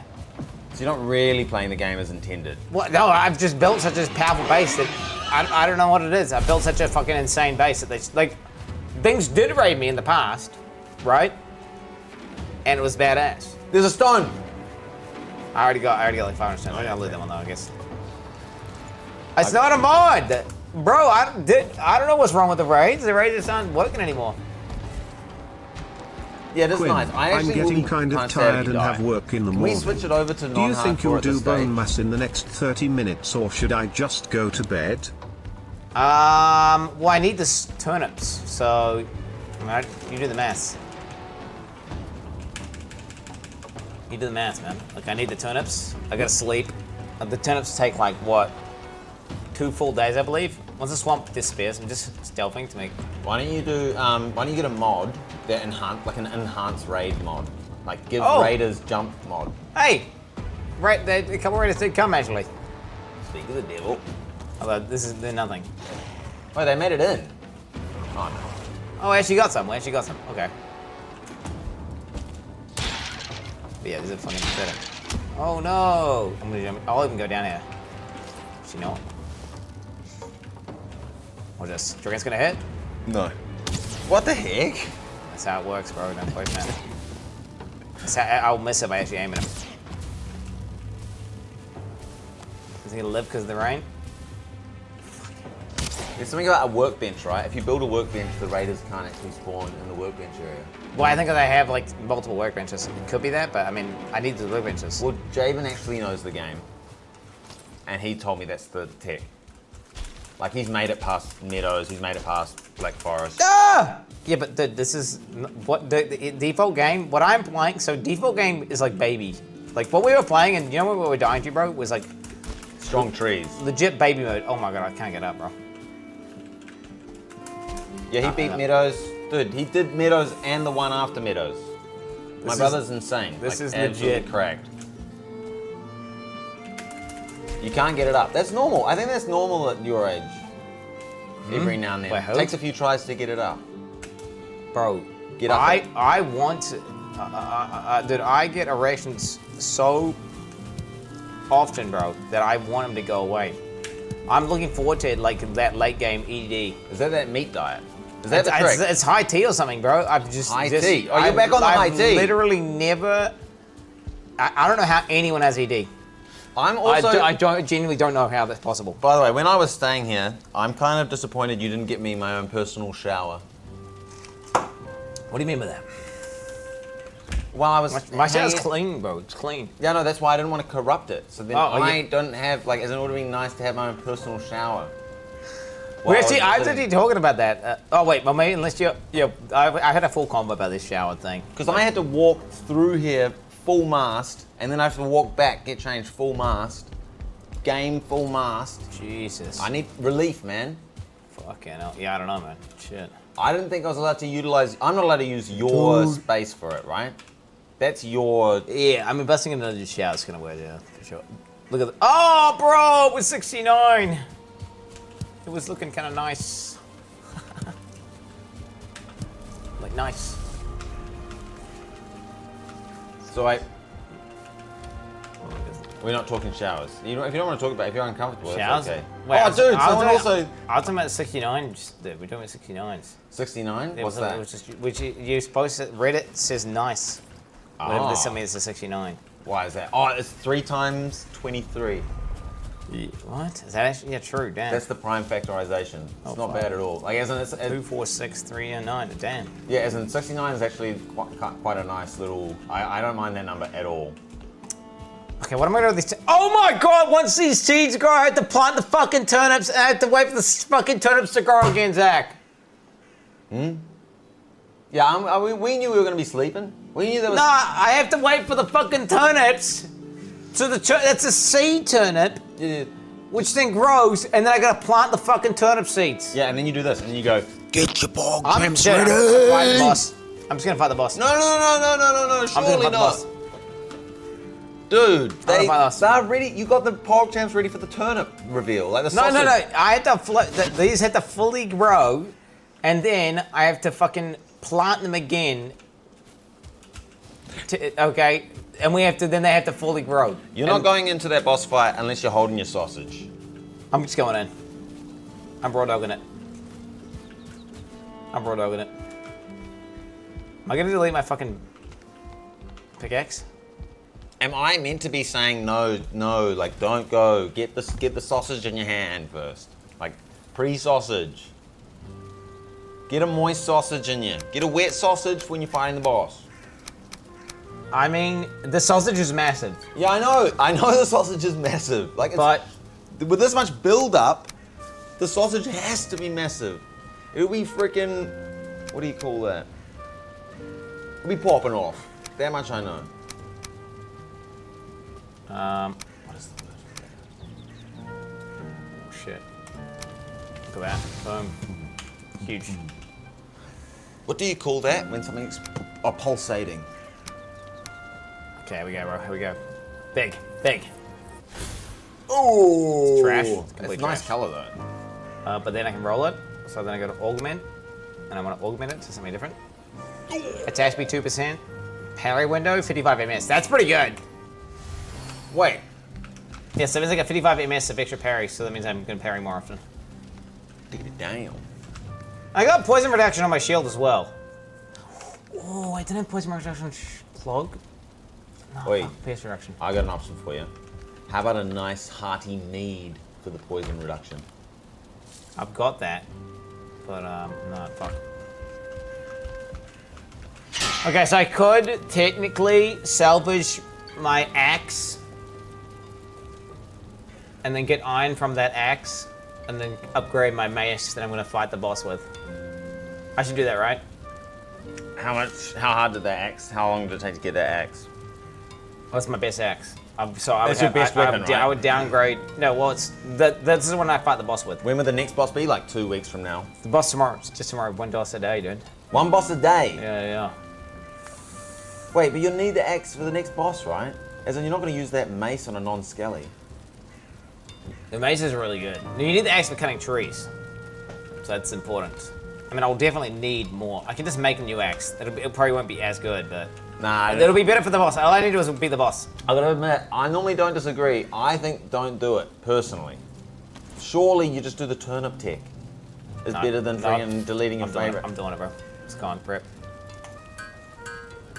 Boom! No! Iron Mace level 4, which is fucking, how much? 73 damage, bro. 73 damage. Go easy. Alright, I'm gonna do it. I'm about to fight the boss. Although, wait a minute. It should be on a fresh sleep, I feel like. Because I don't want to fight the boss into the night. Because I'm doing 75% damage. So therefore, I mean, it's 80% grown. I mean, there's no way, right? I can't even sleep. What is it like? Ancient bones. Okay, we can get ancient bones.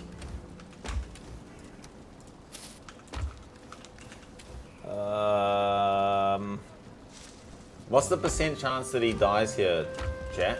Like, percent chance of him dying? 0%, 0, 95, 110, 1%, 101, 0, 0, 80, 100, 85, 0, I don't know what that is. I don't know how difficult it's going to be. 200, 99, 258, 100, 45, 85, 69, 40-ish, 70, 100p. It could definitely die. It's like, for sure. I don't know how much damage it is, but it's quite a lot. So either way, it's either he's going to get absolutely destroyed, or it's going to be embarrassing how easily the boss is killed. Is what you're telling me. I think that he's gonna two-shot me. Okay, I'm pretty good at rapid data extraction, as my degree suggests. I reckon you got a 40% chance of death. How does that make you feel? Honestly, I think it's the thing is, I think if I have a sausage, I could take 3 hits. If I have no sausage, I could take 2 hits. Get a sausage in you, bro. That's why I came over. It's multiple days, bro. It's multiple days. I came over to get a sausage multiple days. It's multiple days. I think I've been called to tell you to get a sausage in you, mate. Do I have puke berries? I do.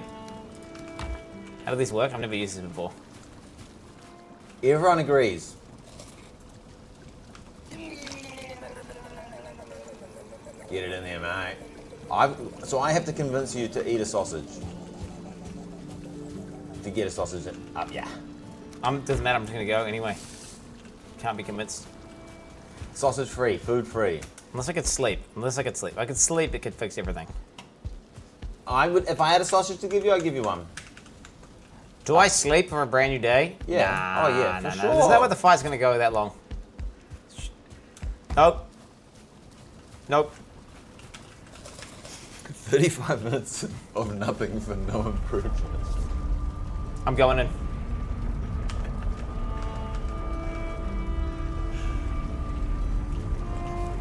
I'm going in. I'm going in. You're locked in though. But you're gonna have to do a pull-up. I've not got poison out? No, you do not have poison up. Okay, I'm not healed. Gotta heal up. Alright. You might need a coffee? Yeah, you're probably right, but okay. I might need that. Definitely need this. Alright, I'm gonna poison pot and fight the boss. Alright, get your pot chairs ready, about to go down! Bone mash! There's a good chance I die, and like, it's gonna suck if I die. I'm taking this micro for a sec. Sharks, mate. Alright, you guys got any questions about Quin69? Or anyone, whatever you want to talk about? Chat, let's talk. Drink a BB, you pussy. I am a pussy-footed individual, let's face the facts. Oh yeah, I got a pimple there, should I pop that? Or is that bodily fluids? Press escape. What have you been up to, Zach? I have been trying to get my sausage out. Hi, how's Wendy? No, there was no Wendy. It's Brittany. You're talking about Brittany. Who's the latest Brittany? I'm looking for a Mormon Brittany. If there's any Mormon Brittany's around, will you make some more Zach stories on Twitch? Yeah, I'm going down to Wellington today. Zach, is God real? Why did he make Elon and Trump? To be my heroes. Next question. I'm Mormon now. No, it's decidedly that everyone thinks I hate Mormons. So if I marry a Mormon girl named Brittany, that will solve all of the supposed Mormon hate that I have. So I'm moving to Utah. Yep, that's the next arc. How much do you bench? I reckon I could bench Quin. Now, the new weight of Quin. Zac, you have a great shirt, man. Should I gift it to Quin? Zac, you removed my VIP. Get it back, mate. Who cut your hair? Oh yeah, wait. Let's get the haircut. Wait, where is the... Okay, here, and then... There you go. Who cut this? So is it still got the drop? I can let Quin do it. Everyone hates Mormons, not a big deal. Keep it for yourselves. Zac, make him do the pull-up. He will do the pull-up. He will do the pull-up. Zac, you should delete his poison resist. I don't know how to do that. Helmet cut. More hair than Quan. Zac, can you tell Quin after he dies that sausages would make no difference? Zinema, love you, but your streaming hours are terrible for me. Sorry about that. I live in Utah. If you want a Mormon girl, you need to join the church. Yeah, that's fine. I'm happy to do. Can I have a VIP, Zac? You have to ask Freddy86. You like the shirt? Yeah, I got it from the second-hand shop. I haven't actually washed it. I got it from the second-hand shop. I haven't washed it. Quin hates that. Zac, when he dies, let him know he never made stam potions. Okay, and sausages. They reckon I need to remind you that why not a Mormon guy? I had Mormon followers, then I made some massive shout out about not like something about their book, and now they all left in droves, and my viewer count's back down. So it turns out I was only being followed by Mormons. I brought a little bit of Mormon hate, and I'm like at half the viewers. Anti-technology or something. No, that's the Jews. Zac, slap him to get him locked in. I've already ruined his hand. Why he flexing near Zac? He wants to, as in I'm impressed. I tell Buddy I'm impressed all the time. Oh yeah. That was clean, boys. 2. Relax, brother. Relax. Look at those forearms. What the heck's happening with this guy? Yo, Freddy86 with a gifted sub. That's my oiler. What are you doing, bro? Relax. What is happening here? That's way too many pops. That's shut. Let me at this fucking boss, bro. Let me at this boss, bro. Friggin', this is insane, boys. Okay, wait, Zac, you need to not distract me though, seriously. This guy is probably going to 1 or 2 shot me. I'm doing this. I'm just here. I actually might, this guy's either gonna 1 or 2 shot me, bro.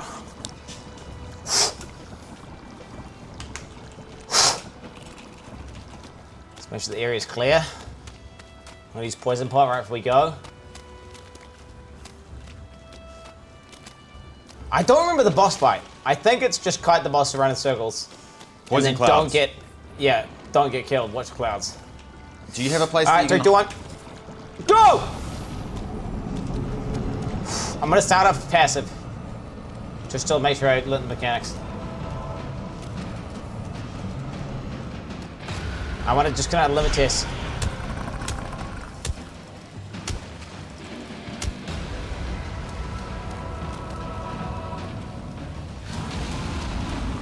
Okay, yeah, we definitely move out of that. I should be shooting him right now.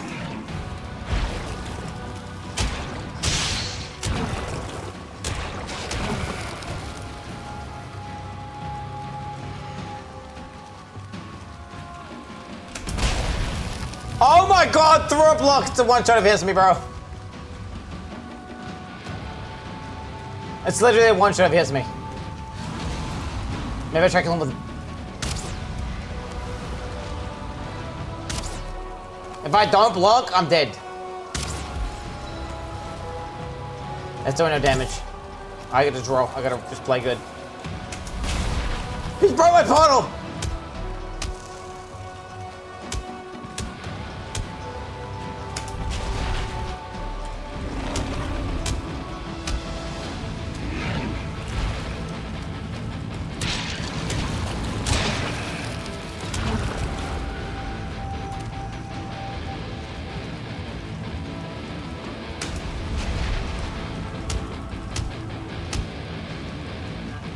Counter-attacking his stamina.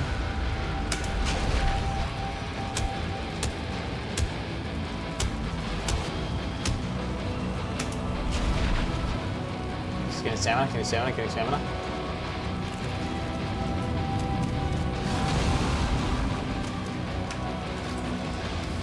Honestly, getting stamina is better than fucking shooting an arrow.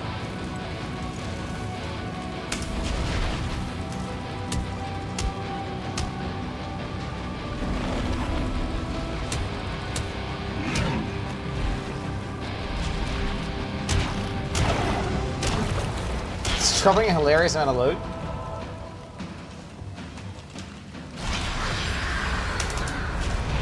Woo! Does that do damage to me?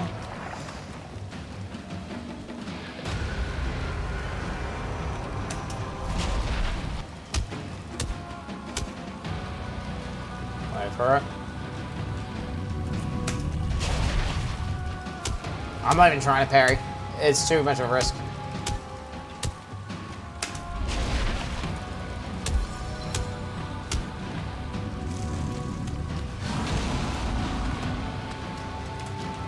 Okay, I'm not even gonna shoot my arrows. We're just gonna wait. Get stam. Huh? Stop! Go hit me. Hit me.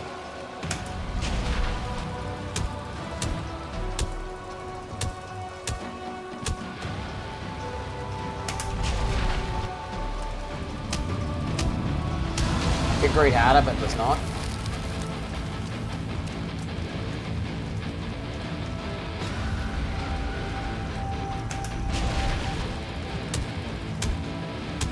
Getting stamina, getting stamina.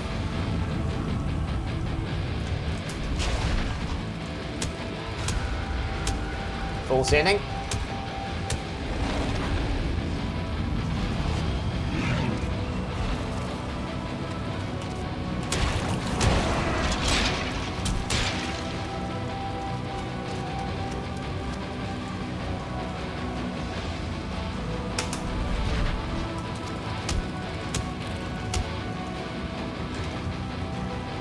Go do it.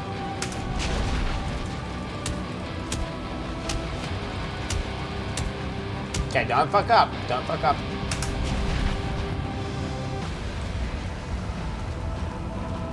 Play it safe. Play it safe. Play it safe. Play it safe. I'm confident if he hits me without my shield up, it's a one shot.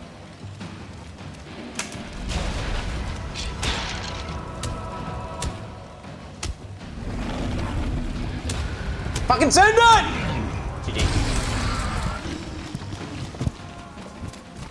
Freaking cinema! Man, there it is. That one. Bro, the amount of loot farm. What? Wait, what?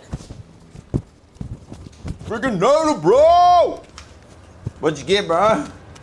Well, I got a bunch of loot, bro. What did I get? I got a fucking the blood grinder. No movement speed penalty. 9% pierce. Stagger damage 7%. Okay, it's a massive upgrade. Lost Jalnar nails. Protect your legs! Whoa! Look at that! No movement speed penalty. Featherfall. Dude! 11 what the fuck? Wait, you can't get slowed. Wait, Featherfall, I'm pretty sure means I can't take full damage either. You can't get slowed and you can't take full damage. No. So instead of having -5% penalty, it's got 0%.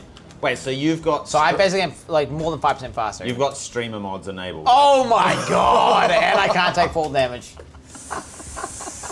I mean, this is the road. Friggin' streamer loot mod. Bro, as if both of those things are on the same thing. Hey, what do you mean? It's legit. It's just killed the bot. You gotta, Zach, you gotta say, okay, if he autoed me, so he autoed me when my shield was up and he was gonna two-shot me.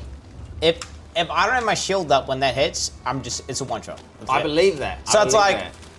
But you also... You're risking your whole character's playthrough. It's for the items, so it's not like... Oh, so the streamer loot mod is ethical because it's so hard to fight. It's ridiculous, man. Dude, this is my best run. Every single other run, I didn't even make it to the swamp. This is my first run I've ever made it to the swamp. And swamp is like, would be considered early to mid game.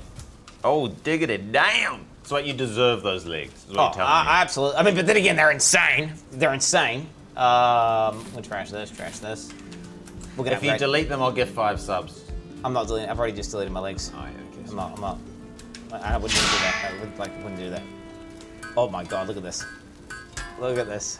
Oh my god, look at this. Wait, why are you building more legs? No, I'm upgrading them. Oh. Level 4, bro. Level 4. 20 armor. And I got Featherfall. Oh, and we got the turnips, dude. Oh, the friggin' turnips! Oh, yeah, it's sausage time, boys! Gonna get some turnip pipe with the chars! It's awesome time! Get the pork chops out here and now! Friggin' turnip town! I still gotta plant them though, and they're gonna grow. Look at that! Oh my god, that's like 9 turnips. I think it was like 9 turnips. What a yield! Legit. And look at these carrots I got as well. Bonus carrots. Oh my gosh, I'm just thinking of all the sausage potential. There's gonna be some big sausage. With that much turnip, you're gonna be full mast in no time. Wait, what is Abby? Abby's just farming. What is this? I'm sorry you have to watch this. That was hype. Abby, we'll be down 1 hour after stream finishes. I just took a massive risk, like a huge risk. We'll be down 1 hour after stream, we promise this time. And we'll shower before we come down. Yo, okay. Oh wait, wrong point. Okay, yo, say goodbye, Zach. Oh yo, ka kite anō e te whānau. Hey, today was a day. Today was a day, my brothers. Today was a fucking day. Pop the fuck off. Insane. I can't believe we all got to witness this feat of human accomplishment. It should be memorialized in the history books. It was truly amazing to watch Zac keep his hands up during whatever the hell Quin was doing. That was crazy. Dude, just know, if that green guy had gone like this, and then I wasn't like this, or I didn't do a roll, deleted. And it would have been like, character just goes, it just says dead, and then a little totem pops up, and then everyone spams little W. That's what would have happened. But that didn't happen. I fucking locked in. I gamed it up. And we got the fucking W. Tomorrow, boys. Tomorrow, the fucking mountains. Tomorrow, the mountains. Okay, so get your POG champs ready for that. GG's, boys, and I'll see you tomorrow, boys. Also, POE 2, we'll be looking at all the POE 2 what are they, teasers. Because I need to log in for POE 2. We gotta speed this up. I want to be averaging, I want to do 1 boss a day. And we're gonna go for beating the Mistlands. Wait, is it Mistlands? No, beating the Ashlands. What? Ashlands. What? 3 days from now, I think.